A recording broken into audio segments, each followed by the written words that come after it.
Thank, thank you for being here. Thank you for sharing your time. Thank you, panel guests. Chat and Mad Mods. Love Lady.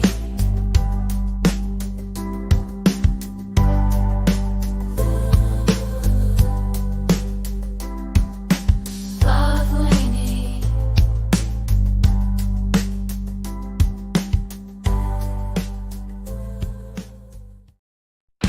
She's been fluffing her white hair all afternoon. She's licking her lips and checking her sass. And if you don't like it, can kiss her accordingly. Is about to begin. She's got all the mad mods flowing right in. Check out the lunch lady, blessed mama, Joseco and Barbara Smith, Melly Joe, Mary Jane Doe, and don't mess with Ray Rabbit, Shauna Clark, Joan Marie Lulu, a big Cooey Liz, oh now whatever. Lisa S will build you up or take you down depending on what is coming around. The British invasion will sure entertain. Co-host Miss Maggie is on the way. So let's tell stories, laugh and cry, sing a few notes just to get by. Grab a cup, but it's about to start. You love Lainey with all of your heart. Become a love bug, tip your host, give her the finger whenever you roll. So bring on the Aussies, Brits, hillbillies, and T-Slicks, and we'll have a great time with Lainey. According to Lainey, starting now. So hit the like and subscribe while she takes a bow. Let's hear life accordingly.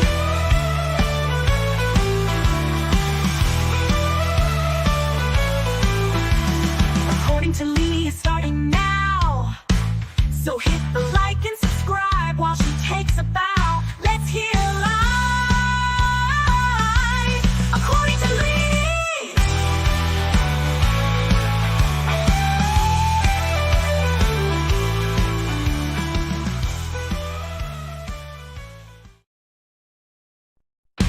She's been fluffing her white hair all afternoon. She's licking her lips and checking her sass. And if you don't like it, can kiss her accordingly. Is about to begin. She's got all the mad mods flowing right in. Check out the lunch lady, blessed mama, Joseco and Barbara Smith, Melly Joe, Mary Jane Doe, and don't mess with Ray Rabbit, Shauna Clark, Joan Marie Lulu, a big Cooey Liz, oh now whatever. Lisa S will build you up or take you down depending on what is coming around. The British invasion will sure entertain. Co-host Miss Maggie is on the way. So let's tell stories, laugh and cry, sing a few notes just to get by. Grab a cup, but it's about to start.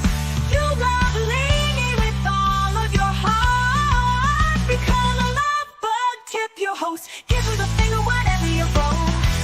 So bring on the Aussies, Brits, hillbillies, and T-Slicks, and we'll have a great time with Lainey. According to Lainey, starting now. So hit the like and subscribe while she takes a bow. Let's hear life accordingly.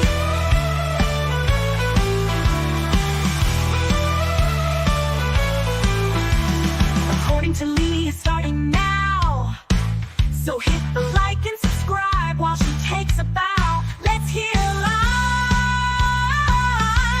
according to Lainey.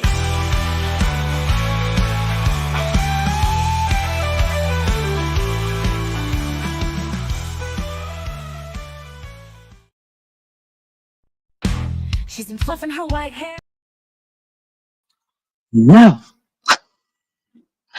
I almost made it. I almost made it. Hello, everybody. Hello. How's everybody doing? What y'all get into today? I want to know.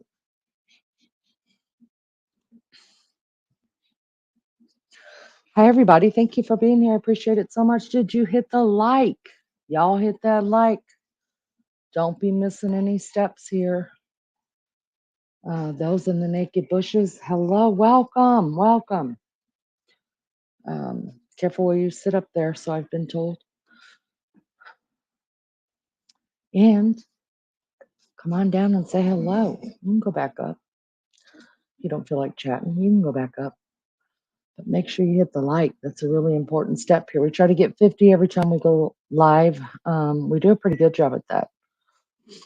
Usually we can hit at least half within the first hour. And then by the time Lizzo comes on, and the British invasion starts happening, right after that, we usually hit right about 50. So thank you. Appreciate you hitting it. Mary Jane Doe's in the house. Hello, love bug. Melly Joe's here for a little while. Oh, that's right. Melly Joe has got her class tonight. Well, thank you for being here for a little while. Lulu, coo-wee, girl, coo-wee.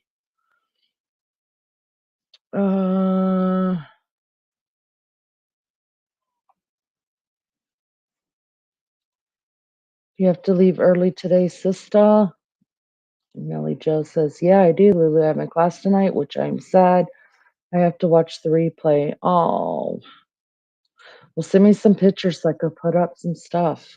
Put up what you're doing. Yeah, what are you doing tonight? Gypsy Rose's boyfriend was on Morbid's panel. You gotta be kidding me. Are you serious? I missed that. Was it good? Was it good? I want to know.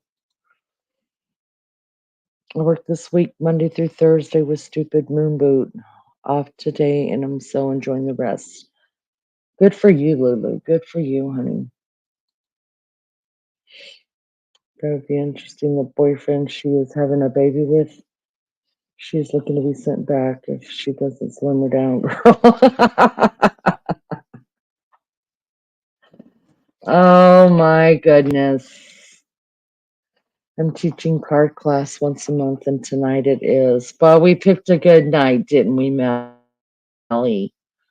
Oh, good grief. How long is it? How long does it go on for? I'll stay on. Wait for you, Melly Joe. I'll wait for you. I usually pee in the bushes, but it burns when I pee. Hello, wedding cake. I'm not kidding. Probably should see a doctor about that. They have shots that they could put into your penis that will help that. And that's good, solid advice. Just letting you know. I'm full of really good, solid advice because I play a doctor on YouTube. And there's my credentials right there. So, yeah, get to a doctor. They'll swab your penis. Let me know how that feels. And then they'll give you a shot. Let me know how that feels too. But it'll get rid of it, I promise. If not, let me know. In my sky. Hello, rapper. Hello. I sent you a message not long ago. I'm in big trouble. I'm always in trouble. I'm always in trouble. It just depends on with who I'm in trouble. So today I'm in trouble with you. Wonder why that could be, my little bug. Wonder why.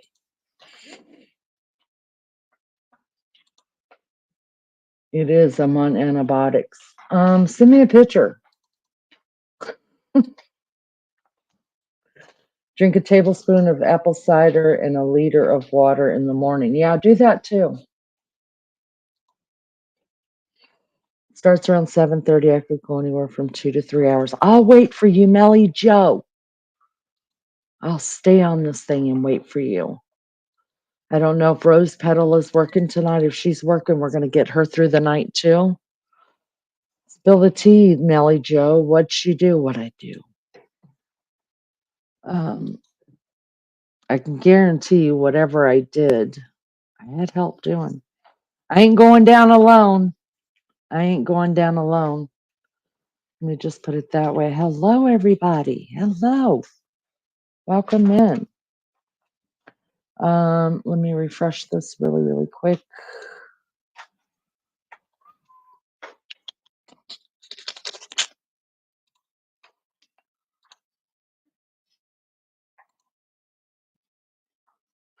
$11 likes. Thank you guys so much. We're right on schedule, and I love it. I love it so much. We got 100%. This is good content. What up?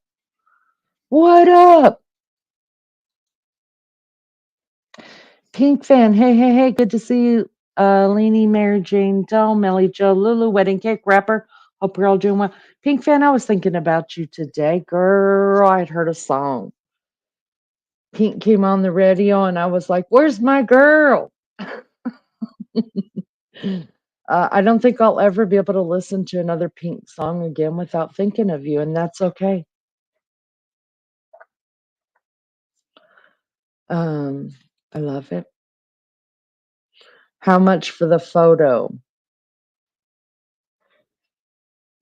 Which photo? Rapper, which photo? I know Maggie would have been a part of it too. I sent her message too. I guarantee you. Melly Joe. Our sweet, sweet, sweet Melly Joe. It wasn't just me and Maggie. So somebody else probably should have got a message too. You know, the other troublemaker. There's another troublemaker here, Melly Joe. You know, Melly. You know. You don't even really have to think about it. It was entertaining to say the least. Well, did he grill him? Did he get any good info? How the heck did Morbid get the interview?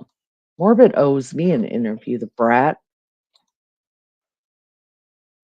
Melly, Joe, Leanie, and Maggie Naughty. No.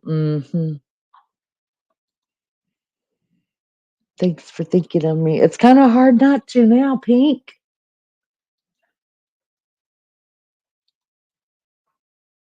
Oh, bloody DJ, always the troublemaker.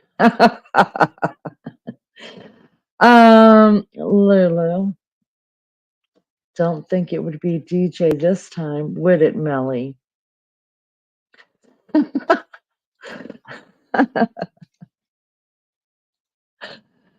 Lulu, was that you? Well, was it? What happened? Melly Joe, what happened? You've been sick today. I'm so sorry to hear that. Rapper, I'm so sorry to hear that. Martin, what up? How are you, Martin? Good to see you. Thank you for coming in. Melly Jolini says troublemaker, and you think of me. Yeah, definitely not DJ. Now we're on the right road. Now we're on the right road. Check your messages. Let me see. Hold on. Give me a second. Am I allowed to read this message? Oh,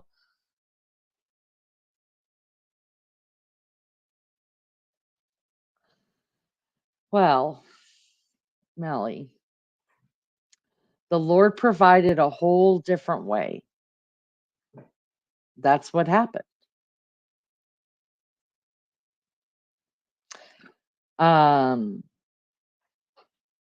Can I just say it? Can I say it, Melly Joe? Oh, I love that. I love what you put next to it too. That is so true. Friends are the family we choose for ourselves. That is, ooh, that gave me chill bumps to say that. If you guys remember, we do have merch. We have cups, according to Leanie Cups, with Maggie approved. And the first one ever, we did a giveaway on it, and Melly Joe was drawn out of the hat and she was supposed to get the very first cup. Then when we went to go send the cup to her, it honestly, it was over $100 to get her a cup. It was crazy. Then, um, let's see, Lunch Lady bought one. A friend of mine bought one in Arizona. And then Maggie figured out a way in her country to send Lizzo one. And then that got my head spin. I was like, wait, wait, wait, wait, wait. And Melly Joe, as you are right, there was another person involved in that. Lulu, stand up, girl. Stand up. I got in touch with Lulu and asked her to find out how much it would be to have one made and shipped to you from there. And it was perfect. It wasn't expensive at all. So, Melly, that is from all of us at According to Leanie. You were the very first mod here and my very, very first supporter. And so I really felt like God wanted you to have one because I pulled your name out of the hat exactly well, out of my cup, out of my little bowl that I used to put everybody's name in. I didn't cheat at all. First thing that came out was Melly, and it could not have been more fitting. So I was heartbroken when I found out that it was going to cost so much money to send you one, and God provided another way. And so thank you. Thank you to Lulu um, so much for making a way for us to get one to Melly Joe, and it couldn't have gone to a better person. And we love you, and we appreciate you here so much.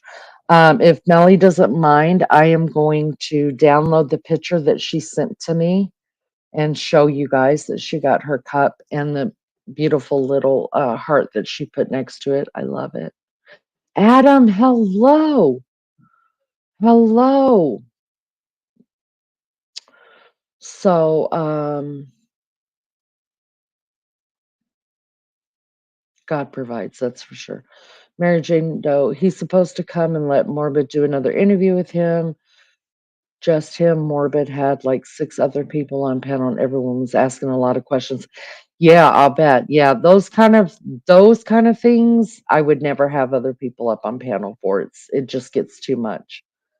So it's just better to either submit questions or put them in chat and do it that way than to try to have everybody talking at once on panel. But good for Morbid. I'll have to take a look at it. Is it worth listening to?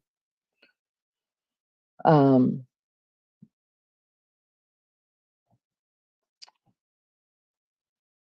okay, let me real quick send this picture that Melly sent us.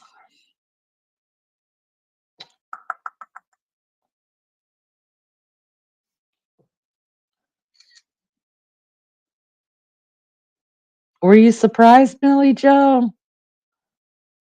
Oh, I wish I could have seen your face. Okay, let me send it over to my email. Although the last time I tried doing this, it wouldn't send a picture I needed sent. So let's hope.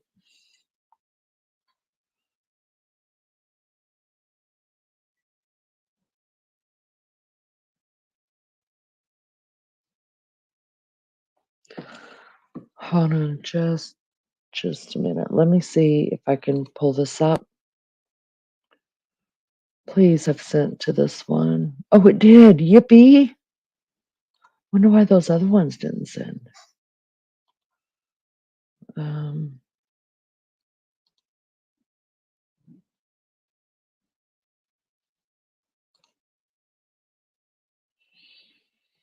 all right.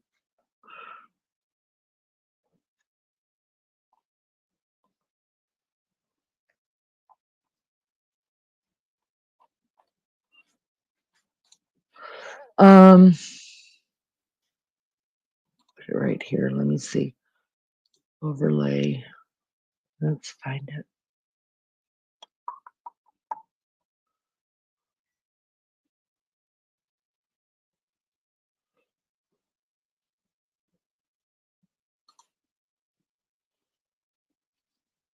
I'm looking. Why didn't it save? Let's see. Uh,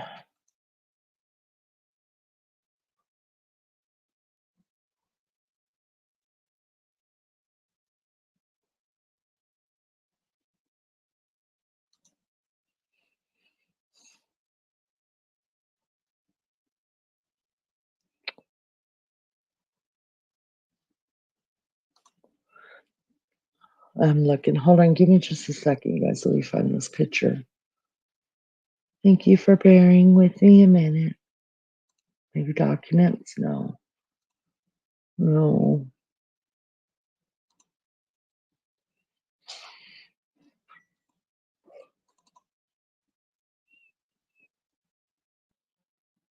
It's so annoying. Hold on.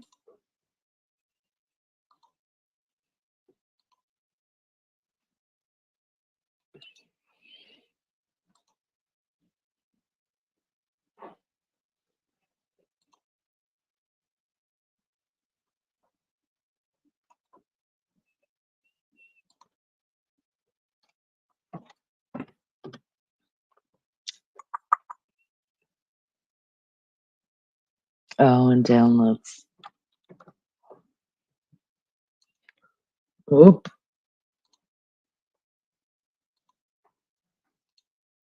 Okay. Let's see if that works.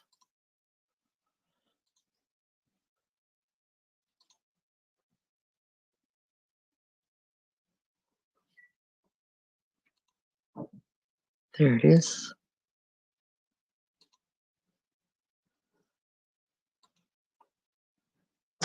All right. This is what Melly received in the mail today. So it's her cup, her mug, and then she added this little sign next to it. Says, "Friends are families. We choose ourselves." That is so true. I'm so happy for you, Melly Joe. Thank you, Lulu, for helping us with that. Could not have done it without you. All right.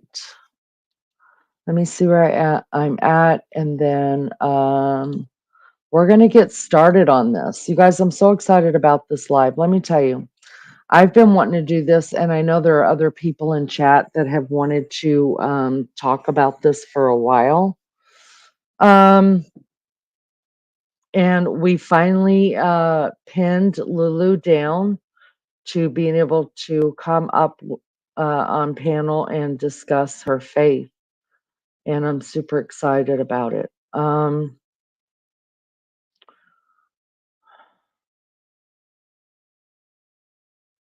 me just get through chat, make sure we're okay.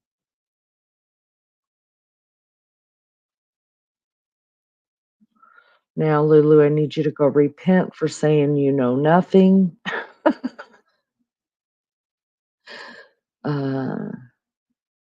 It looks great, Lulu. You did a great job. Thank you so much.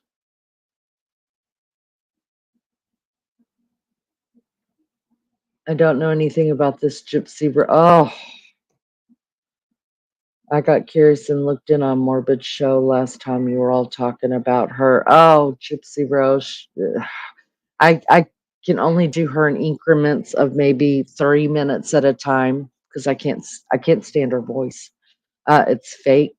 Everything I hear about her from her mouth is fake. And I just can't do it. The whole time my head is screaming, liar, liar, liar.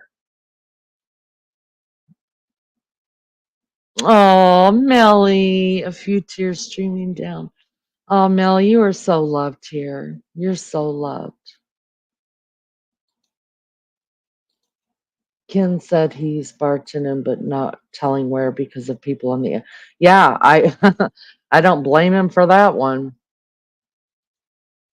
He thinks that the rumor about him working at Applebee's is just people taking a dig at him. Nothing wrong with Applebee's.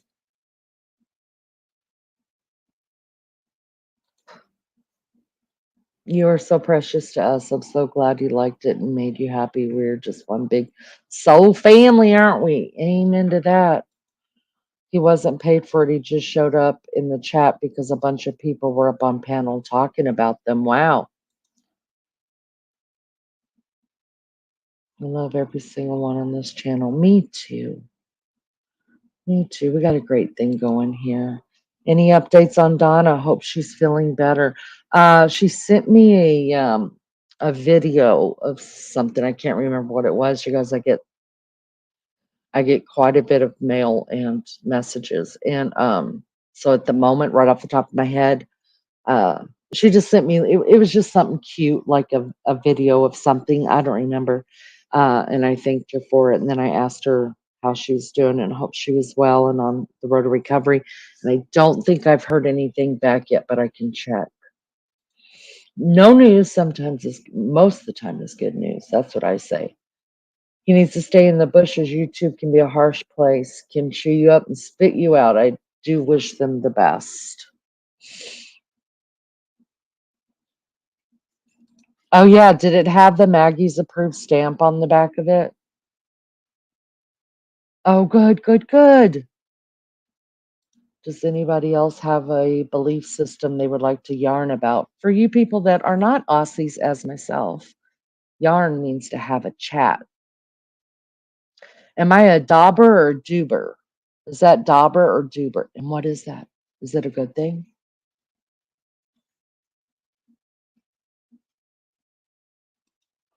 He seemed to do a pretty good job. He loves his women. Hey, nothing wrong with that.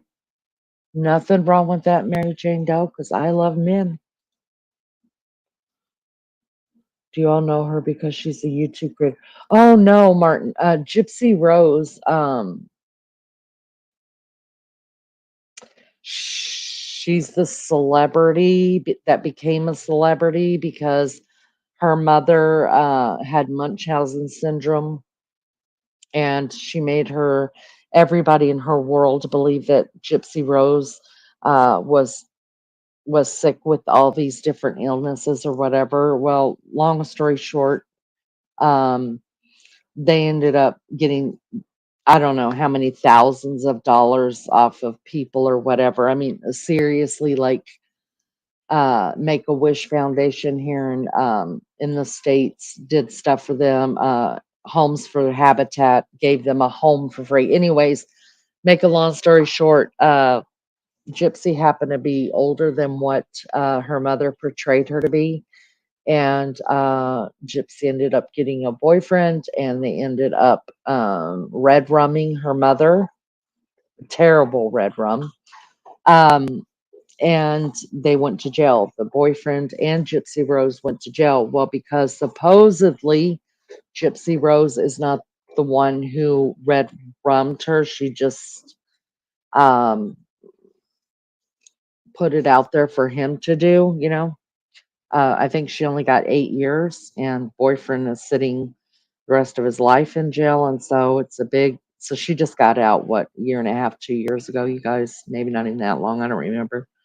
And a lot of people are very livid that she got such a short sentence because some people believe that she was the mastermind behind it.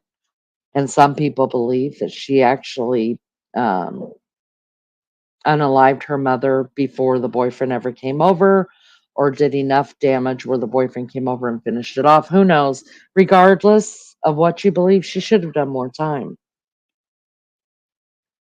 That's what I believe.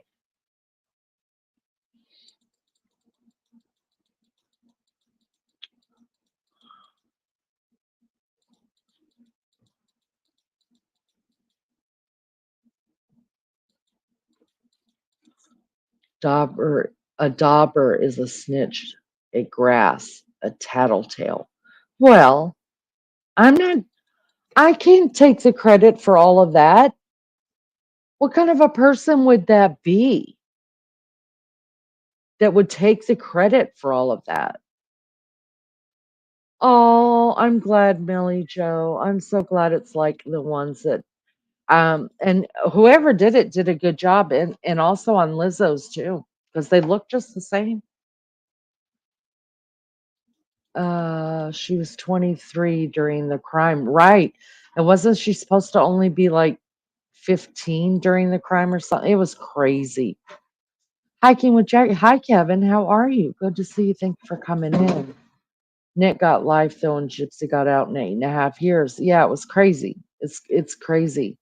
And just listening to her voice, oh, I can't do it.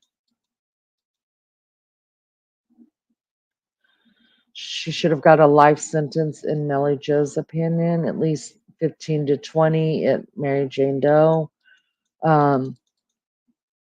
Yeah, sounds like something I would do. Break everything to that sweet. Every time I look at it, remember how loved you are. Yes, do that. Get you a hot cup of tea or coffee in it. Yummy. All right, let me do this. Speaking of coffee, I've got to get another coffee because, as always, I'm running behind. Just so you guys know, I did get my carpet in here clean tonight, and I waited until 10 o'clock, 10:30 at night to start it. So I was running around the last 30 minutes, putting away the carpet cleaner, finishing up the kitchen, doing all this other stuff, right?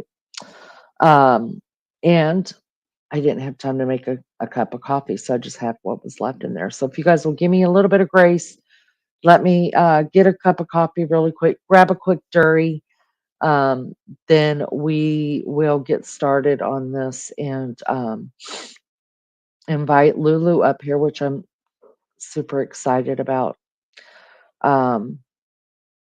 Super excited about. All right, give me just 3 minutes. Give me just 3 minutes. I will BRB.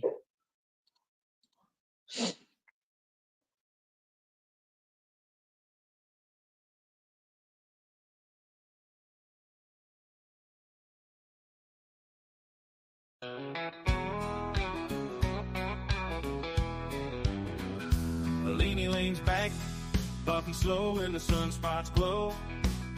Mad mods in the comments, jokers throw a cyber blow. Subscribers flipping birds, saying, girl, don't you know? Break saying, welcome here, content should forever flow. She rolls her eyes, says, y'all ain't got a clue. Chill mode on, drag deep like barbecue. And Team Maggie swoops in, cape and a lasso. Gotta laugh cause she's saving Leanie from this asshole. Cigarette Leanie, rapture ain't here yet. Internet wild, but she ain't breaking a sweat. Breaks on demand, while the world throws a fit. Team Maggie swoops down, y'all gotta quit. Night shift grinding, mods don't ever sleep. Subscribers wanting more, hunger running deep. Lady cracking, but she holds that smoke. Maggie pacing, ain't about to choke. Keyboard warriors locked in a showdown. Maggie standing firm, ain't gon' bow down. Leanie one dragging, the hate ain't profound. She's jiving on while the rapture ain't inbound. Cigarette Leanie, rapture ain't here yet. Internet wild, but she ain't breaking a sweat. Bricks on demand, while the world throws a fit. Hey, Maggie swoops down, y'all gotta quit.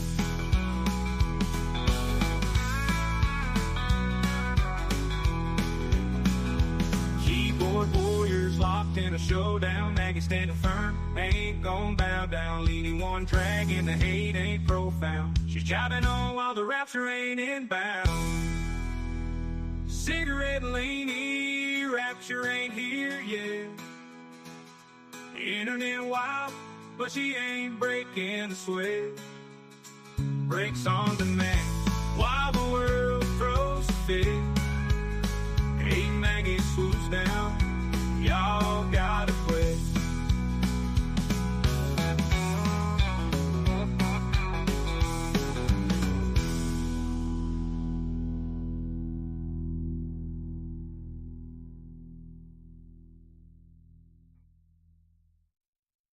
Cigarette and Leanie, rapture ain't here yet. Internet wild, but she ain't breaking a sweat. Rakes on demand while the world throws a fit. Hey, Maggie swoops down, y'all gotta quit.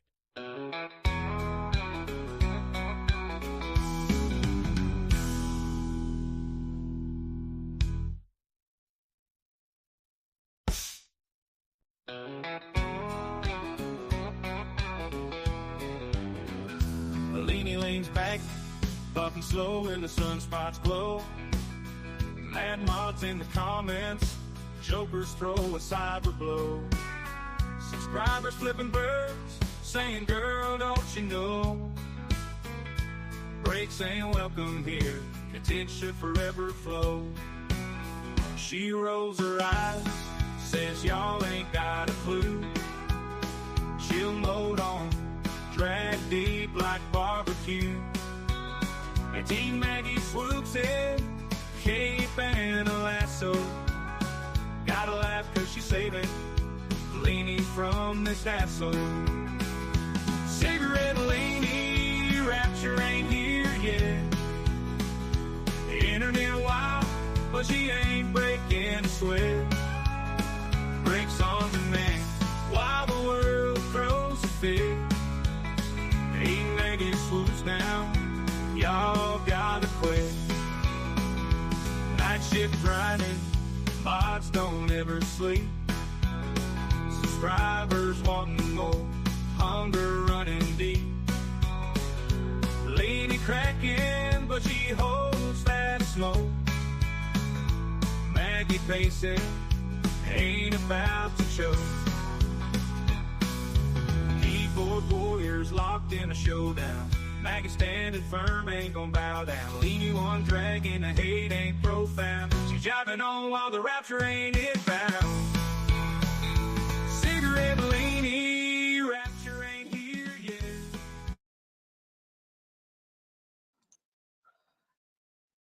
All right. All right. All right. Hello. Hello, everybody. I missed. Eric, good to see you. Thank you for coming in.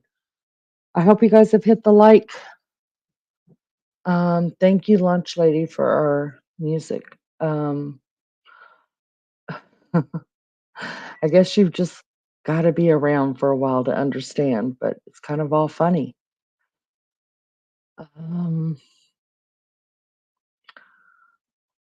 Is Bees here? Bees is here. Hi, Bees. How are you, honey? Good to see you. Thank you for coming up. All right, let's do this. Let's do this. Let's have Lulu come up and have a yawn with Lulu. Let me just put this out. Is Lunch Lady here? Oh no, we're just sitting. Lunch Lady is taking a little siesta. She went out of town with her family for a little while. You can wait. We can wait until Maggie gets here. That's that'll be fine. She'll be here within what, about an hour. Yeah, so Lunch Lady is finally getting out of town a little bit. She's had a crappy summer, you guys. I feel so bad for her. I mean, this is only her real time off. She is a real lunch lady. And so summers, of course, are people that work in the schools, their real time off. And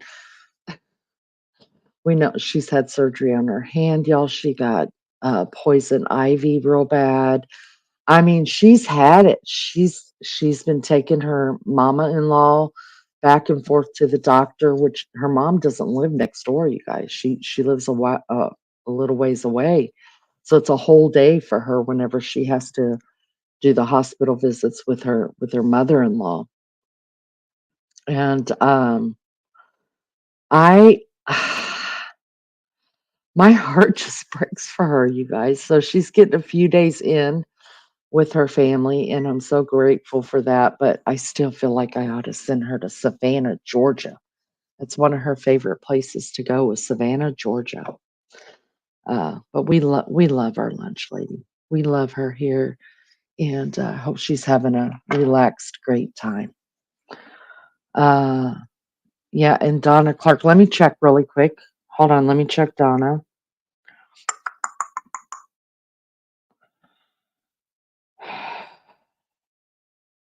No. What she sent me was an old photo, you guys. Because y'all know I was out working for my son 2 weeks ago, which I was on the phone with him right before I came here. And he's hooking me up for the month of August. By the way, hello, August. Yesterday was August 1st. Today's August 2nd. My grandbaby's birthday is today. One of my grandbabies. She turned 7. Uh, and so we're celebrating her later tonight for her birthday. She sent me an old picture of window washers 100 years ago, and they were talking about how they wore. In the picture, it shows how they wore even more uniforms back then, but it's such a great old picture. So she knew that my son had sent me off to work in the window washing industry. And I was so grateful for that gig, you guys. It was completely a gig. He tailor made it for me, and I didn't get any complaints. So I guess I'm getting probably employee of the month, um, and maybe this month too. I don't know, um, but it's really good whenever you got a kid who can hire you out like you did me. I appreciate that. Yeah, happy birthday. Y'all, that baby, I wish I could show y'all pictures sometimes. That baby, um, she's a smart, funny little girl. And she's a spitting image. I never seen a child look more like a parent than that one does. I mean, her mama spit her out of her mouth, seriously. And she is a jewel in the family. Not saying that all of her aren't a jewel, but each one hold a special place in the family. And she certainly had hers. She's made her mark, and she's very, very, very smart. And I'm not saying that because it's my own grand. She's just a smart kid, and not everybody's smart. So I told her, you let everybody know you're smart. Where do I donate for lunch, lady? I'm in touch with Donna. She's amazing. Oh, I'm so glad for that. Lunch lady, where do we donate for lunch lady? We need to donate for lunch lady. I don't unfortunately have her PayPal, but I will tell you this. Lunch lady has her own channel. She does put shorts up, you guys, of just her life around her home and her silliness and her craziness. And we love Lunch Lady. So go over there to her. This is what I could tell you. Go over to Lunch Lady and ask her about it. Or maybe look. Let me look real quick. Maybe she has it on her channel. I'll look. Give me a second here. Let me look and see if she's got her paper. No one Lunch Lady, she probably doesn't, but let me look anyways.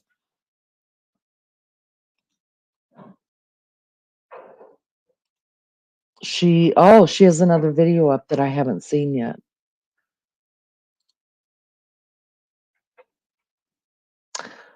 No, she doesn't. But go comment on her. Check out her she's freaking funny, you guys. Check out her shorts that she does. And we'll have to ask, I think everybody should put a PayPal or something if you have a page. I really do. Because you never know when somebody feels led,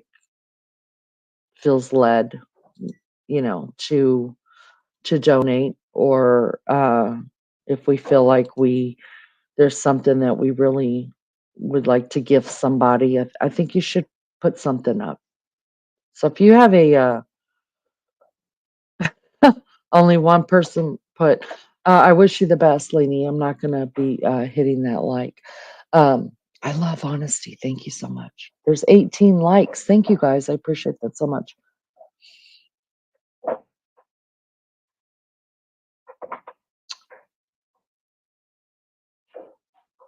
Um, Lulu, Lulu's, I have good news for DJ Melly Joe. Clancy is no longer copyright, as it is so long banned Joe Patterson's death. He's free to recite it. Won't be so happy to hear that. I actually would love to hear. I don't even know what it is, but I mean, DJ's just got the voice. I mean, the man could sit here and just speak. Mary had a little lamb, and all of us girls would be going swoon. Show me a child of 7, and I will show you the adult personality sets in at 7. So they say, wow, she's really calm. She's she, she did. This is what I think. I think she got her smarts from her dad, just in her creative and her witty ways. She got her looks from her mama and her calmness from her mom. Because her dad is not calm at all. Even today, he's not. He's jumping all over the place, running from here to there, and he's busy, busy, busy. But she's very calm, very sweet, very, and not all my grandchildren are like this. I'm not, just saying it because it's my kid. Like I said, I mean, I've got her little sister's a freaking tornado, and she starts kindergarten this year, y'all. I'm going to tell you the very first thing the teacher's going to talk about when he talks to her parents is that that little one uh, does not like to sit still, and she likes to talk, and um, so she's like her daddy, and she looks more like her daddy too. So good luck with them. You guys pray for my kids that the baby, and that's the baby of their family, and she's going off to kindergarten. And I'm telling you, she's a little tornado. That youngin does not sit still for nothing unless she's sleeping. She has a lot to say. She's funny. Um, yeah. So, and then they have 2 teenage daughters. They have my son, oldest will be 16 in August. Well, it is August, the 25th of this month. She'll be 16. She's my oldest grandchild. And then they have another one that'll be 16 in the end of February. And so God bless them. And it's all girls. Oh, that makes me giggle.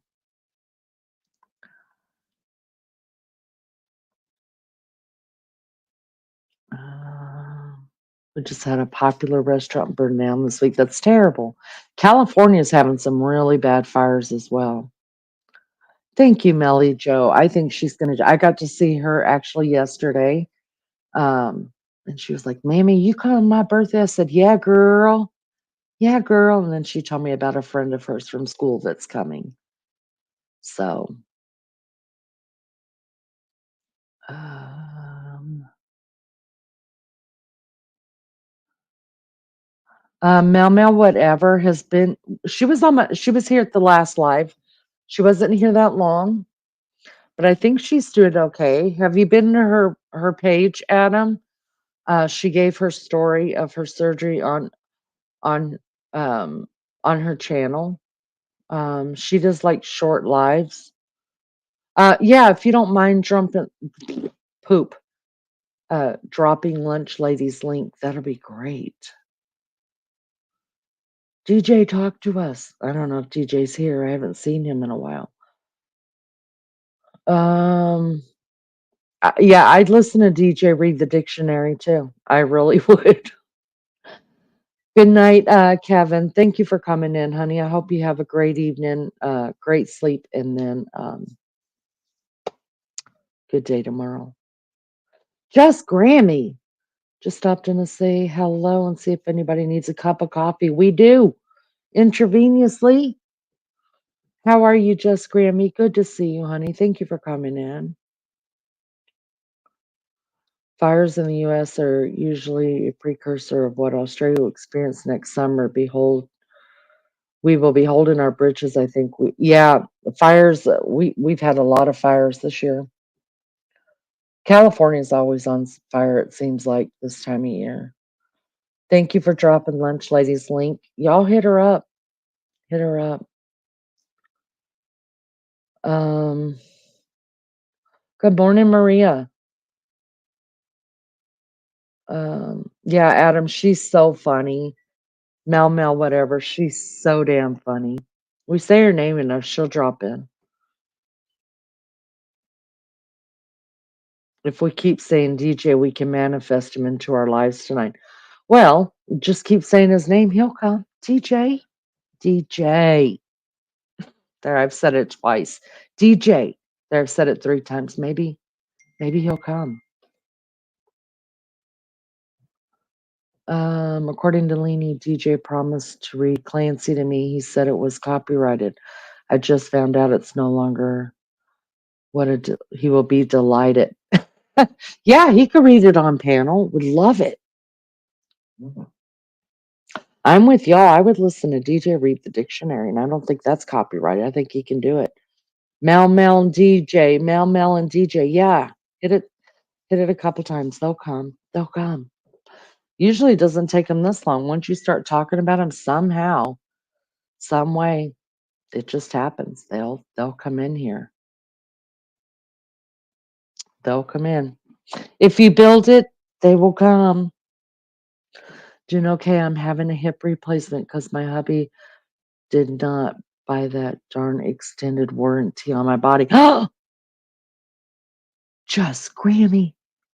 When are you having your surgery?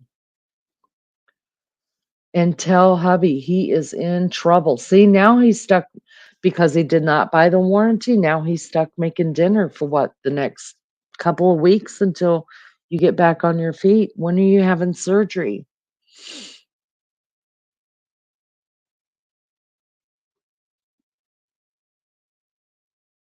DJ is sipping a cold one in the bushes. God, I hope so. Sip one for me. Mally, you're surrounded by trees. I love trees, but that would be scary. Yeah. DJ, I can show you my kitties going crazy. I know you want to see them. In the next 2 weeks. Oh, wow. The femoral head's lost its blood supply. I don't know what that is, but I'll check it out. Well, we will be thinking of you, Just Grammy. I'm going to write that down actually so I can pray for you.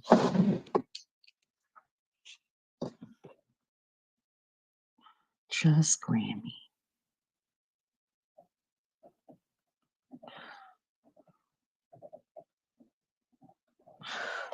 If you get a better date, like hammered down, let us know, okay? Because I want to know. Melly Joe says, "Oh, Just Grammy, my brother-in-law had his done. He was up and going within a couple of days. Wow, really?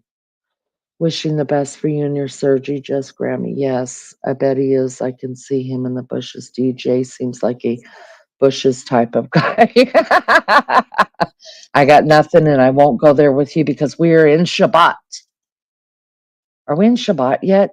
Lulu, are we in Shabbat? Because I'm going to keep this, I'm going to keep it green while we're in Shabbat. Not even going to say a curse word. Just going to be like decent and uh, everybody's going to be proud of me. Not yet. Let me know the minute we go into Shabbat. I need to know. Martin says, Just Grammy, wishing you all the best and a speedy recovery. Inspirational says, Just Grammy, best wishes for surgeries. That's what I'm hoping. I will. Waiting on the Medicare approval, and then they will be doing it. Well, God bless you, honey.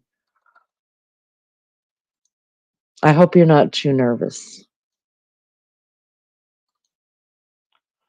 No sunset year here yet. Shabbat is sunset on Friday. I gotta remember that. Why can't I remember that? I have a lot to try to remember.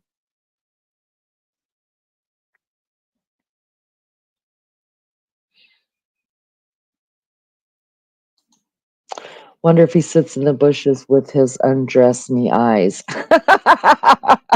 Does he have undress me eyes, do you think, Bees? Do you think he does? Just Grammy, what country are you in? Yeah. I think the States. I think Grammy's in the States.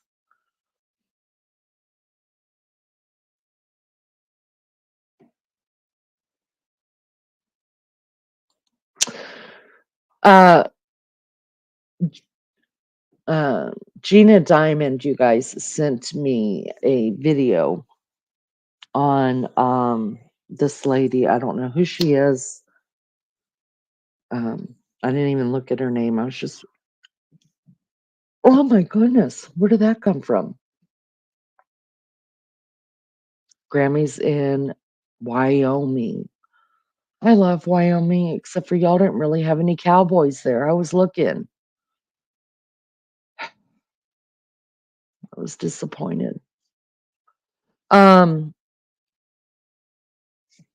And this lady did a video on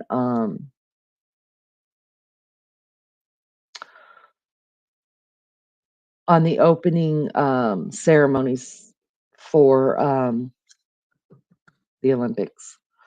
And I said I didn't want to make a comment. I didn't want to comment on it until I actually researched it and did more. I saw things, but I didn't research it and see what it was really about. You guys, you will be hard pressed to find that video online. I did learn that they have done their best to scrub that from online. Now, I know a lot of people took video of it or clipped it or whatever, so they would still have it. I'm a big believer in freedom of speech.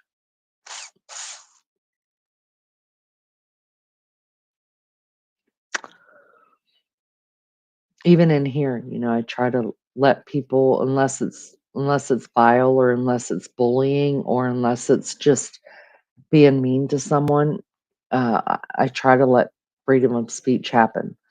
I I don't uh, I don't condone people pushing what they believe in on other people. As far when I say pushing, what I mean is I'm a Christian. I'm a Bible thumper, as I've been called many times. Um, but I don't sit and say, well, you're going straight to hell if you don't believe exactly how I believe. It's not my place to do that. Unfortunately, there are people out there in the Christian world and outside of the Christian world who do that. They absolutely do. And but what I'm finding is, and I'm just going to say it because I do believe in freedom of speech, and I will tell you, there's a lot I could say on this channel that I don't.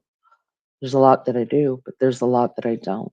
When I think it's not hard to see where I am trying to guard my words because I slow it all down. I say a lot. I get quiet for a minute. And it's because I have to think about what I'm saying before I let it go. Um, but I have the right, just as much as anybody else, to say what I believe in. And if it is offensive to people, then I don't mean it to be. So that's between you and your God, or you and your conscience, or you and whatever, right? I absolutely do believe, after watching the opening of the Olympics, believe that that was a dig at Christians. I do believe that it was disgusting, um, blasphemous. Um, listen, there's no way I could, you know, as a human being, I'm not gonna make fun of somebody's beliefs by making spoofs out of it, or I reverend God too much for me to be making fun of anybody's spiritual whatever they do. You know what I mean? Whether it's Buddhism or there's a lot I could say about that. There's a lot I could say about every other religion but my own, right? But I don't, because I don't have the right to. Um, and what I have noticed over the last couple of years, and you can disagree with me if you want to, and it's fine, um, is that Christianity is under attack. And it's okay to make fun of those that believe in Jesus. And it's okay to make fun of Jesus. But God forbid, listen, had that, and I'm just going to say it, I'm going to say it right here. If that spoof or whatever it was that you want to call it that happened at the opening of the Olympics had anything to do with any kind of sacrament or um, uh, anything that a Muslim holds dear, I'm just going to say it. There would have been some serious consequences to it if anybody had spoofed um, or made fun of or made light of anything in some other religious communities. But it's an easy attack on Christians. It's an easy attack on Jesus because a lot of people find that funny that people believe in him. And listen, you do what you got to do. That's between you and your God, and it's not my place to judge you for it. But I will say, I don't get offended very easy, hardly at all. Um, I can't say that I was offended. I was mad. I was really mad, and how that could somebody had to approve it, right? Somebody approved that to be okay at the Olympics, and I find it disgusting.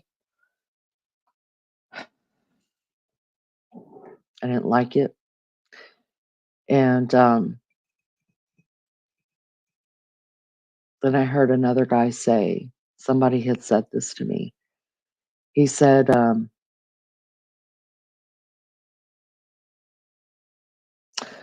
to remember exactly how it was said. I don't like saying things wrong, repeating them wrong. So I have to listen to it again, but it made a lot of sense to me. You guys, we live in a vile world where we could take such light out of a place that should be held, something so sacred and reverend in a community, and make such a mockery of it. It's a shame. It's a shame. And I was not at all, that's not art. Please don't nobody call that art to me. That's not art. That wasn't art. It wasn't art. The sad thing was that there were children that were there as well, right? Listen, you want to be a drag queen, you be a drag queen. If you want to be a stripper, be a stripper. If you want to be a waitress, be a waitress. If you want to be whatever you want to be, do you. I don't care. I don't care. If it doesn't affect me, I have no right to speak on it, right? It doesn't affect me or my family. I have no right to speak on it. But there are things that shouldn't be said, shouldn't be talked about, shouldn't be shown, where there are children present. And I think we've become so desensitized to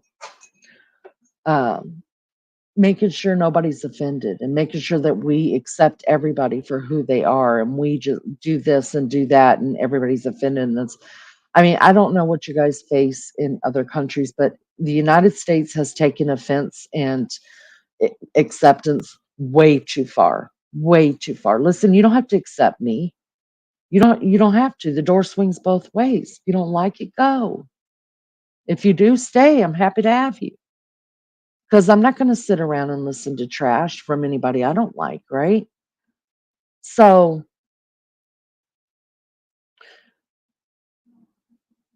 it bothers me that we don't have enough morals in this world anymore to say um, our children, no matter where they are in this world, should be learning of this stuff. Listen, I'm going to say it right now.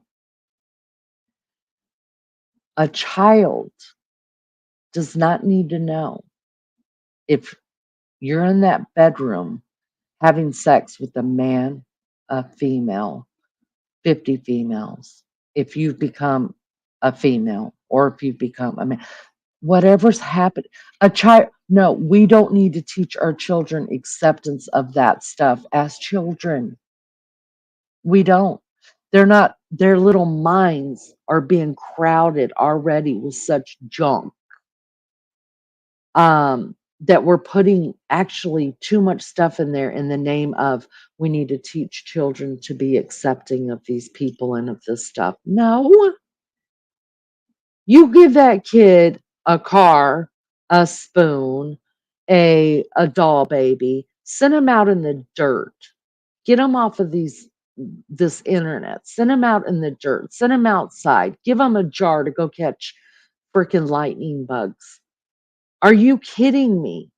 Nobody taught me as a child about anything sexual as far as what women and men are doing in their room, whether with the same sex or not the same sex. Nobody told me as a child that, yeah, that used to be a man, but now it's a woman, but used to be a woman, now it's a man. Nobody told me that. They're going to figure it out. And I'm sorry if that it goes against the grain.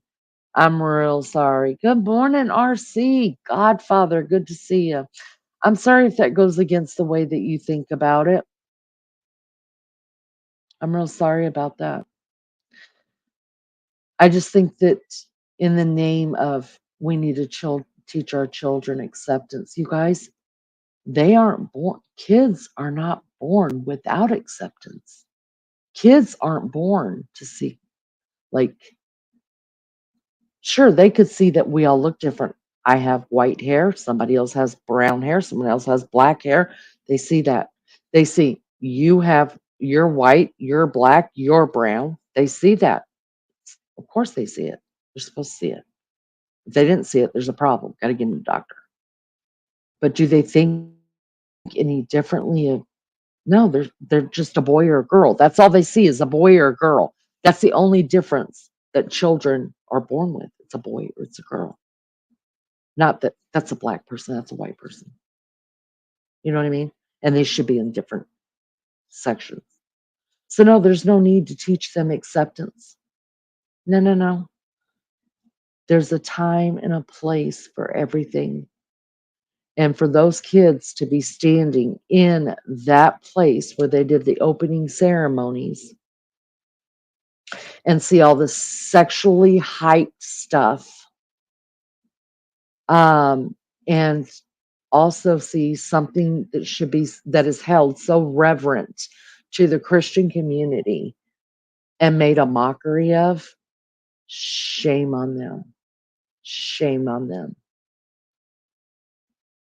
We need to go back to remember the days of like even Dallas when I was a kid, Dallas and Knots Landing and Dynasty. You guys, that was scandalous stuff. That was scandalous. That was put on after 9 o'clock because kids had bedtimes at 8:30, right? So then you had adult shows at nighttime. Now, y'all better watch what your babies are watching. You better be watching what Disney's putting out. and everything else, because in the name of acceptance and everything else, your kids are being highly sexualized. Highly sexualized. And it's a shame that something like the Olympics, that many people look forward to year after year, you have to worry about, sorry, kids, you're not going to watch the beginning and you're not going to watch the end. We're just going to put you in the middle of it, because once it's seen, it can't be unseen. The middle of the day, first thing in the morning, here we go. You know, when kids are running about, stuff like that. It's a shame. And I hope those people are ashamed, and I hope someone gets fired. They won't, but that's what our world's going to. That's it. Hello, Light On. Good to see you. Thank you for coming in. Yes, imagine if it was Muhammad they mocked. Listen, that place would have been set. I'm telling you, something would have happened there if another religion, uh, some of the more let's just say it, some of the more violent religions. I'm telling you, it may not have happened that night, but there would have been some violence brought to it. We got to be careful. We got to be so careful. You were mad that the Christians were attacked. I didn't think Christians were attacked, Martin. I was mad for many different reasons. I was mad that Christianity was mocked. I was mad that Christianity, they took something that was so sacred to the Christianity faith and made a mockery out of it, and made it, and that kids were watching that. And not just the Christian part of it, the whole thing, the whole drag queen thing with children there and stuff. Listen, I think there has to be a line drawn that if there are children there, quit sexualizing everything. Doesn't and listen, this comes from a person that's highly sexual. Um, there's a time and a place for everything. So, um,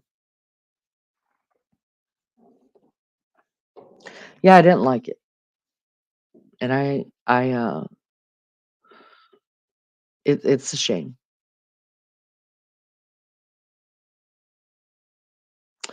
God destroy Solomon temples, and Al Qaeda mouse built after the Jews killed Prophet Zechariah and killed some prophet John the Baptist and tried to kill the prophet Jesus the Creator. Destroyed Solomon the temple. Same place was built.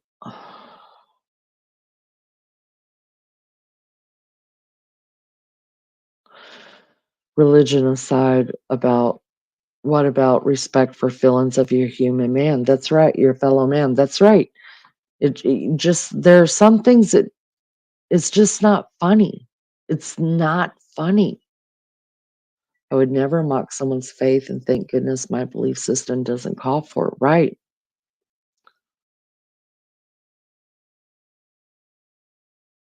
Martin, I can't speak to the Crusades, honey. I wasn't there. I wasn't there. I can't tell you what's right, or I can't defend what happened during the Crusades, or not defend them, but I also can't be held accountable for them because I wasn't there. But I was here on this earth when the opening of the Olympics happened. And so, yeah, I have a voice in that. B says there are so many things to frown on in the society of today's world. Yes, great persecution in his name, but his people will forget him for sure in the name of Jesus, our Savior. That's correct. God destroyed Solomon's temples. Just can't build a kui there. Are you a real person or a bot? I've seen that person come in one other time before. I'm curious to know. A real person. Wow, I would love to talk to you. One video 9 years ago. I don't know what that means.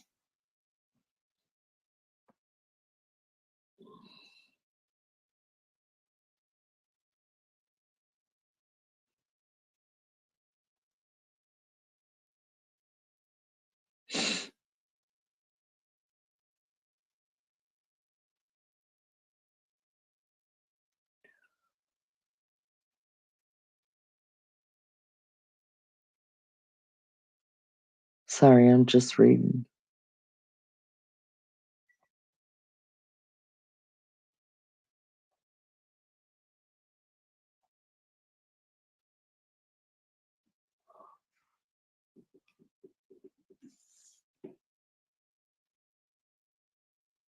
Good morning, matchmaker.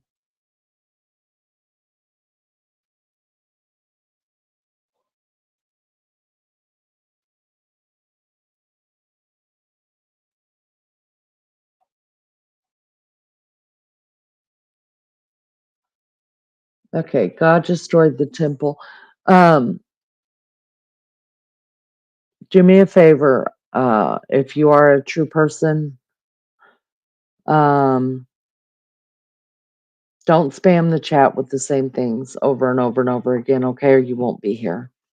You're welcome to uh, jump into discussion if you're a real person, but don't spam my chat with the same stuff over and over again.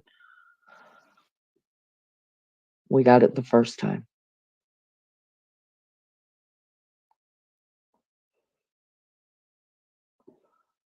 Accordingly, just heads up, the title of tonight's live bringing some anti-Semitist. I hope you haven't caused an issue here. No, you haven't caused an issue here at all. And the anti-Semitism won't be put up with. I don't know if I'll be watching chat. Absolutely, we'll be watching chat. And if there's any negative comments, you're welcome to have a discussion.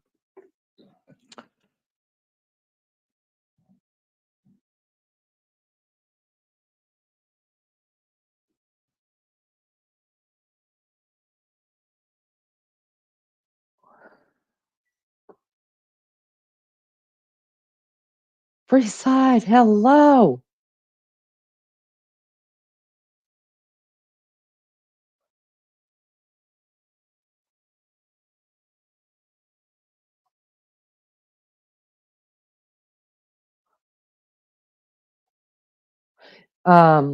Yeah, I don't mind people having a discussion and asking questions or telling their beliefs or anything like that. But if they're gonna be anti-Semitic, then we're not dealing with that. That would be the same thing as somebody coming up that wants to discuss their Catholic faith with me, and then someone starts trashing their Hail Marys. I'm not going to deal with it.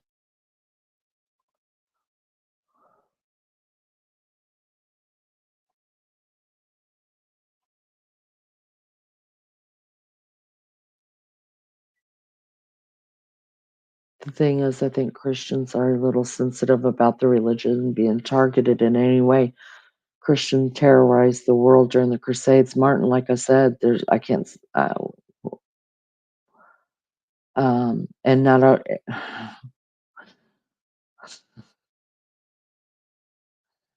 I've seen other religions being mocked time and time again.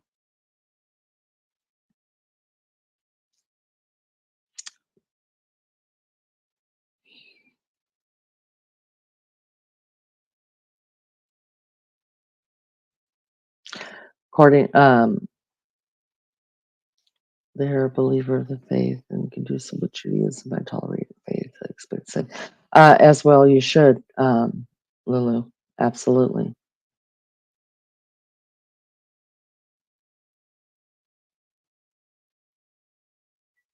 Religion and politics are lost on me. No go.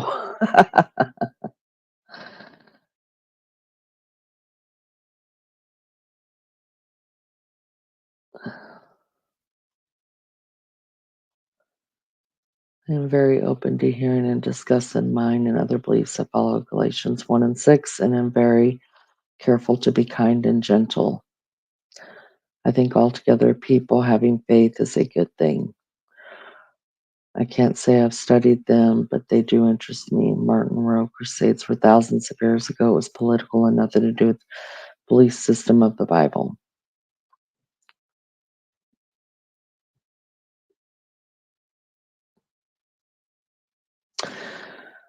Well, I think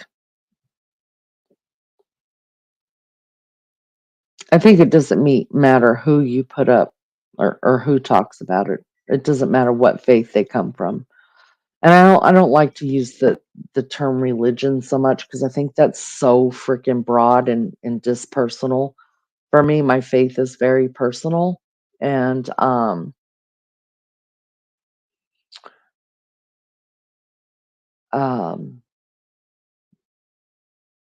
I think if you put anybody together, it doesn't matter what faith they belong to or what they believe in.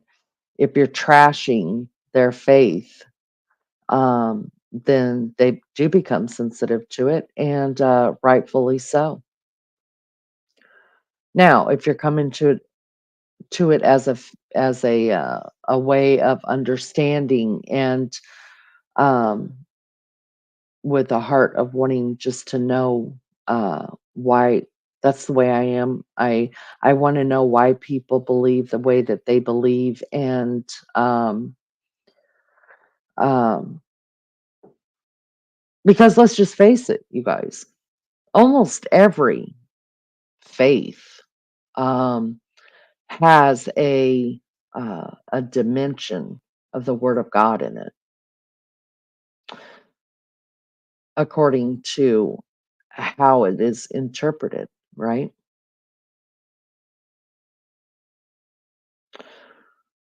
Um, for me, I've taken on a couple of different theologies into my faith. Some things I hold endearing from other people's faith. I hold it endearing, and I use it in my own practices. Um, Not because I think it's going to get me to heaven or even have a closer walk with God, but just the representation of why it's being done and the heart behind it and the tradition behind it. Like, I find it endearing, and as a reminder of God's goodness, I've taken on things that are not a part of uh, anything that I've been raised doing or my faith that I've been taught. But I find things in other faiths and that I find just endearing that remind me of God's goodness. So I use it.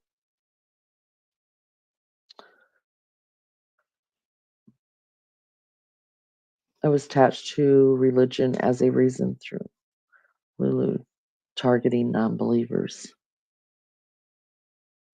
I was attached to religion as a reason, though, billed as a religious crusade.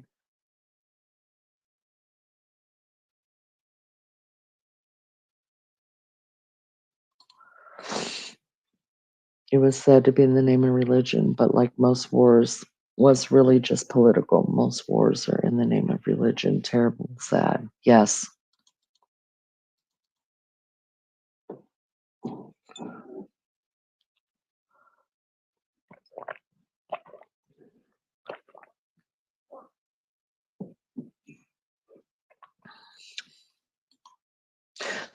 Martin, you don't have to answer this if you don't want to. Um do you follow any faith, or are you a non-believer? How does this work? You don't have to answer that if you just choose not to.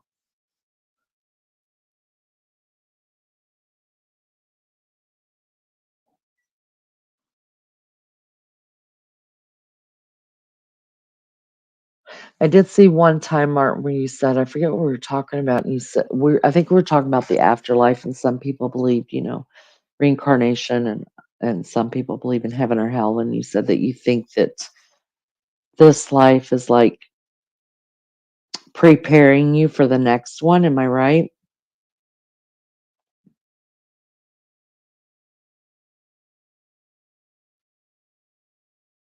You guys, I just got a big craving for freaking orange, and I don't have one. Ah, we have banana. I need an orange. I have an apple tree outside my fence in the backyard, you guys. I have not, I mean, it's got apples like nobody's business apple, but they remind me of crab apples. Do you think those are edible?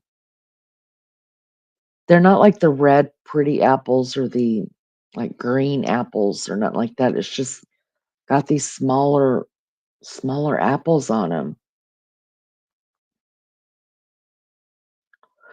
Oh no, I need to share something at Accordion and Leanie. Go ahead, girl. What you need to share? We're listening.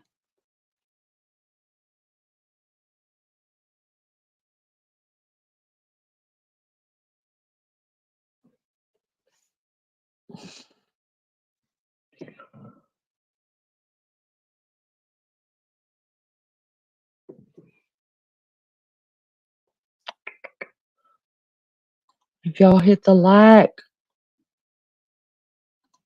y'all make sure to hit the like.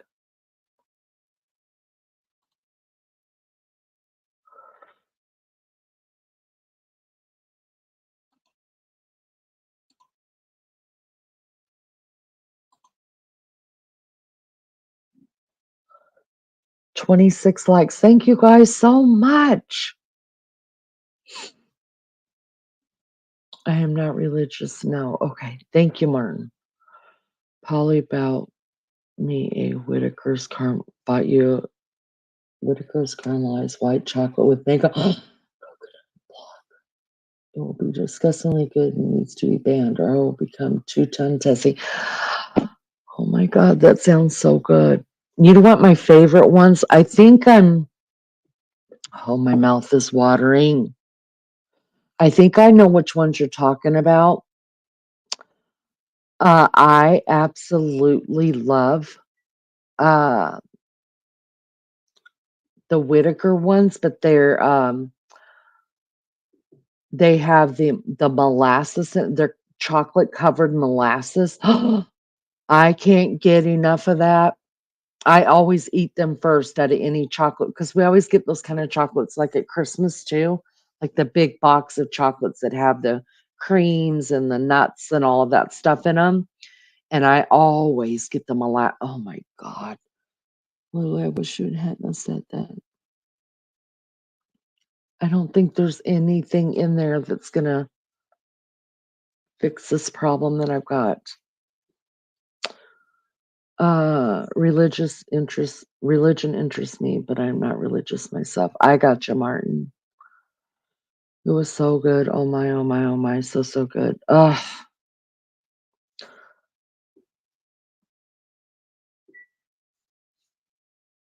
I don't conform to any organized religion, but I have a very strong faith. Amen, sister.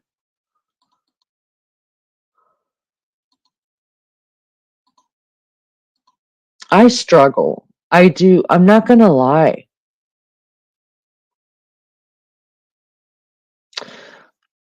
I miss the days of being a little girl and going to church and standing there with my mom and my sisters and my little brother and singing hymns and all that and always getting up for Sunday school and then hitting the Sunday school bus and things like and freshen up gum because we always had to have freshen up gum, the green kind. And now, and I searched when we first moved out here. I searched and searched and searched for a church, and I can't go to those big churches because to me it's like a concert. I'm like, what's happening? It feels very much like a concert, and I'm like, where's the beer? Um, I like smaller, quaint churches. But I'm not going to go to a church just to go to a church. If I don't feel God in church, I'm not going.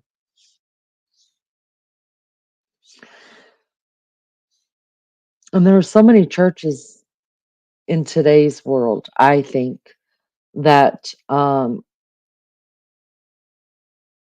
really preach the word of God. They're preaching, I don't even know if it's preaching anymore. It's just, they're so scared to upset, to say the wrong thing over the pulpit that don't they don't preach on sin. They don't preach on things that can keep you out of heaven because that's not the popular thing, right? It's very sad.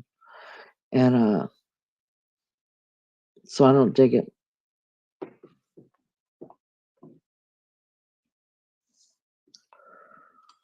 Um,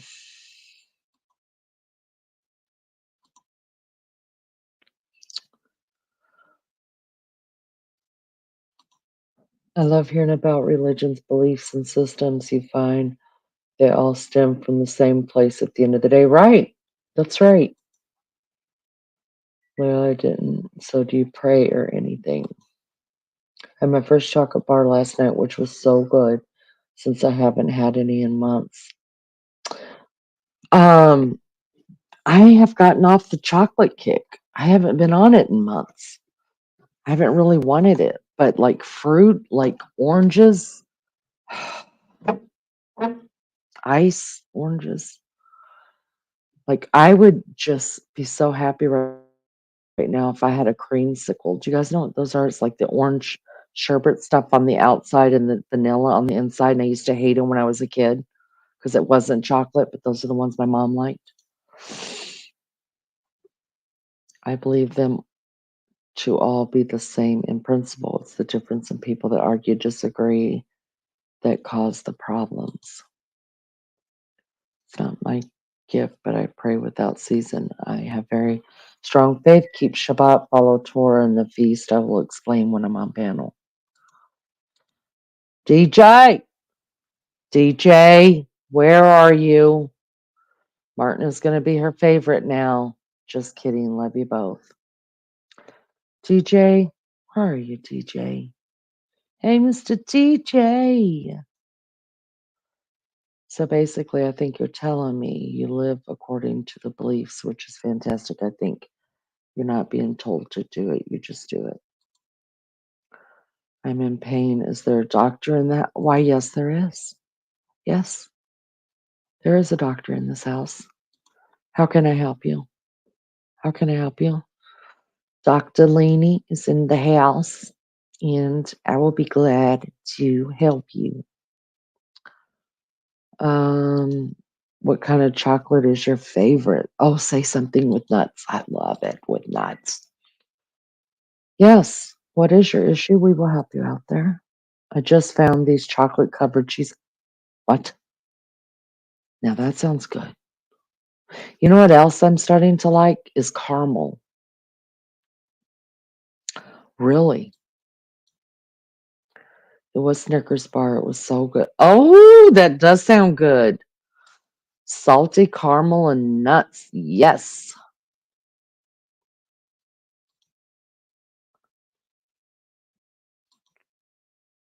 Not sure. Might have chipped a bone or dislocated my left hand. Well, matchmaker, my prognosis would be that you need to go to the doctor and have a scan done because that's the only way you're going to know, sir. If you choose not to have a scan done, I would recommend that you get an ace bandage. I don't know what you call them over there in the UK, but get you an ace bandage and put that on it. Try not to use your hand and let it heal. That's what I would do. DJ, why are you being so mean? Will you take us out of our misery? Please just come talk with us. DJ's hard on the women that love him.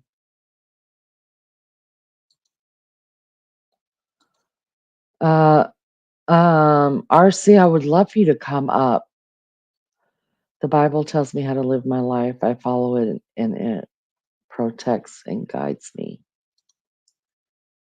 Caramel. Oh God, that sounds so good. I need some oranges though, you guys. Something's up. I need oranges.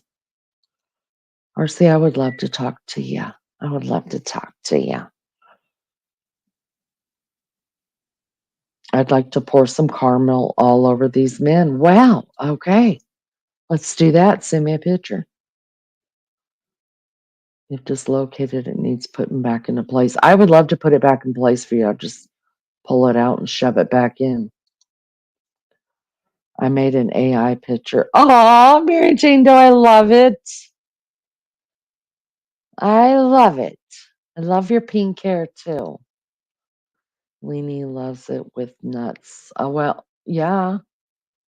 Except for, well, I like almonds, but I can't eat almonds by themselves.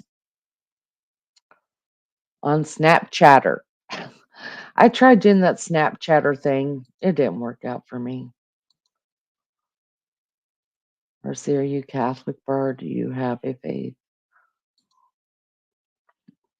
It's going dark and my typing is getting worse. Uh-oh, we're almost in Shabbat. I'm excited about being in Shabbat. I feel like I should light a candle. Am I supposed to light a candle, Lulu?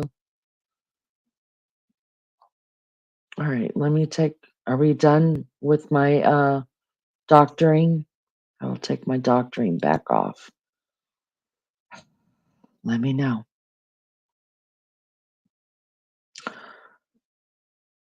Have you tried smoked almonds there? So I like the wasabi on almonds. I don't know if you guys have them over there, but the wasabi ones, they're so good. But for whatever reason, they make my stomach hurt a lot. So I can't eat a whole lot of them. I can't eat cashews at all anymore. And not cashews, I'm sorry, pistachios. I used to love pistachios, you guys. And I would eat the red ones because I wanted my fingers to get red. And they give me heartburn, so I can't eat them at all. But I've not tried the smoked ones. I just can't eat a lot of them. I just sent a pic to the group of my real hair. Which group? Get to know. Stop. Hello. Get to know. I'm going to need you to look up a channel, sir. I think you two would get along well. The channel's name is, will one of you ladies please put all things serious in the chat, please? Get to know. I told him about you. And I think he was going live at 2:30 tonight.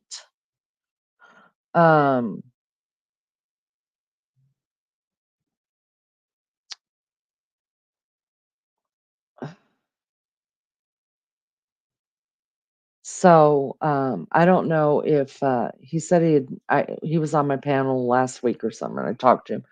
We're talking to him about mental health and all that, and I told him that he needed to get in touch with you. And so I gave him your channel link. So I think you two have a lot in common, more than what you know. So if somebody will drop his link, if you want to check him out, get to know.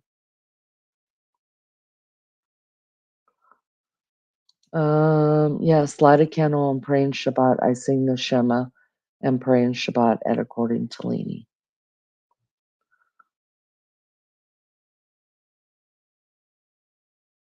Leni, you wear more clothes than I do when I'm doctoring. Maybe I can take some lessons. Well, I have to be all professional. Group chat messenger. Ah, okay, gotcha. He's yeah, Pink. I was in his live earlier tonight, and I heard him say he was going to go at 2:30. If y'all haven't subbed up to Eddie yet, all things serious, Melly Joe just dropped his link. Sweet guy. He's a sweetheart. He was here before. Um, but get to know, I thought maybe you'd want to check him out because you guys have a lot in common. Yeah, just let him know you're a friend of mine. I told him about you. Um, Sweet guy. Thank you, y'all. I appreciate it. Uh, I can't go to the ones that have rock bands and don't sing any of the hymns that I know. They have karaoke screens. Yeah, because they thank you, get to know. Tell them I said hey and I sent you over. Um uh Barbara, that's it just feels like a concert to me. And I understand why they put the screens up because they want everybody to know the words, but the older I get, I've always loved the old hymnals. I've always loved them. And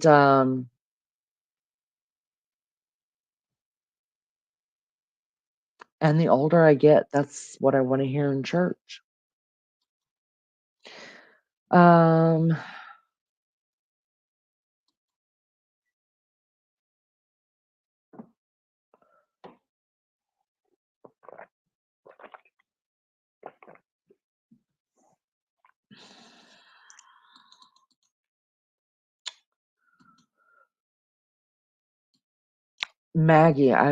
Maggie should be coming in about 50. She usually comes in right after Lizzo.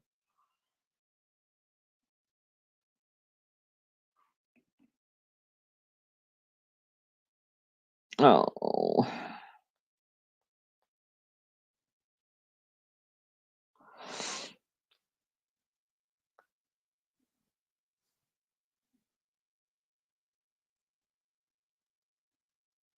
Uh, have you guys hit the like? Please hit the like. Now Lizzo's not here yet, but oh my gosh.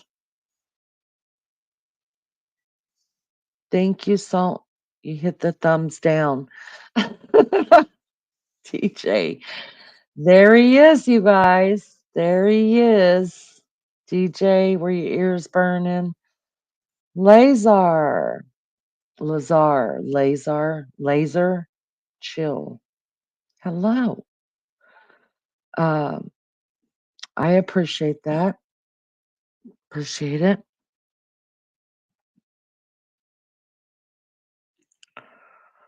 Um, Me too, Barbara. Me too. Just an old fashioned, just small church. Told you. Told you. That's what Bees is saying. Told you. Let me check this out really quick.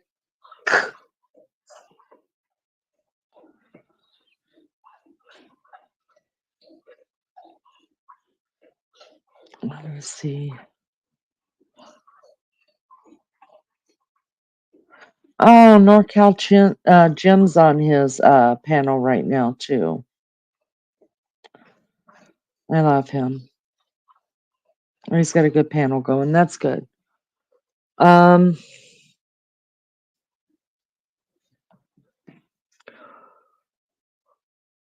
did you taste the sugar being spit for you here? No burning ears. I literally just checked in. Well, there was a lot of people looking for you. A holistic good day to everyone. Uh, B said that she's been. And there's Mel Mel. See, what did you guys plan it? DJ and Mel Mel, you guys been on the hotline together?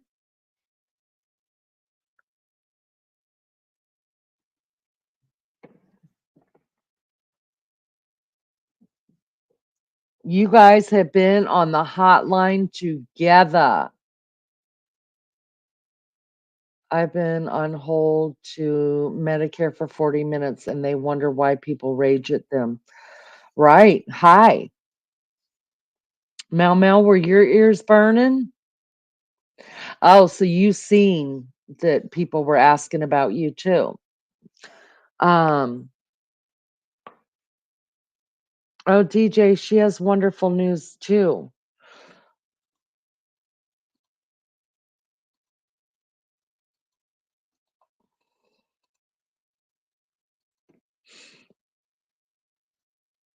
There you go, Godfather.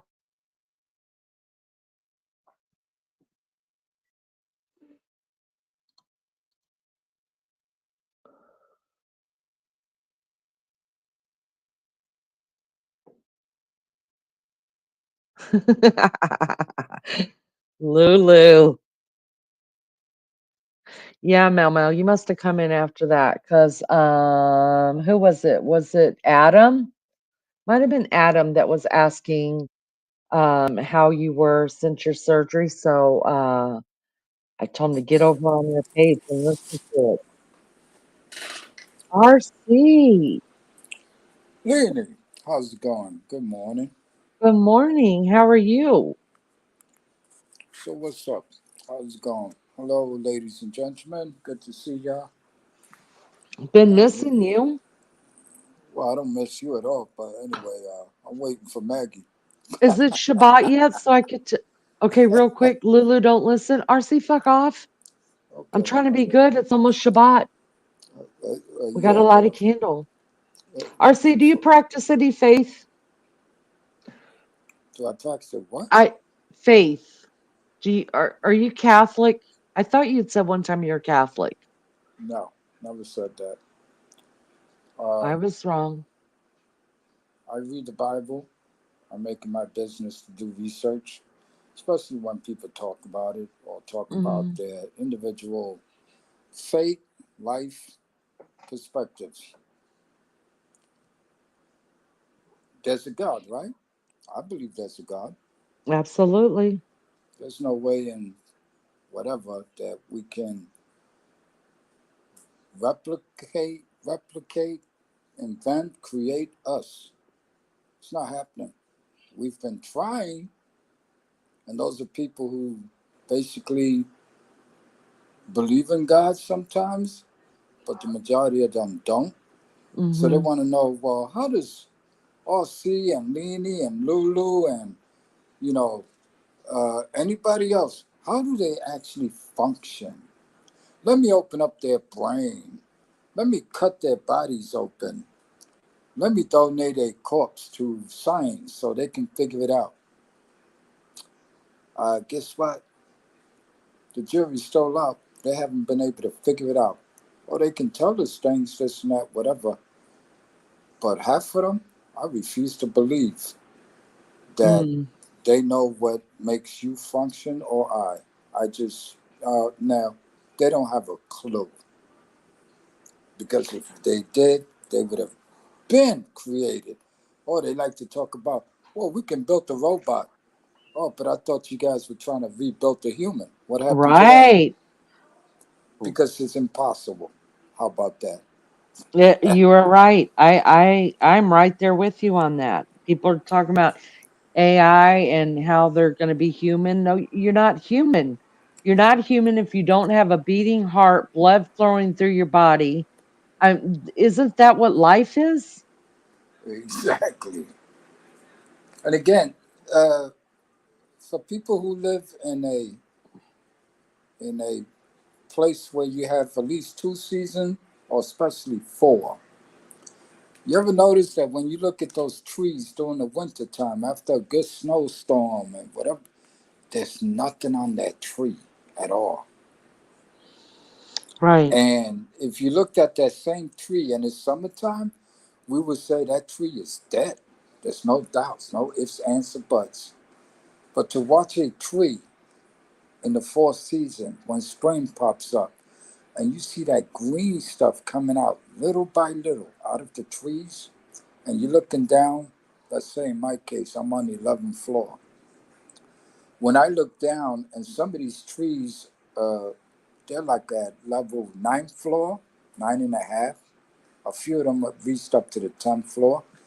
You could see straight to the street. You can see your car parked down the street, whether it be on the left side or right side.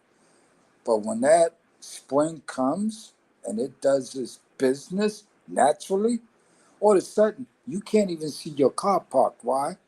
Because that tree has did what? It woke up. Life came back again.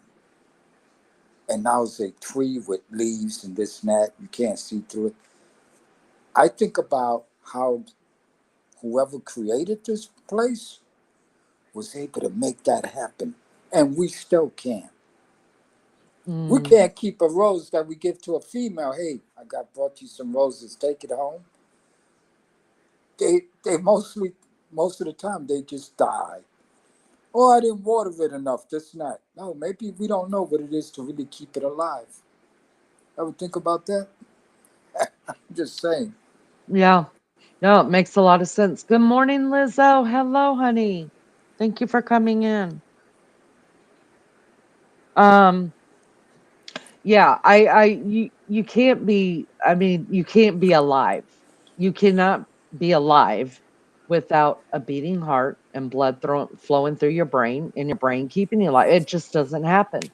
A computer's a computer. It's being kept alive by, it's being kept working in working order by humans, which Right. is why it will always have malfunction And because humans we're not perfect. We we're don't. not exactly.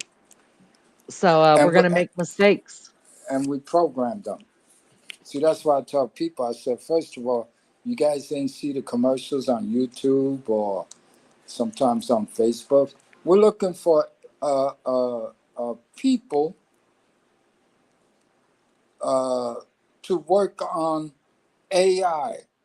To work Mm, on AI, uh, the way they talk to us, they say, well, once AI takes over, well, don't we have that now, supposedly? So how come the computer hasn't been able to take over? Because you have to babysit it. You have to fix it when it breaks down. Just like a human body. Even a human body breaks down if it's not what? Taken care of. You don't take care of right, yourself, you will have problems. right, You look across the right. world, everything we feed ourselves, this and that. We can find almost anything if we choose to by way of research. Like how come the apples are not as good as they used to be, or the orange, or the tree, or the mangoes? And what's the common denominator? And we know it. We turn around and go, wow. Well, you know something? The reason why this doesn't, grow right anymore, or this doesn't taste good anymore, how about it's because we keep putting chemicals on all the shit we eat. Oh, RC, you're speaking my language. Keep going. Okay? So then again, there's the fear, the bullshit from the experts, your scientists, your globalists, if you will. Or, uh, my thing is that they turn around and they make up stories and go, "Oh my God, the bees are disappearing." Yeah, because you spray the crap that you grow. That bees actually naturally go and do their part in nature. But since we're so greedy, oh, we can't afford to lose, 100 yards of food that's being grown. But we were able to grow 500 yards. And the thing is, the bee does do its job in nature, just like the animals. And we actually proven this. Then the fear tactic is the bees are disappearing. Wow. How about asking a college student or two, hey, what's your job? What is your profession? What are you going to college for? Oh, I want to become an engineer. For what? Oh, for farms, agriculture, etc., etc. But then they come up with great ideas. Well, how do we get rid of this and that? so that we can save this and this and that. How about we just let everything live and survive, and then we eat off of it like we were supposed to? Mm. We don't get sick. They connect everything to human sickness. There's a video out there. There's one that's been out there for a couple of months. There's one that's been out there for 3 years. I'm gonna try to find it so I can send it to you guys. Would There's love one that. that there's one that I saw on Discovery Channel more than 30 years ago. And 30 years later, we're still talking about the same thing. In other words, how we poison ourselves in the environment. And the last one that I saw, I said to myself, it's nothing new to me. Like God, he already knows why this is happening.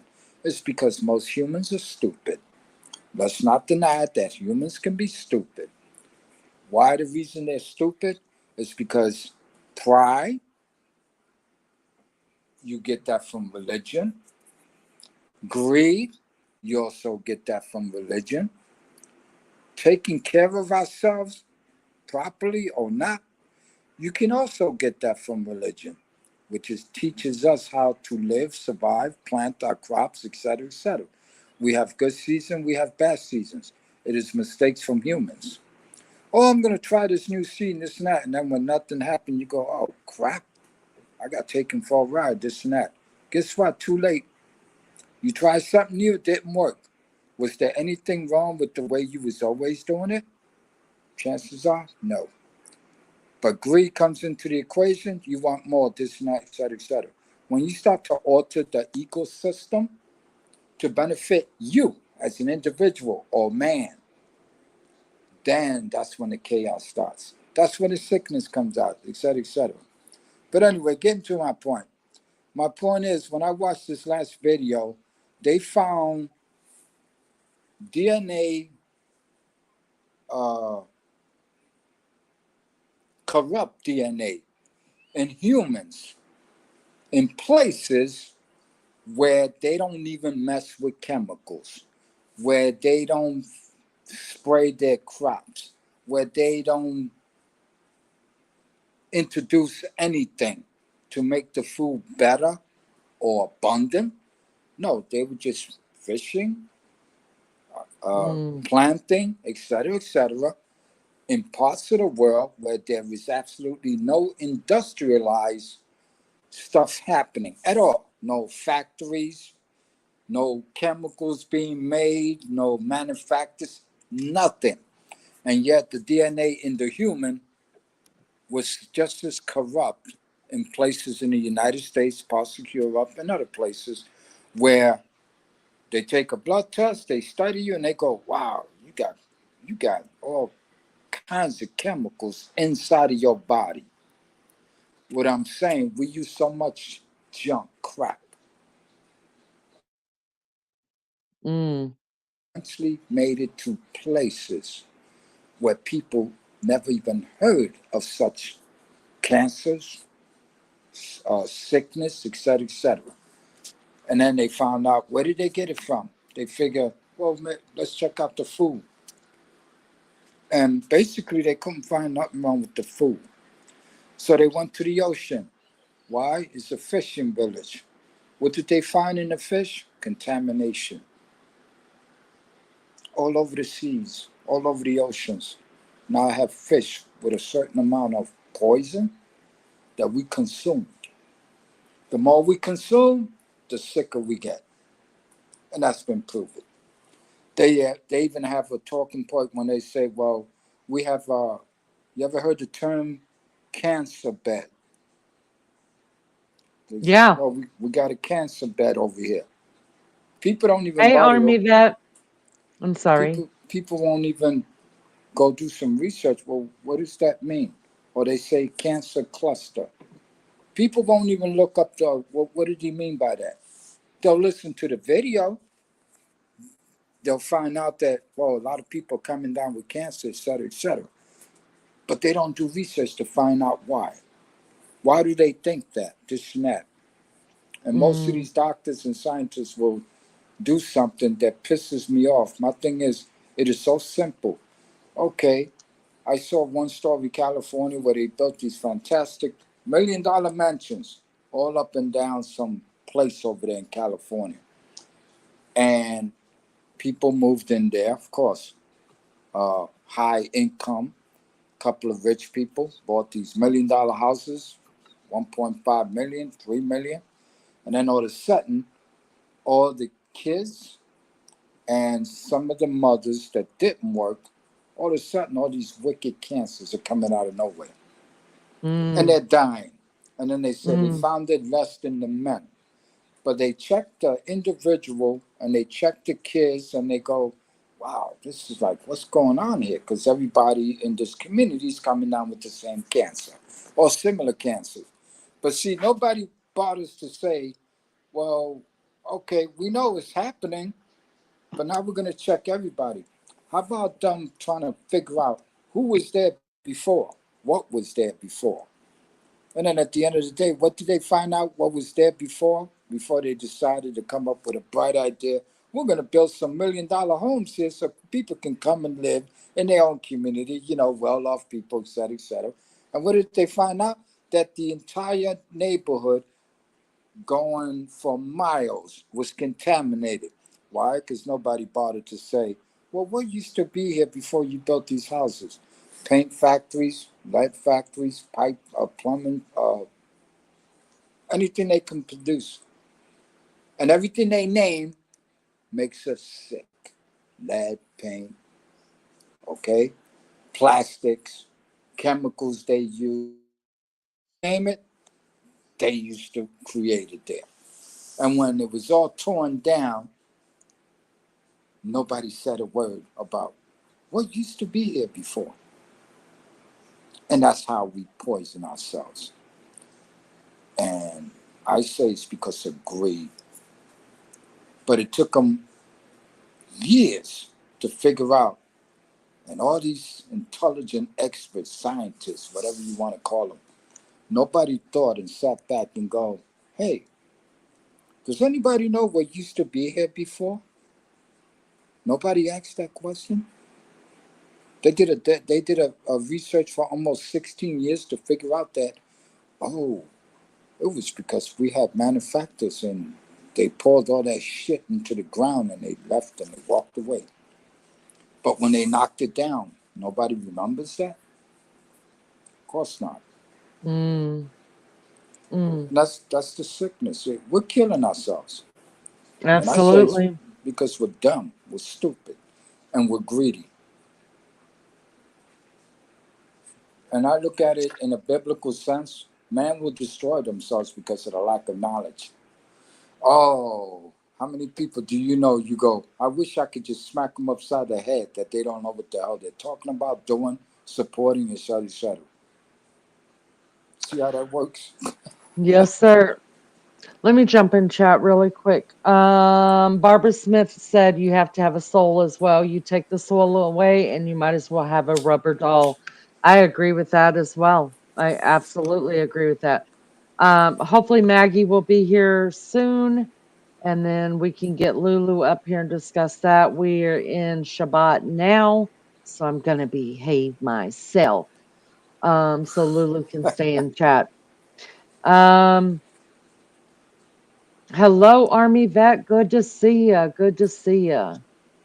So, I've been saying that for a long time, RC, is that, people, I struggle. Listen, I understand that there are herbs and there are things out there for medicinal purposes. I believe God made the earth, uh, to sustain life for 80, 80 years, 80, 90 years, right? Um, do I think that the herbs and the medicinal plants and things like that still have healing benefits? Still still have healing properties? Yeah, they still some of they do, but is it as potent and as strong as it once was? No. And it's because of the crap that we've put into our air and sprayed on our grounds and put into our dirt and our soil. And that the things that were supposed to sustain us, not everything is there anymore. It's kind of like, to me, taking a, there are different types of antibiotics, right? Sometimes you need a stronger antibiotic to get rid of the bug. It's like that with the medicinal plants and herbs and stuff like that. Sometimes they may work, but it not may not be what actually will completely cure you because it's not as strong as it once was. Uh, who just said about the soul, whatever? Uh, I'm sorry. Uh, Somebody just said something about the soul in the body, whatever. Oh, Miss Barbara, it's on the panel. I left Okay. it on the panel. Uh, if you go into the Bible, you can actually find out how important that is and what happens to the soul when it does leave the body. And again, you have to do your due diligence in the scriptures to find out why Mm, God wrote certain scriptures the way He did. He was teaching us. Number two, when it comes to medicinal, cures, etc., the more we use in the environment by way of trying to make a profit, that we continuously spray stuff because we want it to grow faster, etc., okay, then of course it's going to get weaker. But you notice that every time you see these commercials across the board, oh, if you have high blood pressure, if you have this, or if you have that, then we use 100% natural herbs, etc. But then people miss this phrase in the commercial. The commercial itself will say things like, well, we created in the best labs under environmental conditions.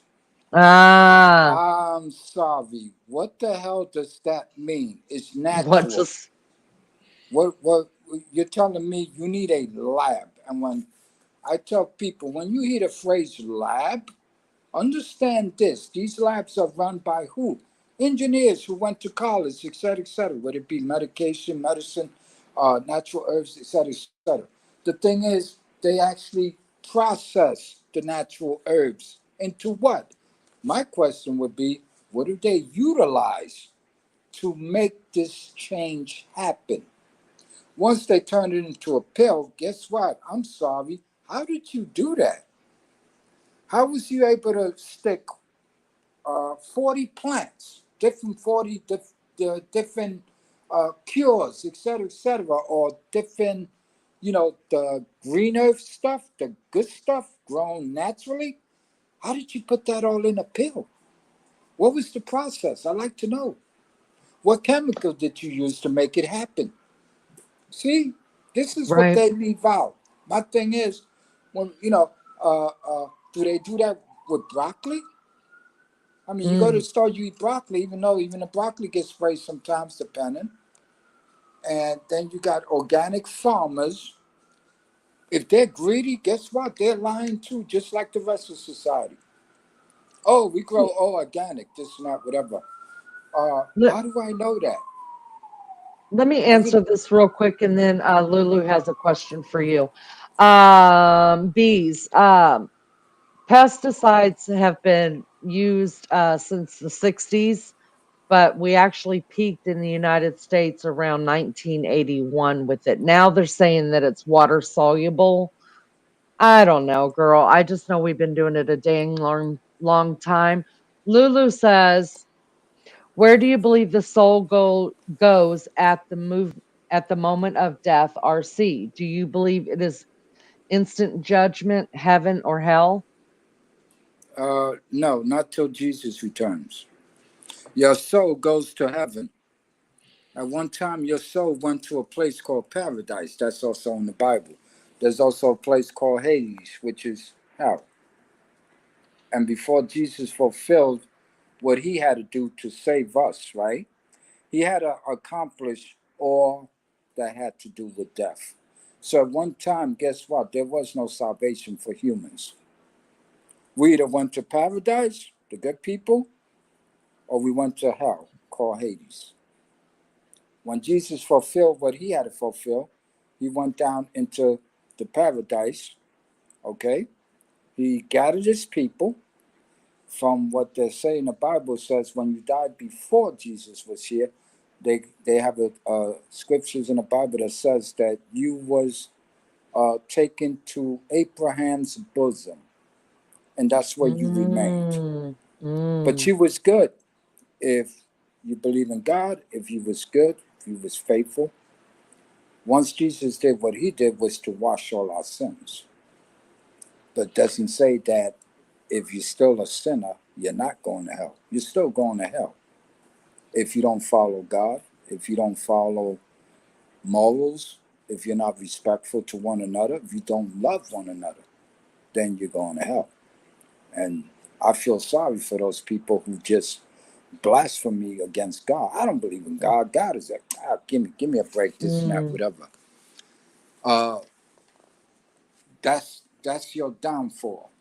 Now, when the rapture, okay, when Jesus does return, okay, those who died in Christ, okay, will be renewed. In other words, your dead body at the cemetery, whatever, will reunite with your soul, and it will become whole again. Now, Good morning, JB. Good morning. Go ahead. I'm sorry. before there was no salvation, those were the two places you went to, and Jesus had to overcome dying, suffering, and going to hell. A lot of people go, Jesus didn't go to hell. Well, I'll tell you what, if Jesus didn't go to hell, then Jesus is not real. He had to do everything he had to do for our salvation. In other words, God told him, you willing to do all this to save them? And he said, go ahead. And guess what? He did it. Isn't this in the scriptures if people would know how to read it, understand it, and do the research? I could say all day long, yeah, I have faith. When I say I have faith that I believe God is there. He's going to protect me. And hopefully one day I go to heaven. But guess what? We're not perfect. Even God told us that. He said Mm. we were weak in the flesh. What people fail to understand, do you know that when he first created us, we was not supposed to die at all. We were going to live Mm. forever. And then we blew it. Why? Because we did something we were not supposed to do. Okay? And the Bible also tells you free will. God doesn't make you do anything. You do what you want to do. If you want to be a murderer, if you want to be a thief, if you want to be LGBT, you want to be anybody you want to be, guess what?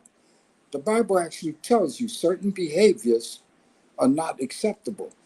Guess what? Does all of humanity accept the behaviors of each other's? No, because we can find something that, whoa, wait a minute, that's really creepy. Or what? And you mentioned the children earlier. Uh, we had a panel about that last night.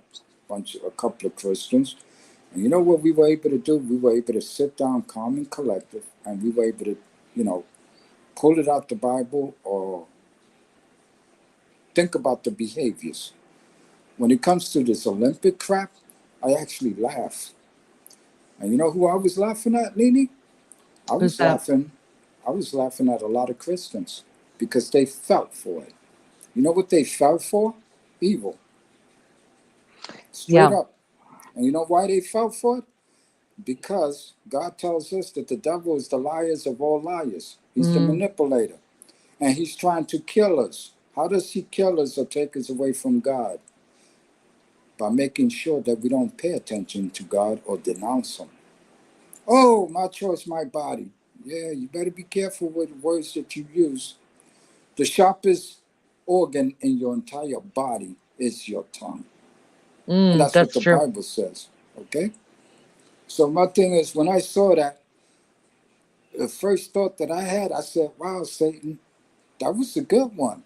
You try to pull a fast one. But guess what? In a way, he did get away with it with some people. Who are the people that he got away with it? The people who don't believe in the rest of us or God or our principles or our morals. That's okay. You do you, I do me. At the end of the day, he was actually laughing at the rest of us Christians.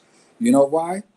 We got upset and we got angry over something that we were doing wrong to begin with.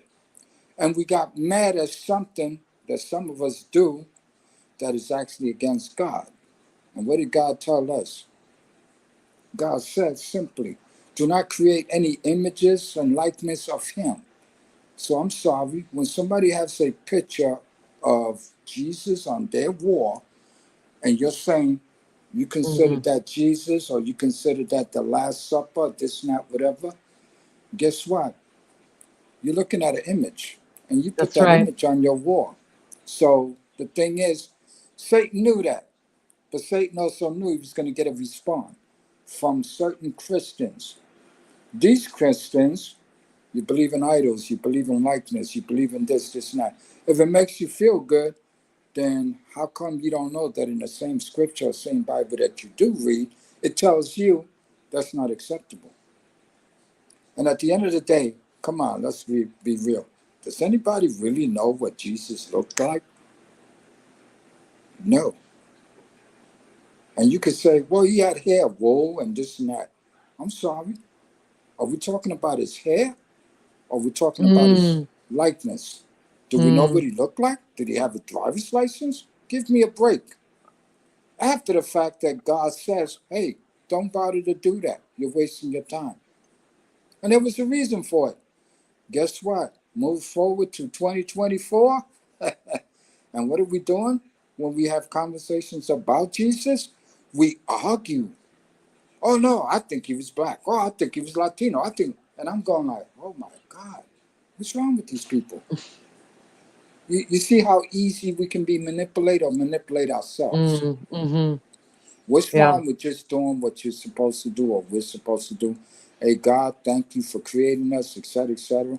But guess what? At the end of the day, even RC will be the first one to tell you, I battle with demons all day long, but I'm battling with humans who are acceptable and very easily manipulated by evil.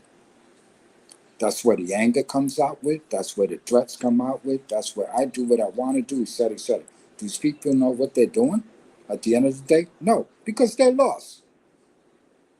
And the Bible knows that. The Mm. Bible also should be looked at as a uh, manual, if you will. And some people get mad when I say I consider it a behavior manual. And they go, are you crazy? I'm like, well, it speaks about behaviors. No? It speaks about past current events. It speaks about war, killing, murder, even babies. Oh, I want you to go out and find every 1 year old, any child that's not yet 1 year old, slaughter him. Who Mm-hmm. did this? Was this God? No, this was man. This was Mm-hmm. us. Mm-hmm. And we did it in the form of what? To please who? A king? A fake Mm. king? A leader? The gangster? Come on. You're preaching. You're preaching right there. I like it. You know? So when this thing happened in the Olympics, I actually laughed, but I was also disappointed. I said, the Christians that are doing the most screaming, I want to know, how much do you really know your scriptures? Mm. Or do you know what God expects of you? Or did God not warn us? What did God warn us about? God said, remember that even Satan can disguise himself as an angel of light. That's a warning to the rest of us. That's how good the devil is at fucking up shit. And God warned us, and we fall for it. But there's a reason for that. We're weak, weak spirited. Mark, Go I want ahead. to jump in here really quick. Martin said first he got in trouble by his teacher because he said that Jesus hadn't come back yet. And his teacher said Jesus came back on Easter Monday, and that was when he returned. I'm not sure if she's talking about at the resurrection, because that's why we celebrate Easter That's why I celebrate Easter, is the death, burial, and resurrection of Jesus. And I don't know if it was a Monday or not. It was actually whenever Shabbat was over that Jesus actually resurrected from the dead, and then he went on to heaven. And what we're talking about, the return, is the rapture of the church. Is when Jesus comes back to take his people home. So uh, she was right and you were right. I guess I don't know. I guess it would just depend on the context you guys were talking. Yeah, again, my thing is, if you want answers, don't ask nobody else. Go to God. Pick up the Mm, Bible, read it. If you don't understand something, then try to look for the teaching Bible. Break it down, the different languages: Hebrew, Greek, Jewish. I mean, and even the Jews are not right. People don't even know that there's a lot of people, when God comes for his people, guess what? All those people in Israel are not going to heaven. A lot of them are going to hell. Believe that. Homosexuality, they don't have a problem with that. LGBT, that they don't have a problem with that. And again, to each his own. You do you, I do me. right. That's At right. the end of the day, if you're a Christian and you're saying, "Oh no, I'm okay with this, and that, whatever," I'm sorry, don't help the problem exist. You're supposed to make sure the problem doesn't exist by way of your faith, if you believe in God. And again, I don't argue with people. If they don't know, I tell them, listen, man, I said what I said. Just recently, somebody said, like, what? What did you just say? Jesus went to hell? Yeah, he did. Yes, he did. It's right And there they in your go, Bible. Read it. He walked yeah. straight through hell and got the keys. I mentioned That's there's a right. place called Hades. I mentioned there's a place called Paradise before Jesus went to the cross. There was already a place called Paradise. And then, like, what the hell are you talking? And then for somebody to tell me, well, I've read the Bible all my life. I know what I'm talking about, this and that. I said, listen, I didn't say you know what you're talking about. I'm just saying that you misunderstood something. Or maybe you should go read it and look it up. And the person that was sitting next to them decided, oh, let me find if I can find it. And she came up with the verse and everything. And she just like, well, you believe what you want to believe, and I believe what I want to believe. And I'm like saying to myself, wow, that is so insulting. Don't just, and I didn't insult her. I just said, maybe you didn't understand or understood what you read. But it's right there in the Bible. It's If right it's not there. in the Bible, then, it didn't happen, but it's there. Did I Yeah, I know there think was a place? No. I had to learn that. And I learned that about what, 20 years ago? I right. didn't know before. I think people don't realize that everything Jesus did, he did everything that so that we wouldn't have to do it. Uh, yeah, it's your choice. A lot of people don't want to believe in hell. They want to believe that this earth right now is we're living in hell right now, and that after it's all said and done, that we all find a place in the kingdom. I guess I don't know. Yeah. But yet these same people that are telling me that are telling me that they believe in reincarnation. Well, at Yeah. what point are you going to find your way to heaven if you're going to just keep reincarnating? And how many times do you get to reincarnate is what I want to know. But people don't realize that Jesus did everything. He ate, he slept, he got tired, he got upset, he got, he was happy, he was sad, he did everything. And for the people that, because hell is as real as heaven is, you guys. And Jesus actually went to hell. He actually did. And Yeah. so there's nothing that a human um, soul or body will go through that he hasn't been through. And he had to do Yeah. that, right?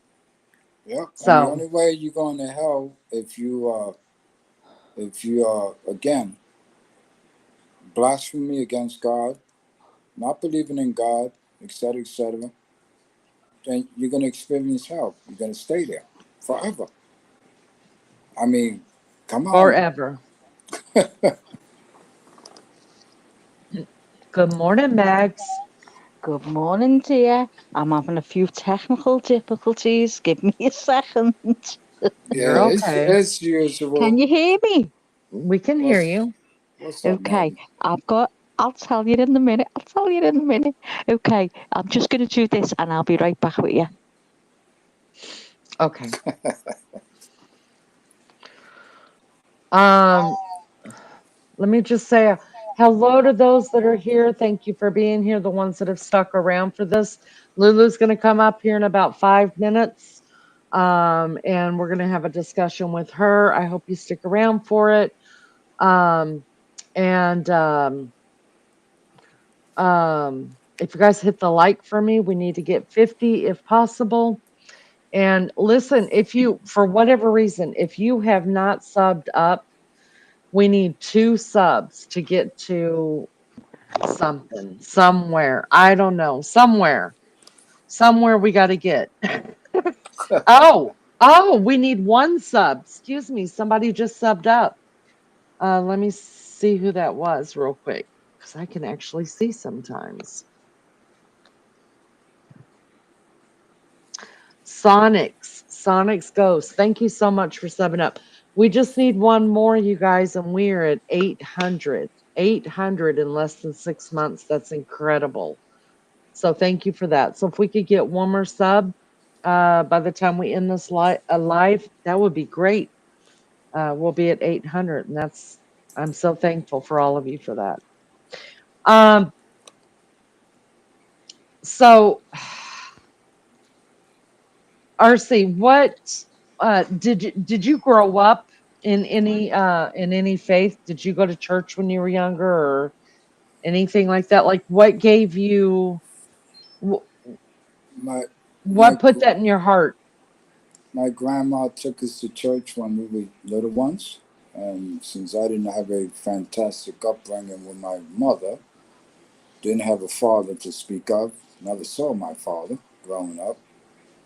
Didn't see him when I got older, to be honest with you. But anyway, we went to church, and of course, we didn't stick with it as we got older. Especially we became teenagers. You know, you do your own shit, right? That's the way it works. Right.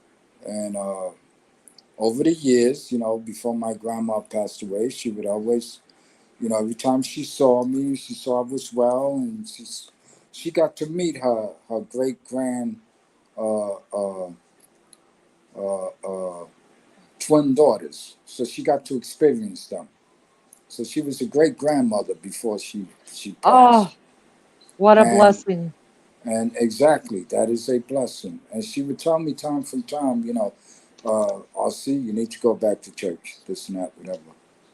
And you know, there was times that I did, and I realized that there are some good churches, but then there are some churches that some of these preachers, they speak the same smack, the same verse over and over again, week after week, this and that.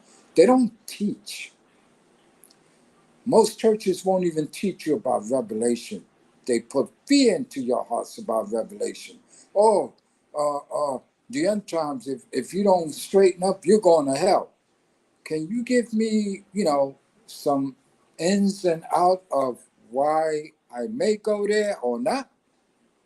Can you educate me a little bit? No, they don't. And some of these preachers on these, some of these preachers, I'm sorry, they don't belong there. They're not teaching their flock anything. They're not Mm, teaching the congregation nothing. yeah, and you know what's sad, RC? You know what? Even if a preacher is not preaching anything that I believe in, I still I can't I don't I try not to be judgmental just because I know the Bible specifically talks about that. But preachers, let me tell you something. Y'all need to read that book. because, you know, the one you're supposed to be preaching out of, because it talks about that. See, for me, I'm not a preacher, right? My blood is on my hands, right? I've got to answer for whatever I don't have to answer for what RC chooses or anybody else. I just have to answer for Leanie, right? Those Yep. preachers out there, every person under the sound of their voice that sits under their leadership that they preach to, that have heard the word of God, whether it be wrong or right, those people's blood is on that preacher's hand. He's got to not only answer for himself, but he answers for his flock, his congregation. Uh,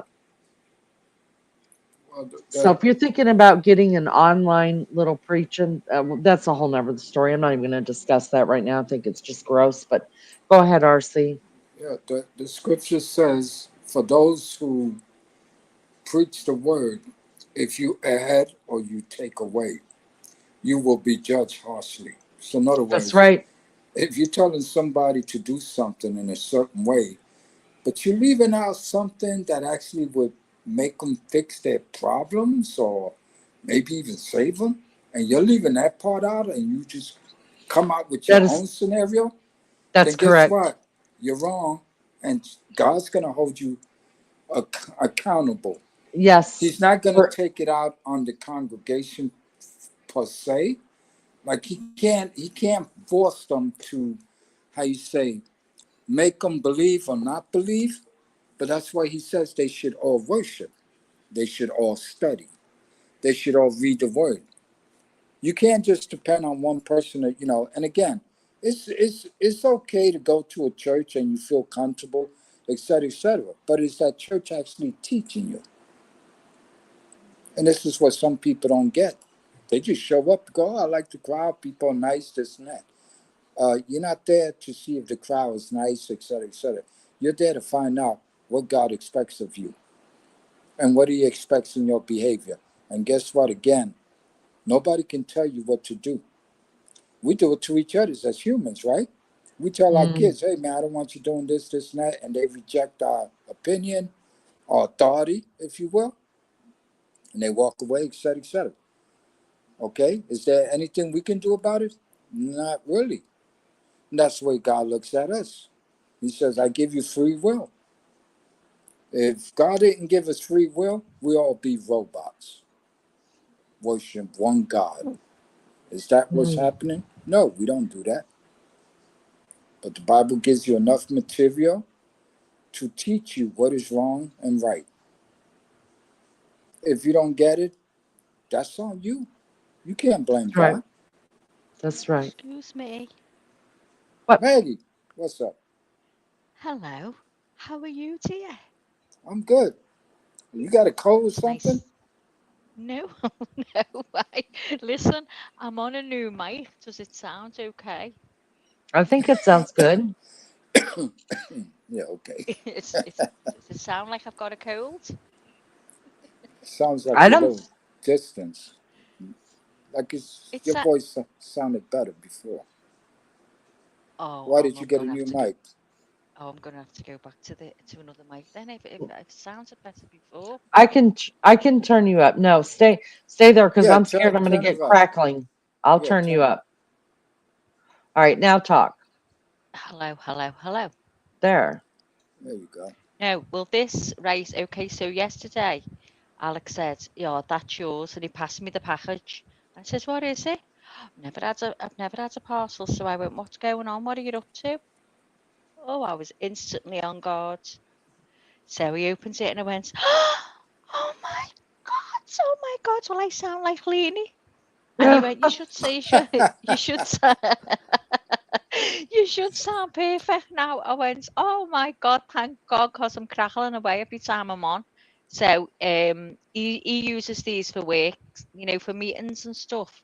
So he said Hmm. they are clear. So he's just told me where to put the mic, because if I do that and it starts, Yeah, you'd don't do hear all that. that. Mm-mm. Yeah. So is that better where it is now, Leanie? Yes, that is better. Lulu, take the link, honey. Come on up. I can't believe you waited for me. feel Lulu terrible. wanted to wait for you. I was going to do it, and she was like, I want to Well, wait. listen, And I just think that's perfect. I know, but I'm going to be completely honest with you. I've remembered this since you scheduled it, right? I've got notified me on Mhm. and everything, and got up this morning, dawdling around, forgot all about it. My It's brain just okay. went. I really did forget, I'm being honest. But I'm I here, think I'm here. I liked it as soon as I knew I liked it.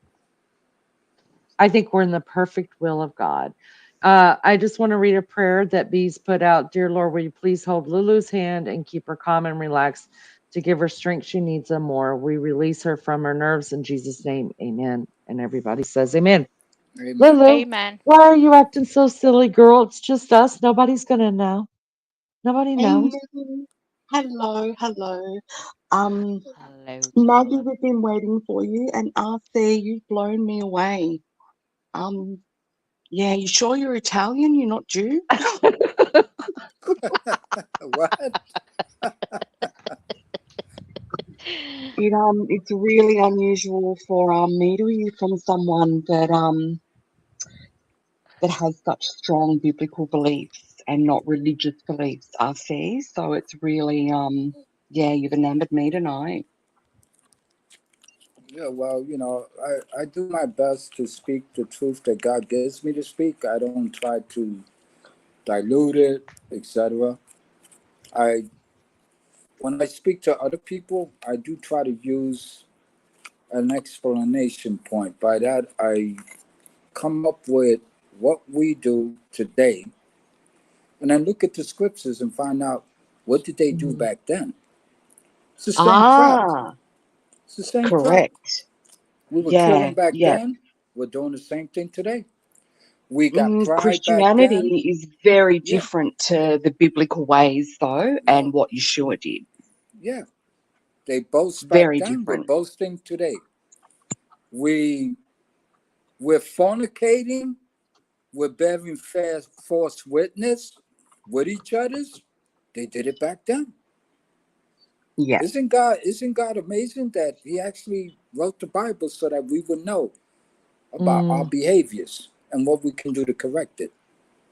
yeah. Look, And, we'd be told at different times, we'd be given over to a reprobate mind, that we'd be free to believe all these things and go ahead with it, but it was going to ruin us. exactly. And again, that's coming anyway. But then guess It's what? already When we here. when we do get saved and we do, when the new kingdom comes and it arrives, it gets here, this and that, whatever, it's going to be wonderful. We're going to live forever again, the way we supposedly planned out the first time, right. Right. and we're Hallelujah. going to be good. I mean, it's going to be fantastic. What did God say? When you come to heaven, I am going to, or Jesus said, I am going to prepare a place for you, for all of us. It's going to be beautiful. What people don't understand is that the pillars that are going to be placed on earth, people don't even understand if they will read the Bible. Well, why is God going to put pillars on the earth? Because He's ready to build something, and He's going to I think get it's rid of the old funny. earth and get and bring. The kingdom is coming to us Well, according to the RC, don't you think scriptures. it's strange that the only ones that preach about what will happen on earth are the Jehovah's Witnesses? Every other church, it's a very foreign concept to them. The only ones that preach it is the Jehovah's Witnesses. I mean, they have some very different beliefs to what the Bible holds, but they're the only ones who have that understanding. They have the understanding, but at the same time, they have certain different beliefs that don't equate to the scriptures. Correct. And get Yeah. and guess what? Every denomination basically does that. Some are better than others in articulating what the scriptures actually say. Let me ask you guys a question. Do you know that you're allowed to rebuke the devil? Absolutely. Okay. How many churches Rebuke the teaches devil and he that shall today? flee. Not a lot of churches do it, but absolutely. Okay. You have authority over the devil. And again, it's in the scriptures. God says, I Mm, give you, or Jesus says, I give you authority. I give you dominion over the world, the earth, the God in Genesis says, I give you dominion over the earth, the creatures, the beasts, the animals, etc., etc. Authority. He didn't say, but you can't mess with the devil. No, what happens is that if you don't have any faith in God that he'll protect you, make sure that nobody harms you, etc., etc., then he's pleased with you. But if you're going to say things like, and we do this as Christians sometimes, God, why did you take away my son? God, why did you? We didn't take, God didn't do that. We did. Our mistakes. Mm, A mm. drunk driver kills your child. I'm sorry, God didn't do that.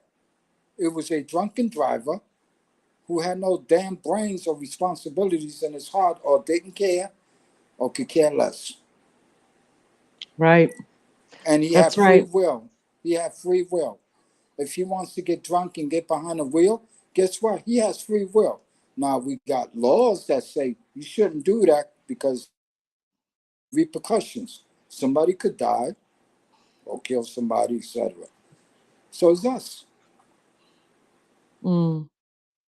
Let me ask you, Lou, can you give me a Thing is okay, miracles do what? I'm sorry, RC.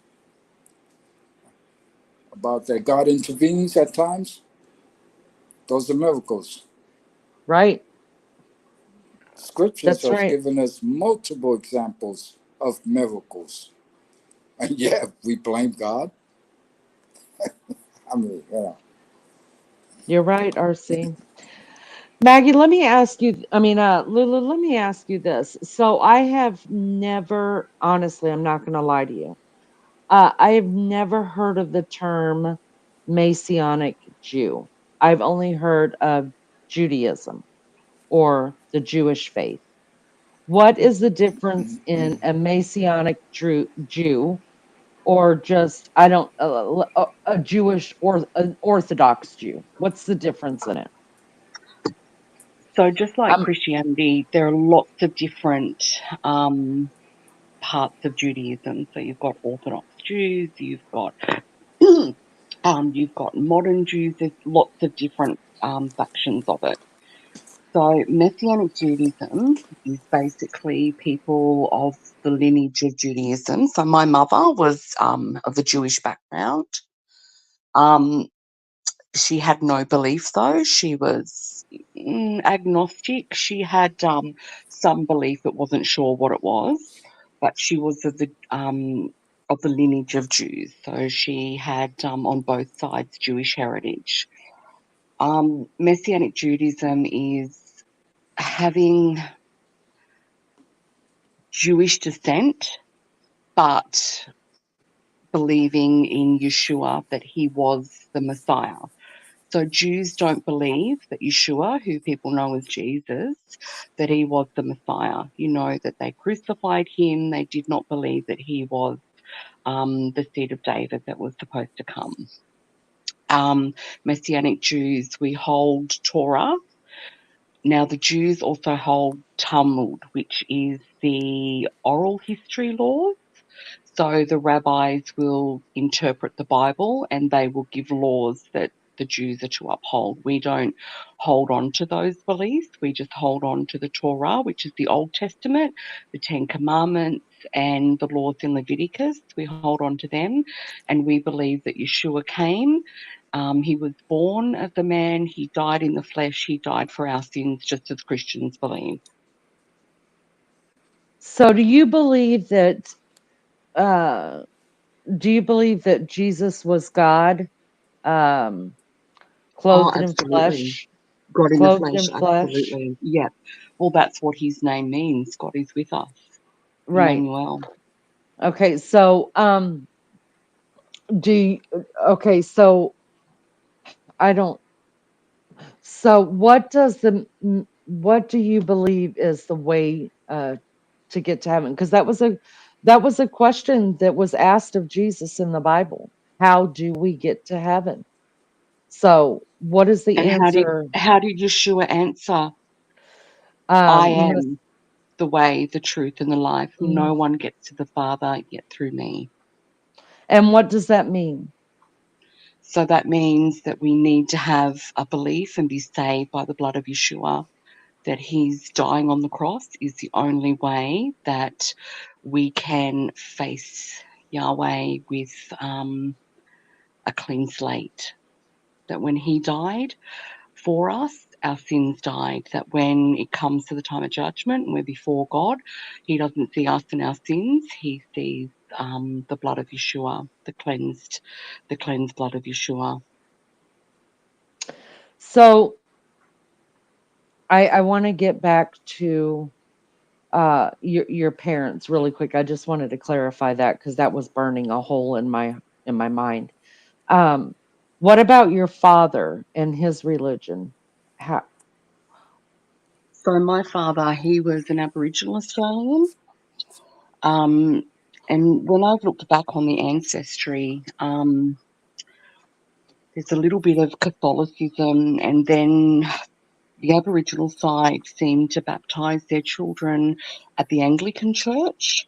Um, there's some church records that show, and they put down that they were half caste or Aboriginal stock was what they were named.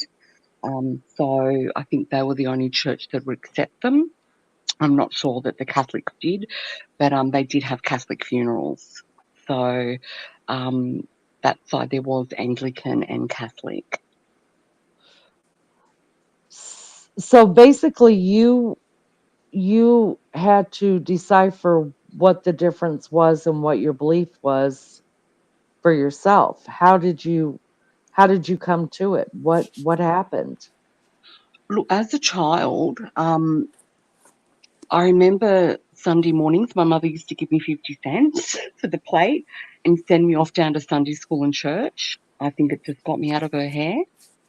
So I'd go down there, and it was a Protestant church, and I loved going. There were all these old people. They were like surrogate grandparents. I'd have afternoon tea with them, and I sort of grew up in that church, and I got confirmed and stuff like that. So I grew up with a belief, and I just noticed that all these people in the church, how good and kind and decent they were to me. So I understood from a very early age that there was something with Christianity, that there were good people. Um, and I liked going. And my faith has continued as an adult. Um, but then in my early 20s, the church that I grew up in, it became very left winged, and the church was represented in something that I didn't agree with, and I was really, really cranky about that. And I started thinking there's a little bit more to this, and I just sort of delved in deeper, and I ended up for a little time there going to the Seventh-day Adventist Church, and I learned a little bit about them, and then I learned about Shabbat, and that really got me interested because of my Jewish heritage. Mm. And I looked more into that, and then I realized there wasn't only laws by God that were to keep Shabbat, but there were other laws as well, which was the Torah.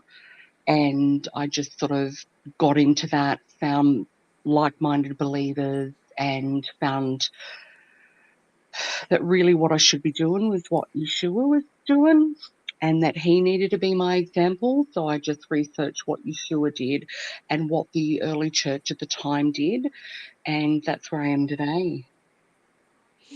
Have you always practiced this in your whole adult life? Um, no, only about the last 15 years.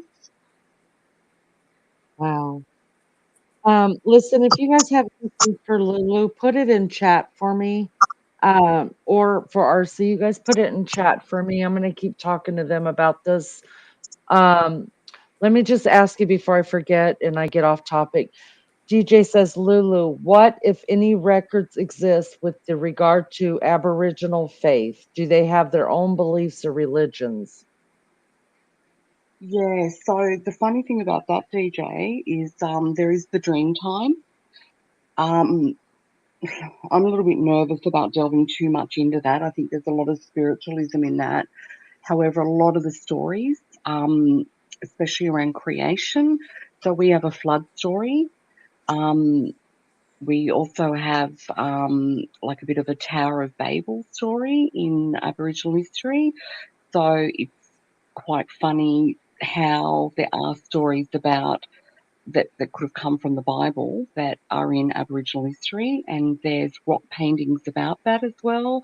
The story is about a frog that went and drank up all the waters, and then someone tickled this frog and it spewed out all the water, and that's how the earth got flooded and rivers and the ocean was made, etc. Oh, Lord. So yeah, and but lots of cultures have stories that you can realise where they originally came from, but they're oral histories, and as you know, with Chinese whispers, you know, things get changed Mm. along the way.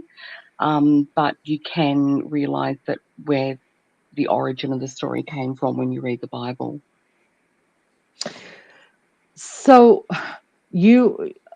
Polly is not the same faith as you, right, Lulu? I don't think Paulie knows what he is. he, he Well, tells that's everyone okay. he tells everyone he's Catholic because he was baptized like as a baby. But he's got a belief. He keeps Shabbat with me. And on Shabbat, I know it sounds really boring, but Shabbat's a real gift. And as in the Bible, it teaches that Shabbat was made for man, not man for Shabbat. And it's a real gift that you're able to just drop the world for that 24 hours. So at Sunset Friday, you just get everything secular out of your life.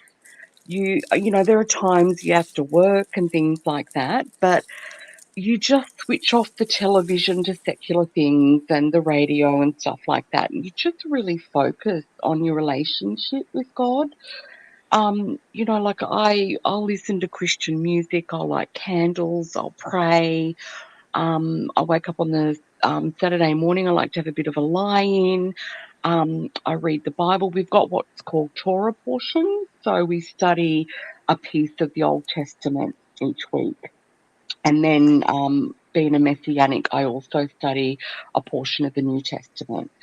And you just reflect on that, and you pray on it, and you just do things that, you know, in sort of commune with Yahweh. So, like, I walk the dog and get back to nature and have a look around and realize what an awesome world He gave us, you know, how lovely things Mm. are, and spend time with friends. Charity as well is allowed, so I might do things for another person. Um, it's, yeah, a lot of people go, oh gosh, I wouldn't like to do that. Oh, no, this, no, that. It's not about that. It's just about cutting off from the world and getting in touch with this spiritual side. And it's a really beautiful experience. So can you tell us, like, what does what exactly, so Shabbat starts on sundown on Friday night and it goes to sun up on Saturday morning. Is that correct? No. So sunset Friday to sunset Saturday. So at the moment, we're in Shabbat here in Australia.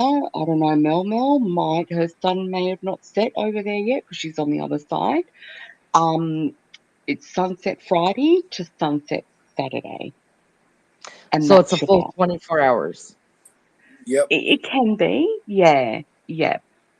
Is there certain things that you guys eat during Shabbat? So one of the things in regard to Shabbat is in the biblical ways not to light any fire. So, and the Orthodox Jews take a little bit further, you know. So Orthodox Jews, for example, because you're not to do work on Shabbat, they won't even tear toilet paper. They've got to have tissues because tearing the paper is considered work, you know. I'm really blessed being Messianic that I don't have to listen to what the rabbis say, but I just do what Yeshua would have done. But cooking, you know, I try and just make food a little bit more on the Thursday, or I'll cook a little bit earlier on the Friday, and then just have it prepared and just sort of maybe warm it up if I have to. So just I'm not spending time cooking on Shabbat, so I can just concentrate on just chillaxing. What would happen if, or okay, before I do that, what are some of the other traditions of it? I know you like candles. Do they have to be a certain scent or a certain type? Look, no. In Judaism, there is a prayer that the woman of the house does. So there are candles lit. So if you're a single person, you'll light one candle, and if you're a couple or a family, you'll light two. That's not really mandated, though. There is something in the Old Testament about it. I do it purely as a bit of a ritual of my own. I don't think that, I have to do it, but I do light candles at sunset. There is a song that I sing called the Shema, and it's a call to prayer. So it's similar to what the Muslims have. It's a call to prayer. Shema Yisrael, Adonai Eloheinu, Adonai Echad. It just says, basically God is, He is God and He is one, and there's no one but Him. So I sing the Shema and then I'll pray. So I'll just ask Yahweh to bless me in the Sabbath and to take the scales off my eyes, allow me to reflect, allow me to be in commune with His Spirit. And then, I'll just listen to Christian music or read the Bible and just relax. I might have a little glass of Israeli wine. And then Shabbat. We try and fellowship with like-minded believers. So there are certain websites where we've met other believers and we'll meet with them and we'll do the Torah portions together. But there's no hard and fast rules. I spend a lot of Shabbats on my own and that's okay, but I also fellowship at times as well. Is Shabbat the same as the Sabbath? When the Yep. Bible says to keep the Sabbath So holy, yes, so Shabbat, that is the Sabbath. And it's funny, Arcee, I'm wondering how you feel about it, that many Christians, and in Australia, England, America, will speak about the Ten Commandments and how they've taken them down and we need to keep the Ten Commandments. mm, However, when it comes to the commandment of remembering the Sabbath and to keep it holy, no one mhm. seems to do that. And what's your take, Arcee, and Lainey? What's your take on keeping the Sabbath? And do you think that it is a commandment we need to keep? RC? That's a trick of the devil, and people don't get it. My thing is, like I've been telling people for as long as I can remember, everybody that goes to church on Sunday, congratulations, you broke the Sabbath. You're not supposed to go to church on Sunday. In New York City, the Jews never run business, operate Mm-mm. on the business market, their stores, etc., Sunday. So when I tell people, I said, they don't break the Sabbath, but you complain about them. You curse them, you accuse them of stuff, this and that, whatever. Guess what they're doing that we forgot how to do? What's that? We don't worship the Sabbath at all. So at the end of the day, do you think that God is pleased with us, Christians? I have to say no. I have to say no as well. Okay, so my thing is, who made this change? It came from the Catholic Church. And everybody just, all the other different denominations says, okay. And again, these are people from the higher ups. And why did they do that? And again, at the end of the day, I find it as like, you know what, God, we don't have to do everything exactly the way you taught us. No, that's not the way it should be. And when I look at the Jewish faith and Jewish people in general, etc., they even have a few different customs or, how you say, if you will, uh, certain things that they say they do, they say is tradition. Not all of it is tradition. And a lot of traditions in both faiths are actually man made. God didn't Mm. say you could do this and do that on certain days. That's why He gave us the commandments. And we actually disobeyed the commandment by creating a scenario in America or anywhere else where we show up to church on Sundays. At least we're worshiping the Lord. No, Sunday was not supposed to be the day for you to go do that. God didn't say rest on Sunday. He said, do not break the Sabbath. He commanded us not to break the Sabbath. It's been broken for hundreds of years now. People don't get it. So I Lulu? see where it stems from, yes, is the tradition of men. So it comes from the Catholic Church. I have big issue with organised religion. I'm not going to go into that. However, No, look, we should be worshipping every day. We should be. We should always set time aside for Him. Okay, but where the belief comes from was there is a passage where they spoke about Paul and the believers meeting on the first day of the week. And if you read that passage, it speaks about that they were collecting money for the ministry. The reason they met on the first day of the week was for that purpose, because it had to do with money and collecting funds. You don't do that on Shabbat. You don't buy or sell on Shabbat. That's why they did that on the first day of the week on Sunday, Right. because there's not to be any money changed on Shabbat. So that's where a lot of the churches get very confused. Now, the other thing in regard to Shabbat is that people will say, well, Yeshua was raised on Sunday. That's the day, that's the new way of doing things under Yeshua. Now, I don't know, Lainey, if anyone's ever asked you this, but you ever think about it. So how many days was Yeshua dead? So he died, and on what day was he born again? Was he raised again? Sorry.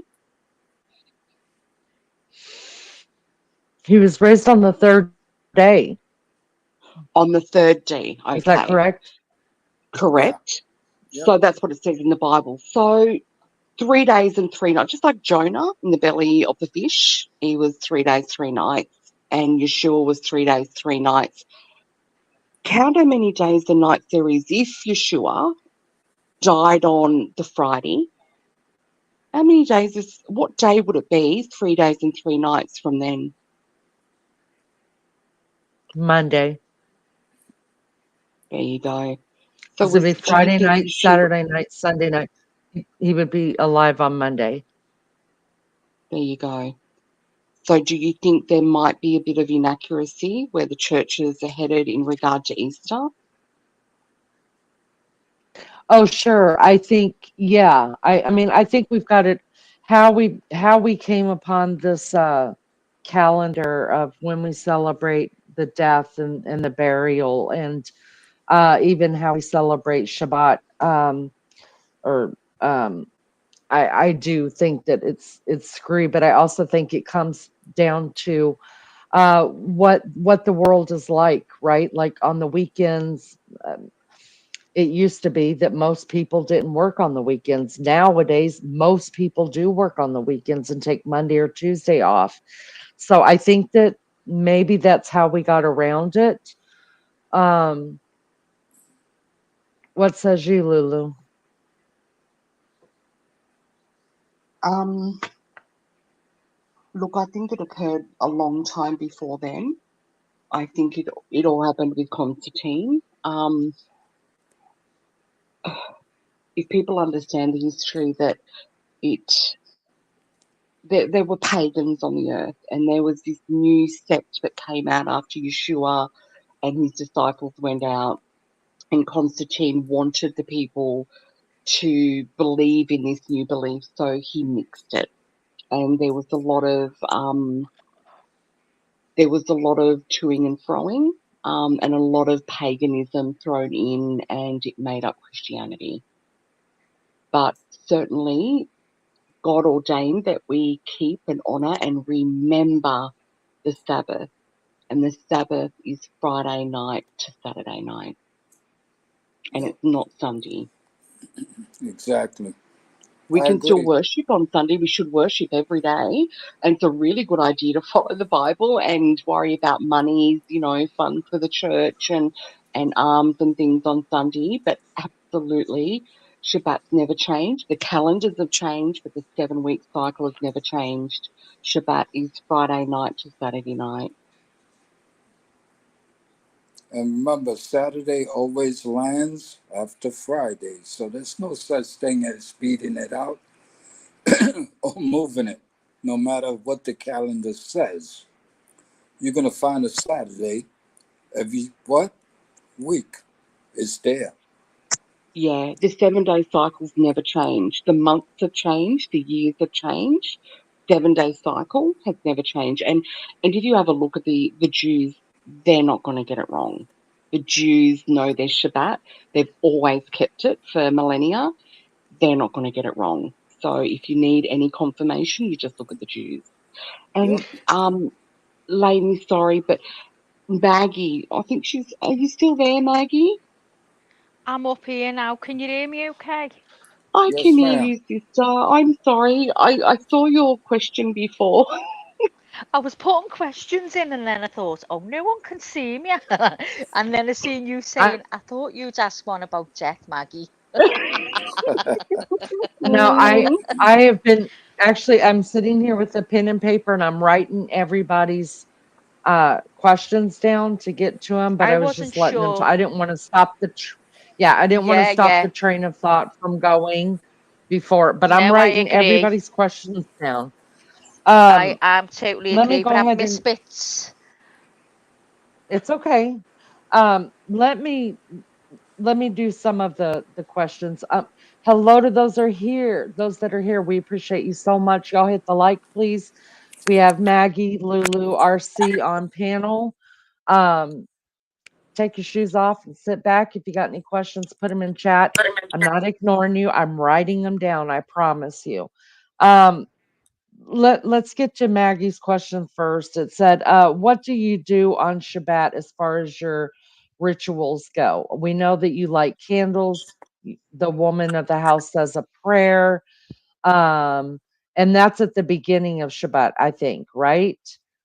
And Well, I missed then that bit, so I'm glad I heard it's that. Go on. it's okay. And then you don't cook. You have already prepared meals, so because that's part of you rest on the Sabbath, right? So no cooking for the women or cleaning and yeah, stuff you like don't that. you don't work. Yeah, it's considered work cooking. Yeah.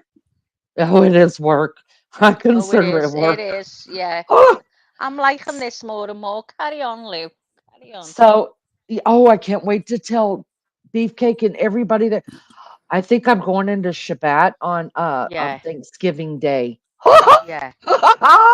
Shabbat Anyways, is a blessing. It really is. It's a blessing, particularly to women. Oh my And God, guess it what, is. so ladies? You will be attacked if you what? try that. If Thanksgiving lands on a Saturday, I know. Everybody will get all biblical on me, right? They'll be like, that's on Monday. And this is Thursday. All right. So um DJ asked, with regards to food that you do not eat, Lulu, as part of your faith, what are the bases around that? Okay, so if you look in the book of Leviticus, Yahweh makes it very clear what his people should and shouldn't eat. Now, I want to make it very clear that we don't have a God that wants to just stand over us and say, don't have a good time, don't eat this because, you'll feel good about it because it's delicious and I just don't want you to have it. And a lot of people think that's what it's about. What it is, so we've got our clean and unclean foods. Now, Judaism, Orthodox Judaism, has a very different belief than I do. So there are certain laws, for example, in Judaism that, for example, you're not to boil a kid in its mother's milk. This is an abomination. Now, that was regarding sacrifices to other gods. That's what that was about. So, but even today, Jews will not eat, say, a butter chicken because it combines milk and meat. The rabbis have deduced that that is a law, and that's Talmud, the oral law of the rabbis, and that's what they will hold. What the Torah teaches is that there are clean and unclean foods. There are healthy foods and not healthy foods. Yahweh told us that we can eat all the herbs of the earth, so all the fruits and vegetables and nuts. But when it comes to meat, we are only to eat seafood that has fins and scales. So we're not to eat foods such as shark because they've got fins but no scales. And we're not to eat shellfish like lobsters, prawns, calamari, those sort of things. They've got to have fins and scales, okay? Then when it comes to meat, we can only eat animals that chew their cud and have a cloven hoof. So we're talking goat, we're talking lamb, we're talking beef. Now, if you have a look at this and have a really good think about it, you have a look at a pig or you have a look at oysters. What is their purpose on this earth? Do you think their purpose is a food, or do they have another job? And really, when you look at it, those creatures, they're the cleaners. So things like prawns and lobsters, they sit at the bottom of the ocean and they eat all the garbage up. They gobble up other fish's excrement. The oysters, they clean the waters of the ocean. The pigs, what do you do on a farm with all your leftover refuse? Well, I mean, a pig will even eat a dead human. These animals are the cleaners of the earth. That's what their purpose is. They weren't put here for a food. Yahweh is protecting us from eating these unclean foods. Amen. Okay, You so know, um, hold up, us Christians and basically Christians who have the knowledge. What she just mentioned, those are considered the bottom feeders. Not to say that that's what they eat. No, they're there for a purpose, to clean. Just like when I mentioned the bees, they have a job to do in nature also. So, but go on. I just want to say I hope that answers Barbara's question because she was talking about keeping kosher, and that's basically what Lulu was talking about, kosher being the clean. My question to you about that is though, um, in the New Testament, so so if we're to believe that Jesus died on the cross and shed his blood so that we can all be healed and so that we can uh, make it to heaven and became the sacrifice for human sin. Um, the Bible says that we can eat of anything as long as we pray over it, as long as we eat it in the name of God. What says you about that? Because for me, What is the verse? What is the verse before that though? uh, What's that verse pertaining to? Yeah, I can pull it up for you. You do go that. for it. Go for it, Leni.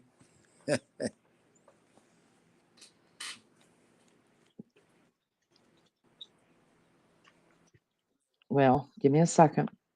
I see. Uh, So basically, the verse is talking about food sacrificed to idols.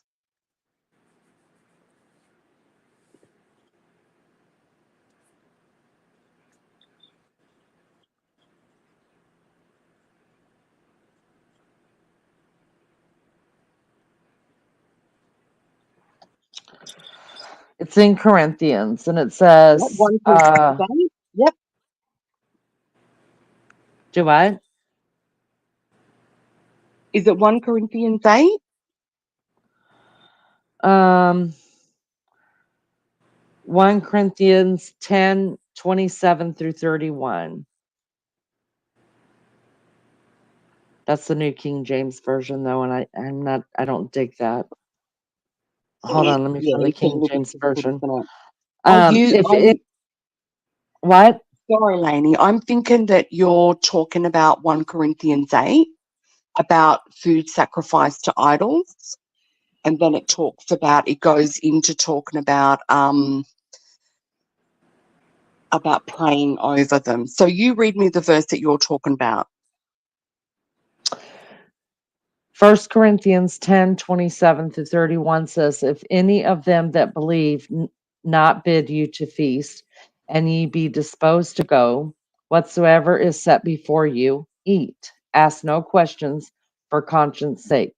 But if any man say unto you, This is offered in sacrifice unto idols, eat not for his sake that showed it, and for conscience sake. For the earth is the Lord's, and the fullness thereof. Conscience, I say, not thine own, but of thy other. For why is it my liberty judged of another man's conscience? For if I by grace be a partaker, why am I evil? Why am I evil spoken of? That for that for they which I give thanks. Whether therefore ye eat or drink or whatsoever ye do, do it all for the glory of God. So this right here is telling me that if someone invites me to dinner, or if I'm going to eat dinner, it is not a sin for me to eat whatever's to go ahead and take it. But if it is offered to as a thanksgiving to a God, then do not partake of it. So that's not talking about clean and unclean foods, however. Now, that's actually giving us a lot of freedom, that verse. I'd like to bring you back to present day. So we all have our takeaways, okay? We've got McDonald's, and in Australia we've got Hungry Jack's and Red Rooster, okay? So sometimes when I go to work, I don't bring my lunch to work, and I go down and I get a quarter chicken and chips. I eat that. Now, I don't know if that product is halal, for example. And halal means that a Muslim believer has been there, someone high in the Muslim faith has been there and has said a prayer and sacrificed these animals to Allah. Okay, that's what halal is. I'm not too sure whether this product has been. So I eat my lunch, I get a full tummy, I pray over it. I thank Yahweh for giving me food to sustain my body. I eat it, I go back to work. Now, I find out the next day that it's actually halal and been sacrificed to idols. I don't have to have any guilt over that. I've got no guilt over that because I did it in ignorance, because I don't know, I didn't know. And it's the same as someone, if I went to a Hindu family for dinner and they made a goat curry, for example, and they invited us over for dinner and we ate it all up, gobbled it, was lovely. Then we found out that they did a sacrifice previous to that goat and gave it to one of their gods before serving it to us. I don't have to hold any guilt for that. So that verse isn't talking about clean and unclean foods. It's talking about our responsibility as believers. RC, what do you say? Same perspective when you're in a church and listening to a pastor and he's telling you some verses, and they may not be correct or even they may be wrong, and you just absorb it, you believe it, you walk away, you go, wow, that was a good sermon that he gave today. But at the same time, you can't be held responsible, okay, if he taught you incorrectly. In other words, you didn't know, you just Right. believed it. Ignorance. Mm-hmm. Okay, and again, you could say ignorance, etc., etc. If you don't know, then the problem is, guess what? You can't be held responsible for something you didn't know. that was happening. That's true.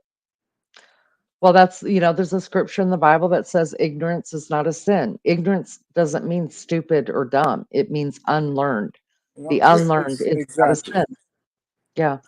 Um, uh, uh, l- Lady, can I just butt in? And basically what I'm trying to say is um, the people of the Jewish faith, they're the apple of God's eye. Okay? They are his chosen people. They always have been. They always will be. That's where our Saviour came from. But they carry a ton of grief. They carry a ton of guilt. And every little microscopic thing they do in their daily lives, there is guilt attached to that. And they feel judgment regarding that. What the New Testament shows us is that we have this liberty in Yeshua, that we're going to fail. We're going to. We're not perfect. We're sinful by nature. We're going to make Mhm. mistakes.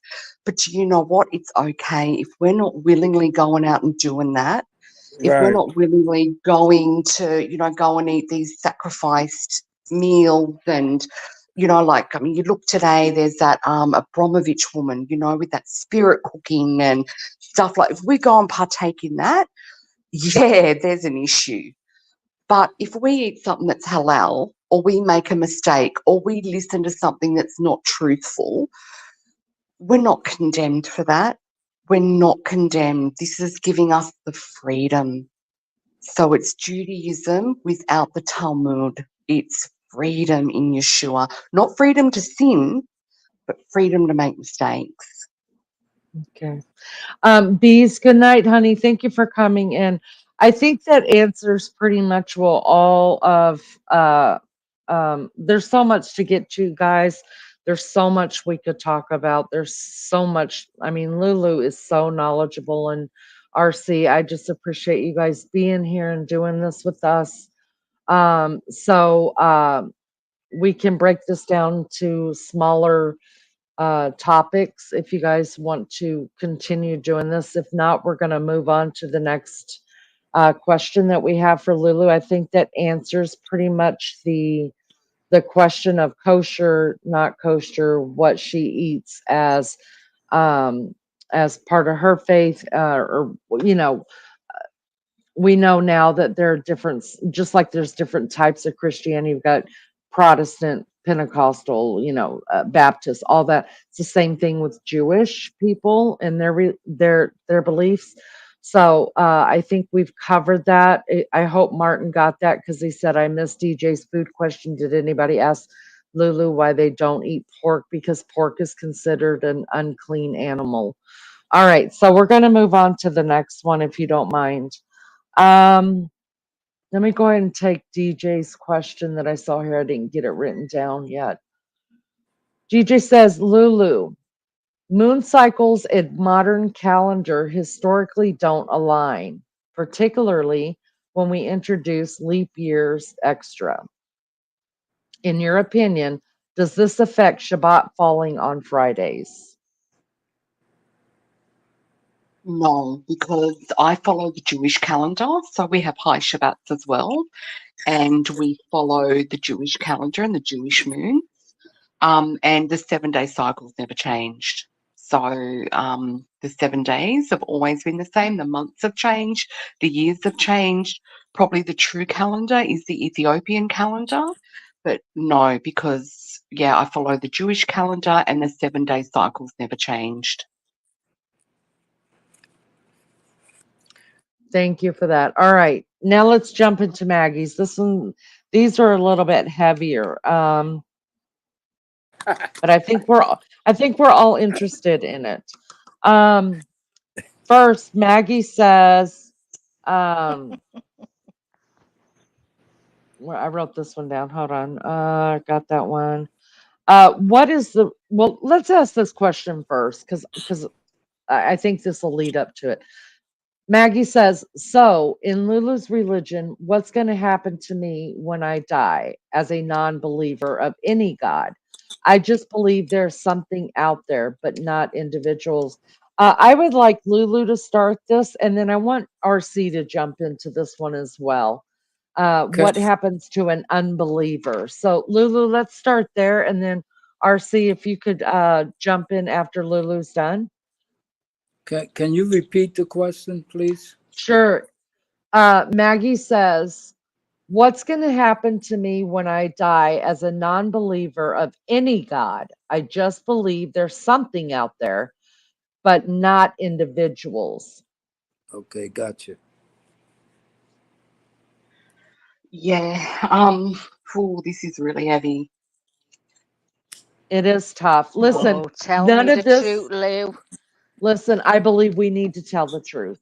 If this Yeah. is not your jam, if this is not your game, if you don't want to be a player in this, I totally understand. You're welcome to, come back in just a few minutes. We're touching on different topics of the Messianic Jewish faith, but not even just that. Or I'm not a Messianic Jew. I have my own opinions and stuff.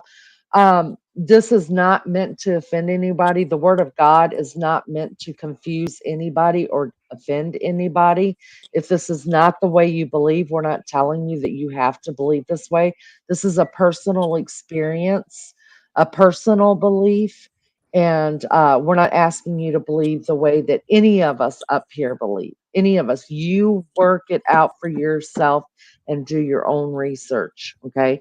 This is my own testimony. This is my very own conviction, Lulu's own conviction, RC's own conviction. So please don't be offended. And if you're offended by it, do some praying about it. That's all I can say. Lulu, go ahead.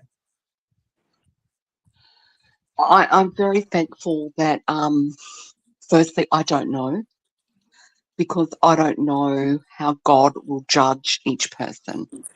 Not up to me, not up to Lainey, not up to RC, not up to your priest, your pastor, whatever. We don't get to judge. However, the Bible does state that we are sinful, we are born sinful, and we need covering. We need to be free of sin before we come before the Lord. Yeshua is that covering. So when we do approach the Lord on that great and dreadful day, our sins aren't seen, but Yeshua's glory is. Whether or not you choose to wear that on that day, I think is a personal decision. I don't know who's going to wear that, who's not going to. I do know that Yeshua hears our prayers 1,000 years ago. So there are people I've lost in my life that didn't have a belief, but I've prayed for them because he heard my prayer 1,000 years ago. So I've prayed in that moment of passing that they are saved, that Yeshua's reached out to them, and I just put it to him. I trust in him. And I pray for you, Maggie, and I look forward to spending an eternity with you. And I have faith that will happen. Well, Gail, I hope so, because I often think about this and I don't ever take the piss out of anyone's religion at all. And I've said to you, I would truly like to find something that I could truly feel, and I haven't.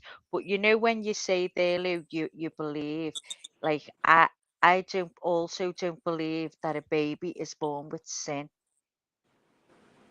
I don't get that. We're born with a sinful nature, Maggie. It's inherited. We're born with a sinful nature, but committing sin is a different thing. And we don't know God's level of judgment. No man on earth. And that's when a lot of people get very confused in this world. They say, well, you can't judge. Jesus said, don't judge. It's judgment on their outcome. That's what judgment is. Discerning is very different to judgment. None of us can judge the way Yahweh, God, will judge. We don't know what his judgment will be. None of us know. I don't know God's judgment on me. I'm fearful of that. Believe me, I'm fearful, but I don't know what it's going to be, and no one else knows what it's going to be as well. But I can discern I can discern that, like I go to my friends and they offer me a line of coke. Maybe that's not the way I should be behaving. You know what I mean? That's Yeah. discernment.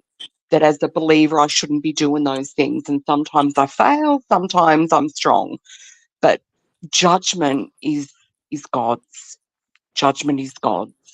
And we will all be judged on our knowledge. So, and God, there's a passage in the Bible that God winks at our ignorance.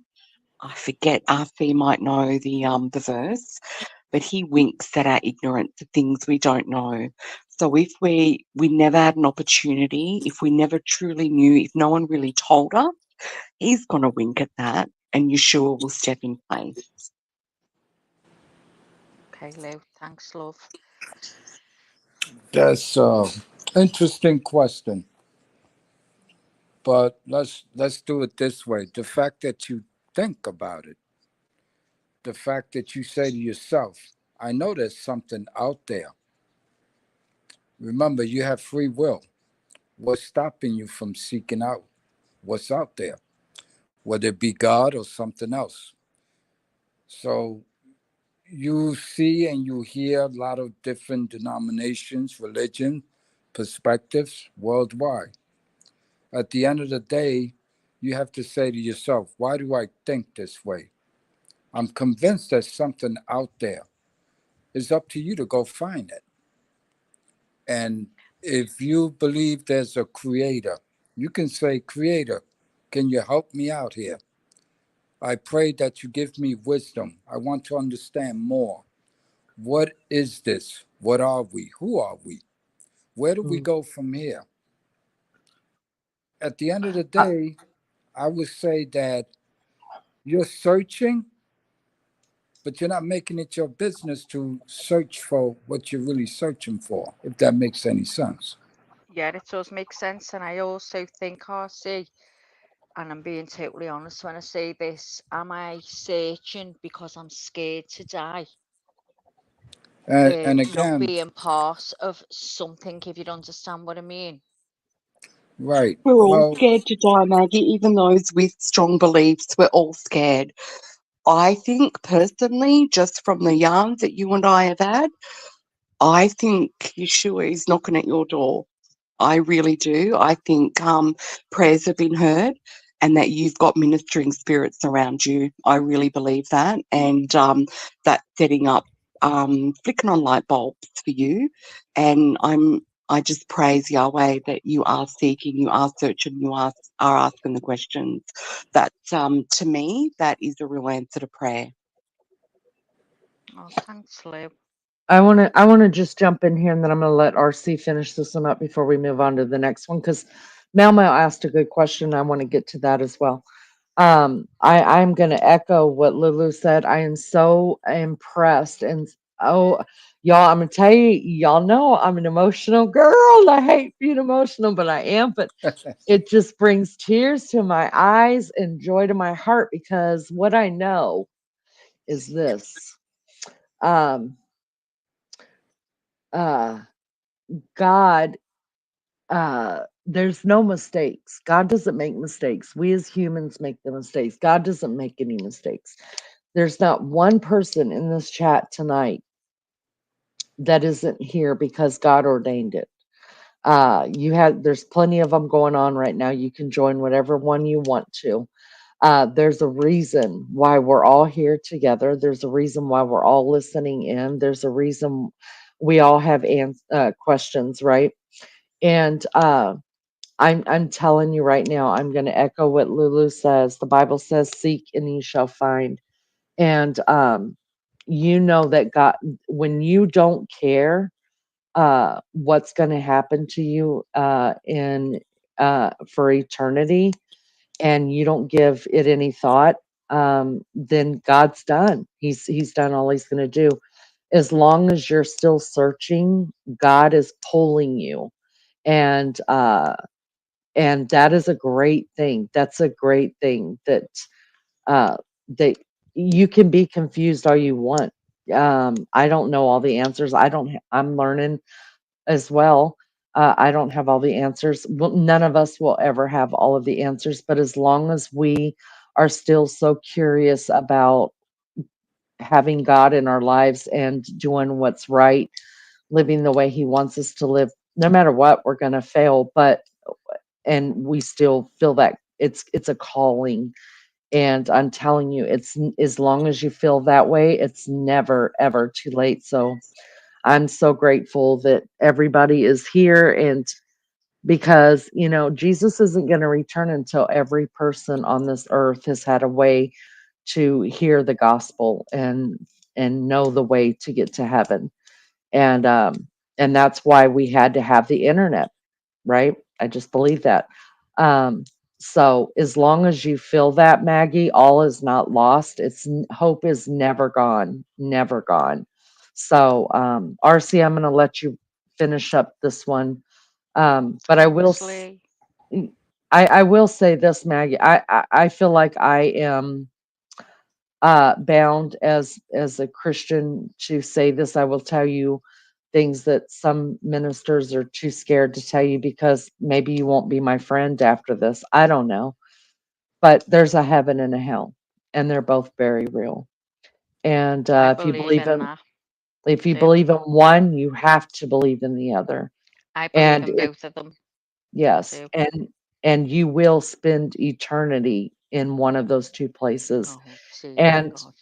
it's the truth. And I have to tell the truth, but it's your choice where you're going to spend it at. So RC, I will let you finish this up.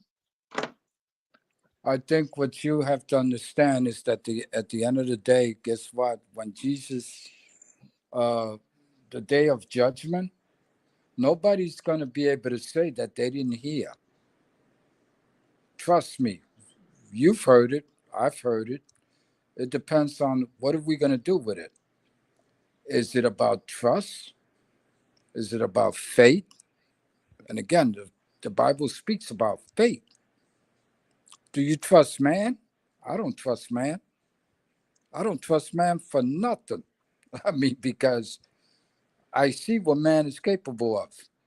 And we spoke about this when it came to relationship, right? We talk about what men do, women do, et cetera, et cetera. These are people who have no idea what they do or how they do it. Is it because they lack faith or they don't know God or Jesus or whatever? I like to say this: there are so many denominations, and people can say, pick one. I have a problem with certain people who, when they find something that they think is real and there's something that they need to do to satisfy, whether it be their guilt, their fear. You say you fear, you scared of dying. You've heard all kinds of categories across any platform because we speak about it, right? We talk about what? We talk about, well, we're coming back. If you die, you say, oh, I believe in, we come back and this and that, whatever. Okay, if that's how you feel, you have to understand what actually tells you this. Who told you this? Did another person tell you this? Or did Yeah. God? You have to seek out God. He will answer all your questions. But you have to be I've, faithful that he speaks to you. You know what? He yeah. speaks to all of us. We Listen, just don't RC, understand it. my mum called God her best friend. She never went to church or anything, but God was her best friend. And she would, when I'd sit and ask her questions about it and how she felt, the way she did in her heart, she always prayed. She talked to him like a friend every single day. She never denied him. When she was dying, she suffered all her life, and I could never understand how her faith was so strong. I couldn't. And because in me, I'm thinking, oh my God, why is he letting her suffer? She's not a bad person. She's a good person, but why let her suffer? I asked so many times, and she'd say, God is good. God is good. And she'd say to me, just find him in here, touching her heart. And I'd be like, how do I find him? And it was just something I have tried to do and I cannot do it. Or see, I can't answer you why. I don't know. I don't go looking up on Google about religions and stuff like that. I don't do anything like that. I just all I just don't know. I'm confused by it all. Like I've just said to you, am I more concerned about being part of a certain religion because I'm scared what's going to happen to me at the end of the day? I don't know. I honestly, 100%, I'm not lying to you when I say that. I don't know. Well, I let's want to put it. be, I see people who are religious and I see some people who are crazy religious, and I'm like, no, that is just not for me. And I see people that are just normal, everyday people, and they've some, different religions like Leo, Leonie, yourself, and you're all good people to me. And I'm thinking, what is it? What is it I'm missing? I just don't know. Okay. When you spoke about your mother, didn't that feel good to you?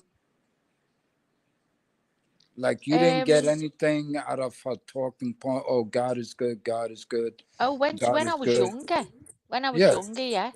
Yeah, Right. when I was So younger, the thing is, I did believe because it was what I was brought up to do. I was believing, yeah. And then as I got older, my mind had just started questioning things, and I'd hear other religions, and I think, well, hang on, why is there's surely there's only one God who's over everyone. The Creator is, why have we all got different?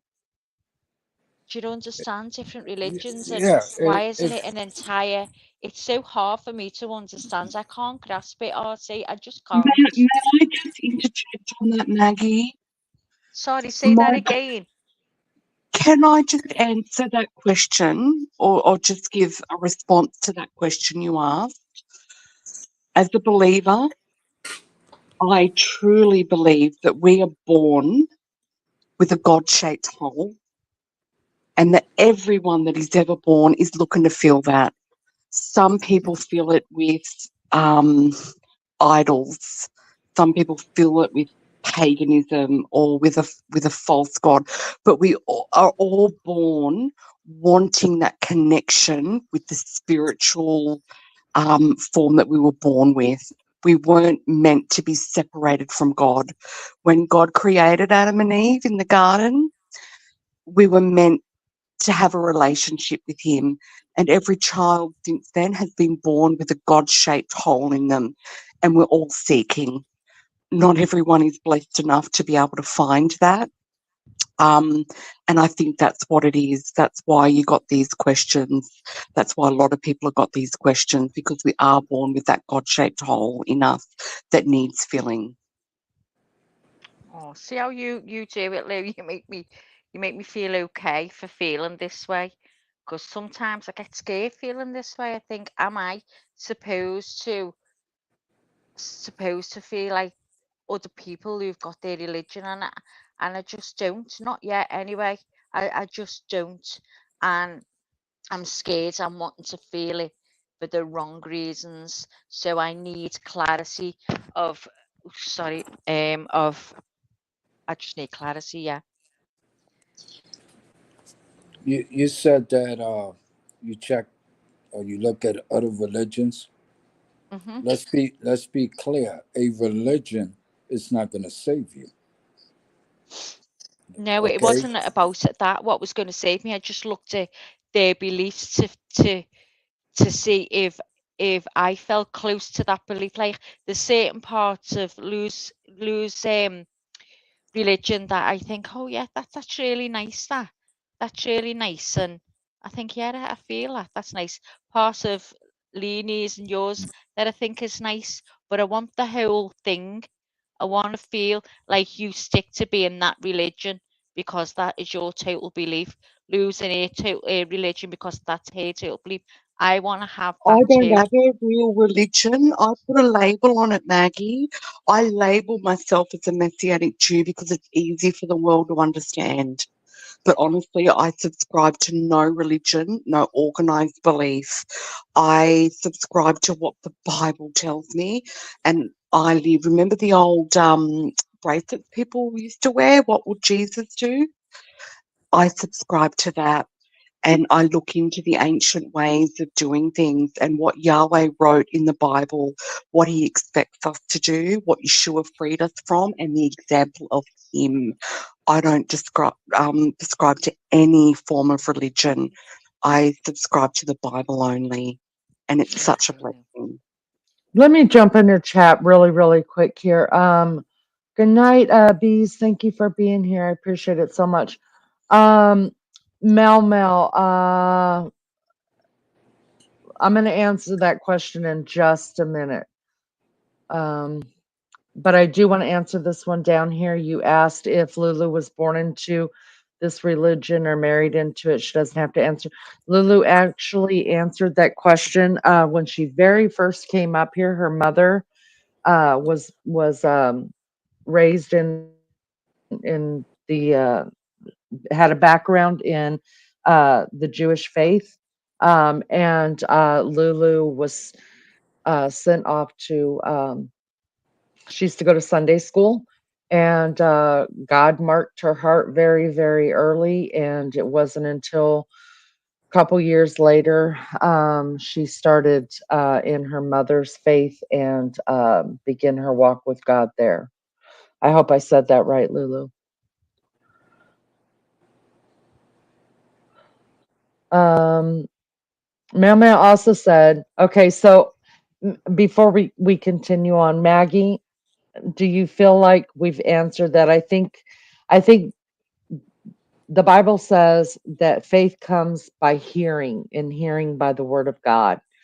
So I think the more we talk about different things in this context, will probably bring more questions to your mind, but also will settle a lot of questions in your mind. So do you feel like you've kind of got what you needed from that question? Yeah, yeah, I have got it. I still don't feel clarity, but yeah, I understand what I mean. She makes me feel better, as you do too, RC. But yeah. So yeah, you can move on for sure. Thanks, Okay, Leilini. so just remember, faith cometh by hearing, and hearing by the word of God. So we're going to keep going and it's going to keep growing. And then eventually, before you know it, you're going to be like, oh Lord, where's my King James? I got to get in that thing. Got to figure this out. Mel Well, says, do what? I went to say to you then, but this is another thing that I do. Like I do pray. Sometimes I'll go, oh please, dear God, make them be okay. Blah blah blah blah blah blah, and I go, amen. And then I get on with my day, and I think, hang on, I just pray to someone I'm saying I don't believe in. I'm so confused, Leanie. I No, don't know, that's but the yeah, carry God-shaped on. hole, Maggie. That's the God-shaped hole. There you go. Mhm, No, mhm. I don't know. Carry on, Lynn. Maggie, not every prayer has to be down on your knees. Sometimes it's driving down the street just saying, God protect him, everything be okay, and you got to keep going. I'm not saying that we shouldn't have intercessory prayer at times, maybe every day. I don't know. But listen, God sticketh closer than a brother, right? So you would talk to your brother, you wouldn't sometimes have a whole 2-3 hour conversation with your brother, would you? Sometimes it's a hi and bye and high five, see you later. It's the same thing with God. He's your friend. And it'll come. I promise. This is good. This is good. Mel says, and I know I'm way behind in chat, you guys, but I want to make sure I hit the highlights of the questions. It's really important to me. Mel says, but don't you get people who just do whatever they want because they think they will be forgiven? RC, what says you? Well, that's a sticky slope to walk by and think by. Because even Christians, faithful Christians, who go to church, read the Bible, this and that, okay, There are a couple of verses that actually tell you that even though you're a Christian and you may walk in the Christian walk, there are a Mm. few abominations that if you do or you don't care that you're doing them, guess what? You're not going to heaven. You're going to Mm. hell. And God, again, I heard a guy preaching one day, and it was something learned that I learned that day, something new. When he says, "Hey, you know what happened after I told him?" and he read it scripture for scripture. He says, "Let's go to this scripture, verse whatever, etc., etc." And he said what God is saying, and everybody attacked him, the preacher. And he goes, "Why are you yelling, screaming at me and telling me things like, how can you believe that?" He says, "I didn't say that. God said that. So why aren't you arguing with him? Go take it up with him." See, this is how it works. You have to study the scriptures. You have to look at the people who worship God. Find out why is it that they worship God. Why do they look nice when they're in a church, if that should be? That they all feel, happy, they're comfortable, they're respectful, they welcome you. It's up to you to find out why these people so happy. They're reading a Bible. Pick up a Bible, read it, try to understand it, try to figure out what's the common denominator here. Why am I so miserable and these people are just happy? The hell's wrong with them? And again, there's not wrong with them. They're seeking out God. But know this, every individual in a church or in a group has a personal relationship with God. It's Mm. up to you to have one. Speak to Him. You have to learn how to discern whether He's talking to you or not. Or, better yet, be careful. We do have dynamic spirits in this world. But the That's right. demonic spirits usually come out of humans to confuse the rest of us and to deny us or to try to trick us into finding who? God. And it's about salvation. Hey, I'm just like you, Maggie. There was a time where when I found out what death was and that I was going to die, oh man, you better believe it. RC was panicking up and down the street like, what? We're all gonna die? What the hell is this? And then I found God. Now I'm happy as can be. I hate to say this. I wish Jesus came like right now, this split Me too. second. Because Oh, Amen. we're not doing a good job on this earth at all. Mm-mm. oh, I Mm-mm. Another agree thing, with that another 100%. thing, when it comes to you, Maggie, understand this, right? I've heard people that say, "Well, I have to join this denomination or this faith, this and that, and I'll be saved." No, if you read the Bible, there's a different group of people. They're called Gentiles. That's the rest of us. Guess what? When it comes to the scriptures, there were people that were saying, "Oh, we are to save the Gentiles also." And what did God's answer was? He says, "But of course, they have the right to have salvation, etc., etc." You see, we got to be careful who we speak to, who we talk to, and how we view the rest of us humans. There's a lot of kind humans, and then the humans that you say, "Wow, that person is really evil, this and that." Guess what? If you're able to pick up evilness coming out of a person, guess what? You should run. And you know what you do? You pray for them. Leave it up to God. That's right. All right, let me jump back in chat real quick. Lizzo says, Maggie, it just means we are born with the same ability to sin. None of us are perfect in our actions, but we look at our babies as they are perfect as they are, and they are. That's true. That's true. Pink fan, it's about the fact I can go to bed knowing someone laughed because of me, and maybe I helped in making someone's day better. Bees, I think that is a terrific attitude, and you do make us giggle in here, and I appreciate that. Uh, Melly Joe is on BRB. She had to go do her class, and we're going to hang out till she gets back, or I'll hang out for sure. Maggie said if Mel Mel didn't come, she was going to belt her with the spoon. Maggie, you're asking the same questions as well as share a lot of my same feelings. You are not alone, babe. Yeah, it doesn't, you know, eh, I think if all of us had to be honest, or at least most of us had to be honest, I know quite a bit about the scriptures. I mean, I sat in church long enough that I should know the Bible through and through, and I don't. Um, but my biggest fear, even though I grew up in a church, raised my children in a church, I have a huge belief in God. My biggest fear is that I won't make it to heaven, and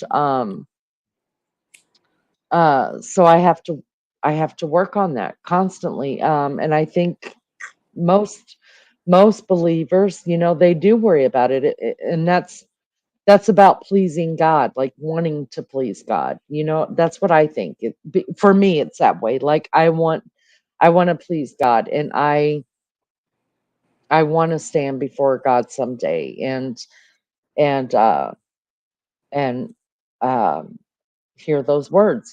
Well and done, my good and faithful servant. Um, Mel Mel says, see, my Christian auntie told me that her kids who are not Christians would go to hell, but she would be in heaven. Okay. Yeah, let me touch on that one more time, you guys. Yes, we are all born into sin. Yes, we're all sinners when we're born. That's just the way it is. It's the truth. We're human. Humans sin no matter what age we are. Look in your Bibles. Everybody just pull out a Bible. It talks about an age of accountability. It doesn't give everybody 17 years old and up. It doesn't talk about that. It says an age of accountability. There are people in this world that have a mental defect or have a disability or um you know they never will reach an age of accountability. Babies do not have the age of accountability means the able to understand what's right and wrong on your own, what heaven and hell means, what Jesus did on that cross, why he went to that cross, um, the way to get to heaven. When you can fully comprehend that, some people it comes to earlier in life. Some people, for me, I can tell you exactly when my age of accountability was. It was 19 years old because that's when I looked for God. That's when I looked for. I was raised one way, and I ended up going another way. And I knew I was at the age where I understood. I was baptized. I I know that's when my age of accountability was. Now, what I mean by the age of accountability is you're covered by the blood of Jesus until you reach that age of accountability, right? Yep. Once you reach that age of accountability, if you're not covered by the blood of Jesus, um, biblically, if I'm going off the Bible, and that's what I try to do, the wages of sin is death. That's what the Bible says, meaning what you're going to get paid for because of your sin is death. Death is in hell. Heaven is everlasting life. So if you've come to whatever your age of accountability is, and some people, like I said, it never comes for whatever reason in their brain or whatever. Some people it comes at 7 years old. Some people it come, like for me, it was 19. Maggie's may not be until she's 63 because she's not understanding this yet. Who knows? Until you reach that age, you're covered by the blood of Jesus and he's atoned for your sins. After the age of accountability, you're responsible for how you cover your sins. Does that make sense? Lulu, what Absolutely. says you? Yeah, absolutely. So I'm sorry, I'm just reading chat here. And one of the things was Mel was asking in response to that about why do some religions say that you need to be baptized as a baby, otherwise they don't go to heaven and stuff. And I'd just like to point back to the Bible. Religions may say that, but what does the Bible say? And what are the examples of the Bible? And the truth is that Yeshua was baptized as an adult, and the disciples only baptized adults when they were of an age of understanding. That's right. RC? And when children are born, they're not necessarily born into sin. They learn sin as they grow and get older. And they learn from the rest of us, society. And if society is dysfunctional, then they will learn behaviors that are dysfunctional and sometimes can be perceived to be evil. But that's just the way it is. We can't do nothing about it. Okay? All we can do is, and there is an how you say, an opportunity to grow out of it, and that's basically every human trying to correct their behavior, fix themselves to the best of their abilities. But remember, even God said we all fall short of the glory of That's God. right. Didn't say that you can't make it or I won't accept you. No, he knows our downfalls. Remember, he knew us from the womb. He created us. Who would say something like that if it wasn't true? And that's the way I look at it. Listen, I'm not perfect. I will never be perfect. Like I said, I battle every single day, especially when people talk or certain people and they say something that's just, wow, what the hell is this person thinking? Why does this person think like that? We know the reasons why, because we're falling short. We're sinful, is in our nature. But guess what? We got a chance to go back to where it was originally supposed to be, to live forever. And there's multiple stories that actually explains the downfalls of certain people in the scriptures and how they was able to return back to Jesus or to God for that matter. And it worked. And the rewards are there. We just don't bother to go do the research. Let's stop researching what people say. No, I want to know what God has to say.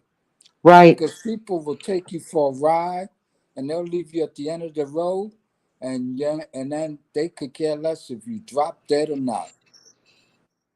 And we shouldn't tell any children, or we shouldn't tell our own kids, you're going to hell.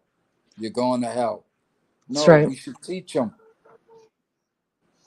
Try to teach them. Don't just say, oh, they're going to hell. That's like us giving up. And a lot of us actually do that. We just say, I'm done with that person, this and that, whatever. You could be done with an individual, but you know what God favors? That you pray for him or her. Right. And God is pleased that you're praying for them and let God take over. Right. Good morning, Slew Fairy. Thank you for coming in. GJ says, at Lulu, is the feeling of guilt derived from religion or God, do you think? I've been waiting for this question.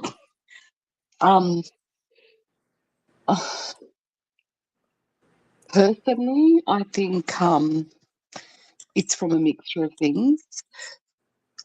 The word talks about Satan being an accuser, and he can give us a lot of guilt and make us question what we've done, what we do, how we're thinking, etc. Religion as well. It very much can. There is such a thing as Jewish guilt, Catholic guilt. As a believer, there's a little bit of guilt, but it's really nice to know that we can go and lay all that at the cross and it's gone.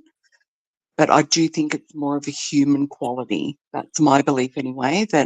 And the origins of guilt come from Satan. He is the accuser.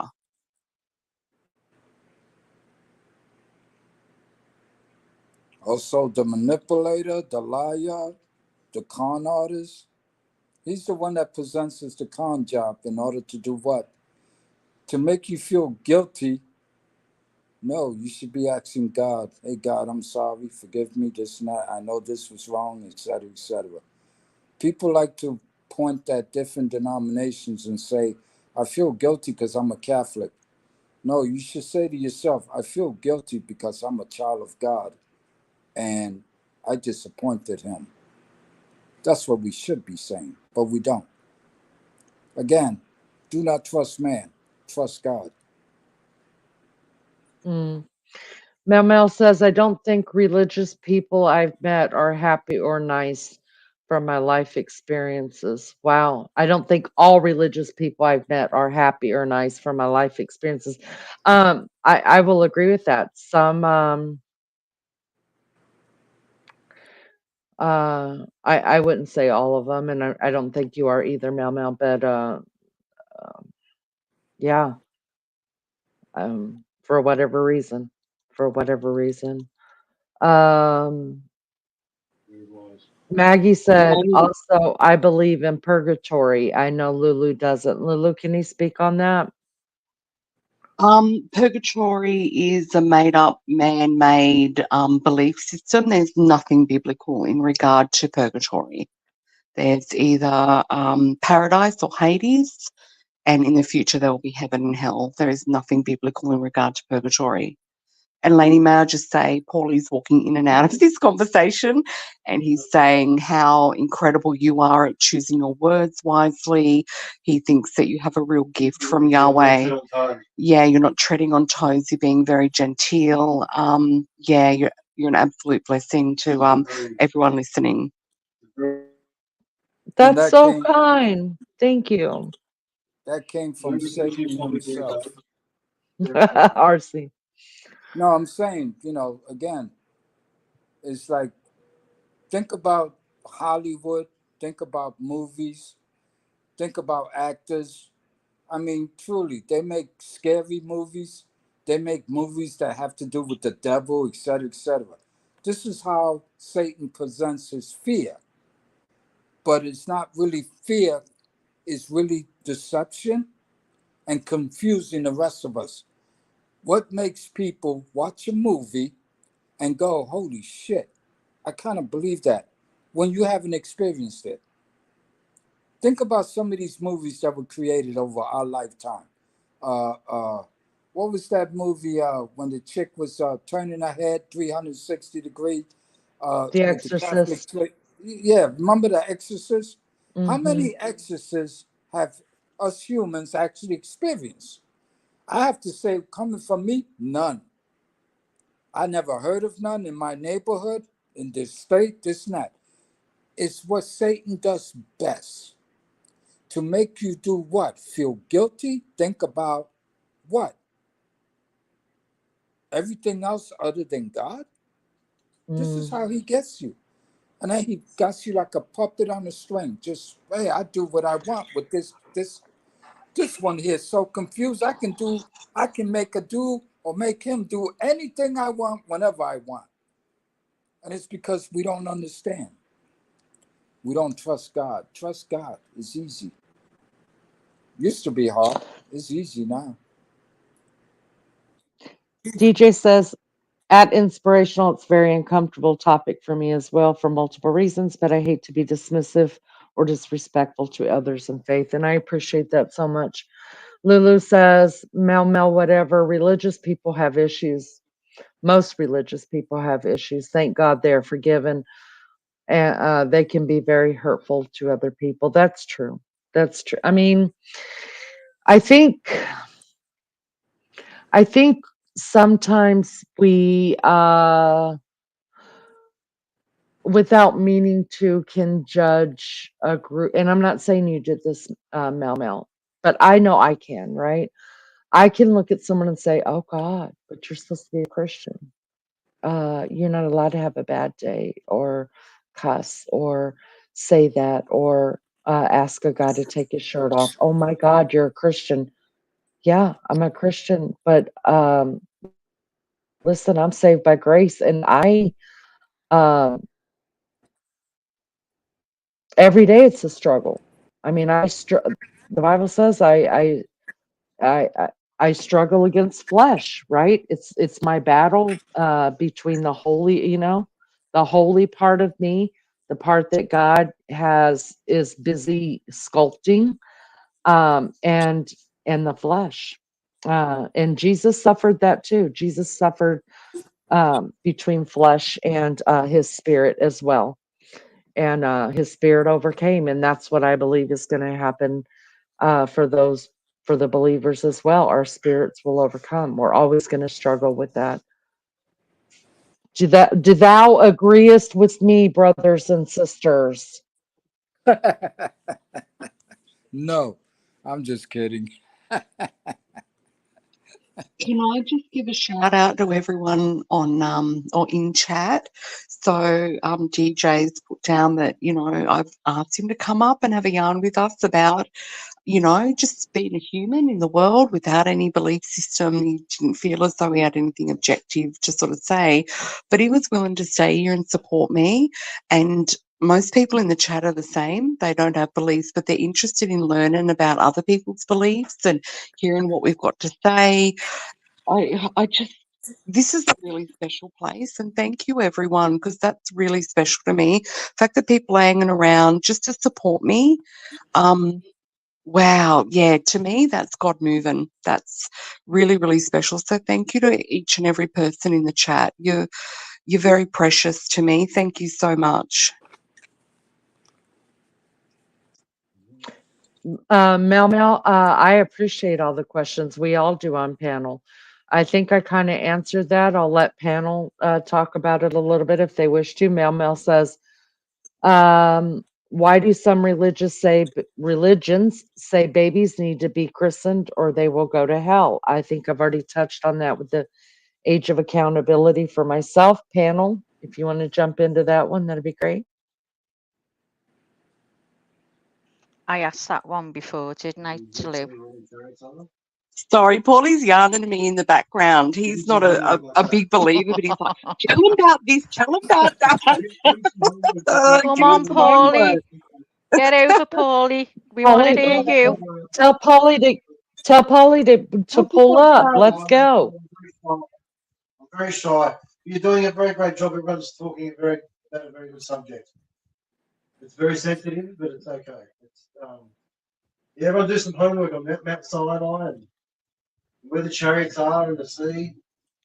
Do some homework. I don't know if you can hear him, but Yeah, there's a fellow who he wasn't an archaeologist, but he went to try and find proof of biblical things, and he found chariot wheels at the bottom of the Red Sea. They believe he found the Ark of the Covenant. It's really quite interesting. So his name was Ron Wyatt, if anyone wants to look it up.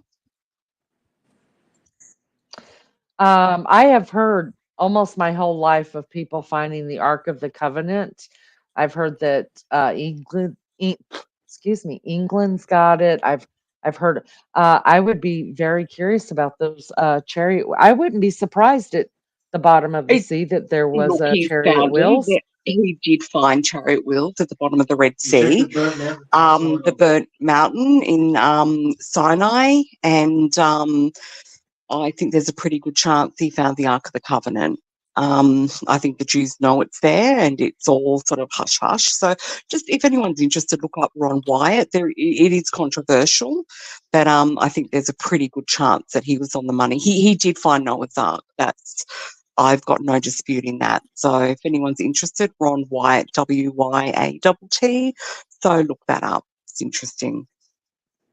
My thing is, and I'm not trying to be disrespectful, I really find it pathetic. Yeah, I'm going to use the word pathetic. I really find it pathetic that people, especially people with knowledge, call them historians, archaeologists, experts, etc., etc. Why are they going to find something or look for something, okay, even though they believe that it occurred, it's in the scriptures, they believe it. Noah's Ark was real. Noah was real. Moses was real. Jesus was real. He died. He came back to life. oh, we just go crazy like, well, we want to find the spot. What is that going to do for us, really, at the end of the day? Is it going to really change anything? I mean, why are we trying to prove something? It's almost like every time we do this, we go seek out and try to find something. It's almost like we're saying, well, I really don't believe what God said in the Bible. So I'm going to make it my business to find it. And then when it comes to the Ark of the Covenant, wow, they've been found all over the world. And we hear stories from experts talking about what the U.S. government has one, and Europe has one, and we believe Russia found one, this and that. What, did they have a sale at Walmart that everybody has one now? I But don't know yeah, if it's proof, but it is confirmation. It is confirmation that yeah, the but biblical stories are true. confirmation, yes, I understand that. Confirmation to us humans. Why do we need confirmation if we just say we believe God anyway? That's the I way I don't need. look at it. I don't personally need confirmation, but it is nice to put a face to the name, for example. So Noah's Ark, it was found in the mountains of Ararat, not Mount Ararat, and it is really nice to know that there is something physical there that aligns with my beliefs and shows to me the biblical proof of what happened. I don't need it, absolutely, I don't need it, but it is nice to think about. Yeah, me, okay, and again, that's your choice. I agree with you. Again, my choice is that I could care less because I believe what God says, and that should be the end of it. But we don't look for anything else. Like, we just look for something to, and again, who are they trying to prove it to? Look, I think in regards to the confirmation, because there are so many religions on earth, and if you have a look at many books of different religions, the falsities that have been proven. So there's one religion that said that the sun sets into a pond at night. It's a very, very big religion on the planet. And certain beliefs that they hold, certain beliefs that were in their texts have been proven to not be true. It's a very nice confirmation to have biblical evidence that these things did occur, that the Bible is a true source of information. The Bible's not only a book of belief, it's also a book of history, and a lot of people that I minister to, I speak to about the Bible, they will say to me, oh, but so-and-so did this, and Lot slept with his daughters, and that's disgusting. But you need to understand that it's not just a book of religion, so to speak. I put that in quotation marks, but it is a book of history. It is a historical book that is proven over and over to be true. Yeah, like what I like to say about behaviors. Absolutely, that's what the Bible teaches us. You know, we read it, we go, wow, this happened here, this happened then, this happened. It happened. We're still repeating it.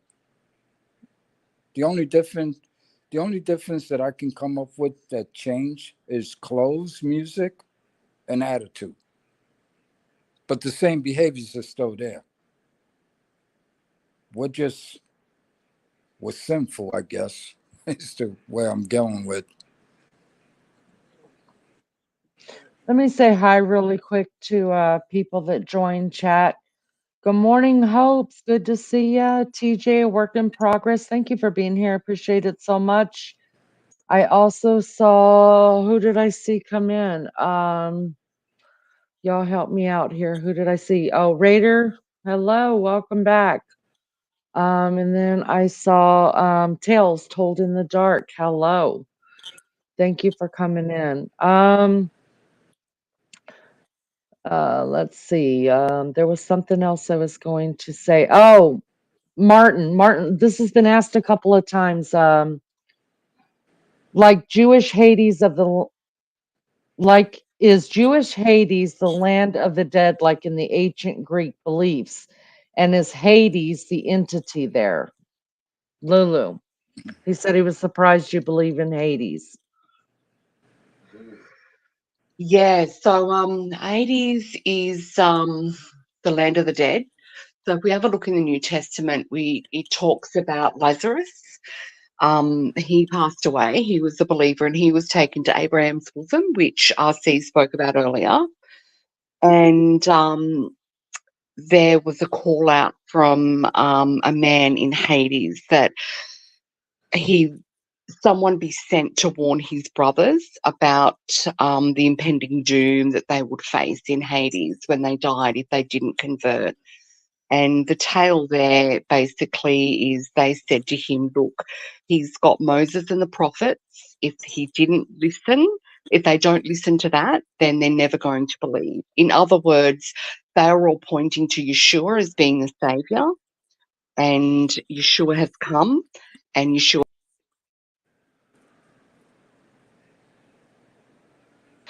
then they've got no hope anyway. And yeah, so there is paradise, Abraham's bosom, and there is Hades. So they are both waiting places of the dead. They have a big chasm in between them where you can't cross over. And then at the end of time, when the book is open, the book of judgment is opened, and Yahweh makes a new heaven and a new earth. Those that are in paradise will be granted new life, a new body, and given paradise on earth, and those that are in Hades will die the second death. Now, I don't know the answer whether hell is eternal or whether it's a total wipe out of consciousness. I believe that it is a total wipe out of consciousness. I don't believe a loving, just God would torture people for eternity. I could be very wrong. Don't hold me to that. But that is the belief of what Hades is. Absolutely agreed. And there are a lot of Christians that don't, not only do they not believe it, there are multiple Christians that never heard of it. And for that, I find pastors and preachers across the globe guilty of Yes, not sir. preaching. And that's wrong. Yes, sir. That's Because right. that gives people a false sense of belief, right? If they think there's no hell, they think they're not going to hell, guess what? They're going to continue to behave the way they behave when it comes to what? Outside of the Bible, the scriptures, God? And Hello, Hope personally, I Sacco. don't. Hello. Hello, Hope Zeko. I haven't seen you in ages. I have to look at chat because I've missed you. Hello. Sorry for interrupting, lady. No, you're okay. I just wanted to say hi to her too. I think I'm the saying hello, problem. but sorry. It's okay. I was just saying I hello, but my mic was off. Your mic was off. My I mic think. was off. Listen, I think it's sad. Listen, I think we should all hear about the love of God. I think we should all hear about the greatest sacrifice ever recorded to mankind and the greatest love story ever recorded to mankind was when Jesus went to the cross and did nothing wrong. Um, and in the same turn, after that's being told, you guys, uh, I hear a lot of Christians saying they don't want to hear about, death and destruction and brimstone and fire. But those are real, very real things. If they weren't real, they wouldn't be in the Bible. And that's why I tell you. And as my faith tells me, as uh, I would be amiss if I did not tell you, heaven and hell is real, and you have a choice. You have a choice. Murderers, sickest, rapists, So I didn't Paul hear. is here. He's listening to all of what we're saying. You might have heard him in the background. Yeah, I didn't hear what he said. That's okay. Hi. I'm just saying all the bad people, all the murderers, and all the bad rapists, the child molesters, all the rest of them going to a very fiery hell pit. I still struggle to hear. I'm sorry. That's okay. Hello, Lenny. I was just out in the background. That's all. Very good Oh, topic. well, Very good topic tonight. You're doing a great job, and Lulu's doing a very nice job indeed himself. And she's had quite a few And she rums was too. worried for nothing. And She was she worried for was nothing. worried for nothing. Exactly. She was Nothing. worried for nothing. Exactly. She is. That's what I said, Lulu, you're loved here. You could come up here and just spit, and everybody be like, "Oh, look at Lulu, she's She's had spitting." to have a couple of rums just for the courage, but she doesn't need that. She's doing fine without that. But she's had doing a couple. great. She's very passionate too, like we all are. So, very good Yeah. night to all, and God bless everyone. Thank you, Polly. Nice talking to you. You too. To It's you been as well, sir. you too. God bless. And then it's been great listening to you all too. Great topic. Very sensitive Great. topic, but very nice topic. You got a Right. good panel voice, Paulie. Sorry. You got a good panel voice. Sit that Lulu down and jump on the mic. Oh, I don't think I could do. I'm very shy. Even on the phone, I'm very shy. Oh, well, you sound really good on here. Oh, thank you very much. That's very kind of you. That's Maggie. Maggie, Oh, you're thank you, welcome. Maggie. Thank you, Maggie. You're the UK, lovely Maggie. Good.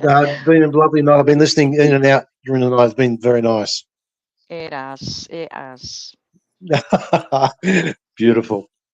So I'll leave it to Take care. Lulu now. She's a much better public speaker than me. She's You're really doing good, fine. Paulie. She really is. She really is. So you agree with me there. Thank you for that. Very wise. I Very do. Yeah, I'm wise. I know it.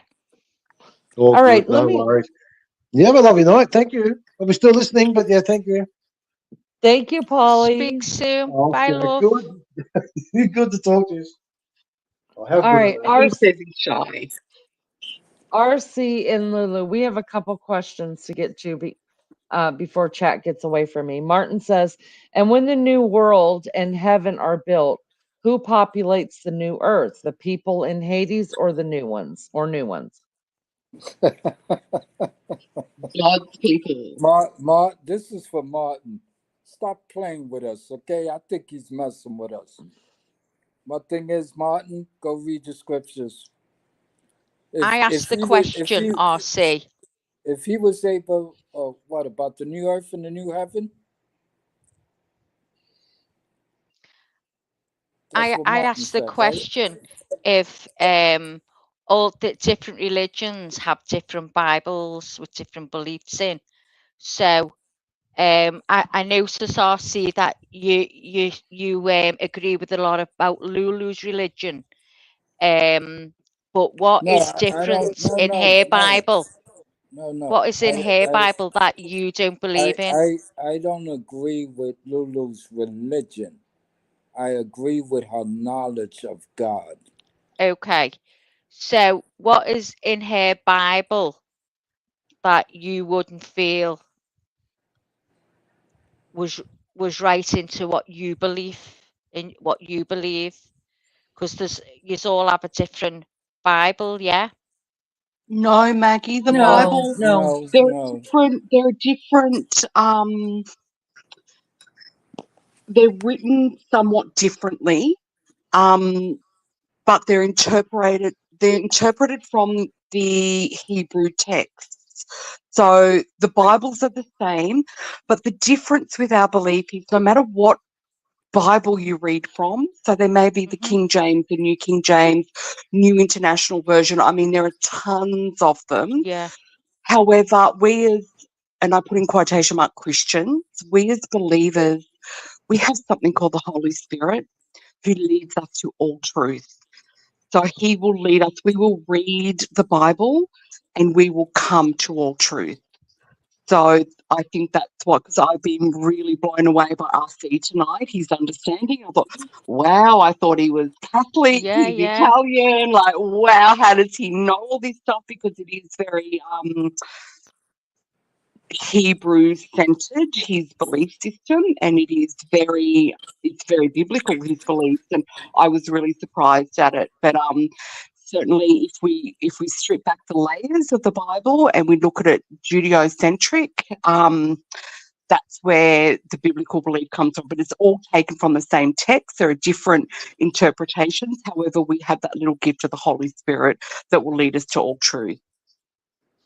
Okay, so I was led to believe many years ago, I was put off ever reading the Bible because I used to always wonder about it, and I was told that if I read the Bible, I would be terrified. The book of Revelation is a terrifying book if you're not a believer. Absolutely. Yeah. Oh God.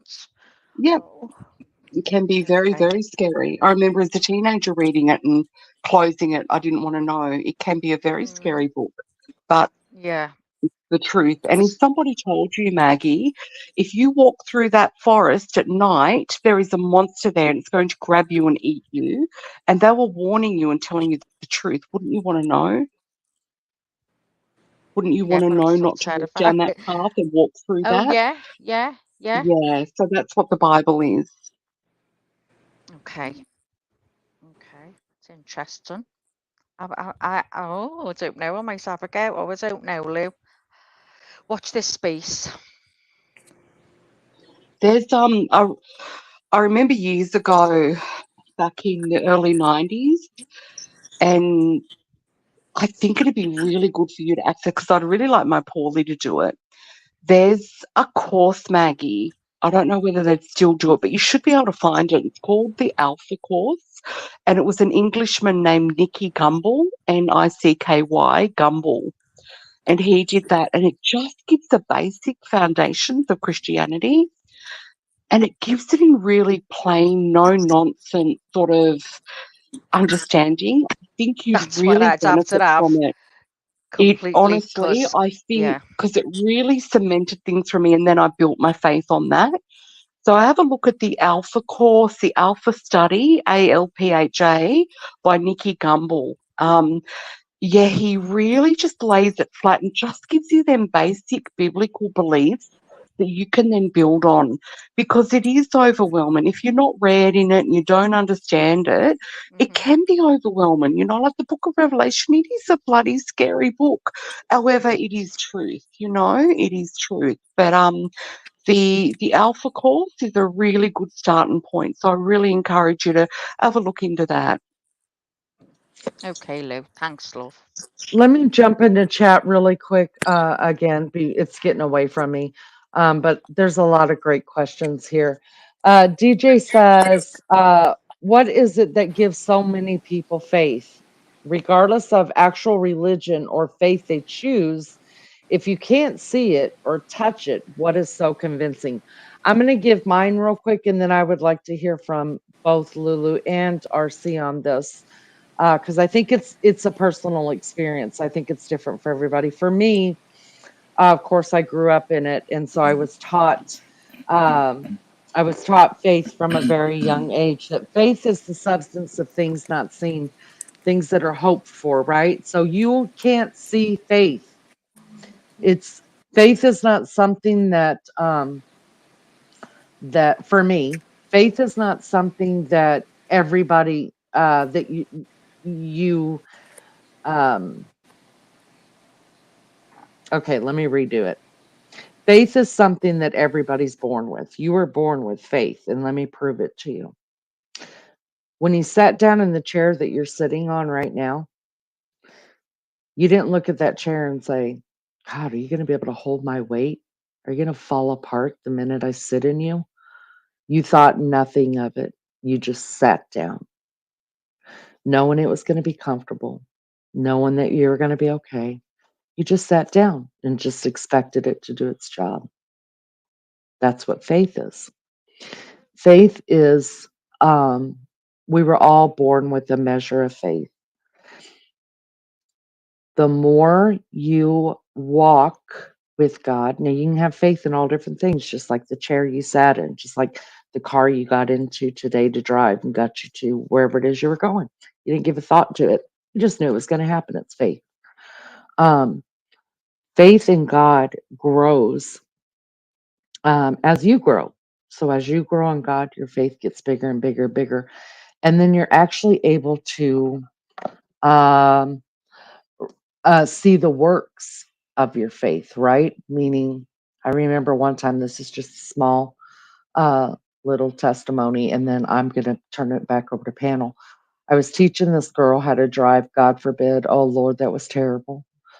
And I told her to pull to the center lane. I said, pull to the center lane. There's cars coming the other way. Don't pull out there.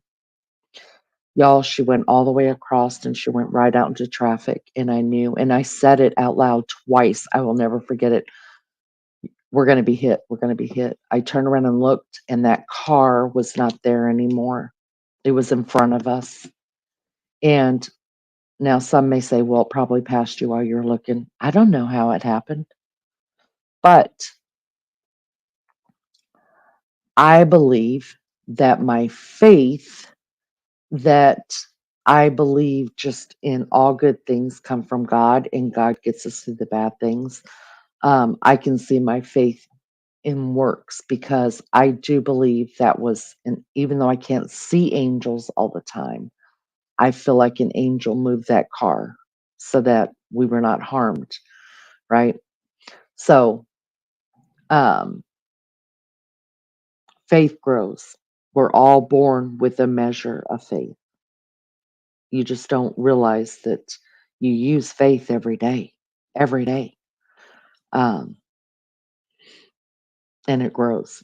So I'm going to let panel take this one over. Lulu, can you start? Ladies first, and then uh, RC. Um,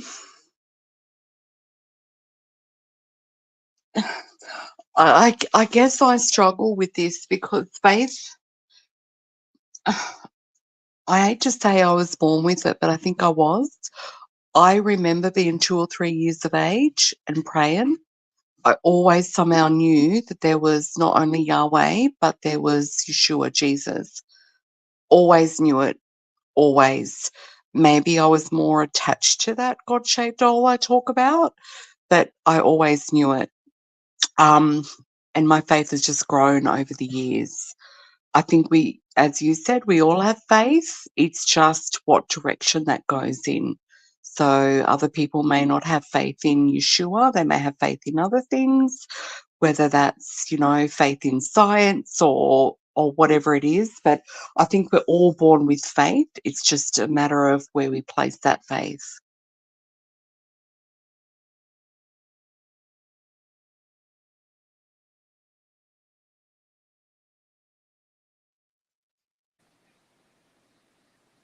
Hello? Still here. Everybody else still I'm here? still here. I was waiting for Lainey to. I think Lainey's No, I'm out or right. what's happened. Oh, she's there. Yeah, I'm right here. RC, can you give us your you can't touch or see faith? So what's so convincing about it? I'll go to a personal perspective, like me. My marriage fell apart,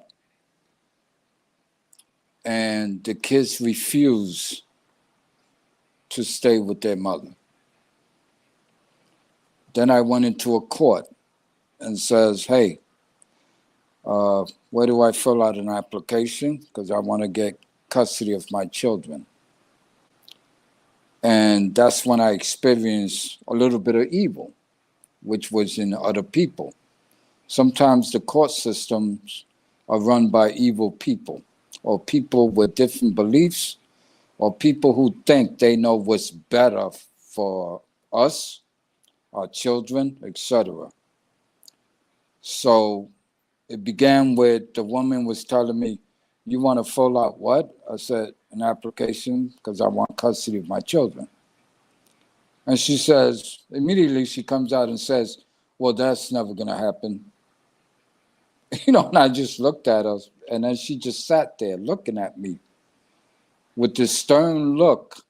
And again, at the time this was happening, I didn't understand really what the different opinions in other people were and why. But you learn as you get older. And I looked at the lady and I said, "Okay," and I waited and I said, "Ma'am, did you hear what I said?" And she looks at me, she goes, "Well, all I gotta say is that you'll be wasting your time." So It had to be God to tell me, hey, RC, just let her have this. I looked at her, I said, excuse me, are you a judge? She goes, excuse me? I said, no, I just asked you a question. Are you a judge? She goes, well, no. I said, well, who the hell do you think you are that you're telling me that it never happens? If you're not a judge, first of all, it's not up to you to make that decision. That's why I came here. Shouldn't we leave that up to a judge, this and that? So she started to get a little, I'll say, feminine or lip-tied, if you will. And I said, listen, lady, just, give me the paperwork. So I started to get loud. And some guy popped up and he says, hey, calm down. What's going on here? And I explained to him what I wanted to do. And he just looked at her. He says, excuse yourself. I'll take over. So he sat down. He goes, okay, what can I do for you, sir? This and that. And I ran the whole thing again. And he gave me the paperwork. I filled it out, etc. With that, I went home and I thought about it. I thought about, where am I? I'm in New York City. What are these people really about? They're libtards. They're Democrats. They have a way of thinking. I didn't know all of it, but I started to experience it, which was the court system. So I had to do this to my children. I spoke to my children. I said, hey, guys, I filled out a petition, and I'm going to see if I can get you guys to live with me. And they immediately looked up at me and told me this, Dad, if we have to go live with mommy, we'll run away. We're not staying with that lady. And I'm like, oh, holy crap. I'm like, what was going on in that house when I was working? And they didn't want to say. So I said, okay. I said, well, you know what, guys? Everybody's telling me it ain't going to happen. To the point where I was believing it. So this is what I did. I looked at my children dead in the face. I said, listen, I don't know what to do here, to be honest with you. I can fill out the paperwork, this and that, but this is how things go in New York City. Everybody's telling me the same thing. Even family members were telling me, oh, that's not going to happen. And I started to believe it a little bit. So you know what I did? I sat back, I paused for like 5 minutes, and I said, listen, guys, the only thing I can say to you guys is we're going to have to wait it out. But guess what? I don't have any control of this. So I'm going to have to leave this one up to God. And they go, God? I said, yeah. If God says or if God feels you should be with me, so be it. But if you have to go back to your mother, understand this. I believe, and that's faith at the time, that's what I was convincing myself and saying to myself, if God wants it this way, then so be it. And that's all I thought about. I prayed, God, if you feel that they should be with me, this and that, bless me, this and that. I love my children. I want what's best for them, et cetera, et cetera. Guess what? I went to court without a lawyer. The judge says, do you have a lawyer? And I'm going, no.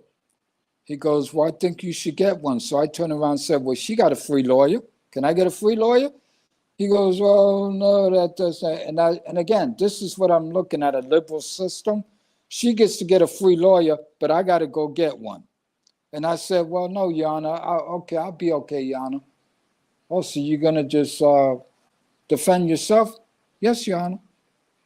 And I did. And you know what? God told me, see, just go in there every time they call you in. It took 2 years, every 3 months, going back and forth. And guess what? I didn't say a word most times. I just stood there. How the kids doing in school? Et cetera, et cetera, et cetera, et cetera. Why? Because I believe God told me, see, just go in the courtroom and shut up. I got it. Don't worry about it. And I'm sorry. I'm going to say that was my fate in God. He made a decision for me. I allowed him to make a decision for me. I call that my faith in him, that he was going to do what's best, not for me, but for my kids. And guess what? Best thing that ever happened. That's awesome. I love hearing that. DJ said, is there any suspicion or concern that the messaging in the Bible is incomplete or lost over time?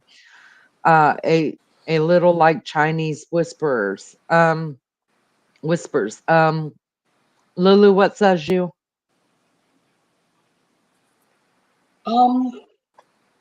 Recent finds show that the Hebrew text is unadulterated to the present day, and the modern translations are derived from the original Hebrew texts that have been proven to be the same today as they were in Christ's time. So, no, there are some books that weren't included.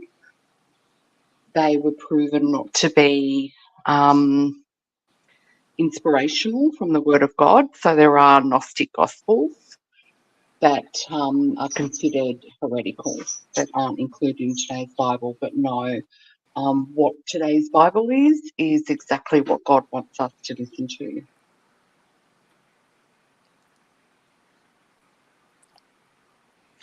Right. And I'll just say again that the Bible says that to the ignorant, it's not a sin. The unlearned, I'm talking about ignorant, it's unlearned, not dumb or stupid. Look, there are other texts of the Bible. There's the Gospel of Thomas. There's also a book of Enoch. And whilst they're very interesting and give a good historical account, doesn't mean they're God-breathed. They're very valuable to look at and discover the history of the time. Doesn't mean that they're inspired, though.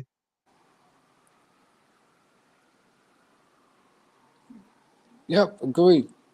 And again, if you think about the Bible and its complete contents, like you read it, you're able to absorb it, understand it, this and that, or you will learn things. Like, in other words, get ready for a rude awakening. Then you look at society and man and their behaviors, and you'll go, wow, this book is accurate. The Bible, a lot of people like to challenge it, and guess what? Most of the people or the challengers, they never read the Bible. They just don't like you saying something that's to their person, and you may be trying to help them, educate them, or just give them some straight up wisdom like, hey, man, you know why you got all these problems? It's because you're doing it wrong. Or you shouldn't do it that way, this and that. Some of us don't care. Some of us don't know what we're doing in our lives. We just don't get it.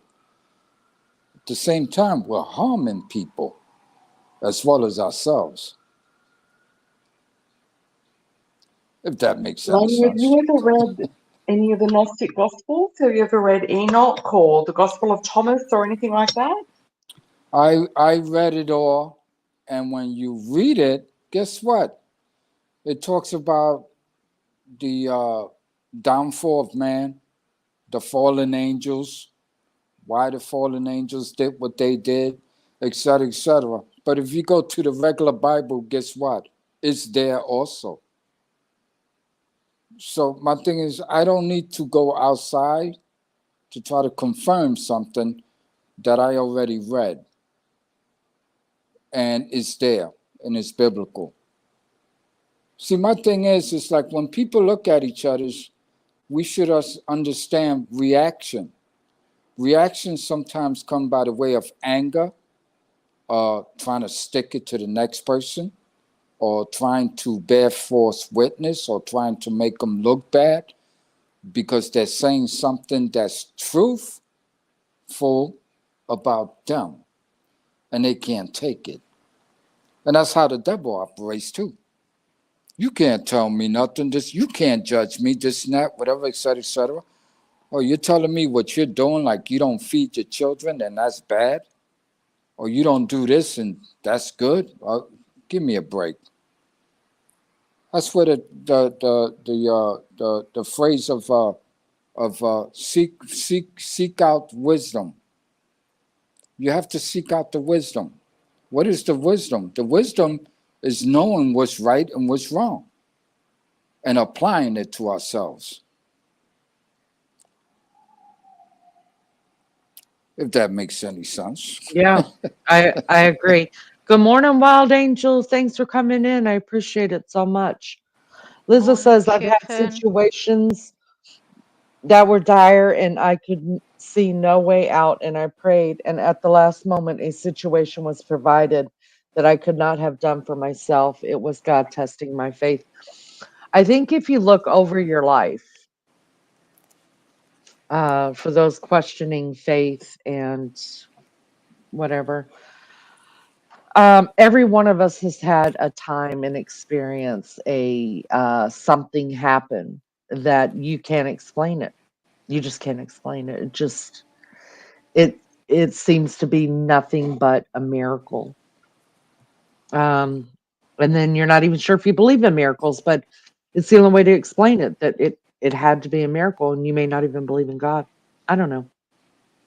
Every one of us has had times in our life, more time than we can probably remember, but I bet you, no matter how old you are, you could look back and at least one time you'll be able to see the hand of God in your life.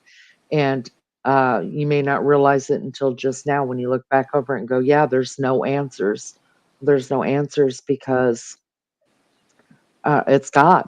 It's God. I often think, that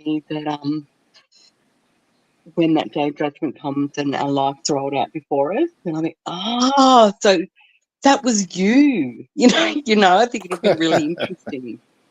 But I'm just wondering, would you feel okay to share your belief on heaven and hell and the afterlife? What do you think happens when we pass from this earth? Do you believe that we judged instantly and we got heaven or hell? What is your belief? Do you believe in soul sleep? Do you believe in paradise and Hades? Do you believe in heaven and hell? What's your belief?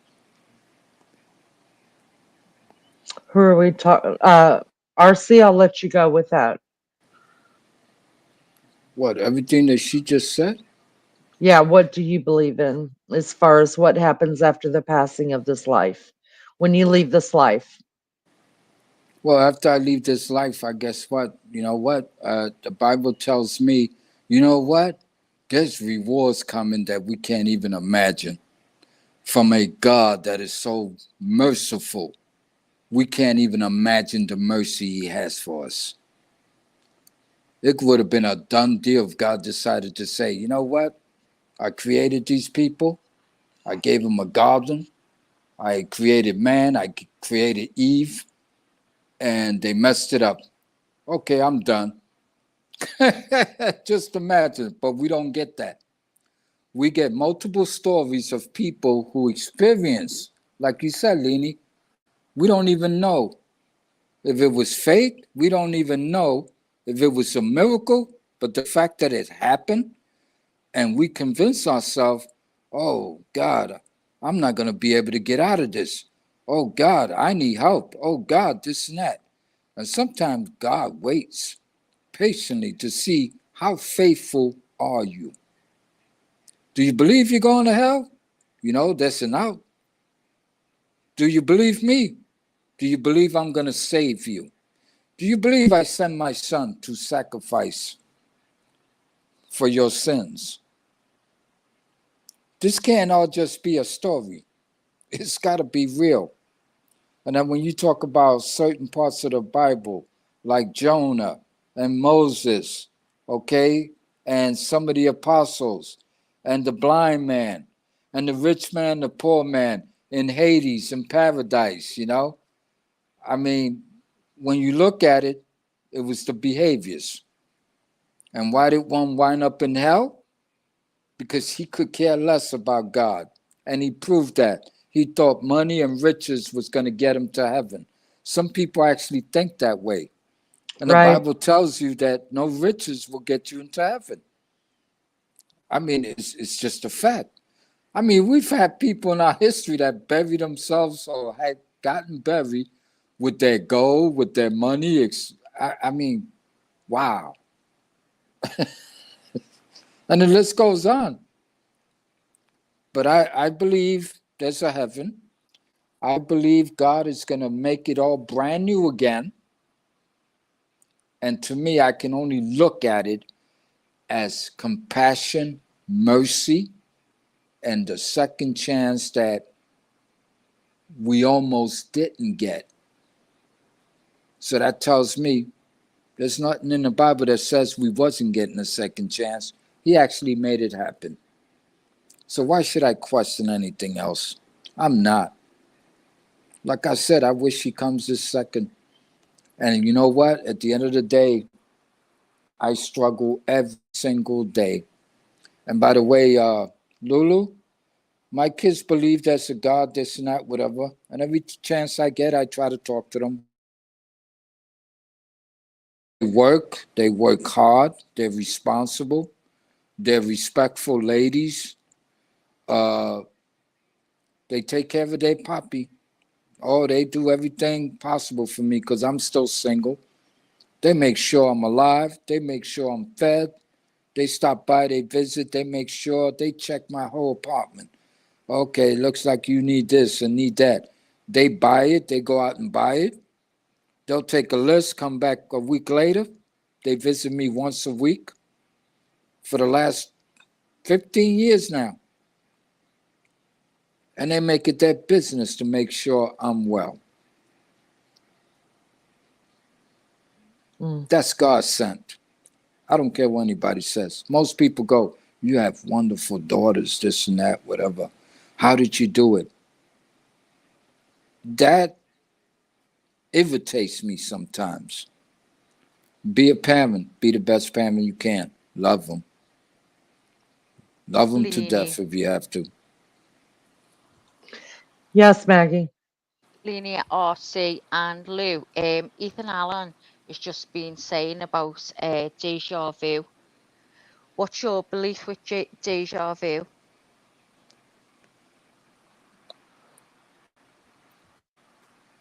That's to each of you. Personally, Ladies, I think it's a trick of the mind.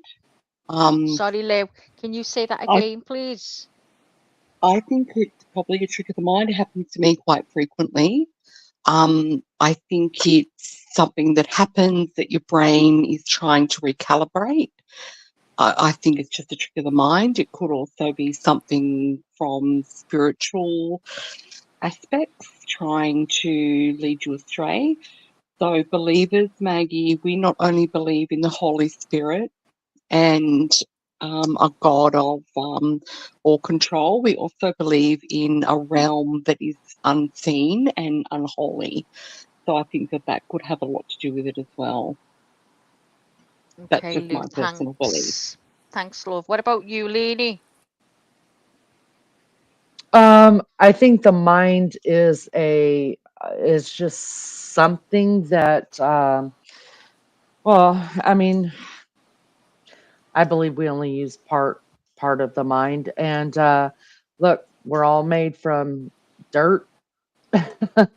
We're all made the same. We're all made from dirt, and there's no telling, what all God put in our head or how we do it. This is how I look at things. I'm going to be real with you guys. I have to break things down into small little things for me to really be able to get it. And what I'm interested in, I'm going to tell you the truth, is this is how I look at life. If it's something I can't explain, like deja vu, I don't know. But Lulu said that sounds good. I can't explain it. Um, is me knowing where deja vu comes from, if it's real, if it's something the mind does, is it something that's a spiritual realm? Is me knowing how it comes to be going to get me to heaven? No, it's not going to change anything. So I don't bother with it. And I know that that is so small minded, especially coming from somebody who loves to know and has to know everything. I don't have to know everything. I'm not going to question God. I'm not going to question the way He made me. And not in that sense at all. It doesn't have anything to do with me getting to heaven. I don't worry with it. Okay, RC, Lee, what what about says you, you? love? I think that's more like in the realm of coincidence. I mean, how many times have, and you say, wow, this going through some day by, whatever. Could it be a reminder in your spiritual realm, yourself, your brain, your heart? Or is it God trying to show you something? And sometimes it can happen twice or three times and you still don't get it, or we don't get it. Could that be it? Mm. I Yeah. don't know, but I tell you one thing, it's happened to me a few times in my lifetime, and I'm going like, what the hell? Like, what the hell's going on here? And yet, it's hard to try to figure out, why did this just happen again? Like, then again, it could Yeah. be you, and it could be also God warning you, depending I on think what it's a was it, feeling from a you past know? life. That's always what I feel. I think is that a flickering, a flashing memory of a past life? But then Because again, it I can do also, believe we've been here before. well, see, I don't believe that. Uh, I But saw in a I sense, saw RC, what I about saw I believe we only have one life here, but I do believe we have a soul and we no, do we have are DNA and genetics, yeah, and therefore definitely. I'm wondering if there could be some form of genetic memory Mm-hmm. can be used against us, but maybe there is some form of genetic memory. Oh yeah. You know, the Bible talks about, the sins of the father and generational curses, etc. And I sort of put that back down to genetic memory, if that makes Well, yeah, sense. yeah, and I agree with you there. My thing is, it's like, and I argue with doctors. You know, when you go to a doctor and the doctor says, "Well, any diabetes in your family?" and then they say, "Well, you're prone to it." I don't believe that. You know why I don't believe that? Because I have two We're a new brothers. creation. Yeah, one is a straight up alcoholic. He never fixed himself. And he went to church. He did all of it. He read the Bible, etc., etc. My thing is, some people just don't get it. No matter what they read, what they praise, who they worship, it doesn't matter. I call that bondage, and the Bible speaks about that too. Spiritual bondage. You can be controlled by evil forces. So my thing is, when it comes to that, I'm like going, hey doc, if that was genetic, as you say, then that means everybody in my family should be an alcoholic, including me. I don't believe that's crap. I believe it's a choice. You Can make it I a jump right choice. in here? Can I jump Sure. right in here real quick, and then y'all could go back with that because I need to take a dirty break. RC said something that made a lot of sense, and I think it just it slipped, but it didn't slip me. It just slapped me in the face because I was the one that said, "Well, if it doesn't hinder my salvation or get me to heaven, then I'm not really concerned with it." But RC just said something about time, and you know, God. I forget how he said it, and it reminded me of something. Have you counted in the Bible how many times it's recorded that God stopped time, actually stopped time? Exactly. Yep.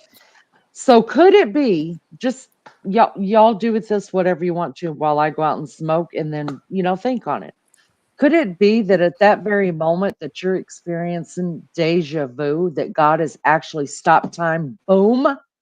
Whatever's supposed to happen in that stop time moment happens. And then when you come back to it, boom, you're in that very same place. And so you feel the deja vu because there was a time lapse in there that God stopped time. Because I'm going to tell you what, right now, whatever miracle you heard of Jesus doing in the Bible, all the miracles that you heard of God doing in the Bible, do you think those are the only miracles he's ever done and that he hasn't done it over and over and over again? You're There wrong. is a He's Mandela done it effect. in It's- he's done I it in every one agree. of our. So if we stop time in the Bible, I know I have asked God to stop time here for me. I have said, Lord, I just somehow I got to get all this done, and I've only got an hour, and boom, I get it done. And I know, as I know, that God has stopped time for me. So could it be that deja vu is just a blip in time, and then when you come back to reality of time, or God starts time again, you're right there, but you're remembering what happened right before.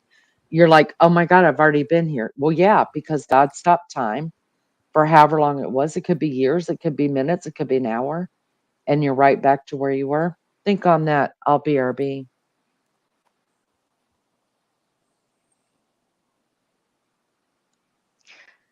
So hold on, I'm trying to. I don't even know if I'm on the mic.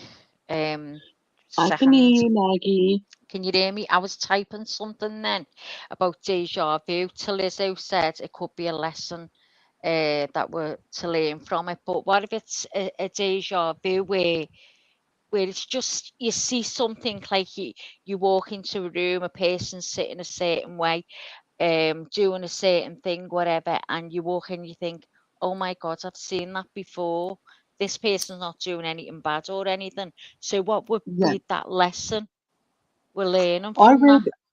I read an article today on the news, and I was reading it and I had the biggest sense of deja vu.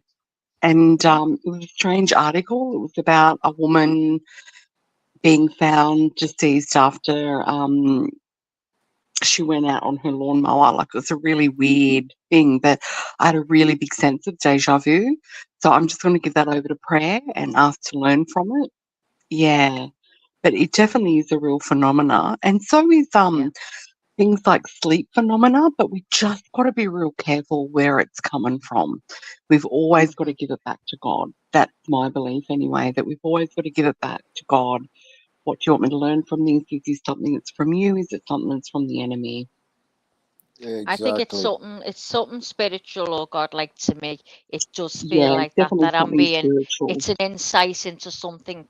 I do believe that. Um, yeah, it's like, I mean, I don't know if this is spiritual, this is completely off religion, but have you or anyone in chat, you or Celine, whatever, have you ever had an out of body experience where you can leave your body and fly, just you can We feel are, look, the we all, wind and sorry. we all are spiritual beings, um, in a human body. So I think the everyday man believes that we're just human, but we're not really. We're spirits in a human body. So those things are bound to happen. We are spiritual things. We are spiritual beings. Um, the Bible speaks about lots of experiences where people are taken out of the body. I spoke about Enoch before, and the Bible, the book of Enoch speaks about um, him being taken out of the body. Paul, who was a prolific writer of the New Testament, he spoke about something that occurred to him, and he wrote, whether in the body or out of the body, I do not know. Um, he was taken up to the heavens, and he didn't know whether he was in the body or out of the body. So it's Mm, definitely a phenomena that is real. yeah, But yeah, I think we just got to be careful of that. because you Yeah, do hear of a lot of out of body experiences. Maria G said she did, but very quickly. That's how yeah, mine started, Maria. Just quick, and I was like, oh. And then one night, I really, like you say with Leanie about going to your little happy place and stuff like that. Well, I was just lying there thinking about, just trying to relax because I've heard about how you can do this flying and stuff like that. And I did try, and I couldn't succeed. I couldn't succeed at all. And then just one time I did it, and I was like, oh my God, I couldn't believe it. But as I say, it was very brief. But then I have done it since, but not done it in many years. So have So you I been, just wanted, so when you say you've done it, do you try and do it? Do you try and leave the body and go into the spiritual yeah, realm? Which I've is something tried that and I I think, can't do it. Not now. I've done it a couple of times, Lou, and I can't do it anymore. And I put it down to my concentration right now is out the window, me brain fog and all that. I wouldn't even go there now. I'd probably go and never come back the way this brain is, but yeah. I don't You're I not don't know. Do you know? these I'll days. probably get lost somewhere, but Yeah, yeah, that's I what just my wondered, fear is. have Yeah, you yeah. ever done it? Oh, see, It have happened. you What have about you you, done it, Archie? Lou? Let me ask you a I've had it question, happen. Maggie. I've had it happen. Hmm. And I've also, I remember, you know that fella that is being put up for the murder of all those young Idaho people? Say The again, Lou. you know that fella that's being charged with all the murders of those Idaho young Oh, people? yeah, yeah. BK. Yeah. Yeah. Well, he wrote a lot about visual snow, and I remember my grandmother, my Aboriginal grandmother, was very close to. I absolutely adored her, and I was 21 when she passed. And I was at a friend's house, and she had like a little outdoor area, and we were sitting there, and all of a sudden, I saw, and it's what this Brian spoke about, visual snow, and it was really weird. The friend I was with was into Ouija boards and stuff. She was into the spirit realm, and she did tarot, did like Ouija boards and all that sort of stuff. And I was just sitting there yarning with her, and all of a sudden, like this visual snow occurred with me, and I'm looking around, and she must have noticed. She said, "What's happening?" I said, "I think I'm going to pass out. I can see all these lights." And she sort of talked me through it and said, "What are you seeing?" I explained to her, and she said, "Oh no, that's spiritual realm." And instantly it worried me because I thought, no, I'm not meant to be seeing this as a believer. And I put up the barriers. And then I went home, and that afternoon my mother came, and it was my father's mother who'd passed. And she walked in, I instantly knew. She came to visit me, and I instantly started crying, and I just knew. And she told me my grandmother had passed. So I've Oh, often wondered about that. Like, that yeah, is quite quizzical to me. It was quite the experience. I've never experienced it since, but yeah. I do know what the visual snow is like. It's like, what do you remember, Maggie, back in the day when you'd put the TV on and there'd just be ants Oh, with snow. ants Yeah, with yeah, torches? yeah, Like that. yeah. Like, I was looking around when it happened, and it was like that, all these sparkles everywhere. It was, yeah, Right. and it just so happened that my grandmother had passed. Oh, I'd have But thought I was in heaven, Lou, if I'd have seen that. I'd have thought I y- was somewhere like that. yeah, look, it definitely was a spiritual experience, whether or not it was, whether it was a godly experience, I don't think it was. But yeah, that happened to me. So there are phenomena that happen to us. There are scientific beliefs behind it, and there are also spiritual beliefs. So I think it's really important to Yeah. discern about it, Yeah, that's what I mean. I where do it's believe from. there's something because of certain things that have happened that I've seen. I mean, having some stuff I haven't experienced it, but I've heard people talking about it, and it's very real and stuff like that. So I do believe 100% there's something out there. What about you, RC? Have you ever had anything like that happen to I you? I want to ask Lulu a question. You said when this happened, somebody died. Yeah, my grandmother had passed. Oh, However, see, okay, you being a believer will understand what I mean when I explain right, that I yeah. was with a friend who was very in touch with the spiritual realm, who used oracles and tarot cards and things to get touch with the spiritual side. So now looking back, I think, yeah, it definitely was a spiritual experience. but not from Yahweh. And not from her, with all her spiritual cause and stuff like that. Yeah, In I other don't words, think it was. right, Look, you didn't feel a connection with her. But let me ask you a question. Do you think it might have been a spiritual connection between you and your grandma? look, I don't know if you understand much about the Aboriginal people of Australia. We're very spiritual, and we have a very spiritual connection to ancestors. It's very different to what the Bible teaches. Very different. So it's the exact opposite. So Right, I've got to be real careful to go down that route because it can be in opposition to what the Bible preaches. So I right. do think at that time it was a bit of an oppositional force, but it was something, it was very real, but I don't believe it came from Yahweh, God.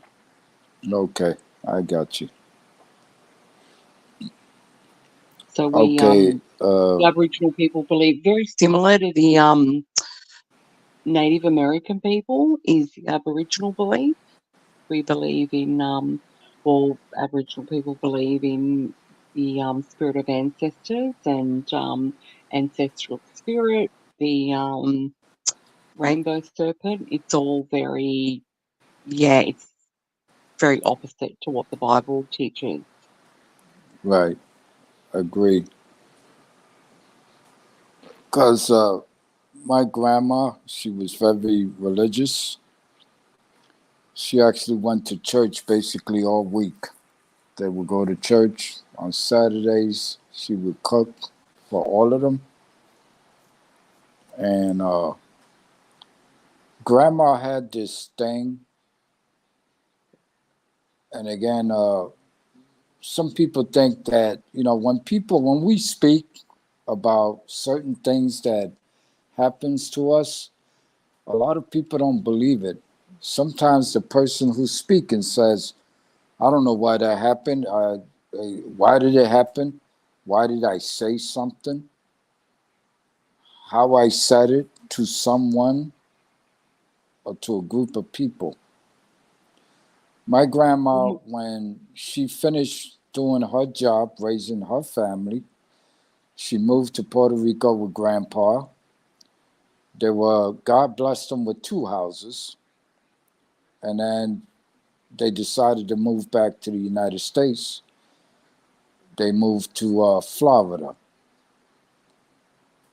While she was in Florida, all her kids were basically living in New York City still. A bunch of us moved down to Florida over the years. But anyway, we kept in contact with her. She would call once a week.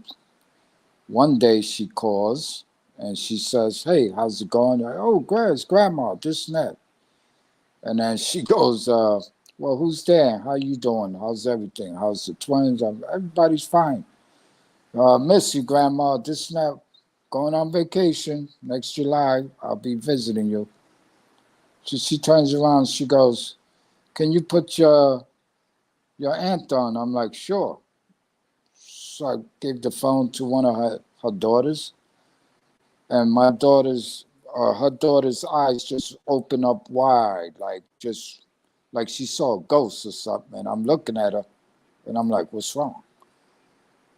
And she goes, hold up, wait, wait. So then she spoke to her for a minute, this and that.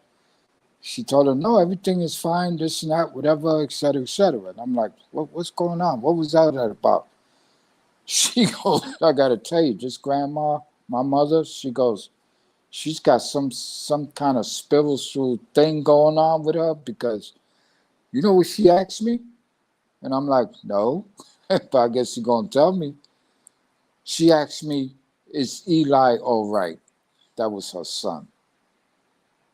Eli was in a hospital. He had just had surgery. And that was the first thing that she came out when she asked her daughter, is Eli okay? I have to say she felt it, or she knew something was wrong with her son. And she called to inquire. And she asked her daughter, is your brother okay? What's going on with Eli? That was what she said. What's going on with Eli? So she was like stunned. She didn't, what do you mean? She said, is Eli okay? Is he all right? Is everything okay with Eli? She goes, yeah, everything's fine. But when she got off the phone, she told her, she goes, that's not the first time she does stuff like that. And every time something was wrong with one of her kids or one of her grandkids, she would actually call. And the first thing that would come out of her mouth would be, is there something wrong with Maggie? Is Lenny okay? Like just out of the blue. Like, we found that to be, and the best thing I can come up with as a Christian, according to the Bible, we are all part of the temple of God, especially when we're believers. We become part of the temple, which is Christ, correct? She did that all the time. And I never thought about it as maybe we have a connection as Christians, or can I say maybe there's a love there that's so strong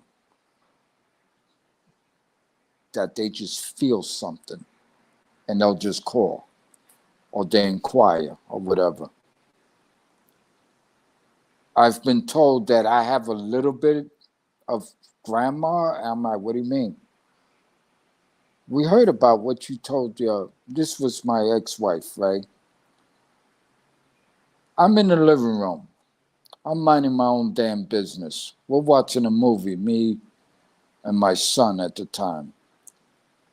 And she walks into the house, and I turned around, looked at her, and I said, hey, by the way, you're pregnant. And then we just kept watching TV. Even I said to myself, why the hell did I say that? Like, what? And she goes, what? What are you talking about? And I'm like, I don't know, nothing. Just what? Forget about it. Don't worry about it. So she goes away, right? About a month later, she goes, yeah, I'm going to get checked up or whatever. I'm like, okay. 2 months later, she goes, oh, I'm going to get checked up again. I'm going to have a sonogram, whatever. I said, oh, okay, good luck, this and that, She comes back. She goes, everything went well, this and that. Why is RC sitting there again? And RC just turns around and goes, oh, by the way, you're having twins. And then I just shut up and kept watching TV. I'm like, I don't know Oh, why I wow. said that. I I just think Wow. went back. what So then about, where so do you she think that looks, comes in with biblical belief, though, when it says in Ecclesiastes, for the dead know nothing? They have no Just well, future as, or war. yeah. And again, my thing is, she goes like, what the heck? What the heck did you just say? And I said, you're having twins. How the hell do you know? I said, well, actually, I don't. And she goes, what? And she just walked away. She goes, I think you're crazy, this and that. Well, guess what? She went for another sonogram 4.5 months later. She came back. She was jumping up and down. Like, the hell's your problem? And I had just gotten out of work. And she goes, how the hell did you know? I said, no, what? Slow down. Tell me. What are you talking about? She goes, we're having twins. And I looked at her and I said, well, I told you that. I told you was having twins. She goes, never mind what you told me. How did you know? And I just, the best answer I could come up with was, I don't know. Because I didn't. I don't know why I said what I said, this and that, whatever. And I'm like going like, gee, this is weird. I said, you know what? This is starting to sound weird. Like, why did I do that? I don't know. To this day, all I know is I said it. I told her she was pregnant. She was pregnant. I told her she was going to have twins. Guess what? She had twins. wow. I don't know. Is that a spiritual connection? Is that God blessing me, blessing us at the time? I don't know. I think all good things come from God, and whether we know for sure it comes from God or not, why not give him the glory of it? Yeah. Good morning, Skips. Hello. Thank you for coming in. Sub up. Do that. Hiya, Skips, Skips. why don't you we've gone over quite a bit. I don't know how long you've been here. We're going to continue to go over more. If you want to put a question in chat, it's probably better that way. That way I can make sure that your specific question can get answered. Um, yeah, we've gone over quite a bit, and I just want to make sure that we're answering a specific. Oh, happy to have you. Um, I want to make sure that if you have a specific question, that we can get it answered for you. Um, let's see. There was something else I was gonna say, and I forget what it was because my brain is dead. Lulu, what were you going to ask of? What did you ask of RC a minute ago? Oh, something about the dead, not knowing or sleeping or something. Yeah, so Ecclesiastes talks about the dead, for the dead know nothing. They neither praise or worship. Talks about that. So that I'm very careful of ancestor spirits or the dead coming to me and giving me information. Ecclesiastes 9:5. For the living know that they will die, but the dead know nothing. They have no further reward, and even their name is forgotten. So it just really solidifies that the dead are in a different realm to us. So therefore, I was very careful when I had that experience when my grandmother passed. But RC does sort of think that maybe the dead can speak to us. So I think that's just a bit of a difference in belief. Well, what about it says in the Bible that to be absent from the bodies to be present with the Lord. Interesting. So can Yeah. the dead really come back? And I don't believe so. I think we have. No, I I don't think believe so. sometimes. I think sometimes, like there's sometimes I dream of my mom, or I'll wake up out of a dream because I hear my name called. Um, or sometimes I get a happy feeling, and I can feel like somebody who's passed has been here or whatever. Do I necessarily believe it's them? No.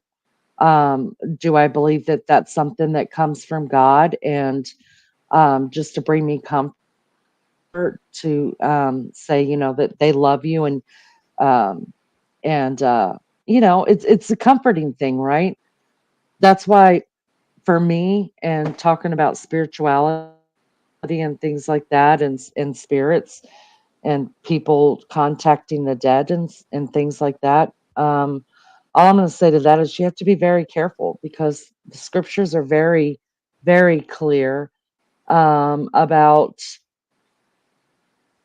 not delving in the spirit world, because what you may think is good is really evil, and it starts out good to draw you in, just to keep drawing you and drawing. I want to speak to this person who's passed on, and then you get drawn into that, and before you know it, you're in a whole spiritual world that uh you don't want to be there. It's not good.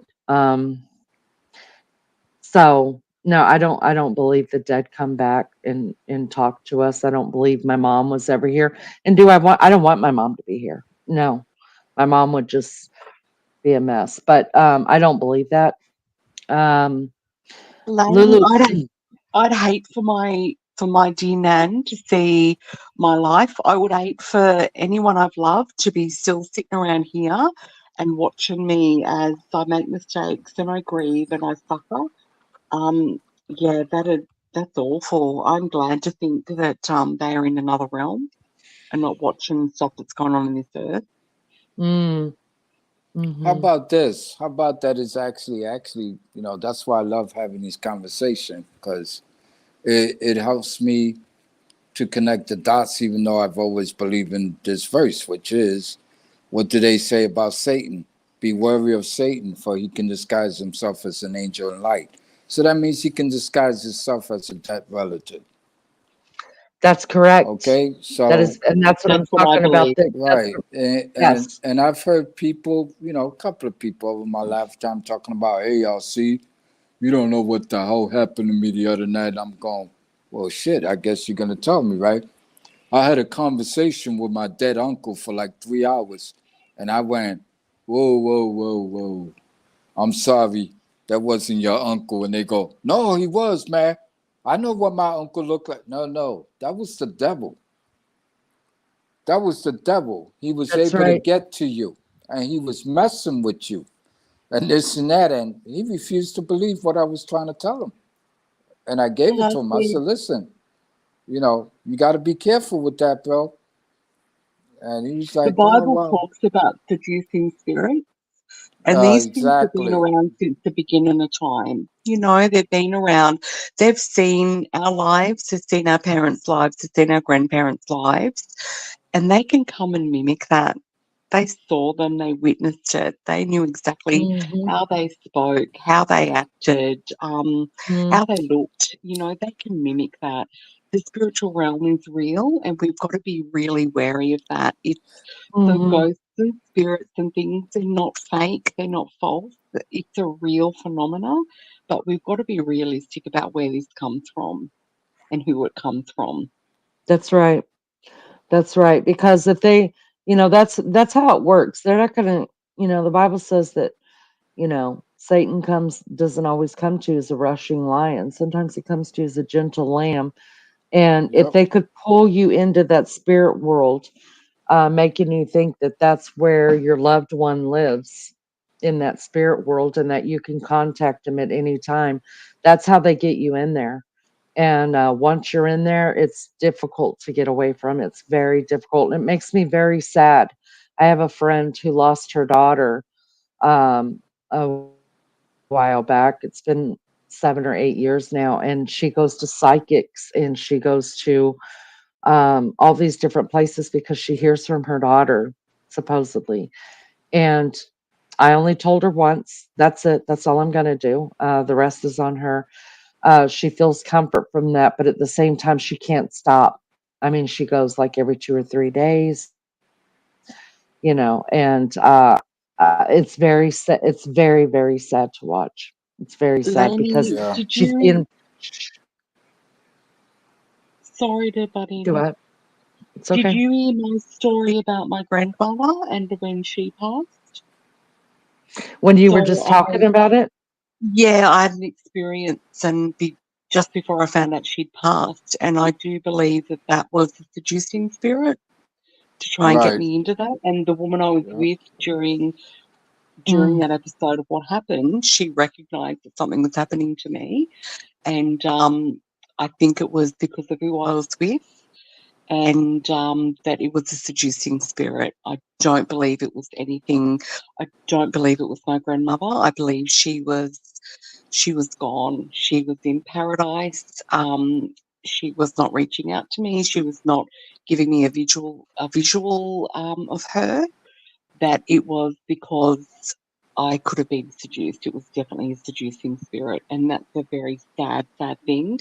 And it's a very hard thing as a believer too, when people get so much solace and comfort when they think their past loved one is coming to them and seeing them, because it is a very comforting thing. It's a very hard thing to say, well, actually, no, you're being conned, you're being tricked, you're being mm, seduced. That's a very difficult conversation to have, and it's one that I avoid, but I do pray on it because a lot of my friends and family do feel that way, that their loved one has come to them.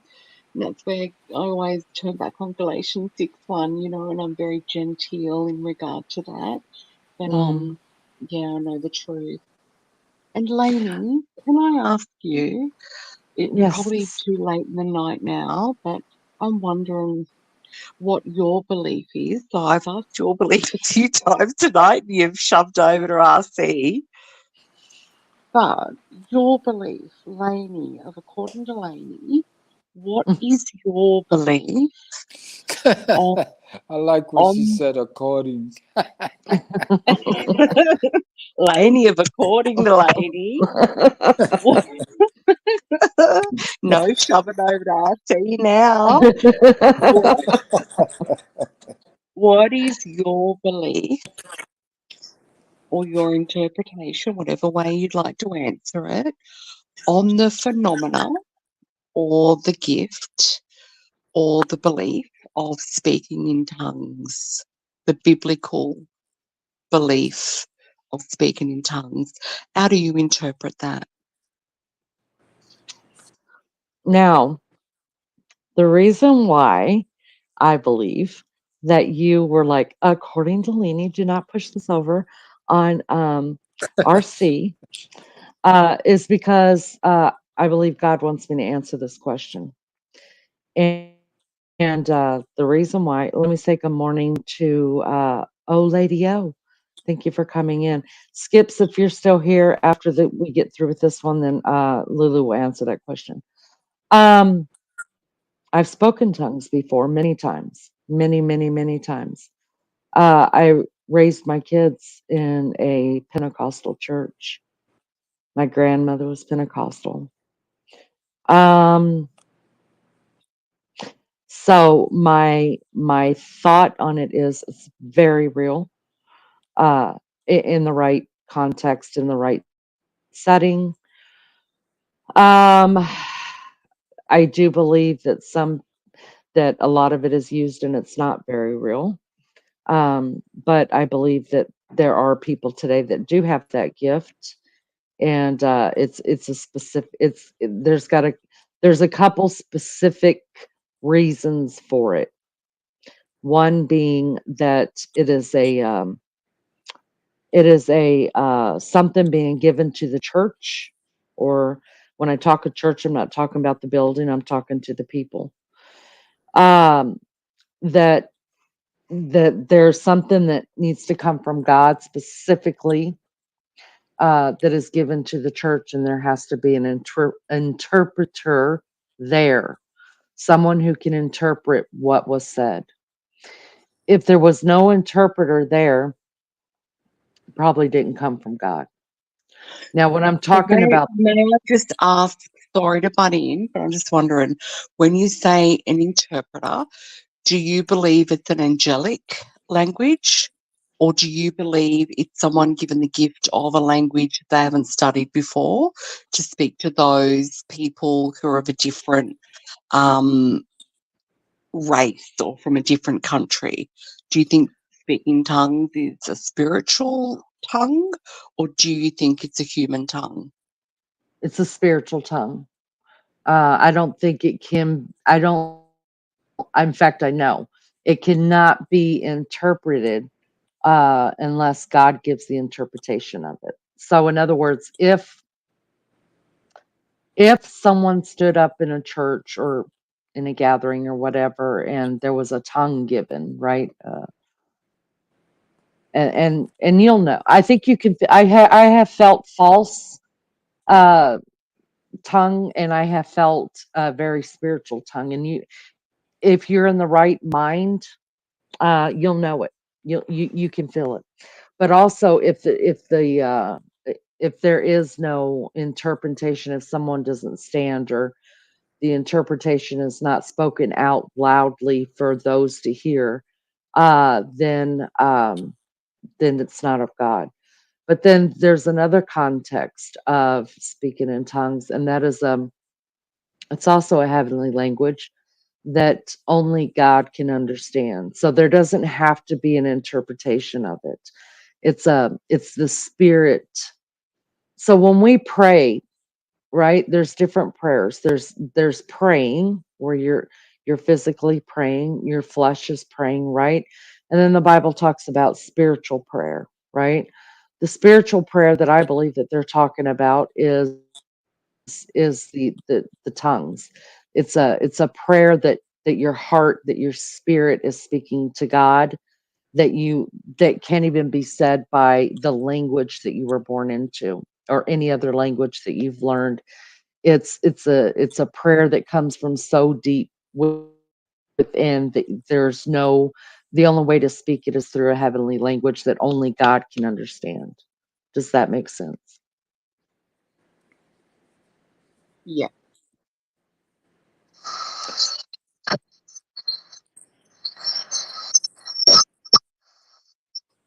Everybody okay? Yeah, I'm no. fine. I'm listening. I've missed so much because my phone's been in and out, so I'm talking in chat to try and keep up there. Have But you yeah, ever heard of talking in tongues, Maggie? say that Hi, again, JK. please. Have you ever heard of people talking in tongues? What do you mean by that? Speak a language Um, that you don't understand, Oh, or right. Oh, anybody in the God. Yeah, church. yeah, yeah. Okay. and what do you know about it? I don't know much about it at all, Lou. In fact, I don't know anything about it. I've heard about it. Is that what you've just been talking about? Because I've been in and out of this StreamYard is just knocking me off. I've gone in YouTube and I've been getting knocked off there as well. Oh dear, bummer. I know. Of all the days, fuming. Well, let me do this. In Jesus' name, Satan, cut it out. Leave Maggie's electronics alone. And Jesus, keep Maggie sitting in her chair and stop moving around. Shut up and listen. Oh, see, do you reckon that's the truth? Do think about that. Think about you got me thinking now. Because I've been wanting to know and about Lulu's faith and things she believes in and whatever. And oh my, that's given me another reason to start wondering now. See how We're my not, brain we're, we're, goes. we're not Maggie, trying to the scare you. Bible in Ephesians 6, it talks about, for we wrestle not against flesh and blood, but against principalities, against powers, against the rulers of the darkness of this world, against spiritual weaknesses in high places. So it's a real phenomena, the spiritual world. It's a real thing, and it will thwart any effort for you to experience or gain knowledge in Yahweh, in God. So absolutely, just be mindful of that. Cheers for that, Lou. Let So me can you tell me what there's you were about language? You were telling me about tones. let me do this. Oh, Lady O said, I believe in speaking in tongues. It can be an angelic tongue or a language from around the world. And then she says, um, when I've got into deep intercession, I will speak in a language that only God can understand. Lulu said, I'm sorry, Lizzo says, if in church someone stands and speaks in tongues, there always has to be an interpretation given. But you can also use your spiritual language personally communicate with God. That is correct. That's how I feel. It is a prayer that comes from deep within when someone we just don't know how to pray, and God gives us our spiritual language to use. What says you, Lulu?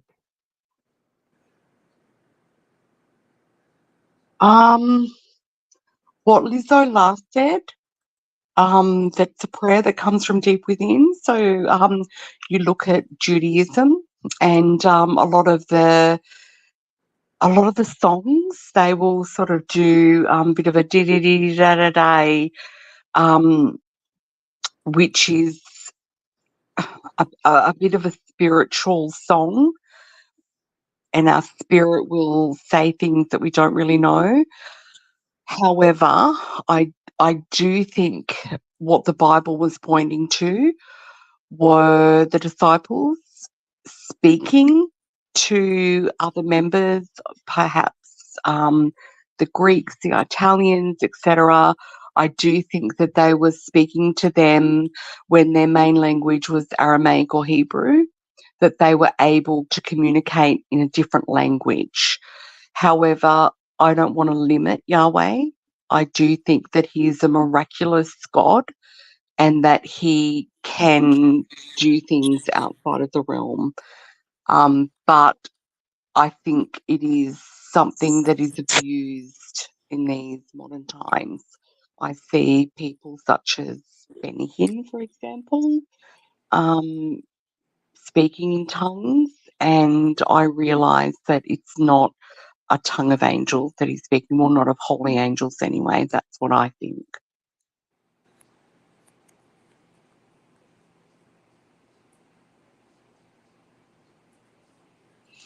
RC? Well, I also grew up Pentecostal, and I saw that a few times. And the person that interpreted spoke highly of God, spoke to the congregation, told them what they needed to continue to do, things like that, and that God was pleased with people in attendance. In other words, I never heard an interpreter say something that was scary or something that you could question. Like, say, that didn't make sense, this and that. The guy spoke in tongue and the guy interpreted. And I can't remember them not being positive in the delivery of the language once they interpreted. So I have to say, yeah, I think I kind of believe that. I believe that God can talk to anybody. And if God favors, the gathering, and what does it say? Where three or more gather, right? He's there. God's spirit is there, right? Mm, And then the Bible yes. says that. Where two or three or more will gather, he will be present. But I see, can I just interject? Sure. What is your belief of Yahweh saying when three or more gather in my name? So when you look at the context of where that is in the Bible and what it's trying to explain, what is your interpretation of that? I believe that he wants us to worship him, but he also wants us to spread the word with each other and have conversations about the scriptures and about God. And to see if we're on, I guess, maybe the same level, or do we know what we speak of? That's the way I absorb it. I think it means, because the scripture is that where two or three are gathered in my name, there I will be also. If you come together and like this, there's two, three more of us gathered in his name, that God will be in the midst of us. That's what I Right. believe. Exactly. He'll be there. He'll show up.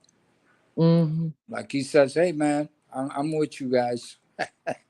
you know, Right, even though, right. even though that's not spiritual, that's not biblical saying, but I'm just saying he's there. He pops up. And remember, he's everywhere anyway. So, Right. Lulu, I will say this. I can't even think of the scripture right now because it's my head. Um, but it's in Acts, I think. And was it the day of Pentecost? I don't remember. Anyways, there was praying going on, and then they ended up praying, speaking in tongues or praying in the spirit, however you want to say it. And somebody stood up and said, "These men are drunk. What are they talking about? They're drunk." And what were they told?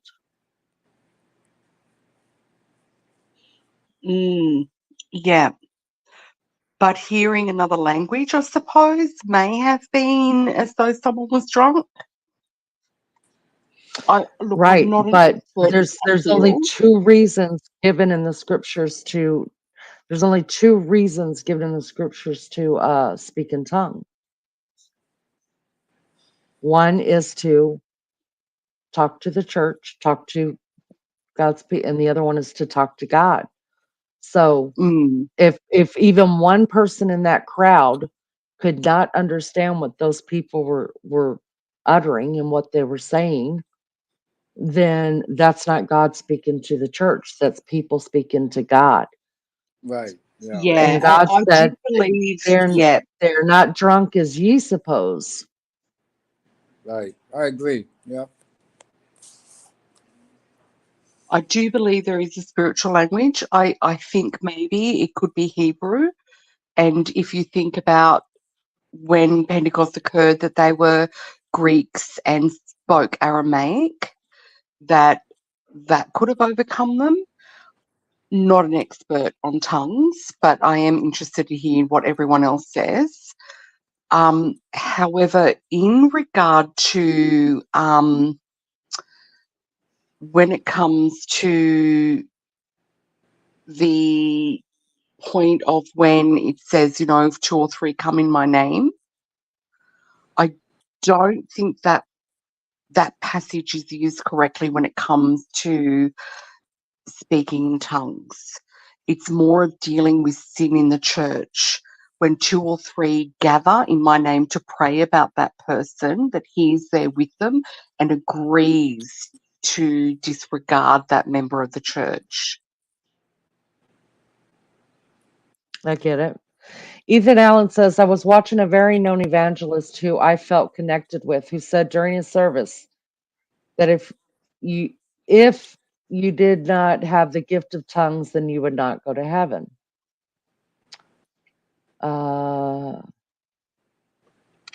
Ethan Allen, I was told the same and never spoken tongues. I have felt the Holy Spirit, so I don't believe it. Listen, I'm not gonna lie. I raised my kids. Do what? The thief on the cross.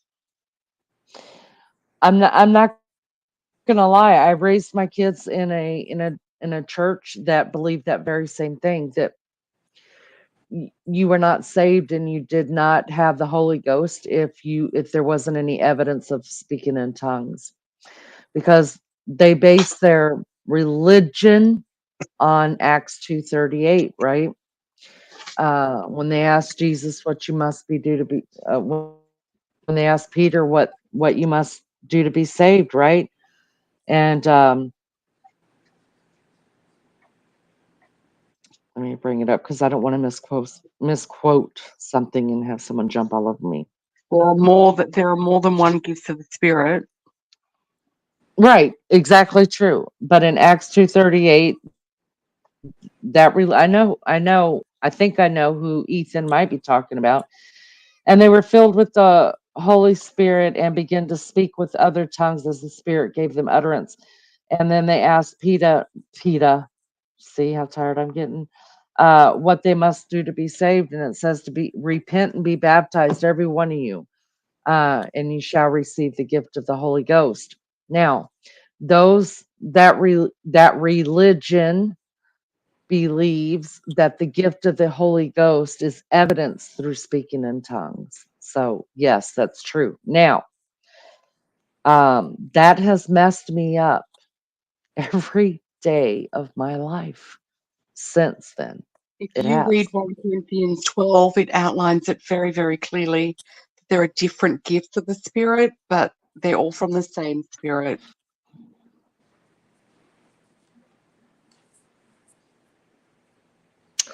I'm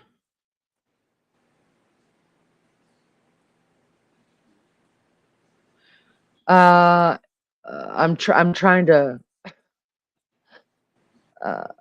Ethan, okay, I'm right there. Okay, I figured out where I'm at, and I'm trying to Ethan Allen, if it's not in the Bible, don't believe it. Ethan Allen, I don't believe that. Not everyone speak in tongues can still be baptized in the Holy Spirit and does automatically mean you speak in tongues. Lindy or Maggie, Lizzo saying that all Christians, but different ideology. My thought, that last word was speaking in tongues, but it means building. I thought that last word was speaking in tongues, but means building. I'm not sure what we're meaning there. Lady says, speaking in tongues is a gift. I think there are other evidences of the Holy Spirit. I agree with that.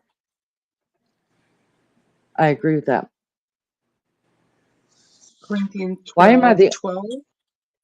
There is one body, but it has many parts, but all its many parts make up one body. It is the same with Christ. We were all baptized by one Holy Spirit, so we were formed into one body. Didn't matter whether we were Jews or Gentiles, slave or free people. We're all just given the same Spirit to drink. So the body's not made up of just one part. It has Right. many parts. Right. Right. And there's other, I thought you were going to read the scripture that talks how, the head can't do what the feet can do and the feet can't do what the arms do. There's scripture that talk Yeah, about that. Yeah, we're all the body of that's verse Christ, 21. and we all Yeah. have different purposes and come with different gifts. But listen, if you're gonna say, there's all these different gifts of the Spirit, for those that say that and don't believe in speaking in tongues, then you're negating one of the gifts.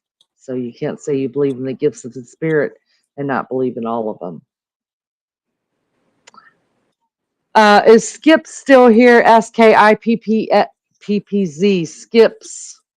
Skips, are you still here? Ethan Allen says, great point, Lulu. The thief on the cross. That's right. But listen, be careful. Be careful. Everything that was ever done is not recorded in the Bible. It couldn't be. The Bible would go on and on and on and on and on and on, would never stop. So you don't know if the thief in the Bible actually spoke in tongues or did any other of the gifts of the Spirit. So we can't use that as an example because it's not all going to be recorded. Be careful what you take away. Amen. Amen. But can I go I back? guess he's not here. Yes, please go back. Can I go back to what Maggie said earlier? Maggie, you still there? I'm still here, Ossie. I have my mic off. Okay, when you said that you had the outer body, that you was able to leave your body, Yeah. did you feel comfortable? Did you feel fear? No, none at all. Not at all. None at all. Do you know for sure Yeah, that because I was enjoying every second of it when I was Yeah, flying. right. But my thing is, your eyes was closed, this and that. So could No, you my have eyes been were open. your eyes were No, open? my eyes were open. This is the thing, right? It happened once, and I was like, "Oh my God!" It was so brief. It wasn't long at all. It was like it happened and then it stopped almost immediately. And then I tried to do it and I couldn't, and then I tried and I did it and I couldn't believe it. I was like, "Oh my God!" Because it took ages for me to look down on myself, if you get me. If I'm saying that wrong, I don't know.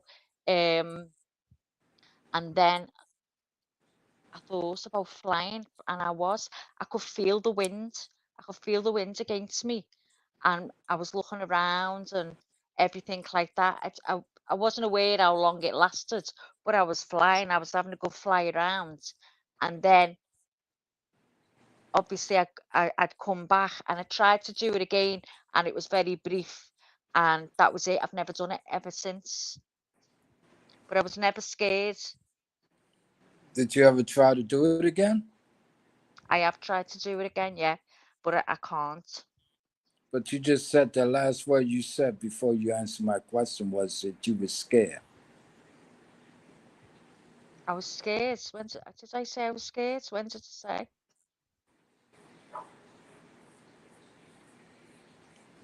Interesting.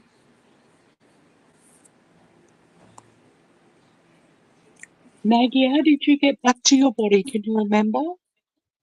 No. She opened the door. No, I don't remember at all, Lou. That part of it, I don't remember. But I do remember lying there and trying to do it. I wasn't asleep.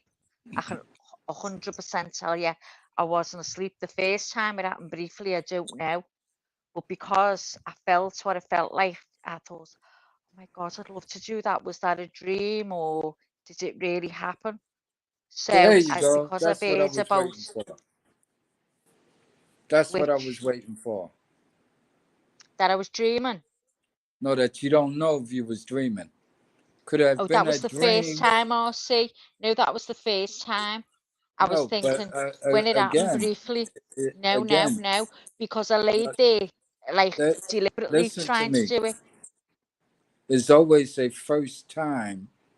It could have been a vision, but it could have been the first time that this, if it was a dream, it came back to you, and it came back to you while you was wide awake, and you saw what you might have seen in a dream. No. It just pops up in your head. You guys ever have? But I'd remembered this dream and how good it was if it was a dream. And I thought I would love to do that. I would love so I deliberately, when I went to bed that night, tried so hard to do it. And I did it for a glimpse of a minute and I was like, oh, and then I did it again. I was aware I was trying to do it. So it wasn't a dream to me. It was very, very real. The first time I can't say if it was a dream, Yeah, but the when some I dreams. did try to do it myself and succeeded, but don't remember coming back. Yeah, some dreams are so real that you actually feel like they're happening. And again, it But could have been a memory. I just remember trying to do it, and I did it. I Yeah. went to bed with that determination that I didn't Well, go let to me give sleep you or two. anything. Let me give you two of mine. And this vision didn't come into my brain. It was a memory, actually. But the fact that it came at me again and has been coming at me for, I would say, at least 20 years. I don't know when it started. I don't know why it came into my brain or why I'm thinking, but it's like a picture. It's like a movie. And I'm like, okay, I can clearly remember because I can't say without a without any proof per se whether I was asleep, wide awake. But the memory tells me, you know, this shit just keeps coming into my head. I remember I was standing in front of a large structure, and the structure had giant doors. And along the top of the structure were seashells and flowers and beautiful decoration going around the whole entire structure. And I'm just looking at it. I don't know if I was floating, but all of a sudden I'm inside. Didn't go through the door that I can remember, didn't open a door that I can remember. But once I'm inside, it was beautiful. And the floors were made out of clear crystal or glass. And there was different levels going down as well as up. And I had no idea where I was. But this I do know. There was a peace in my heart. Like I felt so comfortable being there, but didn't know why I was there. And then boom, it's gone. I can't remember if I dreamt it. Like I can't say that, wow, I had a dream last night. No. This memory came into me. I'm just sitting in my chair and I'm going, like, wow, what the hell was that about? Like, and I couldn't figure it out and I still can't figure it out. Why did that happen? Was it a dream? Was it a vision? Was it something I just remember in a dream that popped out of my head now that I'm wide awake? Because we remember shit from going years ago. Like sometimes you're just sitting minding your own business, having a cup of coffee, a cigarette. All of a sudden, a thought just comes out of your head, and you go, "Where the hell did that come from?" You know what I'm saying? Did that ever happen Yeah, to you guys? It I've had just that loads of times, but I definitely did this myself. It wasn't a dream. The first time I'd say it was a dream. I'm unsure, but I'd Yeah, be but more you to could say have it been was a pinching dream. yourself. You could have been pinching yourself in your dream. No, I went to bed with the intention, see, In your dream, of it could have doing it. been. What I'm saying is possible. It could have been in your dream that you went to bed. Well, I don't feel it was because it's like saying now, well, tonight I'm going to try and do, I'll try and do it tonight, but I'll probably forget. That's what my brain's like. But it's like I'm sitting here now saying, right, tonight I'm definitely going to see if I can do that Right. out of body experience. It was Yeah. honestly, that's what it was like. It wasn't a dream to me at all. But I understand you get very, very vivid dreams. They're so real. You can smell, you can see, you can everything about it is I've had some really scary ones. I'm trying to run and my legs aren't moving. I'm always in the same place down here. We call it an alleyway, at the back of people at the streets where people's backyards are little yards, and it's like a small alleyway where you'd put your bins out. And this is where I'm always running. See the bins again. I'm always running, but I'm not moving. And I can feel this terror come over me, really terrified. I'm obviously running away from something. I don't know what it is, but the fear is real. And I can hear my footsteps, but I'm not moving. And Maggie, they're I have so been real. dreaming too where I'm frozen and can't move and something's chasing me. I have them dreams Yeah. as well. Oh, Um, it's hold on, just let me time this out just a minute. I want to do a separate live and I will set it up after I get off this of just dreams because I want to come back to uh talking what we came on to do, which was the spiritualism of this live, and that's what I want to talk about. But I promise I will set up a live. I'll do it tonight. I'll do the live tonight about dreams. Let's get there. Let's talk about it because I think those are important. And boy, do I have some ones to tell y'all.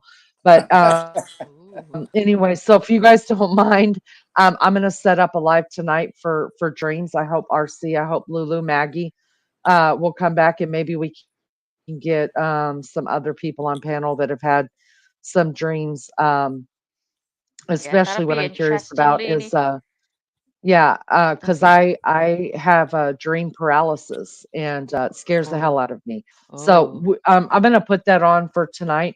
As soon as Lulu comes back, because she just stepped out for or jumped off for a minute for I don't know if she got kicked off, but when she comes back, I want her to tell us. Um, I just lost my mind again. Dadgummit. oh, I I can't I help you. I want her to tell us son of a biscuit eater. Someone slap me. Get back up here, Lulu. It's your fault. Oh, I want to know. I want to go back because I still have one question that's on my list that Maggie had asked earlier, and I was saving it. So, Lulu, you're going to have to hop back up here, please, um, because I need you to answer this question. Please come back up. Do you need the link again, Lulu? Let me know. Yeah, I'm dropping the link again, you guys. This is for Lulu, okay? Please, nobody else take it. Uh, come back up, Lulu. We need to get this from you. It's important. I will set up the live for sure tonight or after I get off this, and that's what we'll be covering tonight. We'll be talking about dreams and meanings and just dreams. Weird, good, fun. The ones that you stay pissed off the whole day at the person you were dreaming about. That happens to me a lot. Me too. Hello, everybody who just got in. Blessed Mama, JK. If I haven't said hello to you guys, I hope you guys hit the like. We're a little dragging on our 50 likes. likes. I don't know how many we have now. I hope we have 50. There's Lou. Let's add her up here. Hello, Lulu. Welcome back. All right, I want to give you this because I'm curious about it as well. Uh, for those of you guys that don't know, Lulu used to be she used to work with mortuary. Oh, God. We want to know, is there anything, well, this is how Maggie put it. What is the ritual in the service when someone is close to death and afterwards for a Messianic Jew? 51 likes. Thank you so much. Hello again. Sorry, I dropped the phone. It's okay. Look, Maggie, with my belief, there are things in Leviticus that speak about being unclean. But if you remember when I spoke about clean and unclean foods, it was for a reason. And the reason was that Yahweh wanted us to be safe and healthy. So there were certain laws about being unclean for a certain time after you touched a dead body, about washing, etc. But we need to understand the context of when Yahweh gave these laws and who he gave them to. So he gave these laws to people that were basically refugees and in the desert. So they'd escaped Egypt, they were headed to the promised land. So it's a very different world to what we live in today. It was, and if you have a look and you think about it, the laws around hygiene back in them days, thousands of years ago, they knew nothing about germs and microbes and bacteria and things like that. But God gave them all the instructions about how to be safe from bacteria and germs, etc. So he did give certain laws on how and what to do when dealing with a dead body. But that was because they didn't understand the context of germs, the bacteria, the viruses, etc. And he was trying to keep them safe from that. So that's the Levitical laws. These days we have refrigeration and we have gloves, we have hand sanitizers, all that sort of thing. So back when he gave the laws in regard to people who had been around a dead body, it doesn't really come into account these days because we do have proper hygiene. So basically, when a person has passed, we prepare the body and we're careful. So we just wear gloves, we keep proper hygiene, we refrigerate the body, etc. Now, most Jews will try and bury their deceased loved ones before the sunset of the next day. And that was a law from Yahweh because he understood about decomposition and all the germs and microbes and bacteria that can breed. But we do have hygiene methods today where we don't need to bury our loved ones as quickly as we did. Also, Jews are very particular in regard to how the body is buried. So most Jews won't cremate a loved one. They're buried in a Jewish cemetery with full Jewish rites. The coffin is usually a very basic coffin with holes drilled into it to ensure swift decay. Back in the day, these bones, the person was buried and then the bones were dug up and put in a sarcophagus, but that doesn't happen these days. But the Jews still usually bury their deceased loved ones and put holes in the coffin to ensure the swift decay. But that's just because of the traditions of old. When a deceased is buried, they have Jewish rites. When you visit a Jewish grave, you'll probably find rocks and stones there. So you can imagine back a few thousand years ago, you wouldn't have flowers in the desert that you could put on a loved one's grave. You'd have rocks. So, and that's a tradition that's carried on today. You'll see stones or rocks at the burial place of a loved one. So that's a tradition that's carried on from the time in the desert. But as a Messianic Jew, burial is still relatively important. Cremation is an acceptable thing. I don't like cremation. I've got my own beliefs. It's nothing to do with the beliefs of the Bible. I don't like cremation because I've seen it. But so as a Messianic, as long as you're keeping the proper hygiene, etc., then you're not unclean. And the reason people were unclean back in the day was because of the germs, etc. Lou, thank you for that. That's really interesting. Can I ask you why you don't like cremation? What is it that's so bad about it that you don't like? Because I remember you saying to me when I said I wanted to be cremated, have you seen it, Maggie? I said, yeah, I've seen one, I've watched it. Not in real life, Lou, but I've seen it on YouTube because I'm obsessed with looking at stuff like that, as you know.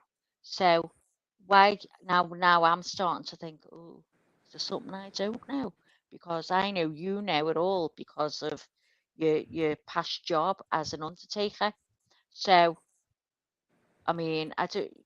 Can you be as truthful as possible about what it is that you don't like about it?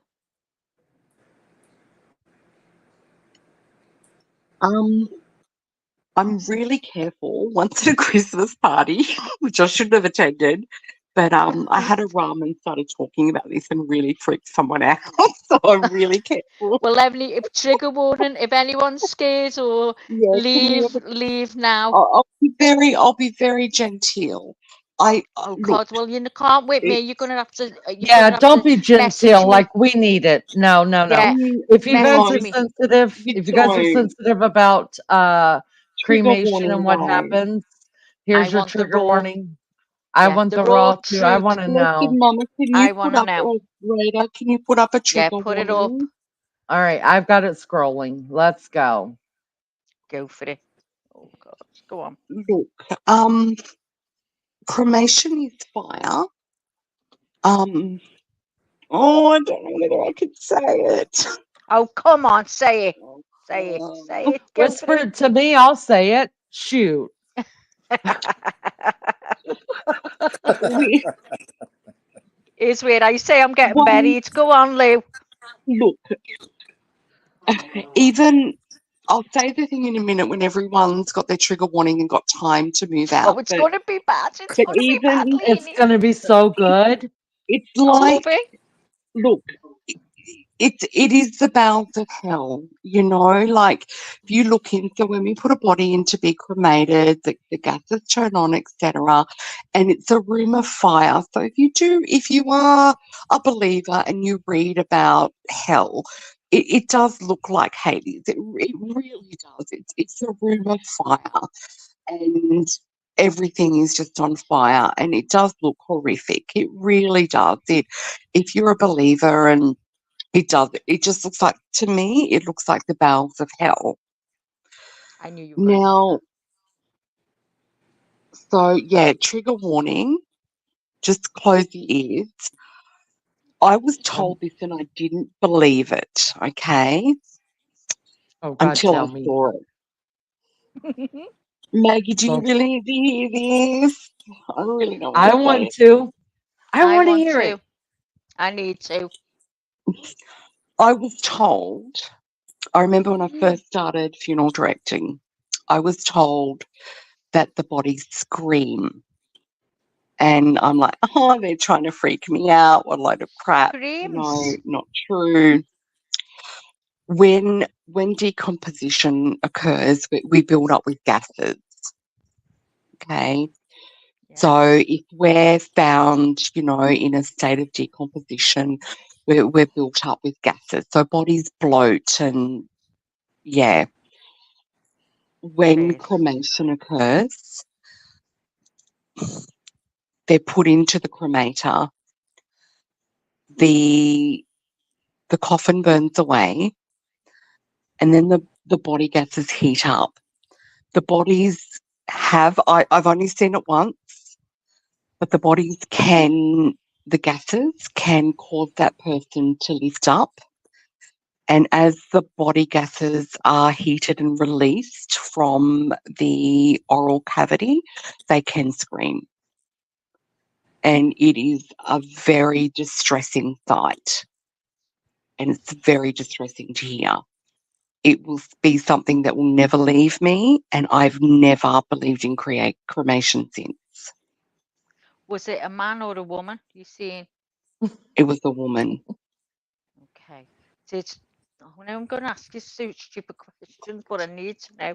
So, did this person's mouth open and the eyes? Could you see that?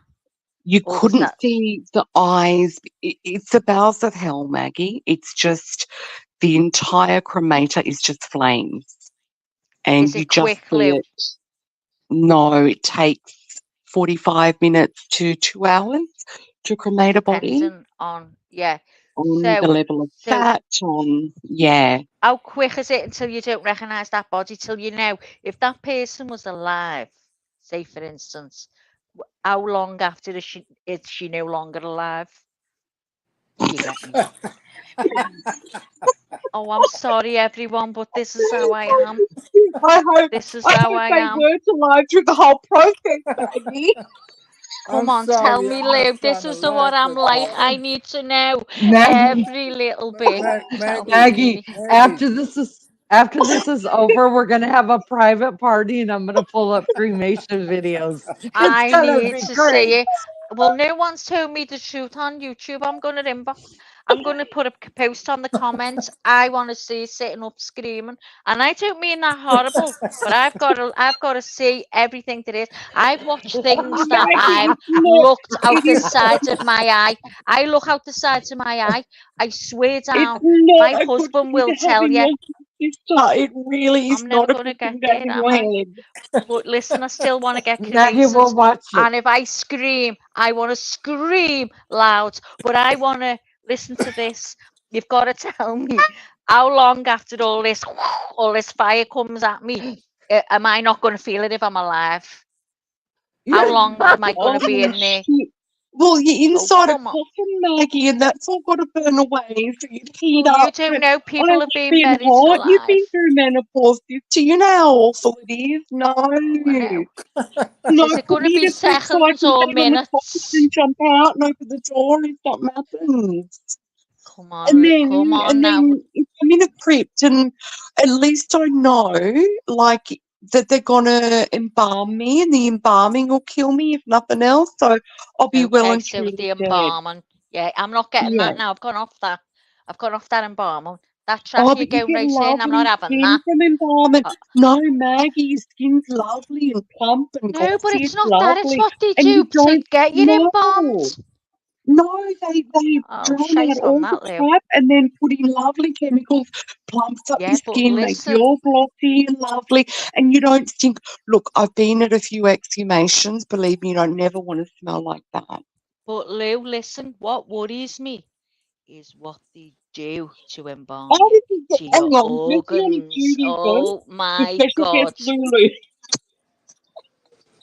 Oh, Lou, I need to know everything. We'll have to go backstage because I've got some questions, Lou.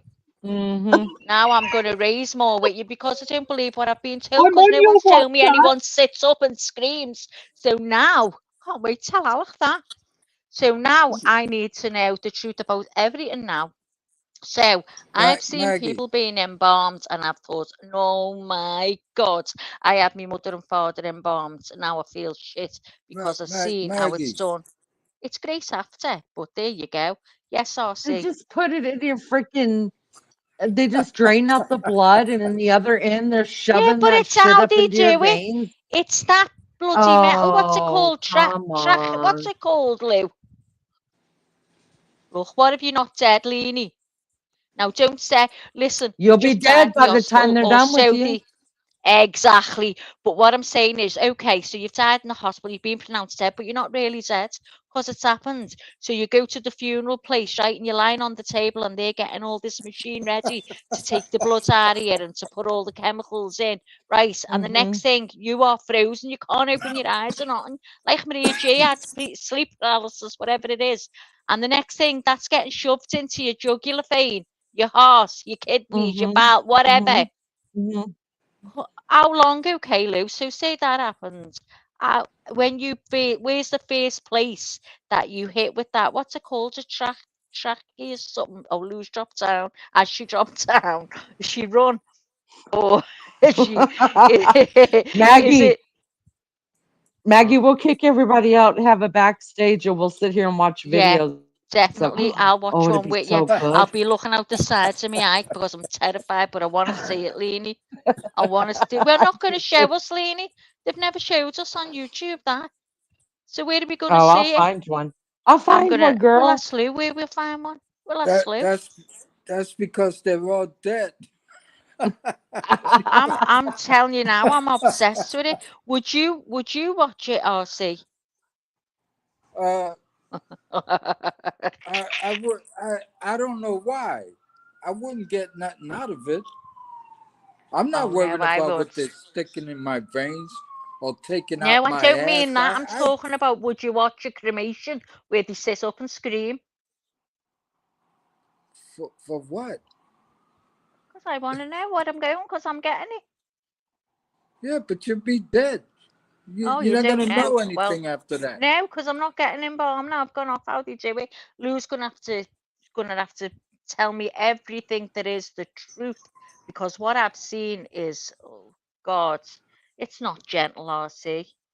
They're giving you liposuction, so to speak, in your arteries. They're chugging away with this metal rod. Is this Lou coming up now? She's laughing at me. We're going to have to go backstage because I need to shut up now. I'm probably giving someone anxiety. The only one that's getting triggered here is you, Maggie. Martin. No, it has happened. People have been pronounced dead in the hospital, and they've got to the wherever the mortuary and woke up on a slab. If that was me, I would be dead straight after. I'm telling you. No, that has Oh, happened. but that happens in third world countries, Maggie, not in the UK and the USA and Australia and stuff. That's just Are third you world sure? countries. Because I'm sure Yeah, I've where they seen it don't on have YouTube. electronic monitoring and stuff. Yeah. Oh God, I know However, we won't be there. Oops, I know we won't, but I'm obsessed with knowing every detail. Hey, however, remember when we would play the game? What game did Maggie play? I've gone to market. I got a new game. I'm on a slab in a lab, and I'm bringing.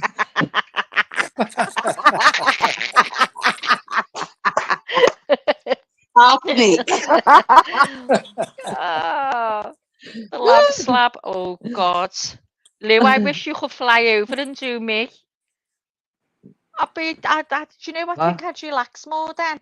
I would. Oh, do It's just you, knowing who's going to Maggie? get me. And say if they've had a fight with the missus or whatever the day before, and like, they're going for gold on me, taking it out on me. You know what I mean with that? What's it called, Lou? The tractor thing they do the embalming with that tool. What's it called? Don't know. We used to use a sucker. All Well, because I was only a funeral director, so all I could do. No, I won't go into it. But anyway, oh yeah, you will. embalmers, Come on, um, Lou, you will. embalmers are a specific trade. So I could remove when people passed away and maybe they had cancer and things. I could do a temporary embalm. So I could What's remove that? things. I could remove things from, the bowels and the stomach and the lungs, growths that may not have smelt particularly good. Yeah, But the embalmers would then come in and they would do a more do the precise chemical job. part. I wasn't Yeah. an embalmer. I So could do you the just do mouths the and emptying eyes, out, like you give, like, correct. so to speak, Yeah, what is it, a suppository, and like one of them, or so they empty the bowels, or do you have to do that physically, or is it? We didn't use a suppository, but yeah, we had a tool for that. Did you cut them open to get it out? Did you put soapy water in? What's it called? What you do? They put you if you can't go to the toilet. What is it? What's it called? It is a Enema. suppository when you're Enema. alive. Did you An give him enema. enema? Is it the same thing now? Similar, yeah, but we didn't use water because, All yeah, right. we Well, when didn't. you're in the backstage in the minute, can you remember that, please? Because I need to know the truth, Lou. I want to know every detail. I'm loving it. I'm loving it. Don't want to know, but I do want to yeah. know. Is We it your? do Is want it to your? know. I Is want it to your know hands up too. there? Is it your hands up there and you're dragging the bowels out of them? Is that it? No, we had a Oh, we'll tool. It's see. like a big, it was like a big turkey baster, but the hole was on the side. It was big and metal. I can't hear you. You've gone off. What did you say, Lou? I always thought it was like a metal turkey baster. It was like that, but the hole was on the side. And we just pushed that into the area what we needed to relieve. So Oh, you do it to trigger the warning, stomach? someone. Do you do it to the stomach? It's scrolling. The trigger warning is scrolling. It's okay. So we would get the cause of death certificate. So we would know, and we'd be able to tell, so someone died of, it was mainly bowel and stomach cancers. If they'd passed from that, we'd have to clear that out. So we just push this big spike. It was like a big rod with a hole in it, and it was attached to a vacuum and went into the toilet. And we'd put that in, and we'd remove the growths and the smell. Okay, so I'm getting the big steel rods up my ass. Okay, so there's that. But, Right, so not at the backside. So we'd still do it it's from in the your stomach. stomach.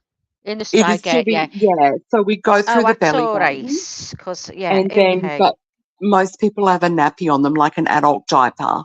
So We'd you know always when you do go that. in like that, when you go in the belly button, does it go because it bursts in like that? Tell me. Does it make a noise or anything or a funny feel? Is it like sticking something in an orange? A little bit, depending on decomposition. Yeah, it just depended on everyone's different. Everyone passes away differently. Okay. Hey, I Maggie. wouldn't mind having my thing on YouTube if you did it. Maggie. Hello, Leanie. Don't worry. On your I'm gonna get together with Honey, and on your tombstone, on the back, I'm gonna have it put. See, Maggie, it didn't hurt a bit.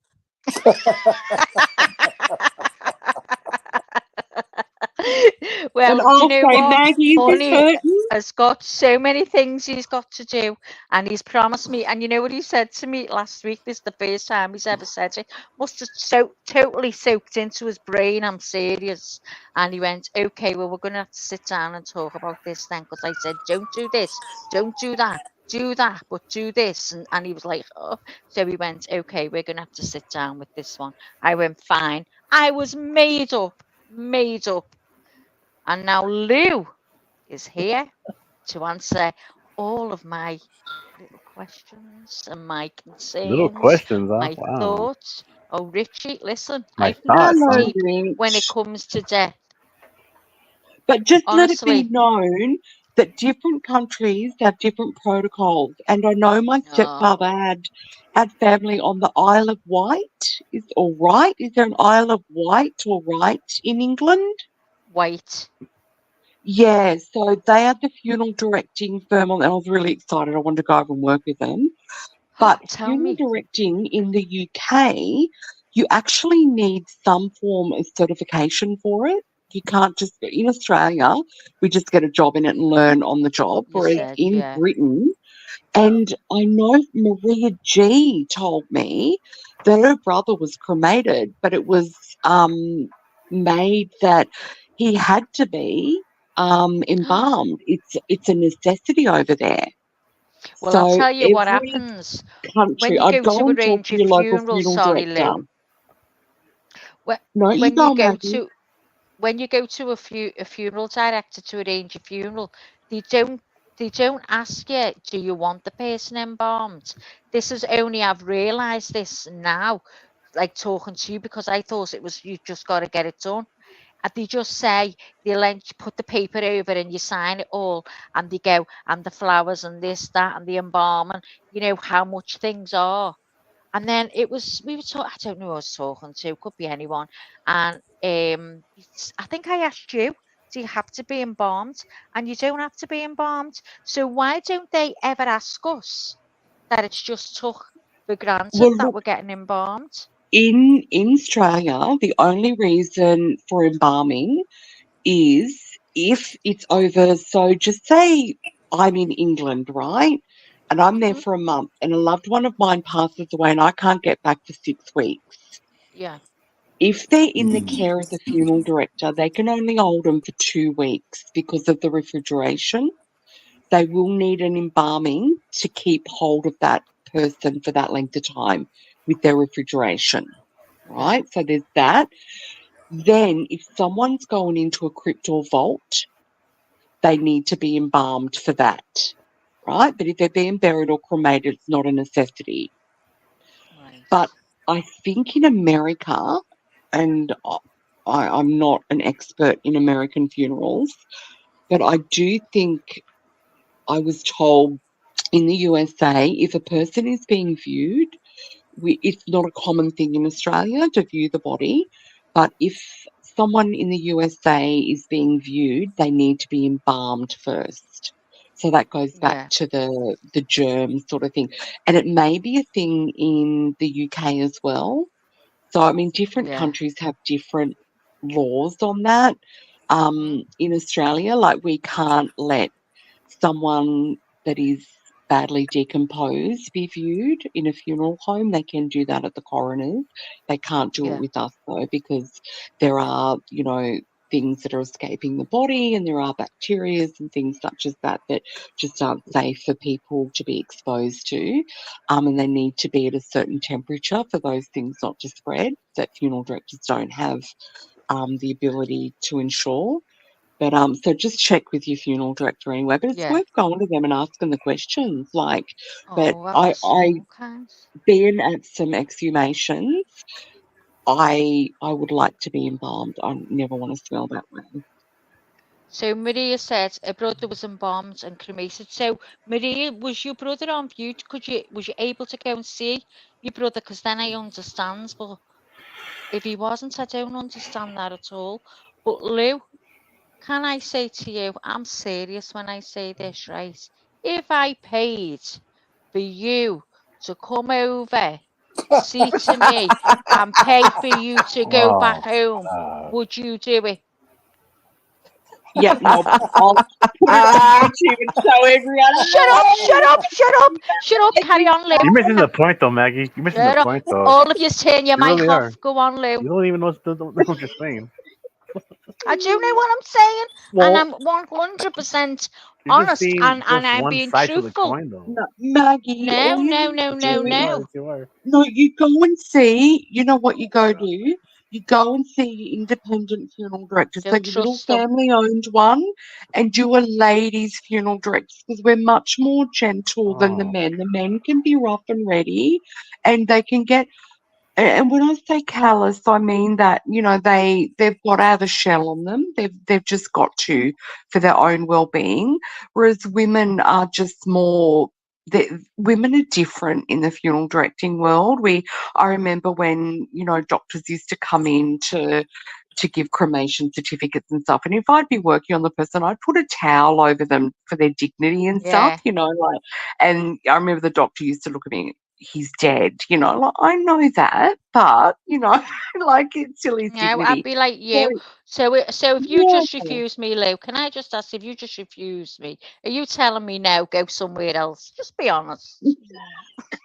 She might be I busy. don't, Maggie. By the time I get over there, you'll be rotted away to nothing. I don't fly, No, I'll sister. tell them to keep me. I'll be It's on a only going to take ship. you 23 hours. I'm on it. No, I don't fly. It'd have to be on a ship. It'd take me 3 months to get there. Maggie, Oh, yeah, well, that's you'd it. already I'm be Down to bloated nothing. and ready to decommed. blow up and scream in the cremation thing. Oh, God. Well, I'm Yeah. not put off by cremation by screaming, Lou, because I know it's only a reaction. So, Yeah.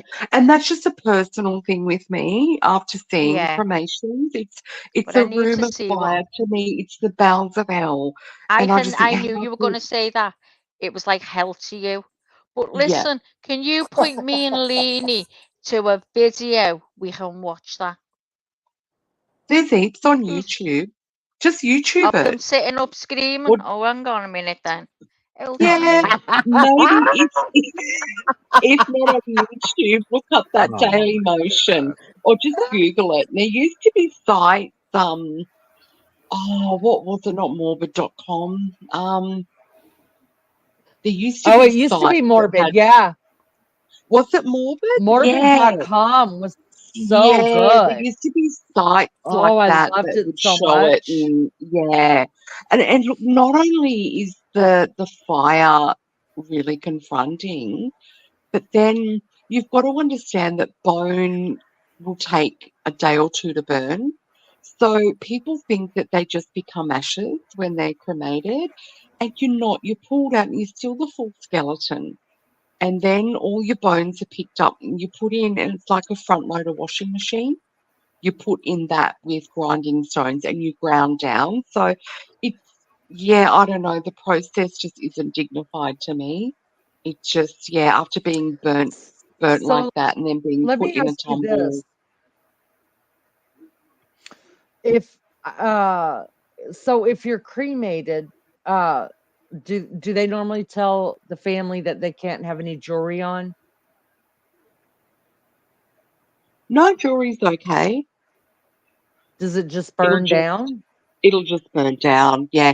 A lot of people think the jewelry will be with them, but it won't because all we take from the cremator It's is at a high is temperature the though, you know? skeleton. It's a skeleton, and that's what we grind down and stuff. So it's a real waste because the jewelry will just be sort of melted down into the ether, and because all we grab from the cremator is the skeleton of the person, and then we grind that down. So jewelry won't be ground down with them.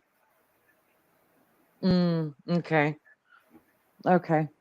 Well, because my sister was cremated, so was my mom, and that's a whole different story.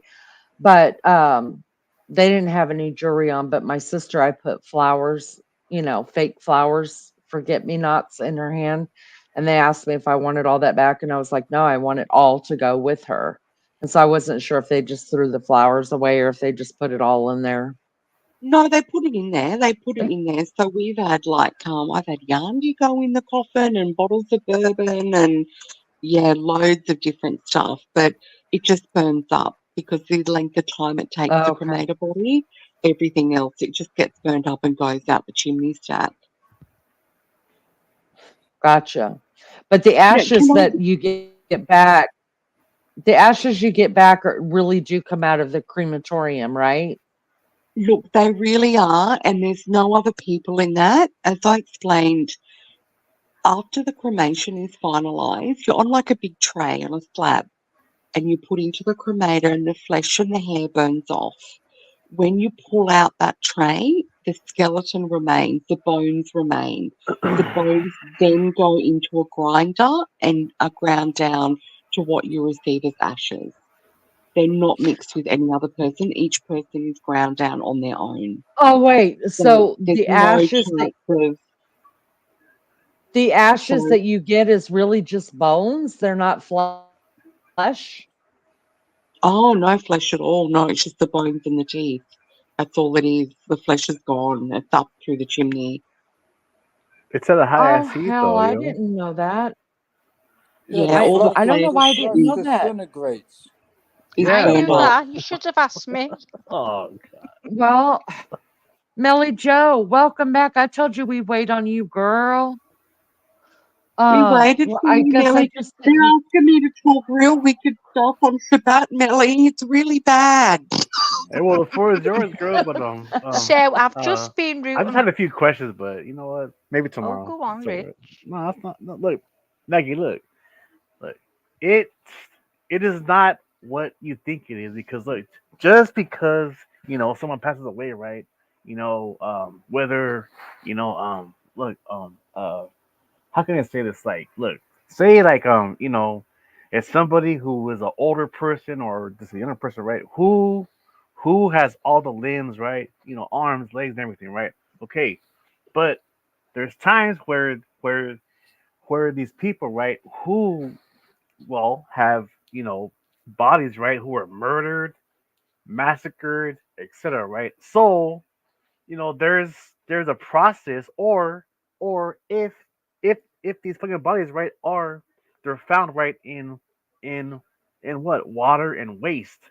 So there's only so much that they actually might do to actually make their families you know re re remember them somewhat. But if it's water, or if it's waste, or it was like a murder and shit, it is actually kind of hard to actually make that loved one, right, with the open casket, so their friends and their moms and their you know whether be family, just have one last look at them. Or if it's war, that's a whole different story. But it doesn't work that way, because this job is like not for everybody. So then again, long story short, it's like, well, you can only do so much. Okay, the ones who are sick, and yeah, okay, I get that. But if it's a murder scene, or like a an accident, right, with a car wreck, then that's a whole other story. You know what I'm saying? Can I Time in interject, line. Time in Rich? line. Time in Hello, line. Rich. Can you hear I'm me? just saying. Yeah, of course. Hello, my friend. I haven't yarned to you in ages. How you going? That's all good. It's all good. So, look, just in my professional experience, people that did die through way of accident or their lives were taken, Or the ocean, as right? The long water, no, all that kind of shit. Yeah. not yet, but those that were All right. found quickly. So, someone in an accident or someone whose life was taken and they were found quickly, we could usually do things that made them a little bit presentable. So, sometimes we couldn't show the hands and things, but usually we could do things so we could have them presented and the face look, yeah, be presentable.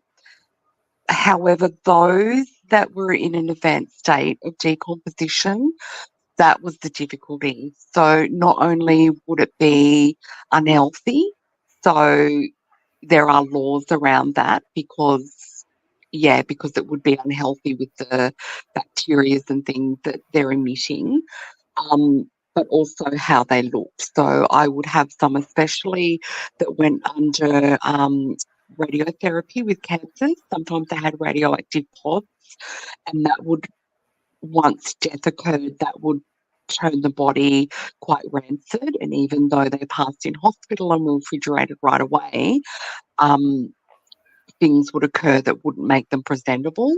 But usually, if someone passed in an accident, although horrific, we could do things to make them presentable for a viewing. Sorry, that's probably too much information in it. No. I mean, it's all right. It's just No, I get all that. I get all that embalming for Thank, for people's. thank you, you do I get Lulu. now. all You that. do now. Just a process. No, it's just a process of Thank, actually It's how not it's a done process. that It's a it long makes me think, process. It's a long process. thank you, Lulu. I And know. Maggie, Maggie, look at the shit you started tonight. Oh, I always cause shit. I Listen, don't mean, but listen. listen, When you die, just remember that dream you had and just float away. go for the fly. Listen, I've got so many Oh things to god. think about on my way. I'm telling you now. But But Maggie, you know listen, what?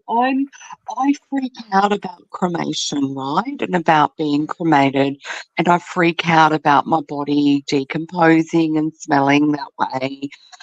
But then when I strip it all back, have you ever had a surgery? Like I've had my gallbladder and appendix removed, yeah, right? They were taken out, they were thrown in the incinerator at the hospital. I didn't feel a thing. You know what I mean? yeah. That's That's why I'm open. cremation. we're away from the That body, it's just our own, our earthly minds that think this garbage, yeah. I'm when not in scared of reality, actually dying. I'm not scared of actually dying. The process of dying. I'm terrified afterwards. Not about where to go at all. It's Why? not all about Because where I'm going. It's about what you'll they're be gonna do deceased to me. anyway. What if So I like, feel it? Oh God, I don't want to be but looking you out on won't my feel body at nothing that point. if you've ever had anything taken from your body. People may have had an amputation or an organ Yeah. removed. We don't feel anything, you know what I No. mean? And when that's Yeah, thrown I'll into the think of fire that. hospital, I'll we don't think of that. feel anything. So that's at the end of the day, that's what it's all about. And we're going to be away from the body. We're spiritual But you beings know stuck what? in a physical I've body. I've never thought about until you said you can get oh man, ladies man. to do it because I'd rather a lady do it anyway than a man. I don't I have a know. I don't question want a though. man Oh, poking up sorry. my holes. Do you know what I mean? So I'm gonna get a woman. Yeah, go and see your funeral. Look, everywhere's got lady funeral directors. You probably I've got never heard white of any ladies. here. No, Never ever Google it. seen any No, here. well, every area has a lady funeral director. Every area these days does. And I don't know, just from my experience working with lady funerals and working with normal funerals, I don't know, we're just a little bit more caring. We're not as Yeah, harsh. We let, we allow our emotions to take over a little bit and then we'll cry or laugh or whatever, get it Oh all out. Whereas man, men, they just don't cope in the same way. I feel sick now, I man. mean, I'm we're sorry. all open to vicarious trauma. I just feel yeah. as though men in the funeral profession don't deal with it properly. Whereas I women, we've got wish I could friends that do we, that job. I would be, honest to God, I'd be so Okay, wait. respectful. I Wait. really would. I'd love to be able to do it, but I couldn't. I'd run a Um. mile if I seen a dead Oh body. god. Oh, look, Richie. that's only a Um. little portion I have of a it. question though. Sorry, Rich. Yes, mate. I have a question for Lou. Do okay, like how can I say this? Do you, in that line of work, do you guys use like fucking like power tools and shit, like drills and saws and shit? No, I'm serious. Because no, because Yeah, no, because I think they saw your face off no, if they I'm can't serious. get it in the cop. No, because look, you won't have to fucking do some crazy shit, right? Like like with a power drill or a saw and And shit. you've got a cheek to say, "Oh God, No, for no, no, me." no, no, no, no, no. There has to be some kind of tools that are used for this shit. It's not just fucking knives, yo. You know what I'm saying? It's like this this sounds like like a dirty job, man. Like with Well, tools and fucking what I'll tell tubings you and shit no. for And blood and secondly, fucking all kinds of drip pads and shit. Tell me I'm lying. It's look, look. in Watch. every first world No, no, no. country, we have I'm laws just saying. about interfering with the deceased. So funeral directors aren't about cutting bodies up and stuff. The worst we do is like internally we suck out things that are smelly. Oh Rigor my mortis, so god. when the body is stiff and we may need to dress the person, etc., that just breaks. We don't break bones, we break the rigor mortis, which is set in the muscle. So, uh, for example, an I arm will feel be sick stiff, now. and we just bend the arm like you would on a normal person, and it breaks the rigor mortis, and then the arm can move around. So, no, the worst that we do as funeral directors is just remove the internal fluids that are a bit rank. That's all we do. I did have a family one day ask.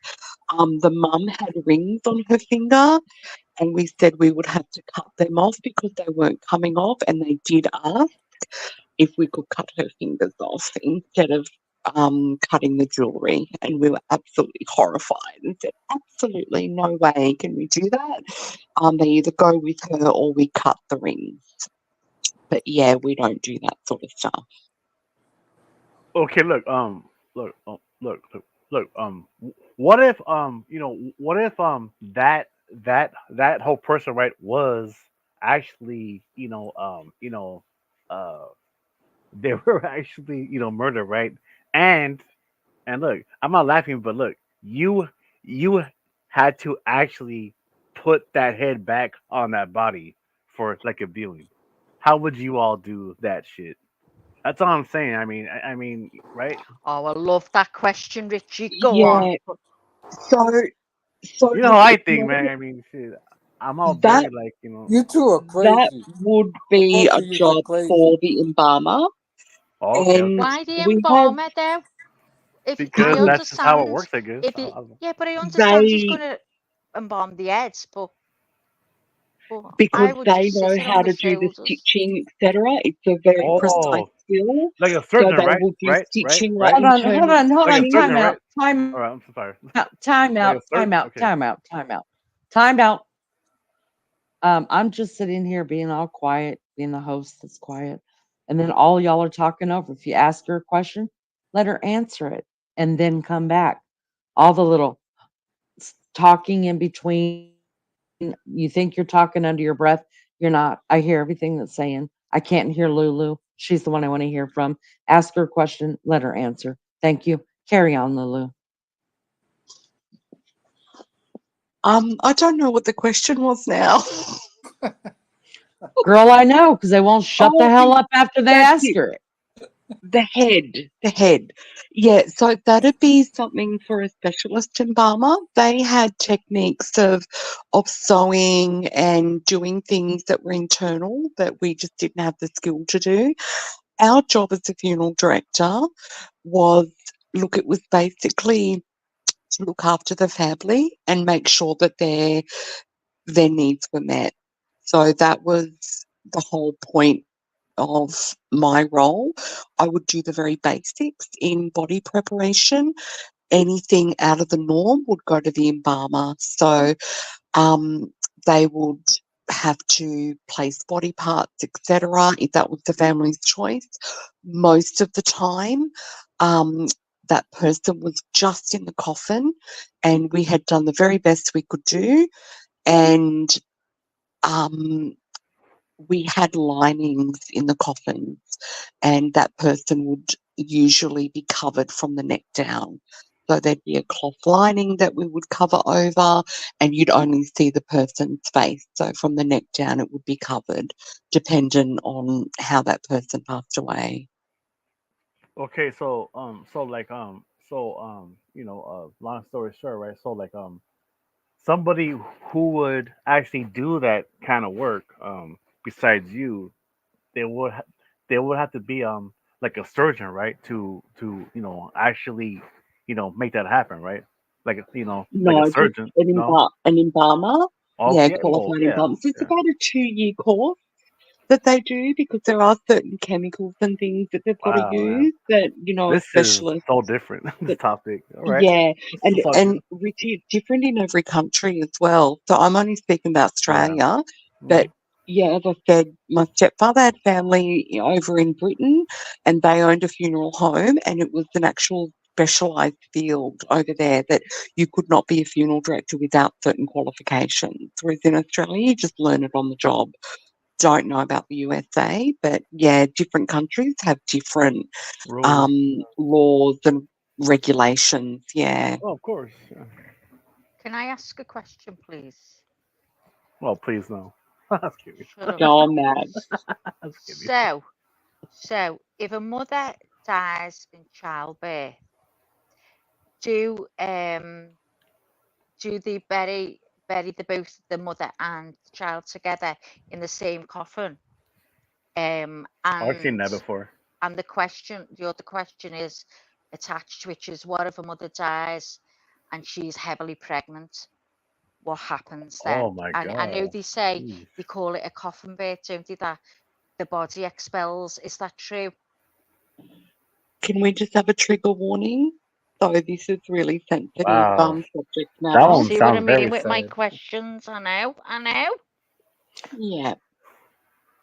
So Okay, once it's okay, but please, somebody, if you could put I've got the trigger warning scrolling at the bottom. So that's good if I don't have any mods here that can put up trigger warnings. You guys do me a favor because I'm still hearing some talking underneath your breath and stuff. if you are not asking a question, mute out because I still hear talking and then I can't hear everything she's saying. All right. I'm just trying to run a good show here, people, for the love of God. Thank you for putting the trigger warning up, Melly Joe. All right. Go ahead. Thanks, Melly Joe. Look, in Australia, so a mother who is giving birth to a child, even if that child was in the womb when she passed, she would have to undergo an autopsy. So in Australia, any death that a doctor deems as unnatural, and if they have not seen the doctor in the last 3 months with an illness that could cause death, it needs to go to the coroners. So a woman giving birth in childbirth would need to undergo an autopsy, and that child would be taken from the womb. Now, the family can be given a choice, and that child can be placed back inside the mother along with her organs. So organs are removed during an autopsy and they're all weighed and measured, etc., to make sure they're the right size and shape, etc., to understand why this person passed away. They are then bagged and placed inside the chest cavity and the stomach cavity of the person. Most of the times, I've never seen it any other way, that the child is not laid with the mother, and we receive the body of the mother and the child as two separate people. Then, because the child was not born, it's not given a birth certificate and does not need a death certificate because it was stillborn. So the family have a choice. They can bury the two separately in separate coffins. They can cremate the two separately, but I only ever did mother and child together. So the mother and child were cremated together, or the mother and child were buried together with the child in mum's arms. Oh, that's lovely. That's lovely. That's made me Ah, feel well, better. Yeah. So hey, with babies, Lou, when babies die, now I was told they don't really do much to babies. I'm talking a few days old babies that have passed. Is that true? What do you mean, Mag? Do they do um what is it? What is it? Embalm Not a unless couple they're of going into a crypt or a vault. So in crypts and vaults, remember we were joking the other day how we're all going to go into a crypt yeah. together? So um, when Deacon, remember Princess Diana when she passed? In the beginning, she was going to go into a vault, into the family crypt, and they embalmed and gave her a zinc-lined coffin. Remember, the coffin was very heavy.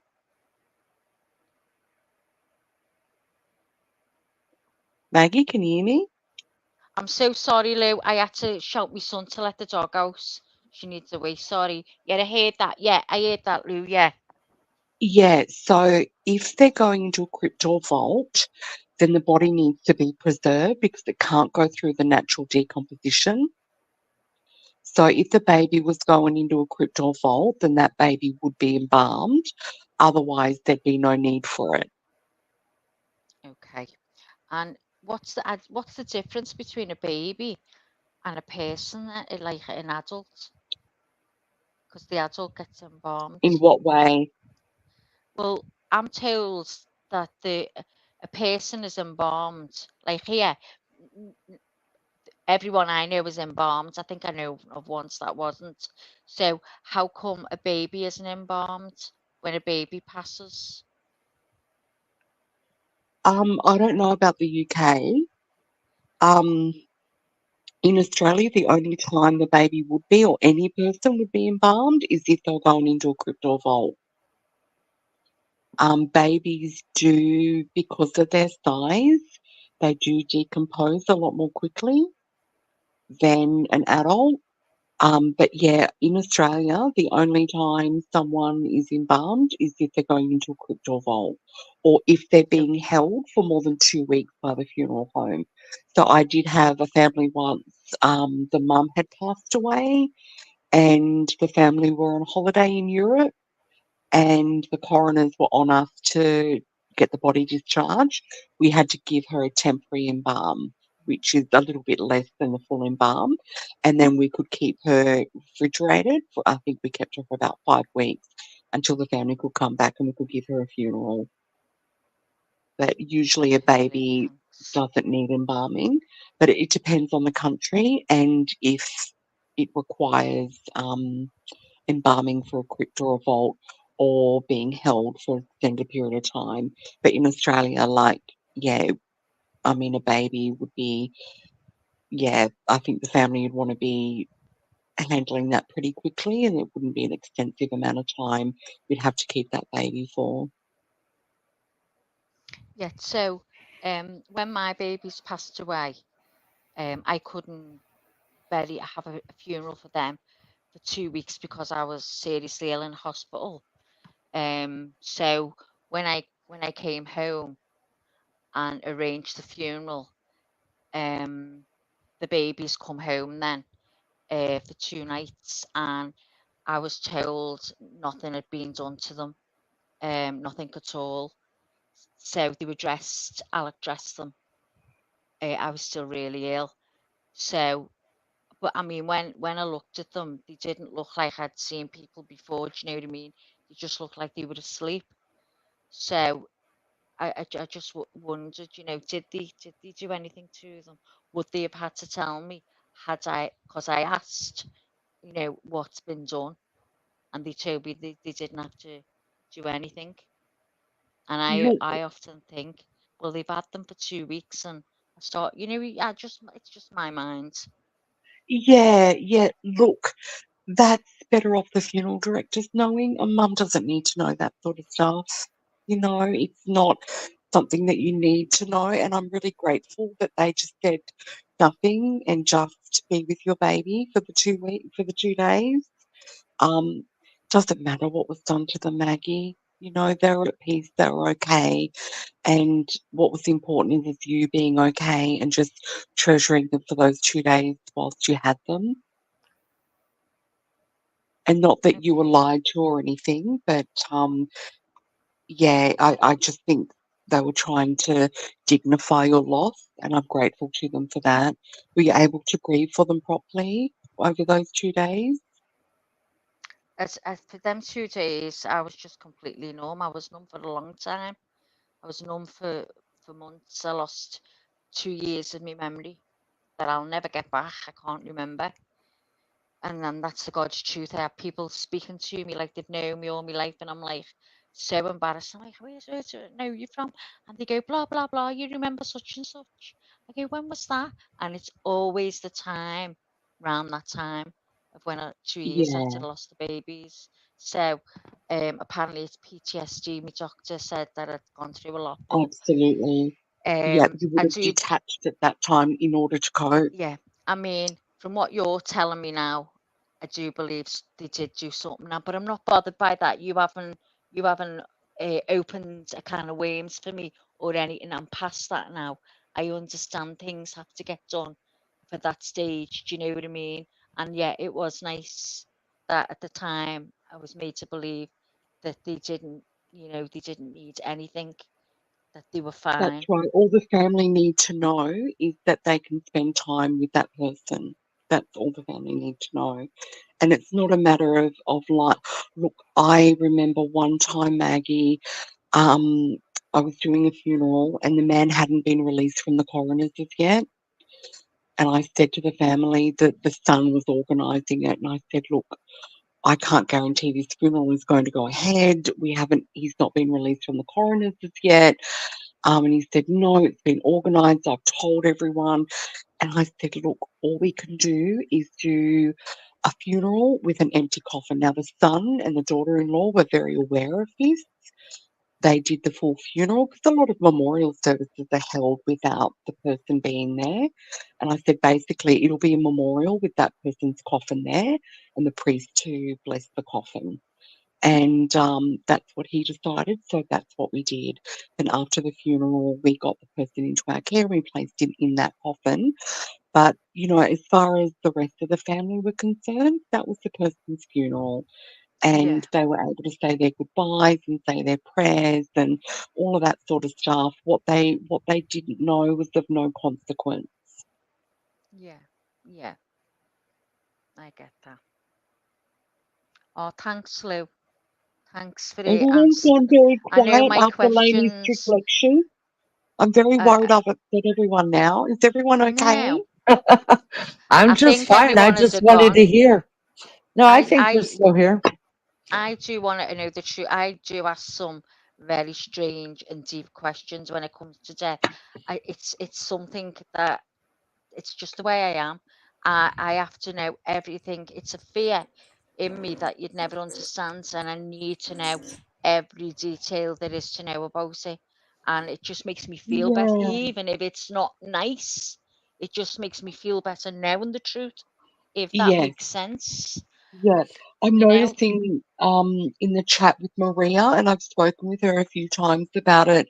Her brother's passing was particularly traumatic for Oh, her, yeah. and she had questions as to why certain things were done, and and there was a little bit of maybe anger, Maria, when I've explained things to you, but then I realise you're processing it. It's more a matter of process of understanding it, and that anger is one of the things. Anger and grief Mm, and all of those is a normal reaction to processing it. mm, And I think with Maria, her grief was a few years ago, and it's still something she's processing. So, and just acknowledging that, it's not all nice. There are things behind the scenes. Some people want to know, some people don't want to know. When personally, I'm the biggest wimp when it comes to a loved one of mine. When my pets pass away, Paul does all of that stuff at the vet. Can't deal with it. Cannot deal with it. Funerals, I crumble. I'm an absolute wreck. And that's if I go to the funeral. And do you know how many funerals I've been to? Hundreds. I've conducted hundreds of them. But when it comes to my loved ones, totally different. Good morning, Jody. Good morning. It's good to see you. Thank you, Rapper. I appreciate that. Maggie, I gotta say, I'm really proud of you. I was shocked. I almost choked on my own spit. I was shocked a little bit and pleasantly surprised that you talked about your babies, and and I'm glad Lulu was able to help you get Hmm. some answers to that. I'm very proud of you for that. Thank you, love. Um, I'm not scared of the truth. It's just something I need to know. I mean, from what Lou said there, I knew something did obviously go on. That's cleared because I often say, even though they told me, and you see things, and I look into everything, because when it comes to death, I know, and it's just a fact of, please just tell me the truth. As much as you think I don't need to know, I do need to know, because yeah. it settles me more. I know it doesn't Hmm. sound to people, oh my God, what do you want to know that for? That's a bit sick, but that's who I am. And That's that's who I how am I too. deal with things. I need Yep. to know the truth, as much as it's not going to be nice to hear. And I'll feel better after. Trust me, I will feel better. Like she's told me, to me now, the part of cremation that I'd never known about, because I Mm. knew there was. I'm thinking, is there something that which is, and I take it hat off to Lou. She told me the truth. You know what I mean? She could have not, but she did, and I really respect and I'm thankful to hear that she's truthful. But I can deal with that. I still want cremation. It hasn't scared me away from that. It's just a reaction of the body. But Maggie, So, in but in it's not saying nice to that, see. had I known you'd lost babies, I'm Mm. not sure I would have shared as much as I did. So Listen, yeah, you I but I want you to, Lou. I want you to be honest. I want you to tell me what would have been done. You're not by any means Mm. scarring me or leaving me with any memories that I shouldn't have. Trust me, in my mind, I go through a lot worse of what's being done. That So is true. I am gonna say that. Because both of my mom and my sister, who I still struggle with as well, for yeah, different reasons, but both of them were cremated and just in the last 5 years. And uh to me, I'm just like Maggie when it comes to I would rather, believe me, no matter what truth you tell me yeah. is any worse than what I imagine in my head. So I would rather know the truth because I'm always going to make it worse in my head than what the truth really is. So I get That's that, it. Mags. Yeah, honestly, I Joni, I'm do. sorry. I'm sorry, Joni, that you were triggered, but I'm glad you stepped out when you needed to. Go ahead, Yeah, Mags. I'm sorry to anyone. My questions are really bad. I know. I know. My mind is so dark. I know. I need to know every, like, I often, and I'll tell you, sit down and go, Alex, when he went down the mortuary when I first lost them, Mm, did they do this? What were they like? What way were they lying? Did they have a blanket over them? But did you see, did they have them together? What way were they looking? What way were their heads? With their hands up, with their down? You just wouldn't believe. You wouldn't no, I believe. would believe. Ha, I he told would. me he had to go down steps to go into. I said, "How many steps was there? Was the? Did you have to go around?" I had to see them through his eyes. I had to Mhm, see what way he walked to get to where them babies were from me, because they wouldn't mhm, allow me to go. I was in a bad way, and so I needed to know how they were. I'd lay there and I'd think of them lying there in my brain. I'd be picturing them. And when I didn't know, I wasn't picturing them in a nice place. I wasn't, it mhm, wasn't nice for the bit. I didn't want the baby to be in this way in my brain. So when he told me they put them all together, I knew they had to go in the fridge. I knew mhm. all that, but he told me they were together, and that's the way I wanted them to be. So, Right. and when they brought them out, they had them in a little cot, and he said it was lovely. And it's the only picture I've got of them. The three of them, they've passed away. It's the only picture I've got of them, but you can't really see the face on them properly on the Mhm. picture. It's like a Polaroid. And Right. but when I seen them when they come home, I can still see their little faces, and they just look like they were sleeping. Thank God. Do you know what I mean? But it's Mhm. afterwards when your brain starts ticking over, and you start thinking all kinds of things. And I know I put Lou in a bit of a situation there, a bit of a predicament, like by asking, but the truth is the best for me. It really Mm, is. me too. I'm not saying Me for too. everyone else, and that's why people need to leave. But I do want to know it's not going to affect me at all. It will give me peace because I Mm. know the truth. And I know some people go, "Oh God, Maggie," but that's how I work. That's how I roll. Lulu, I don't want you to think that you owe anybody an apology. You were just answering our questions. We did put up the trigger warning. Um, and we did tell everybody that if they needed to go, come back in a little while. We were going to talk about this. So, please do not at all, feel like you've caused any kind of problems here or whatever. Oh God, Did Lou, Richie I'm so just, grateful. Thank you. me too, me too, me too. Um, Richie, did you just wake up or something? Where's that noise coming from?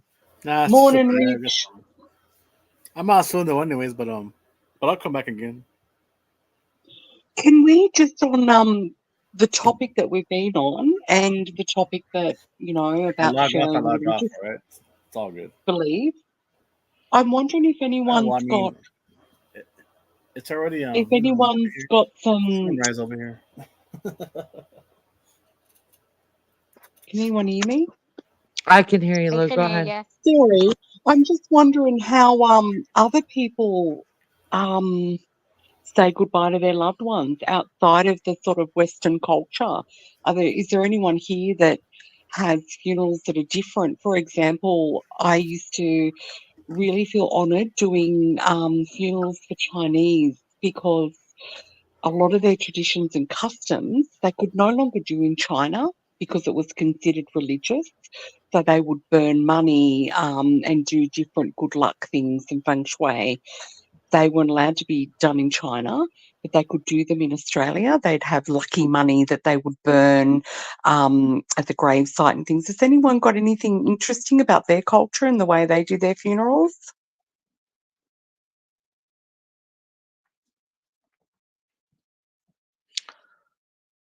Uh, we can wait while we're waiting on to see if anybody in chat has a different way of doing their funerals.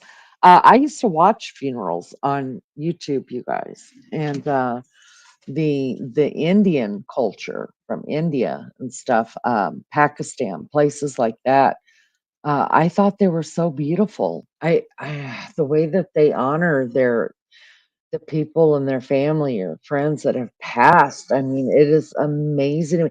And I'm not gonna. The deceased looks so beautiful, so beautiful, and it was open casket the whole time, and they spend hours in there with them wherever it is, whatever place, holy place or whatever that they're doing it, and then the traditions of bringing them home and oh, it's just amazing. It's so beautiful and so respectful.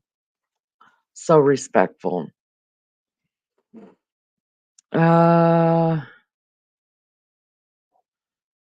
Lulu, prayers for you too. If we're triggered, I believe God is just doing another Lady of Healing. Oh, Lady O, you are inspiring to me. There's something about you. And if you ever do panels, let me know. I would love to talk to you. Are you oh, Lady O, are you do you practice Judaism as well? I've just been watching you and some of the things that you're saying. Do you practice that as well? Are you Christian? Are you what is it? What is your faith? I'm curious. Pink Fan says, I much prefer the celebration of life, more personal. One thing I love about the UK and the way you guys talk about bringing your loved ones home and having what I don't know if you call it a celebration of life, bringing them home, or actually having their funerals, bringing them home. But I absolutely love that. I don't know when the US quit doing that. We quit doing it. Um,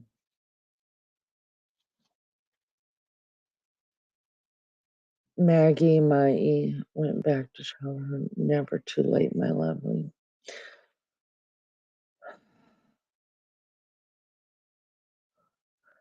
Yeah,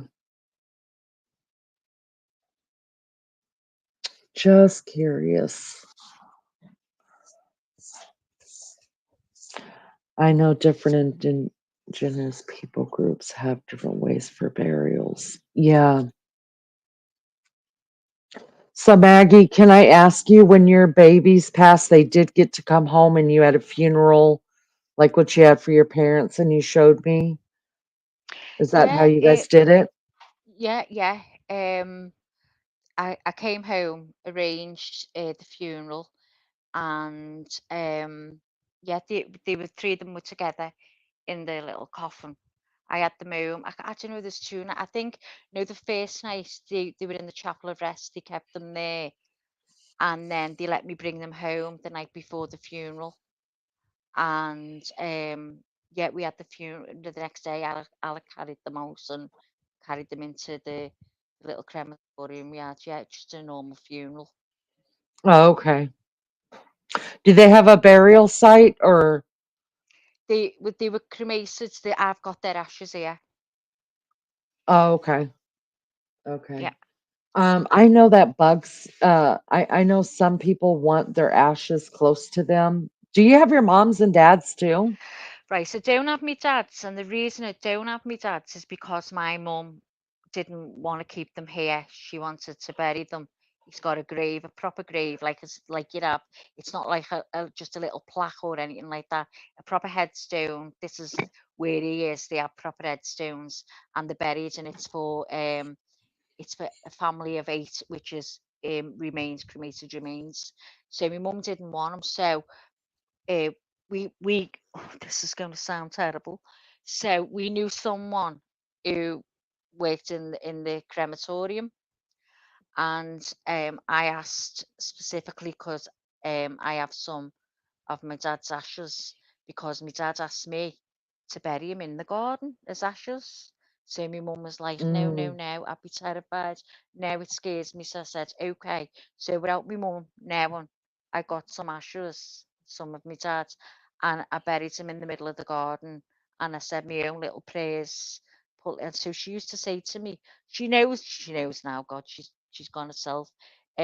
I told her after years, because she wasn't scared anymore, and she was made up then. She said, oh, I'm so made up. You went over my head and done that. I just wish you'd done them all. She said, I often wondered why you go out there and put flowers out there on Christmas, and certain times you put a little flower. I went, so well, now you know. So we didn't have mm, my dad. So my mum asked me, well, I said, Mum, we used to talk about it all the time. And she asked me, would I keep her ashes? I said, do you want to go with me, Dad, or do you want to stay with me? She went, I'll stay with you. So I was going to bury, regardless, her ashes with my dad, because I thought, oh, they should be together. But then because she'd said that, I've got them. So I've got hers and the babies, mm. and about 14 So days. do you ever plan on burying them? Or are they going with you, or what are you gonna It do? has crossed my mind numerous times. Numerous times. Is it the right thing for me to be doing to keeping them here? Is it okay for me to keep them here? Is it what's important that makes me feel better? I've been through so many scenarios in my mind of what I should do. I just want to do the right thing, whether it's what I believe for me. I need to do the right thing. Do you know what I mean? That passes me, Mm, if that crosses my mind more so of late. What's the right thing? Is there a right thing? Do you know what I mean? And yeah, because I just feel I'm not able to get to the cemetery, and if I couldn't on their birthdays and anniversaries get there, that'd break my heart. mm. Whereas here, I've got them. And my little ritual is they're not downstairs; they're in the bedroom. They're away. Um, I get them. Alec will bring them down, and we'll we have flowers and we have candles for them, Aw. and they're with us for a few days. We do that because I don't want to be looking at them all the time. Not in a bad way. That sounds awful, but I hope you understand what I mean. Although my mum's is downstairs, it's I'm not scared. It doesn't scare me that I made the box that my mum's ashes is in. I made it so it wasn't anything to do with like they make the urns or stuff like that. Um, I did it myself, so I'm not scared. It doesn't make me think of death or anything. So yeah, that's Mm, what I mm. do. Cause I've got them here, my mum too.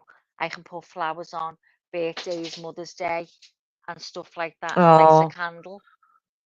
yeah, So that's yeah. why I have kept them here, for that reason, because I think because it breaks my heart that I can't go to my dad as much as I want to. I know people say, well, they're not there. Like I've got 2 brothers who don't go, never have. I'm the only one that sees to the grave, puts flowers on, blah blah blah.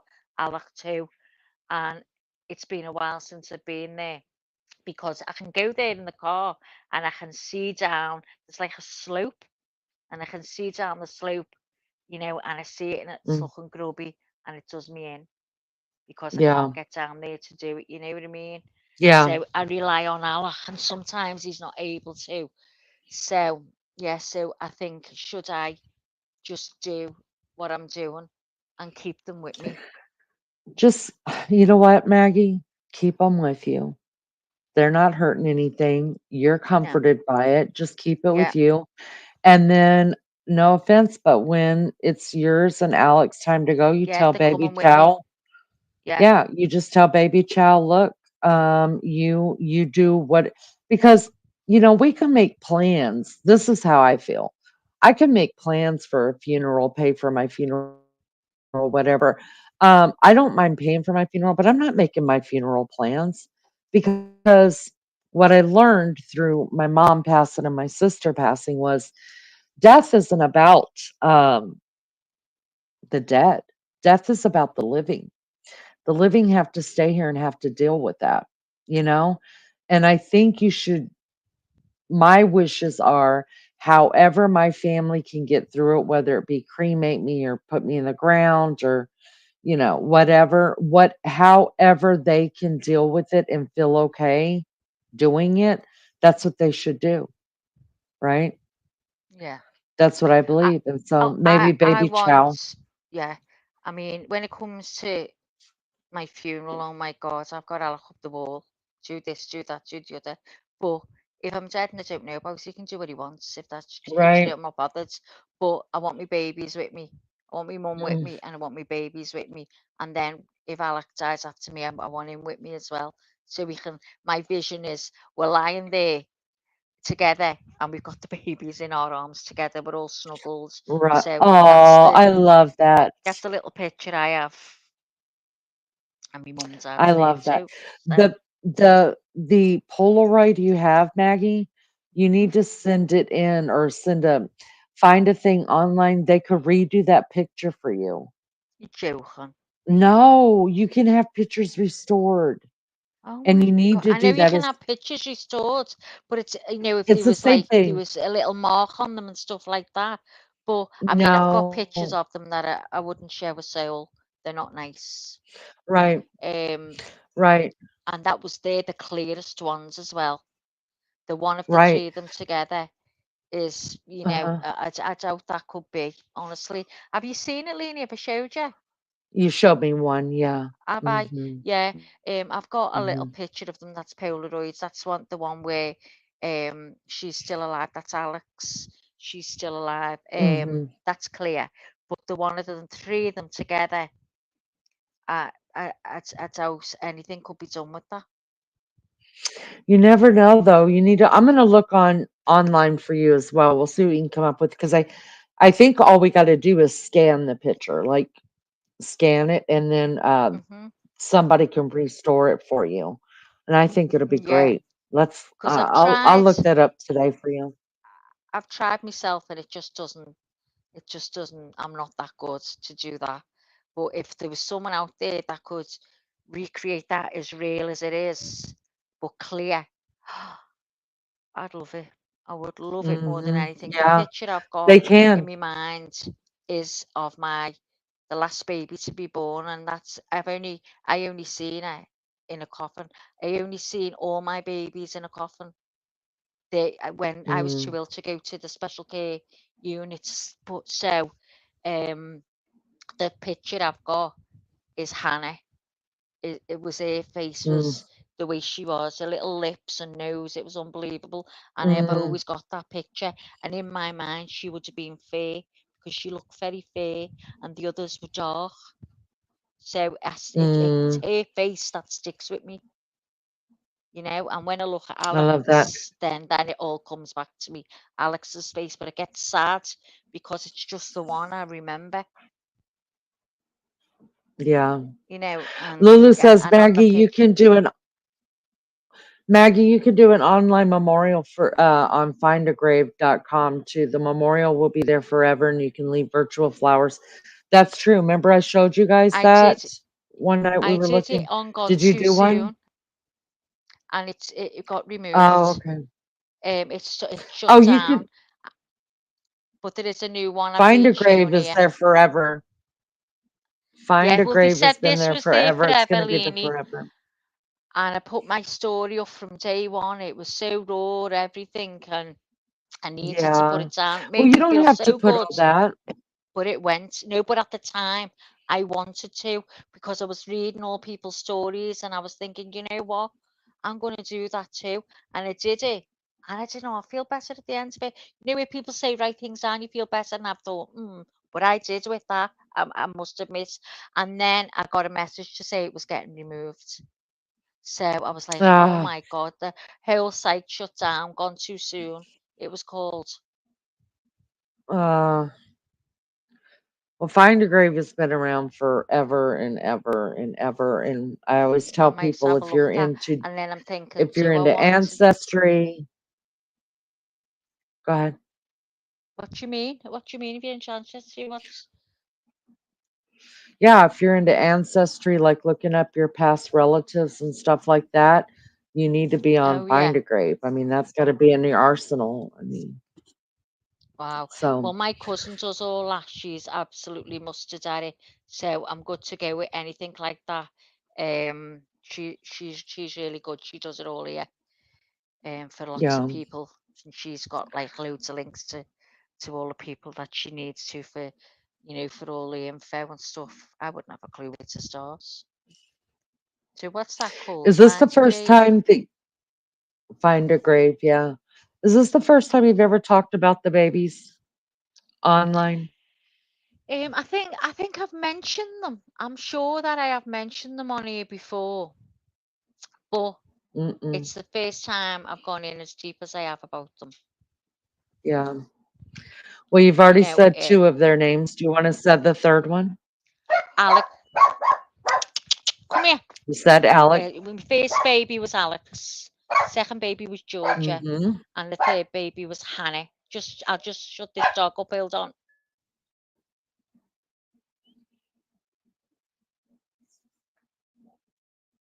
Aren't those beautiful names, you guys? Her babies, her triplets. She had triplet girls.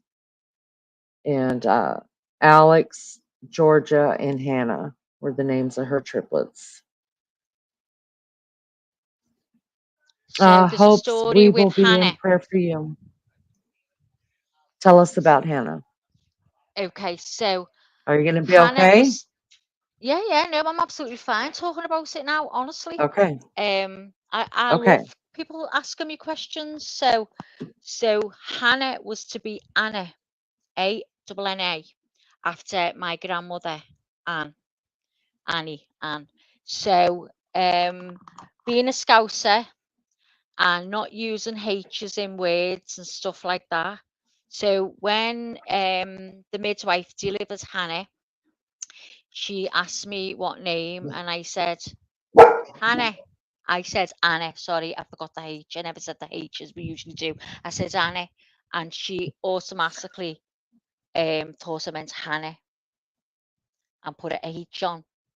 So I just thought it was meant, and I left it as Hannah. So Do you know because I Hannah's a thought they knew. biblical name? No. Oh my God. Yes. Is it Yes. Hannah? Does Hannah have a middle name? No. None of them have middle names. They're just Alex was after Alec, of course. Mm-hmm. Georgia, I love the name. I remember years and years and years ago when I was younger, I met a girl and her name was Georgia and she was so pretty. I just said, oh, Georgia, we got to know. And she said, you're so pretty and I absolutely love your name. Her name really was lovely with her. So I just always loved the name Georgia. I love it. Yeah. So, Did you know that you were having triplets? I already know well, the story, but yeah, I'm when I found, helping you okay, along. so I found out I was pregnant. We got told we couldn't have children. So when I got pregnant, it was unbelievable. They never said I couldn't have children. I need to retract that. They just said it was going to be really hard. But never say never. But we were trying and trying and trying, and then we were down for IVF with ICSI. So we were waiting on that. We've been to see everyone, waiting. I was smoking. They told me, stop smoking, your chances, blah, blah, blah, which I did. And the next thing I had intrauterine insemination, which is basically they put Alex sperm into a straw. And because they said he had really low swimmers, so the squares basically into. I just went in like you're getting a smear test, exactly the same. And they had this straw, and Alex sperm was inside there, and they squares it like they said they got it right high into my cervix. So if it was going to do anything, it was going to do it. And so obviously I got pregnant. I was like, oh, so she said to me, I want you to lie there for the next 5 minutes and I want you to talk. I want you to talk to the baby. Just carry on talking. I'm telling you to believe in it. She put a pillow under my bum and I'm talking away. You know, come on now, you can do this. You're really strong. Come on, I know you're going to do this. Come on, come on. This is the way I am in this room. And then she said, come in. She went, when you're ready to go, you can go. I went, oh, okay, thank you. I got up, got dressed, blah, blah, blah. And went home, never give it a thought. And I think at that point, it was like I was already in my brain, it wasn't going to happen because I'd failed so many times to get pregnant. And that was the stage. So that was that. And then the next thing, as you know, I didn't have a period, and I was like, oh my God, I couldn't believe it. So, but I was getting really bad pains, like I was going to, and I was like, oh my God, I can't bear it. So I did a pregnancy test, and it came back. It came back positive, and I was like, oh, because you can get it wrong positive, and I was like, oh God. And then I did another one, and I did about 20, and I'm not kidding, I've still got them in a bag. And I was like, oh my God, me and Alec, we still couldn't, we couldn't get our heads around it. So so because I was under the clinic, I had to go in, and they did the pregnancy test there and then. And they were all clapping, oh my God, you're pregnant. It was unreal. It was the most happiest time. I couldn't believe what was happening. So then I had to go back at 7 weeks to get a scan. And I went back. Oh no, tell a lie. They did a little, I think I was maybe 6 weeks. They did a little scan, and they said, you know, there's the heartbeat. And we were so ecstatic, we were made up. And then he had to go back for another scan. So we had another one, and they went, oh my God, you're having twins. And we were like, what? Just having twins? I was like, you joking? They were like, no. We were going, oh my God. We couldn't believe it. So we were phoning everyone, we're having twins. We can't believe it. Oh my God. I was going, oh my God, Alex. We're buying 2 of everything. I was so excited straight away, even though we shouldn't have, but it did. And I went to this big baby shop, and I was telling the lady, oh, I'm having twins. I was looking at all the prams and stuff like that. And I was saying, I love that. I need 2 of them. I need 2 of these. I need 2 of that. I just couldn't believe it. I couldn't contain myself. And it was just every day was so precious. And then on they do a detailed scan. I might be wrong now, 24 years ago. I think it's 5 months or 6 months, guys, where they do the detailed scan, you know, to find out if the chambers of the heart are okay and stuff like that. It's either 5 or 6 months. And Alec was joking with the lady who does the scan, and he went, oh, twins, and he went, wouldn't it be funny if you found another one?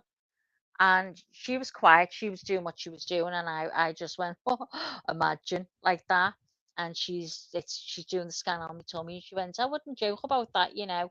She went, because there's another one here. And he went, yeah, right, yeah, right. She went, I'm telling you, we've got another heartbeat. It was the baby, it's hidden behind another baby. So we were like, you know, when you can't absorb something, you just don't know, is she wouldn't be joking about that. Is she? We were like, what? And she went, you're having triplets. And then she gave a photograph and showed us. And I don't think we could speak. I was like, oh my God. I was crying, cry. People were coming in and going, oh my God, isn't that lovely? So we wanted to find out what we were having straight away, because I was just so eager to know these babies and buy whatever for the sex and stuff like that. So she said, you sure you want to know? So I looked at Alec, and he went, yeah. So she went, you're having little girls, the 3 girls. And we were like, oh my God, it was just so emotional. But I can't explain the feeling of joy that I had. That everything I'd ever wanted was a baby, and I was having three, and I was like, I'm so blessed. I'm having three babies. Oh my God, they're going to be everything to us, and this just went on. And then just before I was going for scans, everything was fine, and then just before it was, oh God, let me think, the 7th month, we were going out for a meal, and before I went anywhere, I always went for a wee. And I went and I had what we call is a show, which was a bit of bleeding. And I was like, Alec, I said, you know, I said, he said, oh my God, you need to phone. You need to phone. So we phoned up and they said, come straight in. So we went in and they did a, a vaginal test on me, they had to check and they said, yeah, I was dilated 6. So, which wasn't good at that stage, but still, for some reason in my brain, I was thinking, oh my God, my baby's come, I'm going to see my babies. Didn't think of anything else. I was just going to see these babies, and that's the God's honest truth.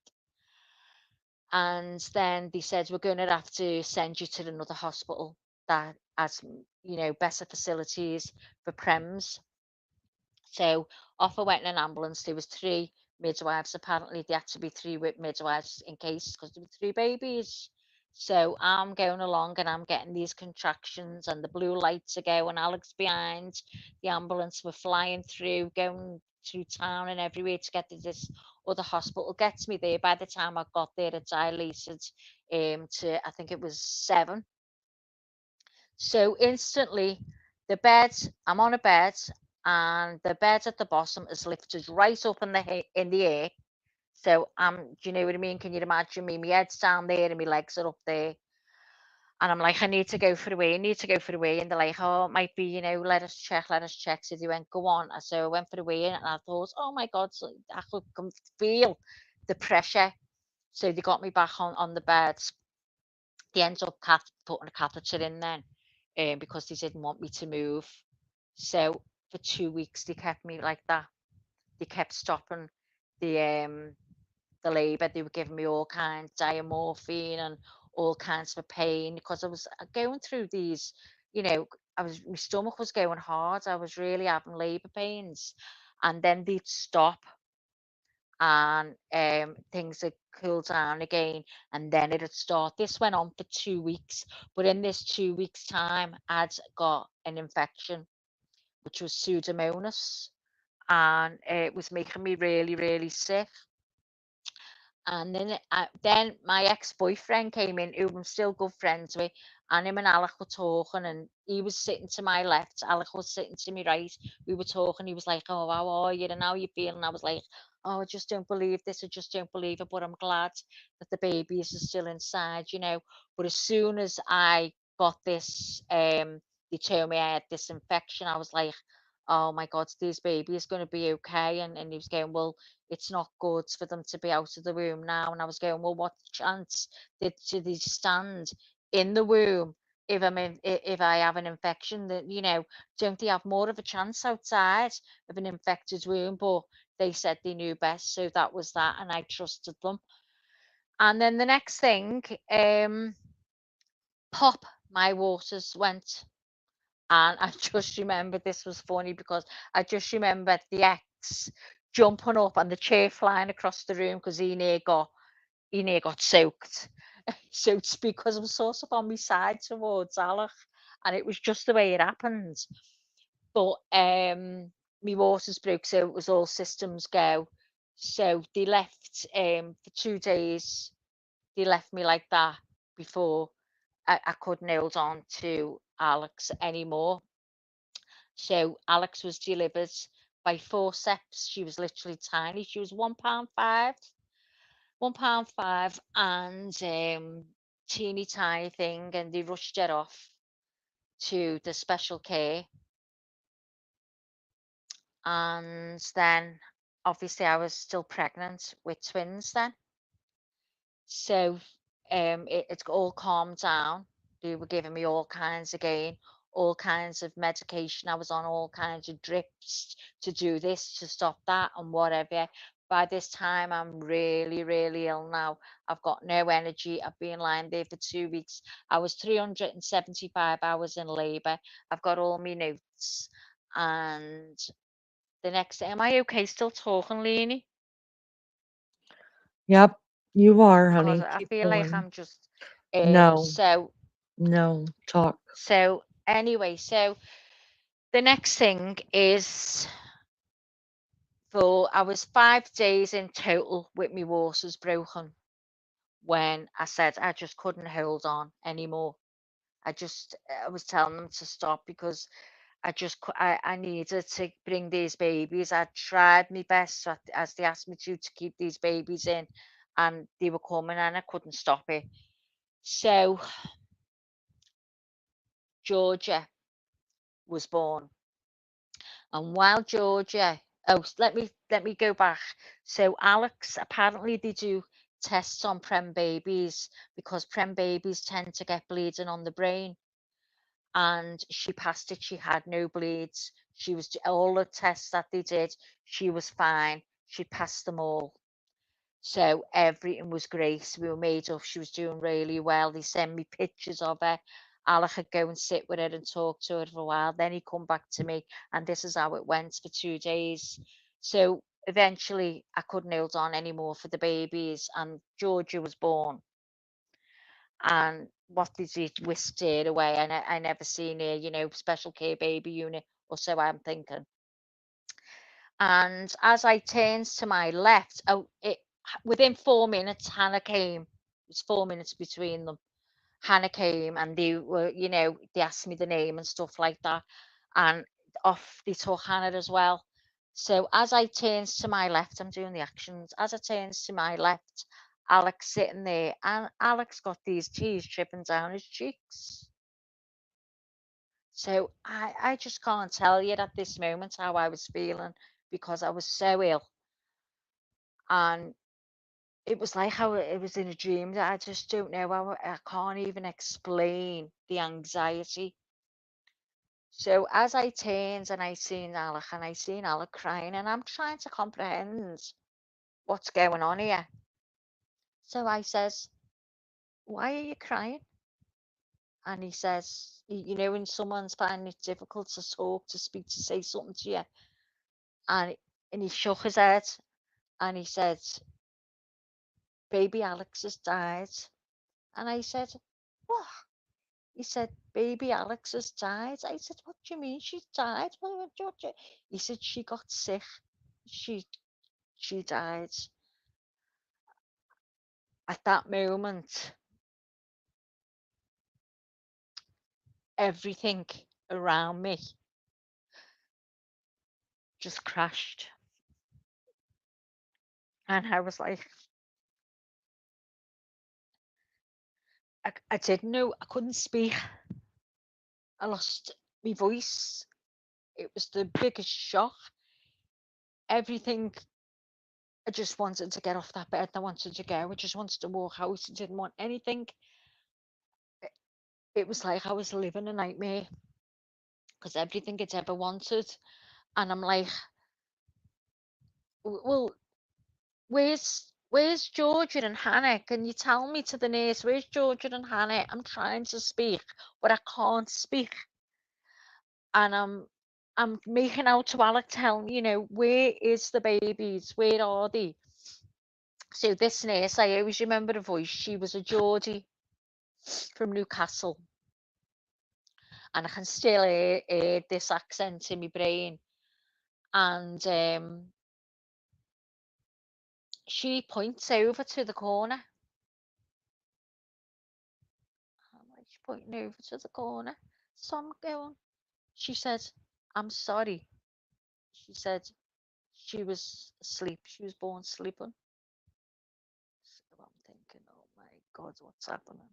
what is happening? Tell me what's happening. Is this real? Am I having a nightmare? And I'm looking to see Alec if he's there, and everything is foggy, and it was like I'm in a foggy room, and I can just make certain things out. And I said, "Wait, Alec, go and get it, go and get it." And he wheeled. She was in, the little here they're in a little cot, and it's got wheels on it. It's got like a cupboard underneath that you put the little baby stuff in, and they're at the sides if you're in the hospital. When you're in the hospital, you've had the baby. So he wheels it over, and she was wrapped in a towel, and she was black. She'd been starved of oxygen, literally black. So I was trying to speak out. Why? What? I just didn't know what's going on. And then I'm asking where Hannah is, and they told me she was in special care. So I'm like, oh my God, where's Alex? Where's Alex? So they told me she was in the mortuary. And I said, I want them together. I want them together. I don't want them to be on their own. I want them together. So they took Georgia. I mean, I don't know whether it was as quick as that. I don't know. But I know that's what I asked for. Um, I was finding it really hard to speak. It was like it was a breath, but I was speaking. It was like I can't explain it. So later that night, I think it was about 10 to 10, the doctor and the nurse came to me, and they said that Hannah was struggling, and I needed to go down to her. So they put me in a chair, and they took me down, me and Alec, and my family was there. I don't know where they came from. I don't have a clue, but they were there around the incubator in the little special care, and there was a priest, and the priest was christening her, and he it was lovely, and at one point he had like a cotton ball, and a tube that you give a specimen away in, one of those little tubes. He had one of them, and he had holy water on the little cotton buds, on the cotton balls, sorry, and he was wiping it, wiping round it and talking, and then he got the cotton buds and he wiped my eyes, and he said, may the tears of your mother, I forget what words he said, but as he did, he was wiping her eyes too.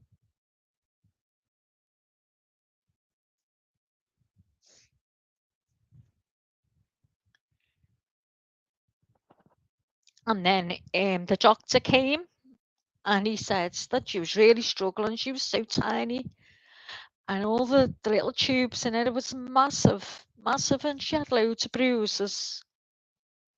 And they said she was struggling, and we needed to turn the machine off, that she wouldn't make it, that she would literally just go to sleep. And they would, I was trying to ask questions about her struggling, what was happening, was she definitely sick? And they were saying, yeah, yeah, yeah. And so they handed it to Alec. They asked him if he wanted to turn it off for me. We said no. So I don't know whether it was the doctor or the nurse who did it. I think it was the nurse. And she didn't struggle. She was just the same, like she was asleep. But I just wanted them to get all them needles and stuff out of it. That's all she'd known. And that's what bothered me.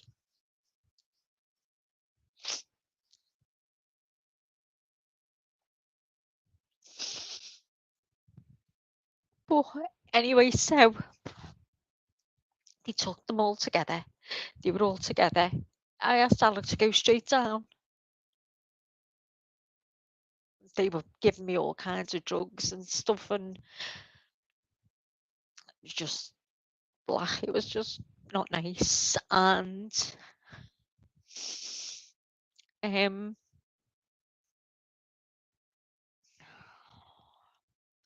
I think it was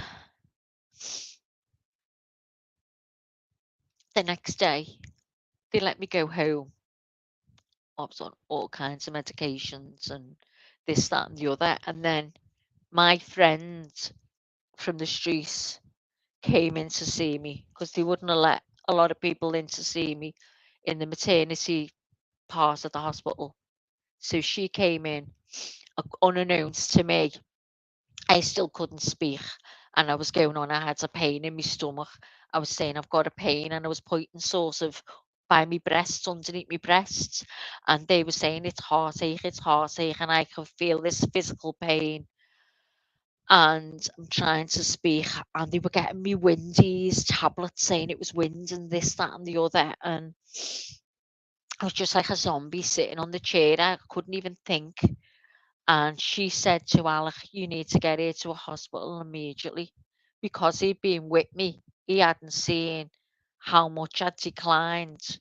And no one knew to this day why they discharged me instead of sending me to another hospital. So I went to the other hospital, and when I got there, I had all kinds of drips put on me straight away. And they asked me if I had a cesarean, which I didn't.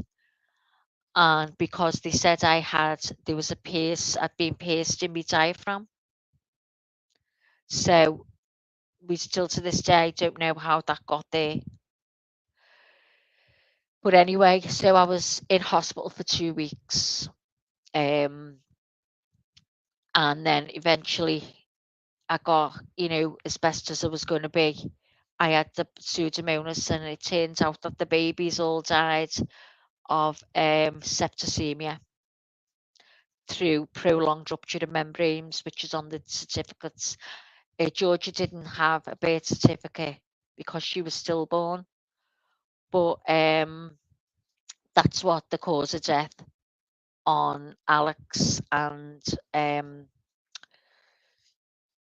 Hannah's. I'm not sure if I can't. Isn't that awful? I can't remember if that was on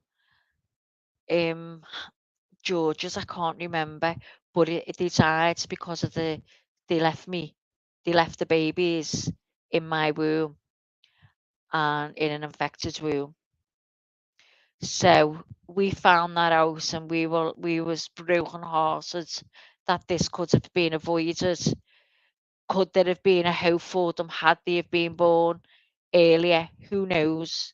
Babies have survived. That's something we will never ever know, and we sit there with regrets of what could have been, that it wasn't our fault. And then they said, you get a whisper off the nurse, you need to take this further.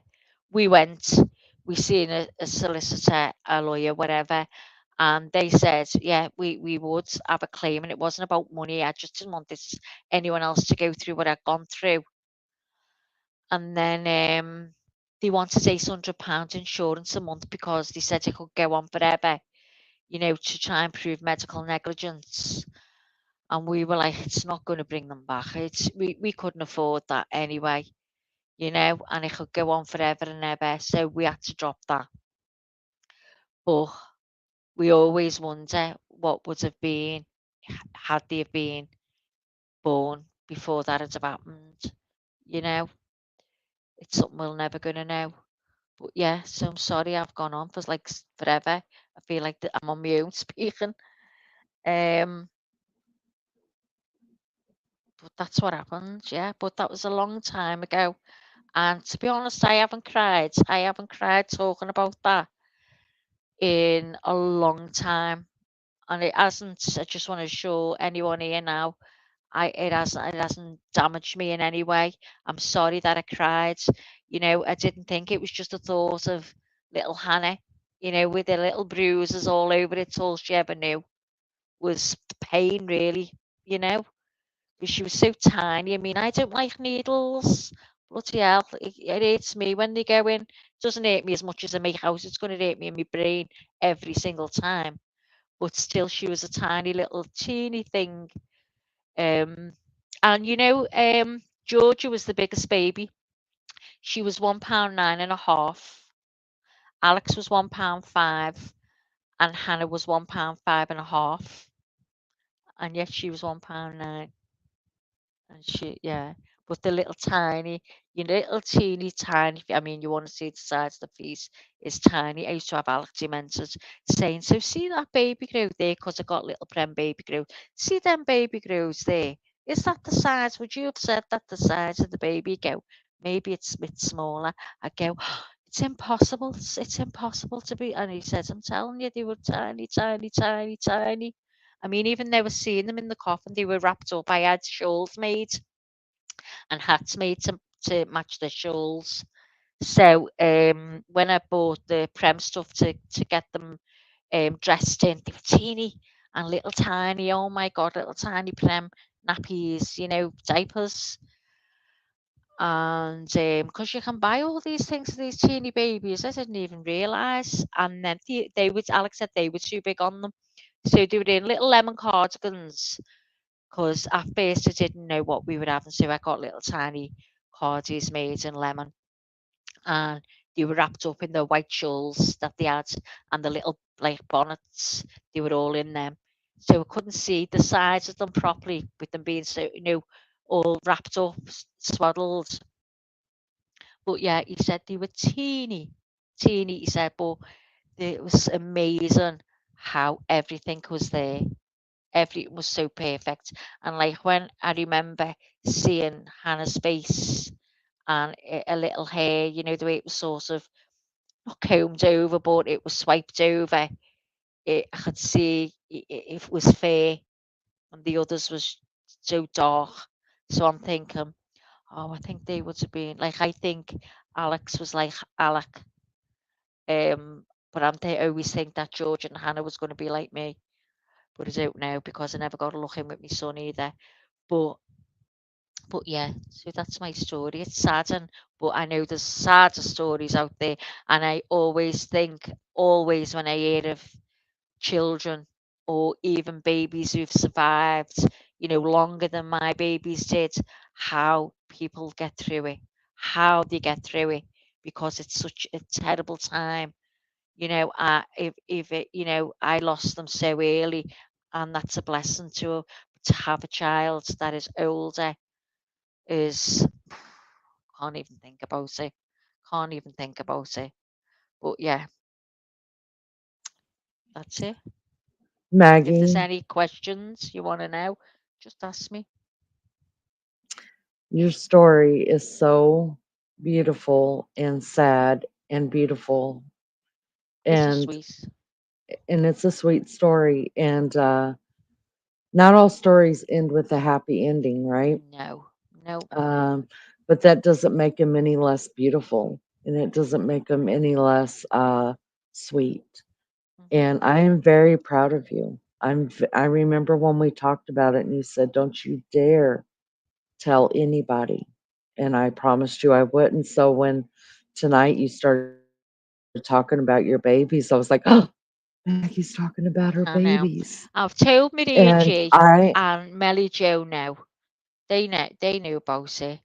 Um, but I mean, I don't know if they knew about it as much as I've gone into it tonight. I don't know. yeah, But it's not that I don't want anyone to know. I didn't want to, in case I cried, and I did cry, because sometimes it makes people feel really awkward. But I think because Lulu, it was the right time mm, because of the questions I'd asked. So I hmm didn't mind talking about them at all. It's for me, I can talk about them. I was surprised I cried then. I was surprised. I really went back when I could really see Hannah's mm, body in front of me with the way she was bruised. It hurt.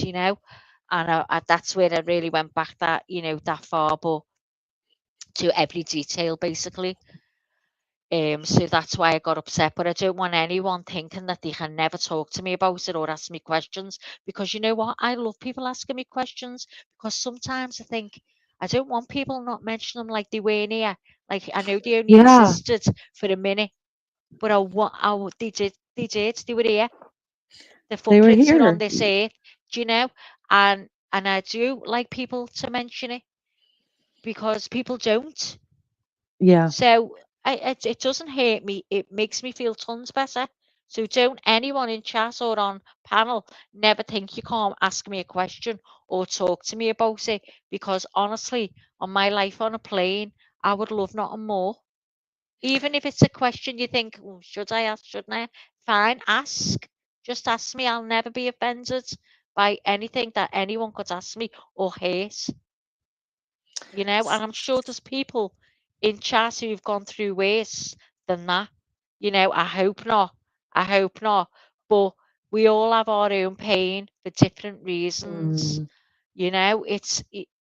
It's I just don't I can never comprehend how it must feel to lose a child, an older child, a baby, an older baby that you've had longer. God. The hate and the pain was we'd longed for them babies so much and we didn't even leave hospital with one. when is their birthdays, Maggie? Right, so you've got Alex is the 28th of February and the babies was the 1st of March. Okay. Well, So so the we will give 28th. them we will give them birthday parties here, and we'll Oh, they have celebrate one here. our babies. And I love the story. I love it. I hate how it ended, but I know. I do believe that as much as you loved your mama, you gave your mom a great gift because I believe in heaven. And I believe that your mama is sitting with her grandchildren and she knows them Oh, I better do. than you do. 100%. Yeah, So she's yeah. rocking them babies. She's Oh, yeah. rocking them babies.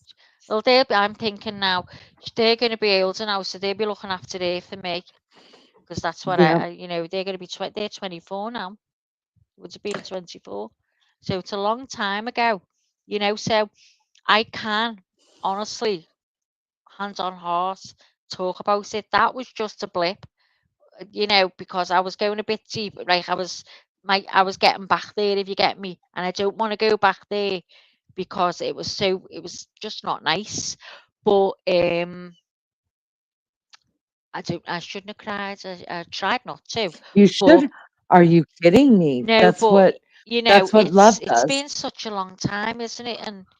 And It sometimes, doesn't matter. I get their anniversaries and their birthdays, and I'm great. And I'll put their flowers, I'll light the candles, and I don't cry.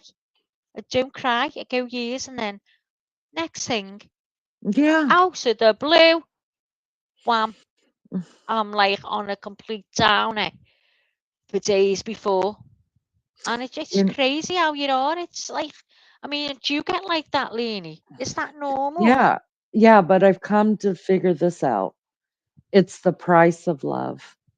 If we didn't love, then we wouldn't feel those emotions.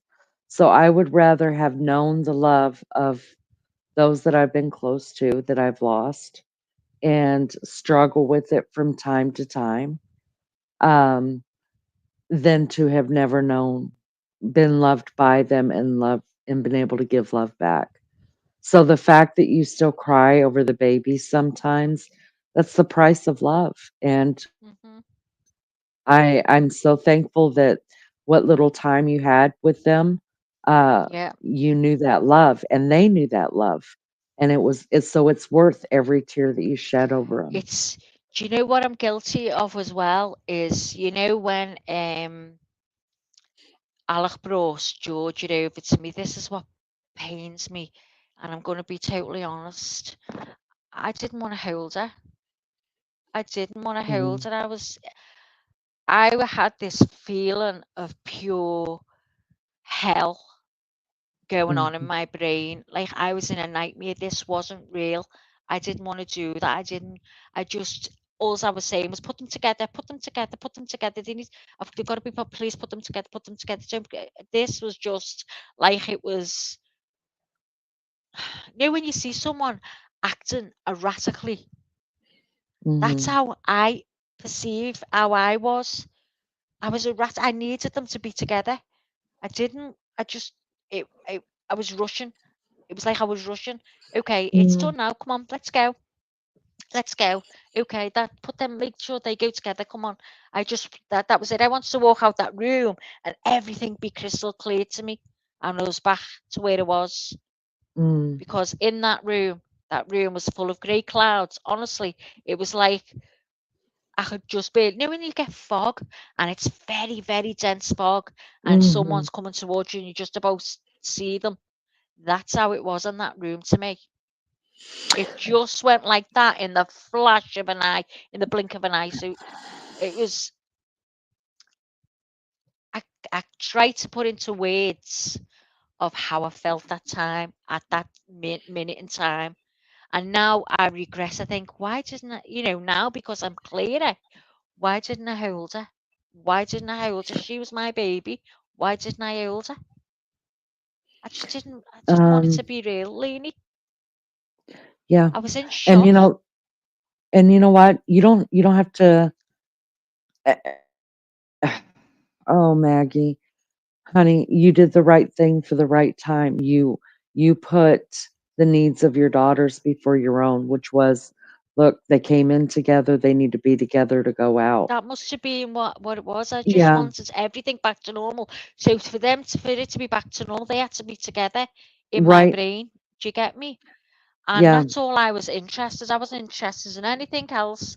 Just get them together. They need to be together. So that Mhm. happened as soon as I said that. That's what happened. You know. I I think that's a very selfless thing to do, whether you did it subconsciously or really did it. I think that's a mother's love, putting them back together where that's where they were comforted, right? In Mm. feeling each other's bodies next to them. And they So, died in the order they were born as well. wow. Alex first, Georgia was stillborn, and we found out that Georgia was kept in to keep Hannah in. Oh, wow. She was wanting to come out. I was screaming I needed it, but they wouldn't let her come out. He was stopping it in every way they could. Mm, And he did what is it, where they get the fetal heartbeats. He said to me there was 2 heartbeats after, when before they were delivered, there was 2 heartbeats. Now bear in mind, I'm off me head with diamorphine and all kinds of drugs. I've been for 2 weeks. And afterwards, when we have to go back 6 weeks later, and we asked to see the notes. So we're looking through the notes, and he said he didn't know I had Pseudomonas until the first baby was born, which was on the 28th of February. But I seen in the notes he'd written on the 25th of February to my GP to tell him what was going on with me, and I had Pseudomonas. mm, So there was the first. So there was lots of things in there he'd said he didn't do or say, and it was in there. So Alex said to him, he said there was. I knew there was only 1 heartbeat. Alex said, "No, you told us there was 2 heartbeats." He said she might have been out of her mind on drugs. He said, but I wasn't. He said you did tell us there was 2 heartbeats. mm, So it turns out that's what they'd used her for, to keep um the other baby in. So mm. keep Hannah in. So yeah. So it was then when we told them of the findings, I shouldn't have given the notes back. And when the notes went back, and then I asked for the notes, they made me pay for them, which Yeah, I was bet. 25p a sheet of paper. That's how much. And I've got a file that's massive. So I said, fine. And there was 5 sheets of Mm, paper that proved medical negligence that were missing when we got them back. of We just took course. them. They went missing, went walking, never seen them again. You know what though? Some things you just gotta That's let it. Got to go let and go. let God and let God. Otherwise, it'll just eat away at you. You never, you know. But that was that. So yeah, as I say, Do it's you? never gonna bring them back at all, or it's never gonna stop it happening to someone else. Oh, You I know. think It may have helped somebody else, but you won't know that until we're all in I heaven. hope so. I hope Um, so. now let's talk about the rainbow baby. Do you know who the rainbow baby is? Yeah, well, he's my rainbow baby. Right? So tell Yeah. us about that. Let's find out the blessing that God Okay. gave you after this. So what happened? I swore I would never ever try to get pregnant again in my life. And the midwife said to me, this was here when she come to see me. And she went, you will. And I went, I promise you I won't. I don't want to have another baby. I'm done. I've had too many losses. I don't want to go there because I'd lost other babies as well at 3 months and I think at earlier and whatever. So, and all of them I had to, where I didn't like miscarry. Well, I think I miscarried two, but I wasn't sure. Um, and the others I had to have removed, go in and get put to sleep and they do a D&C, they call it here. One of them, we had to sign. A lawyer had come to the hospital and we signed. We wanted to bury in the garden. I knew, she said, it's not going to resemble. I said, where is the baby? They told me it gets kept in the mortuary. And I said, well, can I bring it home to bury, please? They didn't know it was a boy or girl. And they said, well, we've never heard of that before. So we'd have to speak to a lawyer. I said, well, can you do that? So they did. And they, made sure that I knew that it wouldn't resemble a child. So I said, yeah, okay. So they brought him or her to us. And we wrote a little notes and got a couple of little flowers and buried it in the garden. And that made me feel so much better because there was something Hmm. that I had. I could see something, I had Mm-hmm. something physically there. I think that was the baby that I went for a 3 month scan and it died at 9 weeks, stopped growing at 9 weeks. So that was that pregnancy. So anyway, the son I've got now is so I swore I'd never get pregnant again. And it was 2 years after we were getting married. And I was just going to say I was pregnant when I was married with him, but I wasn't. That was the pregnancy that I lost. That's in the garden. Um, so anyway, getting married, and the night of conception was the day after my wedding, and Bow. boom, and that was when I found out I was pregnant. I was in total shock, but full of fear. Because to me, it just wasn't going to happen. We didn't get excited. We got excited. We did get excited, but we didn't get excited in the way we had all the other times because we just thought it was going to end at some point. So every time, I got to the stage of where you feel them moving.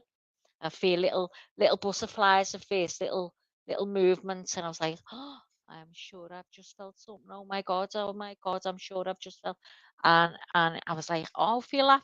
So he's like, come feel, come quick, quick, quick. So I'd be terrified to do anything, terrified to move. And they were really good with me, the hospital, because I'd phone them and say, I can't feel them moving, I can't feel them moving, there's something wrong in your chest. So they'd say, come straight up. So it goes straight up. You take me right in, put me on a monitor, and you do boom, boom, boom, boom, boom, boom, boom, boom, boom. Oh, that noise. That noise can just stop everything. You're just lying there and you just don't, you want to take that machine home with you. And then someone said, oh, you can buy them online. But then I thought, oh my God, if I go and do that, imagine anything going wrong. I just didn't know what to do for the best. So they always did that. If I was unsure, they'd always reassure me. And then near the end, I got a bit of a high blood pressure, not much, but I had to go in every night and be monitored. Um, and then I told you, 38 weeks, it was a planned C-section cesarean. And yeah, I got him for a birthday gift. So there you go. Wasn't that great? Couldn't believe it. I couldn't believe it until he was here. And it was like, honestly, it was like a celebrity had been born. Because I remember waking up on the bed and all these crowds being around me. And I was like, you can't think this because you just woke up from anesthetic. And they were everywhere. And they were telling me to look. And they placed him in my arm. And like I was lying on my back and they had him in the left crook of my arm there. And I'm like, couldn't believe it. Oh my God, I couldn't believe it. Could not believe it. But apparently I went off back asleep then. So they fixed him in the little trolley thing to bring him up to the wards with me. And I looked at him that much when I was come out of the anaesthetic. I couldn't sleep. I didn't sleep for almost 2 days. So they come in and said to me, if you don't sleep tonight, we're going to put him in the nursery because you need to sleep. And I was going, I just can't believe it. I just can't believe it. I just can't. Every time he moved or did something, I was going, oh my God, is that my baby? Is that really my baby? And they come in, they go, hello, how's mum doing? I'm feeling great. I go, oh, marvellous, I can't believe it. And they go, oh, well, okay, mum. So, every time they said mum, I was like, oh, I couldn't believe I was a mum. I could not believe I was a mum. And I was looking at him and, oh my God. And then the midwife came into Alec. He did his first change, his nappy change. And she said, is he only 7'4" born? Because he was very long. And he said, well, that's what they told us, he's 7'4". So she went, bring him in here. I'm going to do it again because I can't believe he's only 7'4". And he was. But he had all this little hair like sticking up. And there was a lad that had come out here, Gareth Gates. You'll remember him, Maria. Pink, if you're still here. And he was the double because the way his hair was sticking up. So they all called him Baby Gareth Gates. And but every time they go, okay, mum, you can go home whenever you're ready and take your bundle of joy home with you. I couldn't. I got a bit scared. I thought, oh my God, I can take this baby home with me. This was just so unbelievable. And we put him in a little car seat, a little bobble ass on. I'll have to try and find photos to show you. And he was gorgeous, absolutely gorgeous. And he had loads of hair on. It was like a little baby chimpanzee. And he was all snuggled up in his little car seat. And I was terrified, driving home with him. And then when we got out the car, I can still feel it now, as I'm telling you. Got out the car carrying the carrier and taking him in, and I was thinking, if I want to put him to bed now, or I want him to sit in that chair, or I can do it. It's up to me. And then it hit me. Then it hit me. Oh my God, this child's responsibility is my responsibility. He needs me to feed. Oh, so I was overwhelmed with that. I got a bit scared with that, but I just couldn't stop staring. So my mum had to say to me in the end with him, because I'd look at him in the baby seat and I'd be going, always talking to him, always talking to me. Mum would go, while he's sitting quietly, have a break. He's not going anywhere. But this is what I used to do, Leanie. I'd go 8 o'clock in the morning, 7 o'clock. He's got to have his breakfast. Wake him up, give him his breakfast. Dinner time. He's got to have his dinner at this time. It's dinner time. Wake him up for his dinner.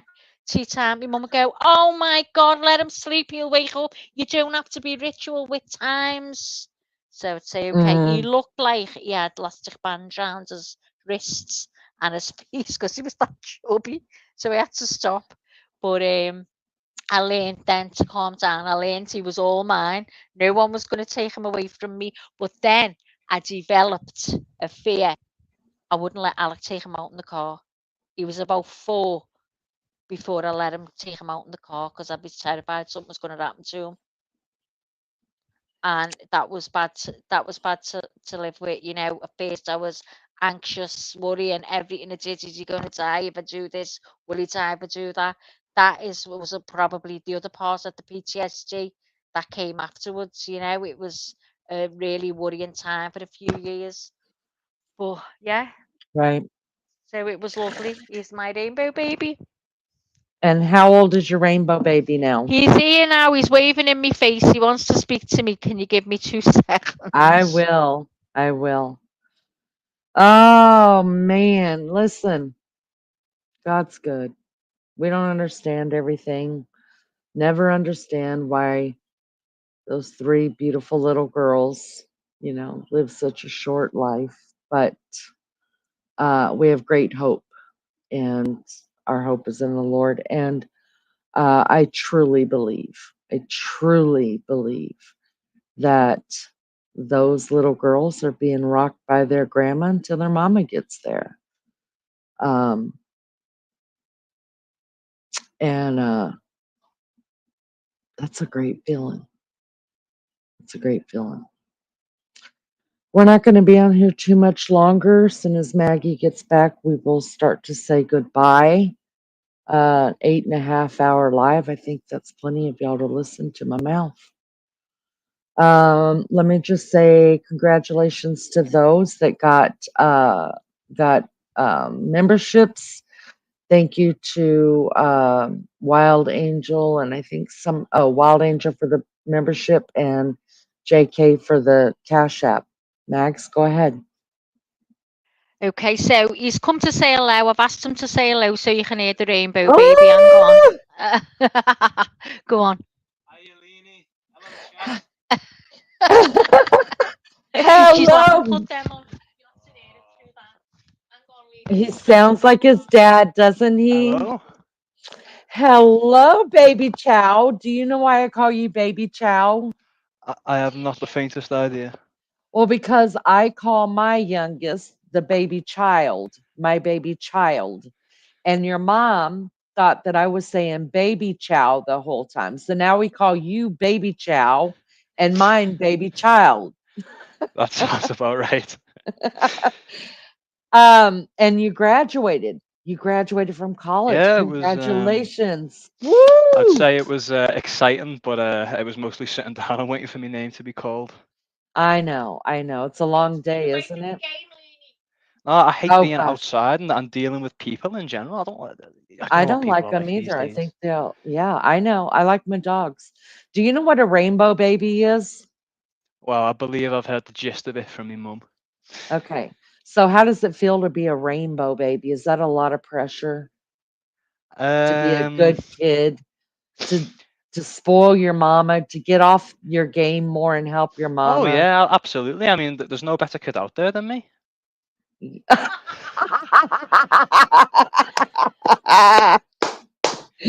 Well, I'm we as good as they love come. that. Are you now? Are you?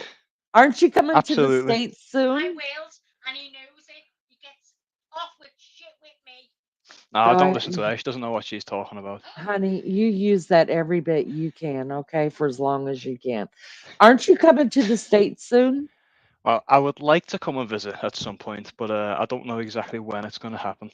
Oh, okay. Well, let us know, and we'll make sure that RC will be there to pick you up or whatever it is that you need. He's the godfather here.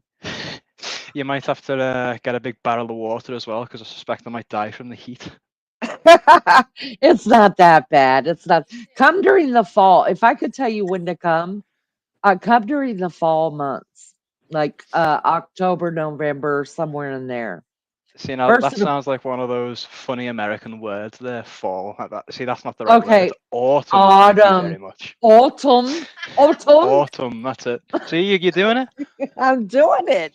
Autumn. Autumn, that's it. All right. Well, come during autumn, and we can have. If you promise to have high tea with me, we will do high tea together in the Trump Tower or something. I don't know. Yeah, I'll pretend that I know what high tea is. Yeah, probably. What? You are not a Brit. No, that's a London thing. Oh gosh. Well, All right, I'm being conscripted. Baby Chow, it was good talking to you. Thank you for your time. Likewise, thank you very much as well. Bye bye, and bye to chat as well. Goodbye. That's okay, bless mom. I'm right there with you, honey. I'm right there with you. Hey, first time on panel, and He sounds so grown up. Oh my God, he's just said to me, do you think I don't know what a live stream is? Ah. He's out with the kids these days. He knows what's going on. He said, Oh, at least you've heard him. You're very lucky. You're very lucky to have heard him, Leanie. Let me tell you that now. And chat. Speak to no one. He's Well, so quiet. I was gonna say he may not know this and he may not want to know, but um, you know, I would say he sounds like a very handsome young man, but I have pictures to prove that he's a very handsome young man. You So sound like a very handsome young man. I'm telling him what you say, and he's laughing. You sound like a very handsome young man. oh, shut up and come over during the fall. She said, "Shut up and come over during the fall." Hates. He hates the warm weather. Hates it. I go, "Do you fancy coming on holiday with us this year?" I goes, "Where you going?" "Nowhere else." I go, "You joking?" "Of course I am." He wants to go to Oh, Japan. oh, that's hot. She said, "That's hot." Japan. Oh, well, you haven't been to Loaded. He's been to Spain twice. Don't start the dog barking. I'm on a Oof. live stream. See, I'm on it, lads. I'm on it with all the kids on the block. Oh, he sounds like a darling. He really does. He can be. Yeah, he's a darling. You should have been me and the darling last night. I was near. Oh, yeah. Me and him have fisticuffs every single day, at least twice a day. And he's Well, 6'5", guys, and I'm looking up to him. 6'5". Yeah, Hope Sacco says the American girls would go crazy for his accent and for Oh, his we are. height. The American girls go crazy for your accent, Ryan. Get on here, get yourself a woman and leave home. Come on. Oh, he thought that's fun. What did you say? He just assumed it was the fancy accents down south, not ours. Like No, he's Maria and Martin, they've got the nice accents. Did you understand me? Did you say 6'5"? Yes, I did, RC. Send him over to me. I could use him as a bodyguard in the ghetto. Oh, he says you've been invited to the ghetto by RC. Just come on. Do you want to speak? Come and speak to RC, please. RC's very special to me. Come here. Come here. This could be your father. Hurry up. could be your stepdaddy. Get in here. This Get could in be here, your talk to stepdad. stepdaddy. Because me and your dad. No. Tell him RC's who's picking him up from the airport. He said ghetto. What's a ghetto? I need to go and get it. Well, he'll tell you ghettos. Can you? Don't start arguing with me on this line, please. Oh no! Just you've got to say hello to RC. Just hello, RC. Ghettos, you're speaking to your dad. How's it going, young man? Make sure you put the mic down. Can you guys believe what I've got to put up with, chat? Your dad has to do it too. This is RC. He's the godfather. He's the one I told you I'm sending to the airport to get you. How you doing? Hi, RC. Congratulations on your college. Thank you very much. It was a hard 4 years, I'll tell you that, but I powered through. Yeah, it's worth it in the end. Okay, you'll be able to go places. Well, that's the dream. There you go. But hey, I do need a bodyguard. And hey, listen, 6'5", trust me, they'll look at me and they'll go, "Who's that?" I said, "You got a problem?" They'll run. Yo, I'll solve it. Yeah, right. I've seen that. Is that from that one video with the guy saying, "You got a problem? I'll solve it." Lulu Good wants to to meet know you. what course did you complete? It was computer security, but if you want the more fancy one, it's cyber security. Oh, excuse him while he makes some money. Yeah, it's not that good right now though. The market, the job market over here is a bit dry, but we see what we can do, eh? Well, don't forget your godmama right here in Indiana when you start making that cold hard cash. I'll keep you in my thoughts and prayers. I'm gonna need some. I'm gonna need some cash with them thoughts and prayers because your mom and I. She's got to come with you, and we're gonna buy us a pull around trailer, and we're going to visit everybody. We used to have a caravan years ago, so that might be nice. Wouldn't that be fun? Me and old Maggie on the road together visiting everybody. What? Yeah. It might depend who you ask, how fun it Hey. actually turns out to be. But Baby child, we didn't ask you to come, okay? It's going to be two old ladies pissed off, screaming at each other, driving down the road. It's going to be great. You're definitely a perfect fit for each other then. You're adorable. Thank you. I've really got a scarper now, though, as we say in England. So yeah, I've been for a run, and I need to go and be clean because I'm not very clean because it's very hot outside. Yeah, go get clean because I could smell you all the way over here. Yeah, I'm not Big hugs surprised. to you. Blame me, mum. Come and say hello to so and so. Come and say hello to. I feel like I'm a celebrity over here. Well, you might be. You are. Oh. You are. Well, we're already bored when it comes to your mother, so we figured we bring in somebody new. You got that right, Darcy. No, Never you mind. Right. I'll pass you back now. It was nice to meet you, Leanie and RC, and Maria G. Oh, right, listen, do you think I'm a rapper? Right, bye, guys. Bye, chat. Bye. Take care, young man. Oh my gosh. He's adorable. He's not just a figment of my imagination. See, guys, he's real. Can't believe it. He's really here. What did you say, RC? Tell me. He said that he loves you so much. He's like, he said, I love your mom so much. Yeah, like she's my favorite. What ever. did RC say? Tell That's me what he said. Don't say you don't. What did you say, RC, when you went, yeah. Oh, look, he's still denying it. Someone will tell me. Maria G will. Nothing but kind words about his mother. What are you talking about? I hope so, RC. That's all so. I heard. Yeah. Hey, I can't get over it the way he said bye and chat. Ooh. He's what is he doing in his room? Maybe he's not. Maybe he's got his own channel. Maybe are you live on YouTube? What if he gets his own channel? Are you on your own channel? We'll all follow you. He hates people. he doesn't like people. Well, he does a darn good job of covering. Yeah, you've done a darn good job of covering. That's what Leanie says. He's just laughing.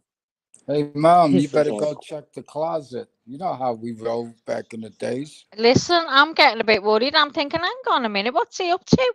All right, chat by chat, so like just a natural. I'd have been like a bag of shite from you. Maybe he's listening to me. Maybe he's just sitting in the bed. Haven't brushed my hair. Haven't brushed my teeth. Still in the bed. Can you believe I'm still in the bed? What time is it here? Let's have a look. 3:15. I'm a scruffy me. Scruffy me getting up this hour. Oh, thanks, Maria. Maria said you're a well-managed young man. Oh. I'll leave that with you, Maria. Yeah. What's what? What is it? Get it off! Ah! Oh, Ryan! That's not even funny! Sorry about that, everybody. Uh-oh. Maggie's fixing to take his head off. Just letting you guys. Oh, my God. know. Well, I'm going to take a picture. It's so stupid. Hey, Maggie, how tall are you again? 4 foot nothing. Wow, she can't even smack her own son. You know something? Sorry, what did you say, RC? She punches him in the knees, though, really hard. Yeah, I will. Let me just show you. He's just said, Mum, what's that on your shoulder? Yeah, he's just said that, and I'm like, turns around to look. Oh, God. Hang on. Turns around to look, and this is on my shoulder, and he knows I'm petrified. This is a running joke in here. I have been this so many times you wouldn't believe, and I get into bed, and it's looking at me, and he's just turned around and done it again. I don't know if they heard me scream. Oh, we heard you scream. Did you hear me scream? Oh yeah, we heard you scream. Oh, I'm so sorry they heard me screaming.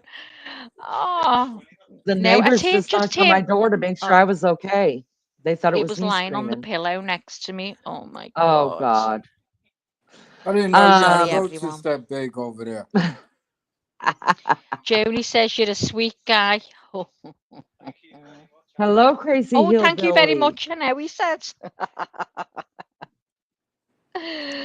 Oh, my throat's hurting. I bet it is after that. That It that really sounded like it is. hurt. Hmm. Hiya, crazy hillbilly. I hope you didn't come in as I screamed.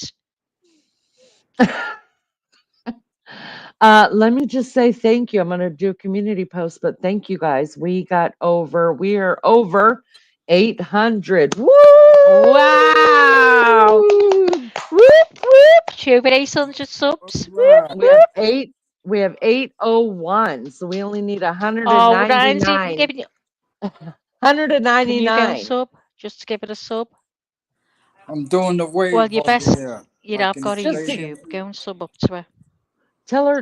tell him he can come on panel. What does he talk? He said, Don't she just said, sub. Come she on said you panel. can. Don't just sub. Go on panel and talk to them, Ryan. He's not listening to me now. I He's playing mean, with your the. dad does. What you say, Ryan? I don't like talking. Listen, Ryan, he I'm comes I'm down and I go, blah, blah, blah. And he goes, look. Yeah. He's a silent type, he's saying. Oh, he's a strong silent type. Oh, you got Then to come watch the sit in the silent naked fellas. bushes. Everybody else does. Just come out of them naked bush, she said. Everyone else does. Yeah, you want to hear your dad, so he gets on.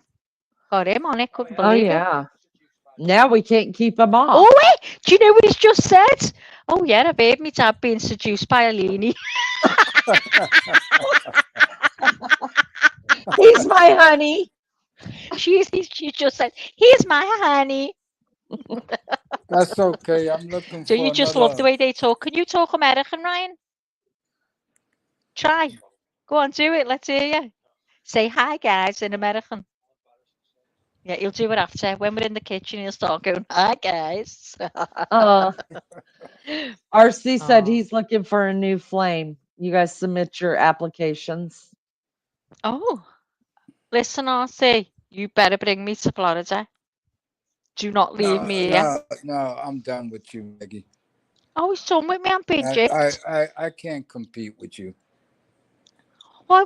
Oh, what's the? Oh, Look at don't me. do that, Maggie. See now you see.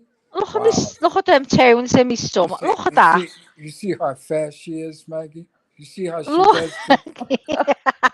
You see how Maggie is. You see. Well, God.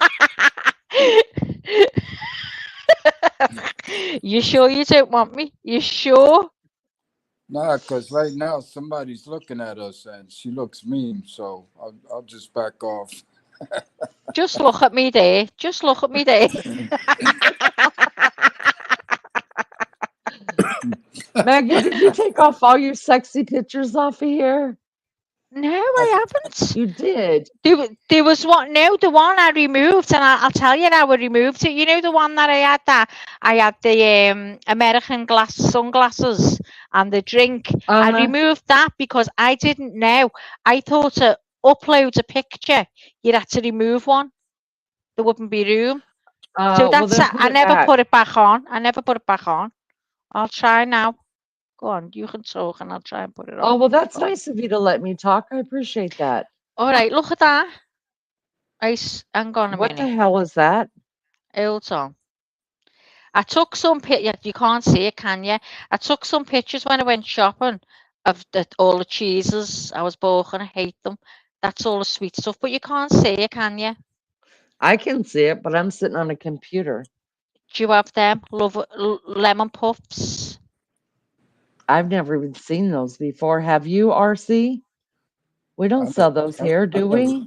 I don't It's think like a so. little biscuit, like cookie, what you say, and lemon flavour inside, and that's just more sweet stuff. I wanted to find a spotted dick. You wanted to find a spotted dick. That's one of our cakes here, a spotted dick. That's Oh what it's God, I want to called. see one. Oh, I want to Gypsy, see you a haven't seen a spotted dick. spotted dick. I Hang on, have give me a not. minute. I'm going to get you a spotted dick right now. Hold on. RC, have you seen a spotted dick? No. Wow. Well, you know Uh, you want to see it as much as I do. and that's what she said, right? That's what I I'm ex- heard.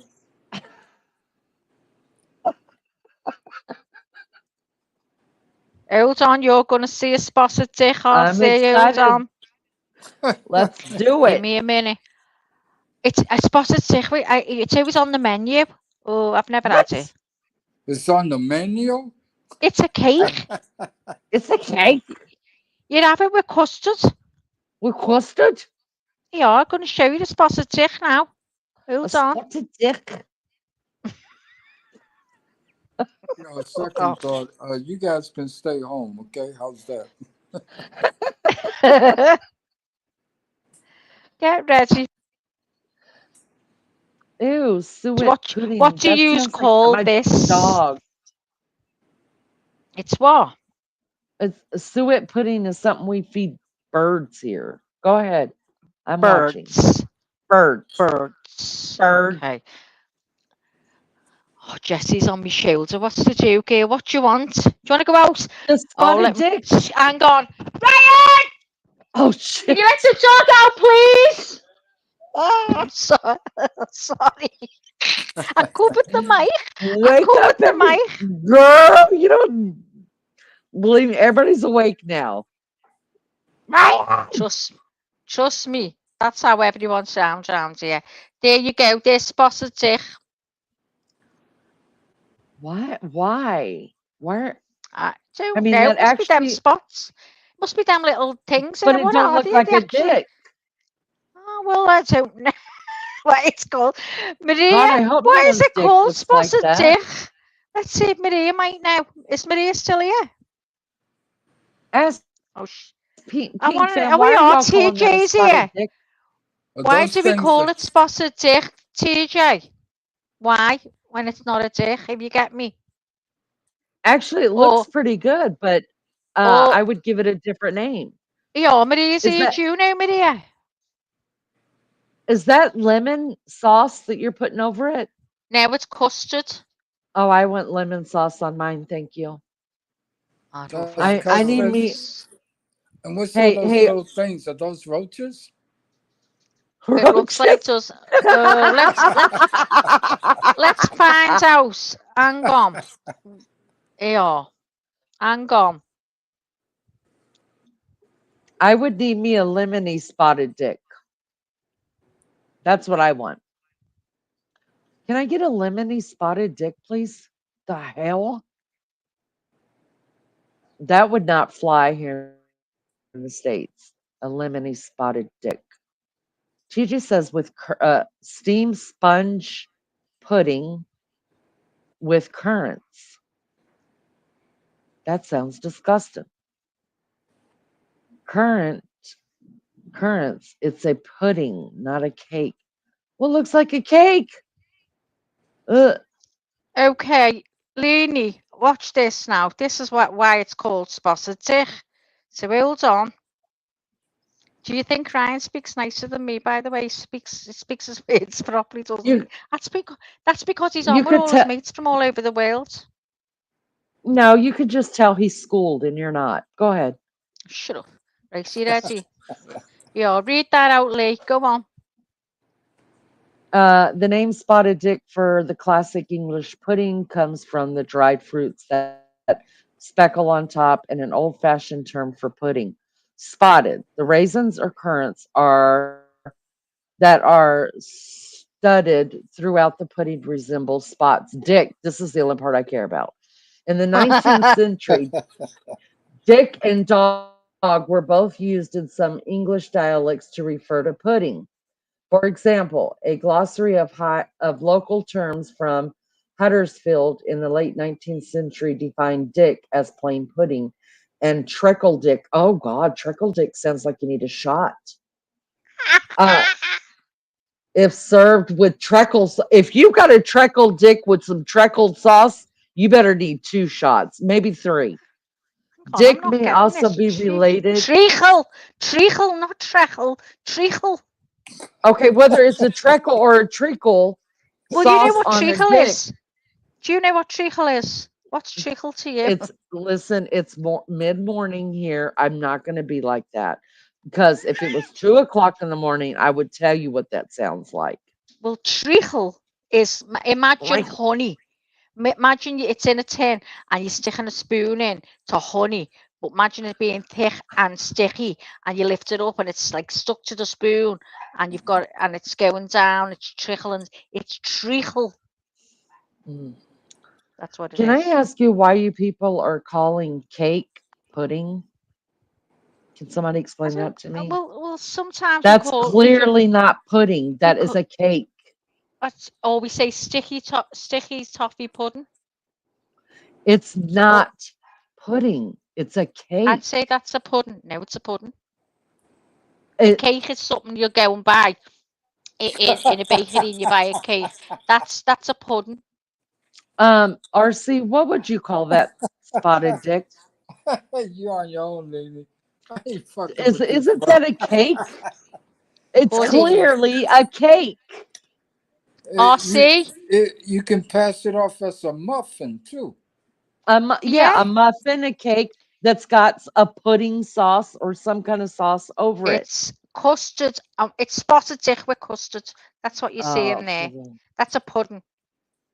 And yet, when we Pudding. go out for a meal, you get a desserts menu, so it's a dessert.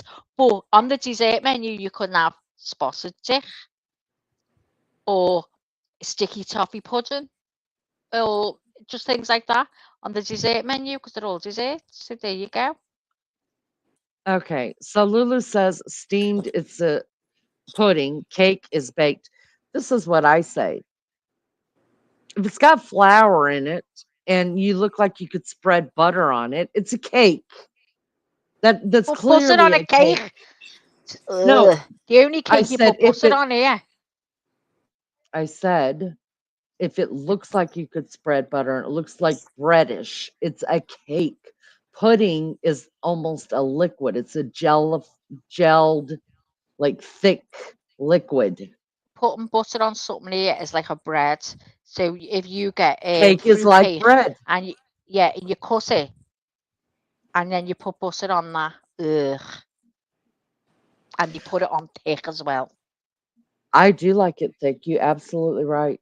But that is clearly a cake. It's not a pudding. Pudding is a liquid, a thick liquid. Yeah, Thick. US pudding, TJ said, is similar to our mousse type things. So we have mousse. We call it mousse, yeah. MOUSSE, is it? Oh, I don't know. Mousse. Jamaican ginger cake. Yeah, pink. Angel Delight. Oh, okay. So that's their type of pudding. Okay. Shut up, Pliny. So Angel Delight is your type of pudding. So it's like a thick liquidy. Is that what your pudding is? Yeah. Yeah. Oh, okay. Fuck off. I live for it. Oh. I live for it. I can't help it that you guys have screwed up the English language and the terms and what everything looks like. You add an extra vowel to everything. There's no need for a U in Well, any when of I the say words you colour use it now, I in. never put a U in it.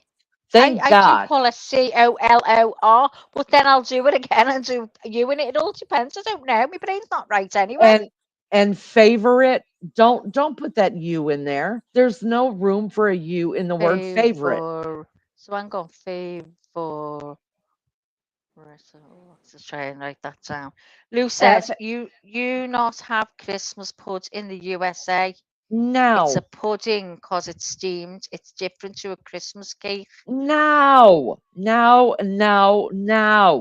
If somebody says we're having pudding, you better be bringing up a spoon. Listen, pudding is eaten with the spoon. Cakes are eating with a fork. Am I correct, RC? So hang on. So your puddings, what type of puddings would you have? Tell me. Like chocolate pudding, banana pudding. So it's like a mousse, yeah, she's right. So it's It's like a not a mousse. It's a mousse. It's Or a not what? a 'Cause mousse. something fucking. Do you get okay? You know when you make trifle? Do you know what a trifle is? I know what a trifle is. That's a candy. What? What? Trifles are candy. Truffles. Wait, Oh my God, I'm trifle. gonna send you a picture Trifle. of a trifle. We Show have a me a trifle. trifle. It's made, and you put it in the fridge. Knickerbocker Glory. Oh no. UK has some really strange foods. Listen, if it's a cake, if you guys are calling something that you eat with a fork a pudding, it's a cake. Pudding has to be eaten with a spoon because it's kind of liquidy. What is a trifle? Lulu, I'm sure I'm going to say it wrong. I know a truffle is a candy.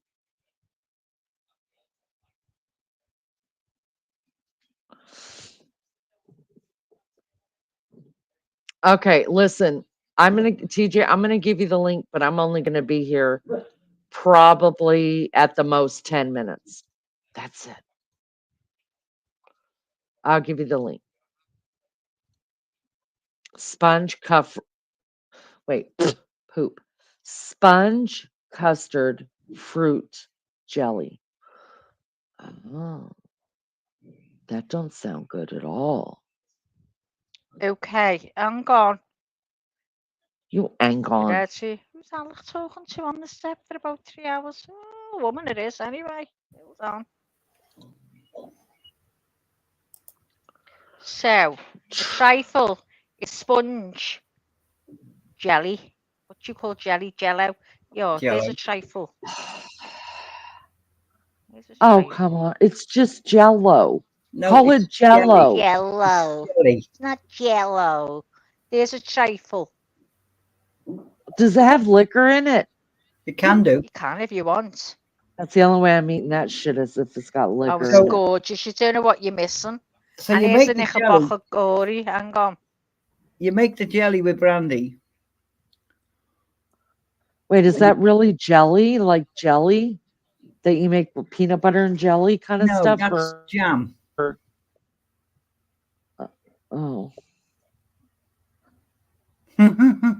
Yes, your jello is our jelly. no. Your jelly What? is our jam. Your jello That's a is our knickerbocker jelly. glory. Oh, now that looks that's just a sundae. Does it have ice cream in it? Yeah, ice cream sundae or knickerbocker. It's just called in some of the menus knickerbocker glory. But Oh, a you guys are sundae, an ice just cream making sundae. up words. Shut up. You Lady, guys are making up words. oh, Lady Now O it's saying said there's pudding too is many not. pictures here, so I'm deleting them. Lady Not O your said ones, just the spot pudding of is dick. not as thick as mousse. No, it's not as thick as mousse, but I couldn't think of another word to Right. put to it. Right, Lady O, you're correct. Your pudding is similar to our custard. So we have pots with Cadbury's chocolate pudding in, and we have pots Maria. with banana pudding in. But we don't call it pudding. We call it, what's it called? It's like a yogurt, but it's not made with fruit and things. It's more like a chocolate or a custard or a strawberry but it's like a custard more than a mousse. A mousse is set. A pudding's runny. Like Right. So why are you guys calling that dick? What are you on about? stuff Puddings, pudding? runny? A pudding's runny? Their puddings, the American Oh. puddings are runny like a I custard. thought you meant ours. I was going to say. No, ours are puddings because they're steamed in a pudding bowl in water. Yeah. Doesn't matter. It still comes out cakey. No, still it's a pudding. spongy. It's a sponge cake. It's a sponge pudding because it's made with suet and it's done on the It top all of the comes spoon. out to make it all comes out to make a shit leanie at the end of the day. Hello and goodbye, Gina Diamond. I saw you. Maria said she just wanted to say knicker. I love it. Uh, yeah, y'all are. I think what's happening with you guys is you Brits are just making up words and No, no, no, no, descriptions no, no, for no, your no, words no. as you're going along here. No, the thing is, I put it in the chat earlier. You lot are American and you're teenagers, so you're just rebelling against your parents, Great Britain. Oh, So is you, that what it is?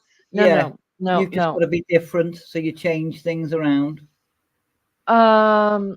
We know what cakes are.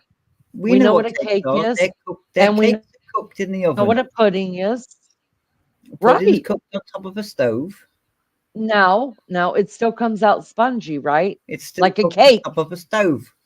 Oh, for the love of A Jesus. cake doesn't have suet in it. Oh, for the love of Jesus. It could. you It just could. No, y'all are making up words. You're putting vowels in words that don't need to be All there. making up words. You just put in vowels Y'all and make words. Oh, okay. You're just taking them out because you don't want to be the Oh same as God, I everyone need a else. cigarette. Oh God, I need a cigarette. Yeah, do you do bread and butter pudding, Maria said. And crisps called in the USA are chips, yeah. We call them crisps. She calls them chips. I'm off the You wall. see, now bread and butter pudding is not steamed. Why is it called a pudding then? See, why are they confusing us? Lady, I agree. We feed suet to the birds, not people. See, we eat regular food. Bread and butter pudding, that sounds disgusting. And just so you know, matchmaker, we do say chips, but a lot of times we say, we're going to have potato chips. Well, what kind of potato chips? Doritos. It's kind of like Coke. What do you want to drink? A Coke. What kind of Coke? Grape or a Dr. Pepper? Well, no, you That's what can't get happens here. Dr. Pepper's not a Coke. Blue. But that's how we do. That's how we do. I can I'm see going for a trouble brewery. brewing. I can see shit hitting the fan. So years ago, how did you make your meat pie pastries? Oh, she's not answering. We'll have to wait for that one until she comes back. Ask the chat. Yeah, the American chat. Oh, lady, oh. Did you hear that? How did you make your pastry for your meat pudding, for your meat pies, puddings? Oh, fucking hell, I'm lost. Aussies are the masters of meat pies, really. So how do you You make know, a when I went to pastry for your meat Canada and I pie? had a cake, it was horrible. Didn't taste a bit like ours. I think it's the same, isn't it? You're used to your own food, and nothing Yeah, tastes the same. Nothing tastes the no. same at home. Like when I went to Canada, I quote Canada all the time, the only place I've been. But when I went there and they had Chinese, I couldn't wait. But you know what? It wasn't a patch on our Chinese. So different. Well, I've been to Hong Kong and their Chinese is nothing like our Chinese. And that's probably the right one. But yeah, that's what I Ours, mean. It's like when you go to different chippies, isn't it? Nothing yeah, tastes the same. ours has been westernized. Well, here's one for you, right, TJ? You, I could only ask you because you're the closest to me. We are losing faith in a good chippy. We can't find a good one anyway. A chippy, guys, is called in the posh people. Probably Maria to call it a fish and chip shop because she's posher than me. Put it that way. So Maria, what do you call a chippy? Do you call it the fish and what? Hang on, what would they call it? Fish and chip shop. Can't even say that. Fish and chip shop. Try and say that. Fish and chip shop. Fish and chip. You can say it when you're posh like you. Fish and chip shop. You know the way you said your son talks posh because he mixes with a lot of different people? So do you, TJ. Is that what you're about to tell me? Yes. I was not brought. Okay. I've spent 15 years of my life traveling between Germany and England. Well, I need to go and do that. Why aren't I talking posh when I'm in here? Because I'm with all these people and they all talk different. Why can't I be? But you know what? I do find if I'm telling a story, I can try and talk a bit nicer for people to understand. But when I'm just carried away, I forget. I forget. Get But I carried can away talk and go on 2 nice. times double speed. Yeah. But when I'm on the phone and I need to speak nice, I'll say, "Hi, I'm just wondering." I speak nice, and I'm like, "Oh, check me." But We have yeah. chippies or the Chinese. Go on the Chinese or go on the So chippies. hang on. Let's see what Maria calls the chippy. Or are we all matchmaker? Fish and Dicks. Never heard of that one, matchmaker. Fish and chip shop. Yeah, Maria said fish and chip. So we'll say we're going to chippy. So the chippy is where you get fried foods. It's do Chinese dishes if you like Chinese chippy, or you get an English chippy. You'll just do the likes of pie and chips, steak and chips, sausage and chips, stuff like that. But we can't find. There's loads of chippies around here, but they're horrible. We've tried them all. Every Saturday we want to try something different, and there's not no nice ones. Have you got any nice ones up by you, DJ? I have, You have? but Don't say it, you work behind the counter and you're not going to give me the name. no. The one in Broadway Mhm. does really nice chips, and really And they then you do got to like go somewhere else. they do a small fish, like a slither Mhm. of fish. It's not a fish finger. Oh. It's a slither of fish, and they Mhm. batter that, so you get like 3 of those. That's nice, but I don't I love the particularly like the fish big that fish. they don't put thick batter on. Can't Oh, but then stand you'd it. have to go down Muirhead Avenue down to the bottom at Tisso's and tell them just lightly batter it. And when they lightly batter it, Tisso's. lovely. Yeah, What's that? Do you remember the was it the Blue Star that was on the corner by the Crown? I've never been there. It's always full. Wh- It's always I full. was just going to say, is it still there called the Blue Star? I don't think it's called Blue Star now. I'm Yeah, not because sure, to be like you honest. say, I've always seen people in there. So yeah, I was just wondering. So what do you have chippies, guys, in America? Do you have chippies where they open about 4 o'clock, 4:30, and they close about 9 or 10, or some are 11, where you go in and buy fish and chips or pie and chips, no chips and fries. Do you have them? We call De- them a fish cocktail. Oh God, depending who's cooking it. what do you mean, RC? Well, we got Chinese restaurants all over the place, right? No, but I'm And talking one, about a shop, not a sit-down restaurant. This is just a shop and it's got a counter and the It's a cook will be behind the takeaway. counter. yeah, Yeah, a just takeaway.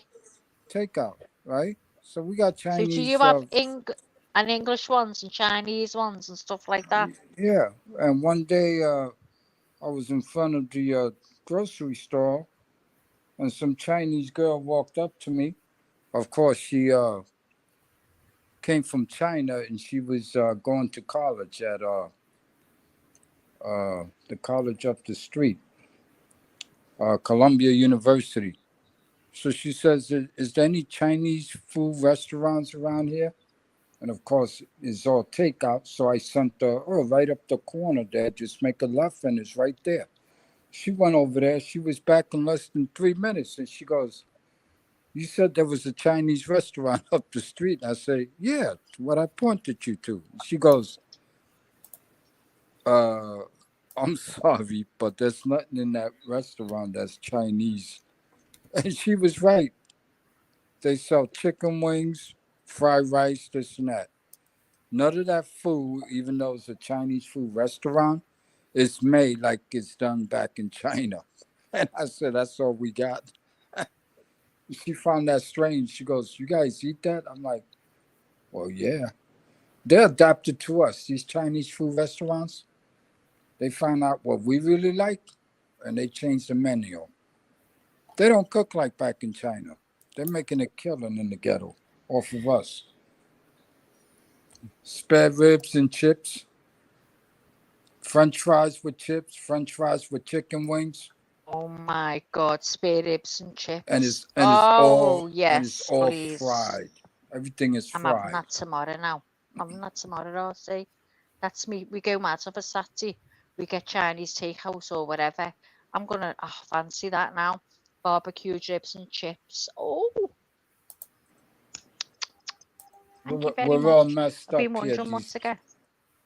We're Oh, all fish messed up. cakes. I'm messed up. Maria, listen, fish cakes used to be orangey, didn't they? Big, thick, round fish cakes. Can't get them no more. I've never seen them in years. Oh, I'm hungry. I don't know whether to phone Deliveroo. America I'll- is confused right now, Maggie. We got Mexicans making Italian pizza, so you know where I'm going. Oh my God. But you know what I'll say? Are they nice? Are they what? Are they nice? What the Mexicans make, are they nice? No, because they introduced their seasoning. Oh, okay. You know, But they sometimes mess you up can try it everything. and they're nice. I'm going to They, show you what's in our chippies now. Hold on.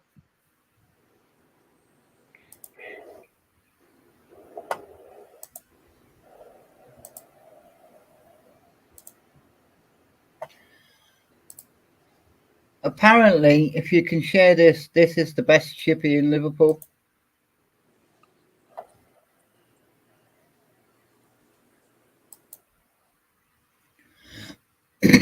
Sorry, okay. Is it in back? Do I go in the back? Is that where I look? As if you were Okay. inviting someone I've else done up. it. Yeah, yeah. I want to know how you did that. That's So, just oh off yeah, Kempsey Road. Bins. Yeah, I know where it is. I'm not far. Oh, there's another Bins, one yeah. on Muirhead. It's closed, you know. There's another one I've on been Muirhead. a Bins. Yeah. Oh, go away. I got told Bins is closed down. Sure, there's one on Muirhead. does Oh, that say? because that's been there for years and years. That. Does that say fourth generation? Yeah. Yeah, yeah. And here's inside our chippies. I'll see. Here's the insides of our chippies. Here you go. Hang on, waiting for it to load. That's what it's like. See the fish? You can see the fish bastards there. That's what it's like in our chippies. Is it like that in yours? Yeah, we don't have nothing. We don't have nothing like that over here. No? Well, not in this neighborhood. I'm pretty sure maybe somewhere else. Yeah. What about you guys in chat? Do you have them where you live? Let me ask you guys a question. Over there where you're at, Nolan? Maggie, Yeah. when you go to a Chinese food takeout, do they have window glass like all the way up to the ceiling? And they give you the food through like a little square, maybe 1 No. foot just to fit the food, They No. do now. right? You do? Yeah, we've been doing that That's for the what, last 35 do years. you mean just going into a Chinese chippy like I've just shown you on the picture? Yeah, you For a just, takeout? No, you just go up to the counter, order what you want off the menu that's above their heads, and they'll just, it's either cooked ready, just throw it in the cart and wrap it up and pass it to you over the counter. I've never seen one of them. Where's one of them, TJ? The bridge on Muirhead. Tisso's is still doing it. It's, you know, at the follow up after the flu. Yeah. There's some of them so haven't taken down the plastics. right. Ah, right. So before the flu, it was open. Yeah. Yeah, over here, we've been doing this for the last 35 years because of the Wow. robberies. Because they used to Oh. get robbed. Oh, So. well, our off license where it's at the booze shop, you know, where you go and buy all your beer and stuff. The Theirs liquor is store. like that. Yeah, the liquor store. That's Right. like that where they've got all that going up. They are. There's Burns on Muirhead. And it's a few of the hang on. A few of the have a look. Oh, I see. Oh, I wondered if that's why they've closed it down. How long has that been there, TJ? I don't know. Let me see if it'll see more dates. And a few of the shops here are see now are getting that, you know, Oh, the clear perspex, whatever it is.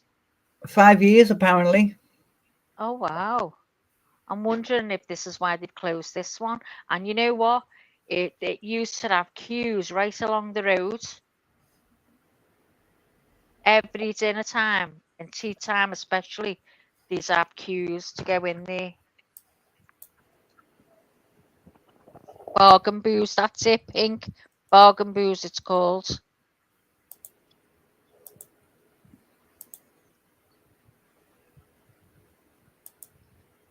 Our chippies got bombed, yeah. They bombed our chippies, that's what we used to say. Stan Boardman. I used to couldn't stand his mouth. Matchmaker done me head in. Mouth would twitch. Do you have them, Leanie? You back yet from having your Dory? Yes, I'm back. We don't. I know what you're talking about, but we don't have them like that. We have like Long John Silver's, which is it's a fast food restaurant. You could do takeout or you could go sit in kind of like Right. McDonald's. So we Yeah. either have Long John Silver's or we have what is the other one? It's the same company. They're just Well, we've I got our can't Tim think. Hortons over here now, Gail. We've got Tim Hortons everywhere. Tim Hortons. Coffee. Yeah, and I don't mind the Long John Silver's to tell you the truth. What is it, Um, Leanie? What does it do?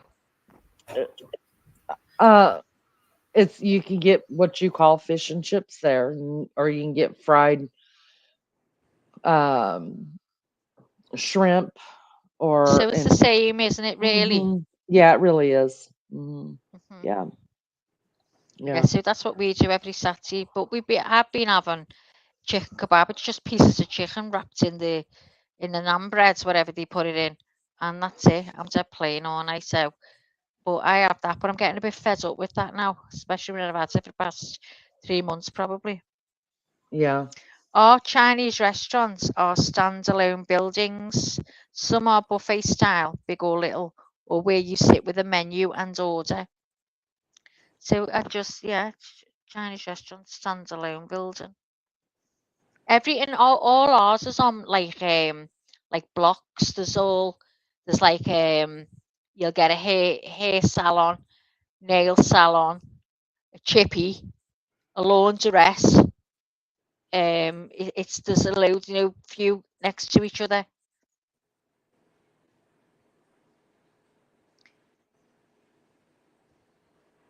Thank you for letting me up. Going to drop down.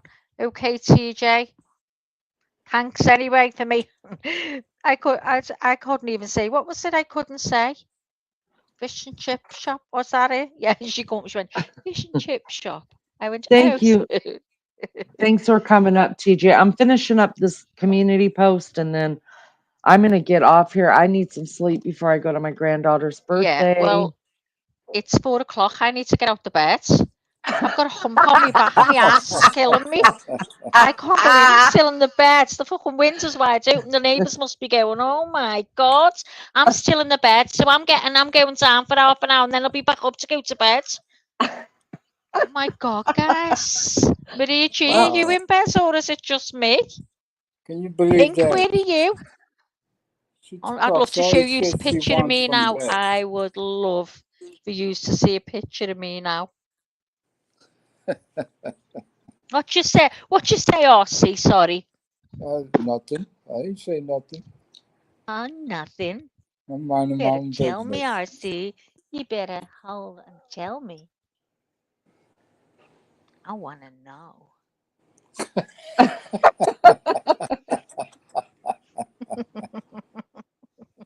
Oh, you learned a lot since you popped up here from leaning. I got to give you that. Oh, I have. I'm picking up what she's putting down, RC. Yeah, I see that. I'm learning from the best. Next time Yeah, you come up, I'll be going, hey, RC, get your shirt yeah, off. yeah. Take off your shirt. Take off your shirt. Yeah, that'll be the day. Anyway, I don't know if you saw what I wrote in the Never chat say the other never. night. I said, yeah, I'm just gonna sit here because me and DJ, we already got 3 strikes going on. So you're Uh-huh. keeping your mouth shut. Yeah, so sometimes it's cool to just sit back and mind your own business, you know. Like we got 3 strikes so far, me and DJ. How many strikes have they got it up before the boosters league? Well, they've got one to grow on. It's 3 with one to grow on. Try something else, RC. RC. Well, you guys don't RC. even remember the strikes you gave us, do you? Oh, I No. remember. I Yeah, know. yeah. I Name them. know I cussed DJ for everything he was worth, what he wasn't worth, and everybody in the whole shooting shebang YouTube heard my Oh mouth yeah, and that I night. ignored. I got ignored for days. What are you talking Oh, about? You was part I of it. was ignored. Yeah, it okay, was What? right. terrible. It No, was again, you terrible. didn't answer the question, I Lenny. didn't, What strikes did what? you give DJ and me so far since we popped up around this Let's see. God-forsaken neighborhood? Talking about well, the one I will don't think I'm ever forgiven any of you for is making me lose to Maggie over the cussing game. That's the one I'm really just holding a grudge I with forgot all about my that. might. Oh yes. Yeah. And then there was neither one of you two. This is on my top of my list as well. Neither one of you two have taken your shirt off on camera. That pisses me off. Um, I mean, because I feel like you guys are like such a huge part of the channel, coming on panels, helping me do all this stuff, just like really being here. Like you two would be the ones going, let's give it up for Leanie and throw them shirts off. But no, you bitches are holding on to your shirts. There's another one.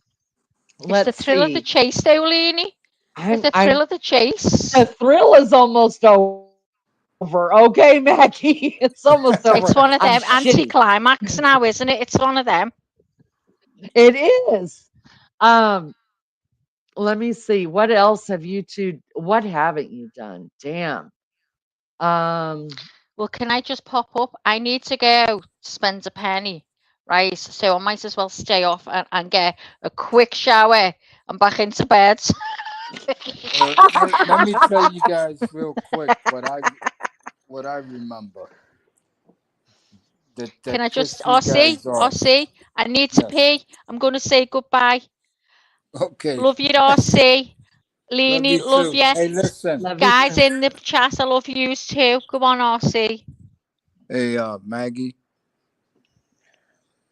your kids are waiting up in heaven.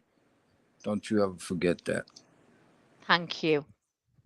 Thank And you. grandma's up there, and God is waiting. And I'm going to say this real quick. God, in Jesus' name, give this lady the wisdom, comfort her heart, make sure that she understands that it was all done for a purpose. We don't know that purpose, the reasons why, but know this: God is seeking you, and He wants you to come home to Him. In Amen. Jesus' name I Thanks, pray. RC. Amen. Can I just say at that point, right, a priest refused to come and pray over my babies because they did the intrauterine insemination, Leanie. Wow. So I broke my horse.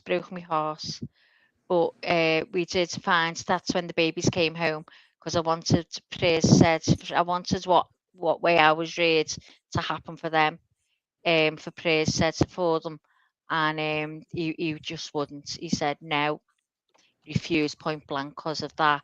And we found a young priest, Martin, his name was, and he was absolutely lovely. And he said, "Of course, I'll come and pray for your babies." And he did, and he should have heard the prayer was lovely.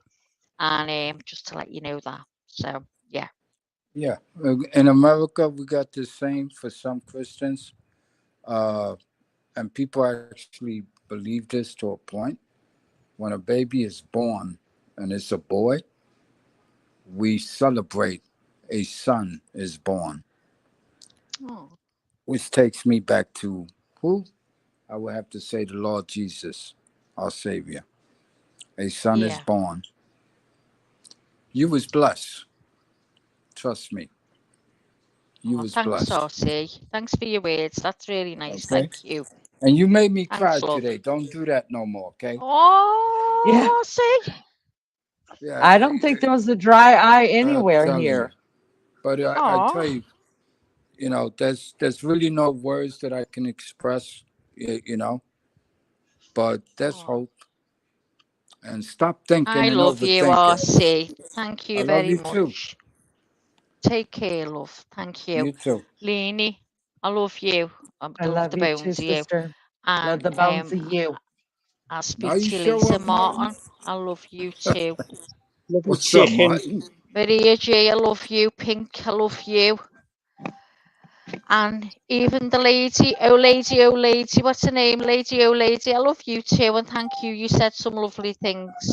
TJ, I love you even though you're still a cow. Matchmaker, I love you. Stop dancing and falling over. Love everyone. Thank you for all your kind words, all your hearts. I've seen them. Thanks very much. I'm absolutely fine. And thanks for listening and thanks for talking about them. And RC, your words are lovely and yours too, Leanie. See you all later. Love you. Bye. I'm going to pee myself. Bye. Little chicken. Yeah, go pee on the wall.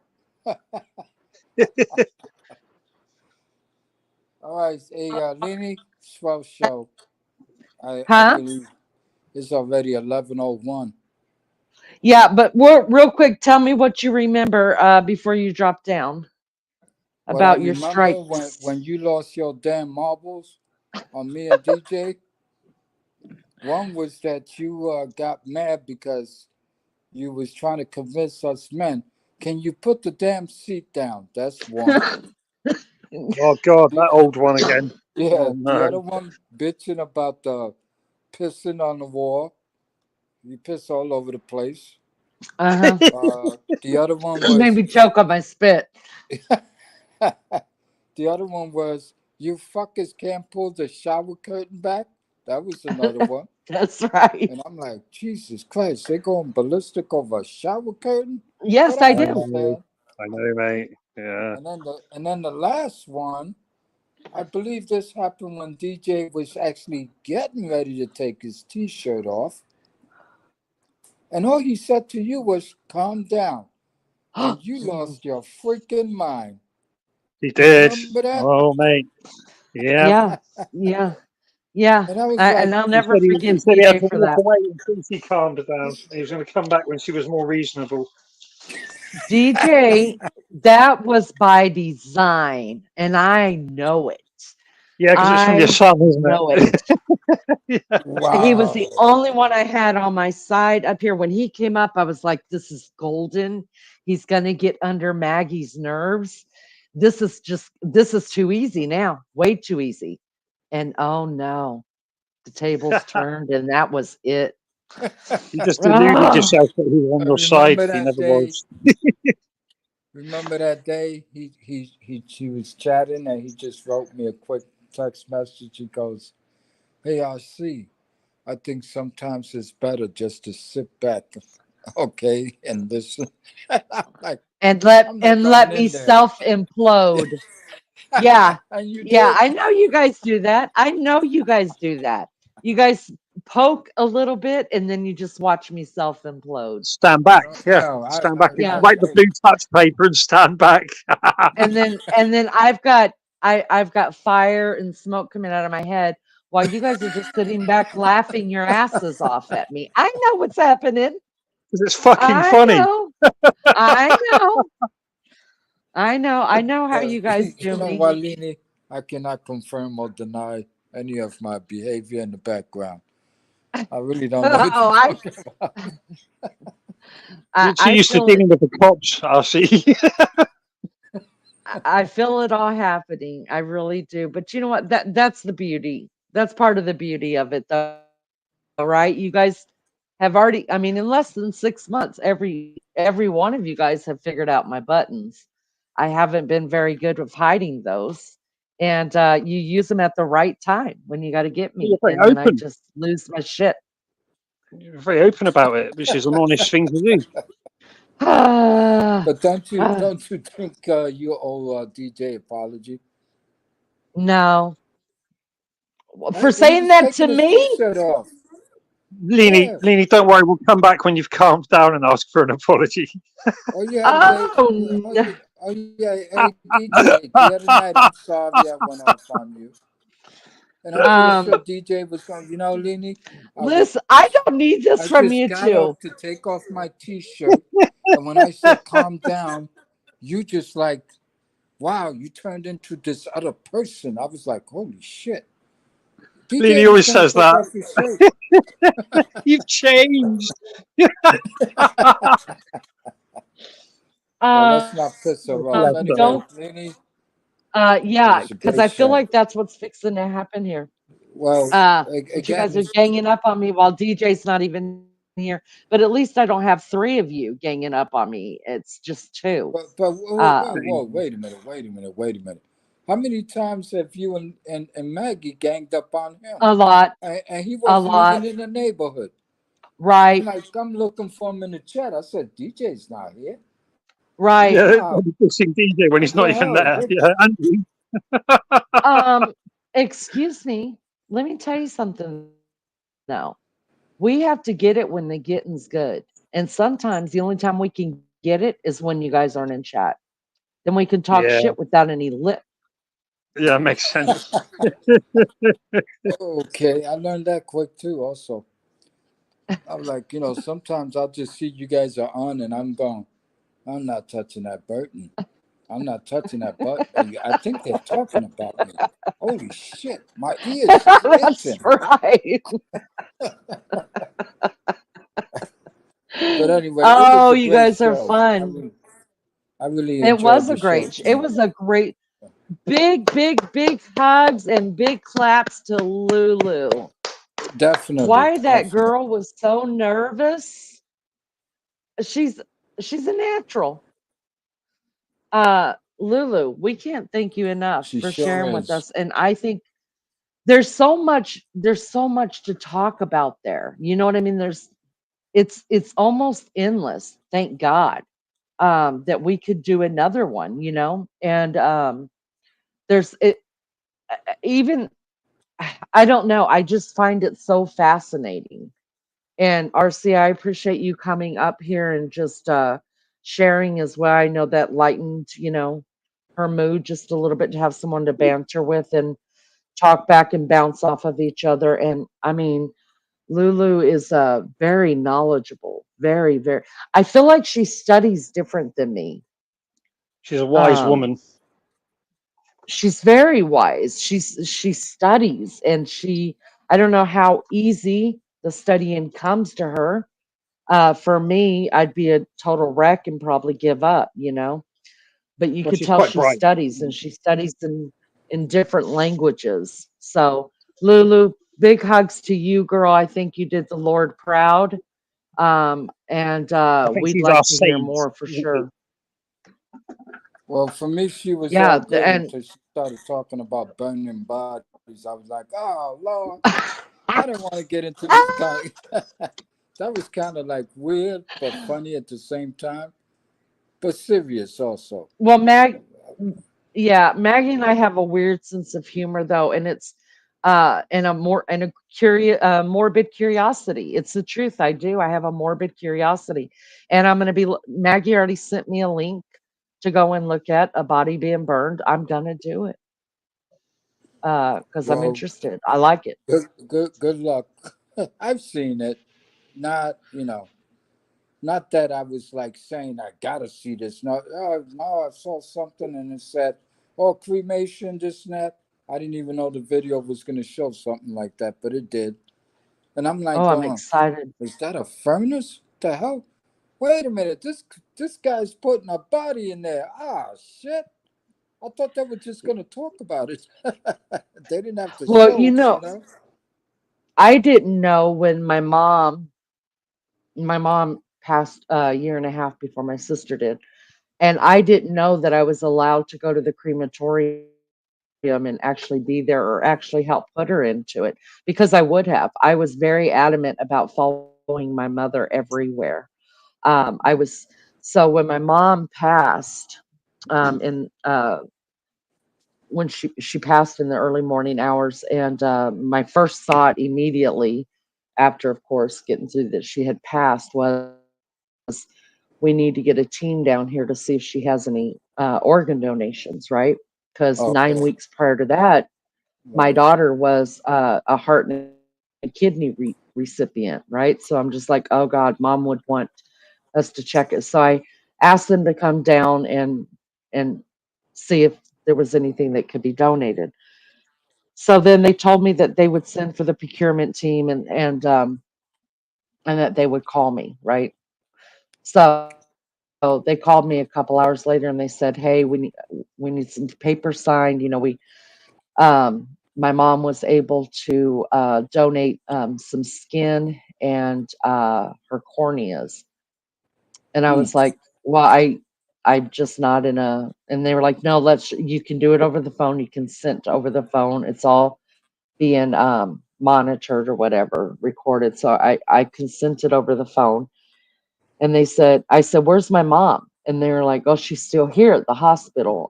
She's actually still in the same room because the team will come in there you know, and right. Do and what they get gotta do. Yeah. yeah, do what they got to do, and then we're gonna need to find out. Well, the team is gonna come and pick her up from that room.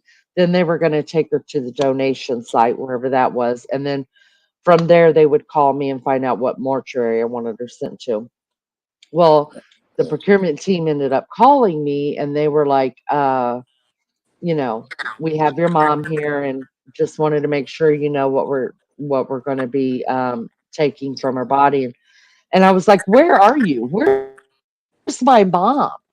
And they were like, at the center, I forget what the donations, I forget what they had moved my mom from the hospital to wherever they went. And I was like, "You don't understand. I need to know where my mom's at." And I said, "I'm not coming there. I'm fine, but I've never not know where my mother's at, and I need to know. I need an Right. address. I need an address, and I need the." So they gave it all to me.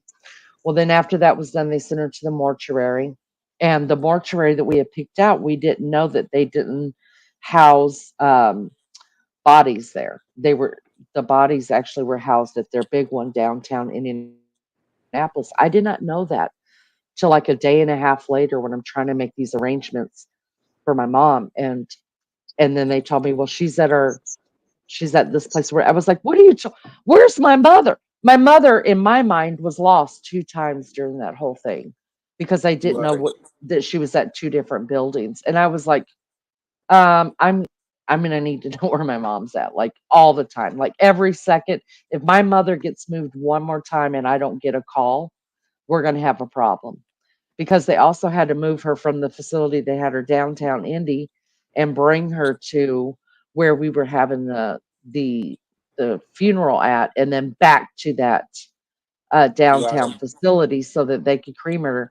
They did not bother. I don't know if it's because I pissed them off. Who knows? I don't know, or what. But they didn't tell me I could actually be there with her when she was cremated, and actually I could have helped put her into the cremation vault. I didn't know because if I had known that, I would have followed my mom, at least followed my mom to the place, because I Wow. never wanted to leave her alone. But you live and you learn, and that's that. But I appreciate it so much, Lulu. It's such a blessing to us for real. Yeah. What are you going to And get into? What are you going to get into today, RC? I don't know. I'm just I hit the number again, so I got to go out and collect $2,000, Oh, oh, and oh! Remember, I'm your friend right here. Blondie needs a hot. Blondie needs a hot I'll tub. donate to you again tonight or tomorrow. No, Anyway, you don't you even worry don't tell about me that. what I'm to just do. messing with you. Anyway, no, because I noticed that I think I'm not a member anymore. It could be it's because Are you not? You just got made a member today, mate. So Lini awarded you a membership today. well, no. What I was gonna say was that my car got compromised about 2 weeks ago, so I had to get a new one. So it probably did it because they didn't have the new card number. You know, because they change when you get a new one. Mm, So I said, like, I yeah. wonder if that was it. Because I was looking today, I'm like, oh, I'm not sure. But I didn't check either. But if that's the case, I'll go in there, Huh. when I get ready and do it. It's no big deal. Really isn't. Well, thank you, RC. I appreciate. I don't think RC got a membership this time. I Did he thought you get a did. membership last time? There was a I list don't of know. I 5 have to go back. people, and I think he was on the list. It No, looks last time I bought my own membership. Remember? at this Yeah. time. And then I don't know. After that, I just know that I Well, when you drop today. down, I'll be able to tell if you've got a membership or not. Because you'll Let be me in see. green. Yeah. Drop Yeah, down just there's a no. second, Yeah, and then see, there's no green. Just type it in. Okay, that's so what I thought. it's so Yeah. good. It disappeared a couple of days ago, so I figure maybe they did try because it's automatic, right? For the membership No. Every month you have to do it. every month. Yeah. Oh, okay. Every. All right. Yeah. All right. So I'll correct that later on. Thank you, RC. I appreciate it. I'm thankful for anybody that wants to be a member. I'm so thankful. Um, what was I gonna say? Tonight as soon as I get off this live, you guys, I'm gonna go ahead and go ahead and schedule the live for later in the morning time for us. Um, same time. I'll go the same time. No, we And can we're gonna. we can go a little later. We don't owe these Britons anything. We chased them out of this country for a reason. That's right. No, I go that early so we can get the Australians in before the Brits come in. Yeah. Oh, Because okay. they're Oh, what are they? I think okay. they're 15 hours ahead of us, RC. Some of them Oh, are wow. 15 hours ahead of us. Hey, Um, listen. I said Britain, okay? I got nothing but respect for Australia. Let's get that out. Pink Fan, does it continue unless you cancel? I didn't know that. I thought it said because Yeah, my gifted that's what. memberships. Yeah. No, my thing is, I'm pretty sure it's because I had to get a new card, so it wouldn't do the automatic thing because it didn't receive the new information, and Oh, that's that's on me. what Wild Angel was talking about. She said that her card was compromised too. And she had to Yep. come back in and start hers again. I get it now. That makes Okay. sense to me. Right.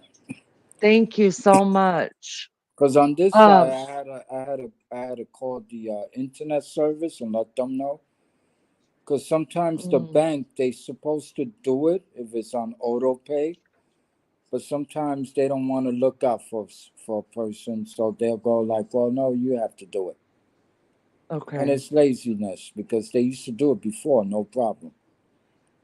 So now I got to right. call a bunch of people, to like, "Hey, is the auto? Did it Oh, work? that Did you get your sucks. payment?" They go, "Yeah, yeah, we had a little problem in the beginning, but then they sent the payment in, so it's about people. Sometimes people are just lazy. They don't want to do their job. It's the way it works. But Well, anyway, it's thank you, okay. RC. I appreciate everybody's support. I really, really do. Really, really. Yeah. Like I But if you want to come in tonight, we're gonna do sleep paralysis and sleep dreams and talk about that stuff. RC, if you'll come up on panel, that'll be great if you feel like it. Well, Or you might have plans with somebody else. yeah, I'm the wrong person because I really don't have dreams. What? Yeah, I really don't have dreams. I I think think that's more of a man thing. You don't remember. You dream. no, truly, I really put it this way. When I do have dreams, with certain people, it's because I hate them. Really? Yeah. And it's like God reminding me, hey, I'll see, cut it out. It's okay. They're miserable. You're not, and it happens. Every once in a while, I'll dream about a person. It's like, yeah, I remember wishing that person death or something or whatever.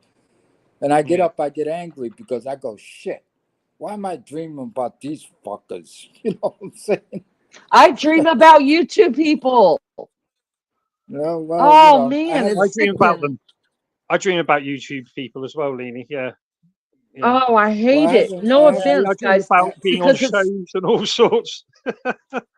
I haven't I dreamt dream about about. stuff I don't like. Yeah, Like yeah, us. yeah. But you Bless know Mama, I what? love you too, honey. You Thank gotta, you. you gotta humble yourself, Leanie, or you be I, having nightmares. I I think know that's what it that's is. I think no. that's what What it I'm is. saying is like every one of my dreams that I've dreamed about YouTube. It's like when I dreamed about me and Tina together. My feet were killing me because I had sand in my shoes and we're walking down a pier and I don't even go to the freaking beach. I hate the beach. And I'm I hate walking the beat. down the pier and she's telling me about this and that problem and I'm like, Tina, my feet are killing me. And I was just going off on her. And then I had a dream about Maggie. I forget right now what it was, but and I'm not gonna say who else I had a dream about. I'm just not, but they've That's because it never was been like me. That's because it was me. actually it wasn't, but I'll Yes, it try, That's Martin. was. DJ. If you want to think it was about you, then you can. Any one I of don't you. need to. You wouldn't say who it was. That tells me Mm, all I need to know. okay. But it wasn't, but Oh, okay. I don't really Um, care. so oh, you would care if I said I was dreaming about you, Martin. Don't even try it. I'll just assume it was normal. No, it wasn't DJ either. I You called just her said it Okay. was Martin one I day. just said it was a bad dream. If I was dreaming about DJ, it would have been a good dream. Maggie did say No, no to you. I've not had like pleasant dreams about people and I hate it. I really Hey, do. hey, hey, Martin, you better be careful. She might have had a nightmare when you took off your T-shirt. Not Why once, do you but keep asking twice. me to do it again? Anyway, it's I all think good. a, My thing is, I really don't dream. I don't have dreams. I I think a guess lot of I'm men not have that normal. problem. You No, know? I think it's being a man. I think a lot of men either don't remember their dreams or they just think they don't dream. It's probably weed. Or maybe it's With most because men. I don't allow people to piss me off. Like a lot of people are convinced that I just don't give a shit, and I'm like, no, I refuse to let you get under my skin. Ah, Like I'll tell people off or whatever if I have to. I'll tell them some shit about themselves, whatever, and then I tell them to go get online. That's a mm. famous quote for me here in the ghetto. They go, "Oh, you can argue with RC all day long. When he tells you to go get online and buy a pair of Michael Jordans, it's time to leave him alone." Because when it comes to stupidity, I'm not the one. Leave me alone. Mm, I don't want to hear your bullshit. You know, I it's get like, that. Well done. I Yeah. get that. All right, guys. I think I'm gonna call it a night. It's been almost 10 hours. It went by fast, if you ask me. Um, thank you guys for coming up. Thank you for the support. I appreciate it so much. No worries. you got it, Lenny. Like I said, uh, I'm glad I came around here. Uh, I really enjoy you people's company, this and that, whatever. I meant to say, and I kept forgetting. Forgive me, blessed mama. I saw you there. Hope you're doing well, etc., etc. I try like when I don't get catch up with the chat. I know I miss people, say hi, whatever. You know.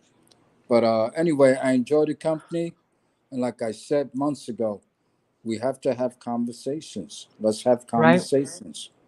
People learn from us and we learn from them. That's the Right. way it works. And we can help each other. And that's a blessing in itself. Agreed. Okay. Agreed. So, anyway, you guys take care. Lenny, thank you Later, for man. everything. Chat room, RC, thank you. enjoy your day. Be blessed. And I'm not pulling the shower curtain back, okay?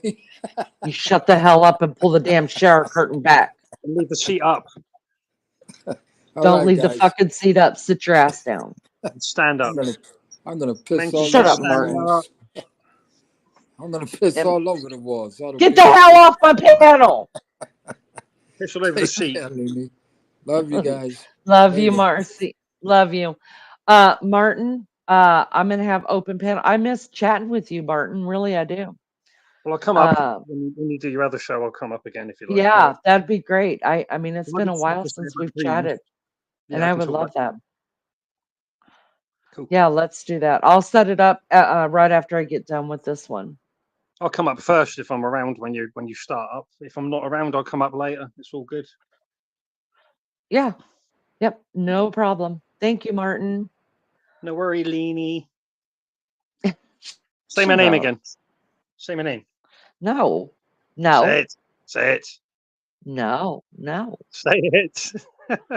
No. Not. No what?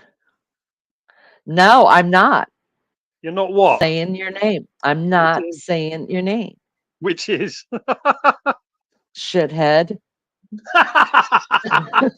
Damn counts. Fucking Martin. I'm not saying it. I'm never What? saying it. Saying what?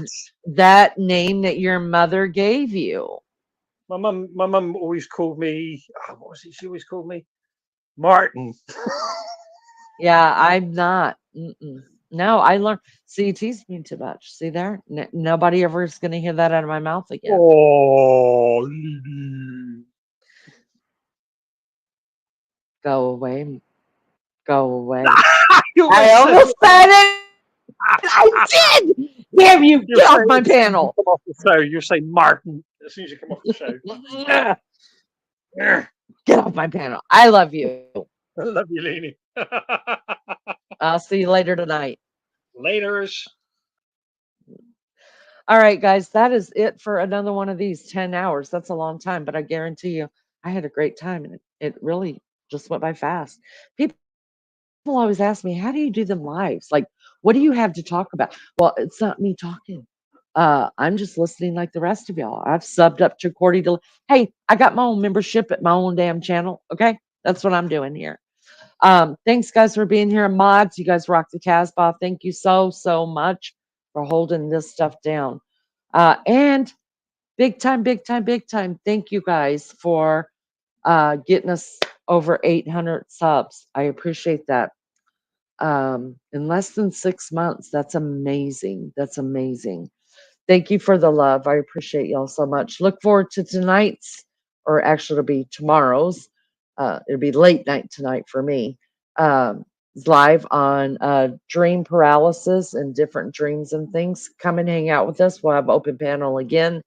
And thank you again, Lulu, for sharing. And big hugs to Maggie. I know that story that she told us was difficult for her, but somebody needed to hear it, just like Lady O said, and it was very touching. Love you guys so much. Thank you for everything. I'll see you next time. You guys be good or be good at it, okay? If you're not good at it, send me pictures because I need content.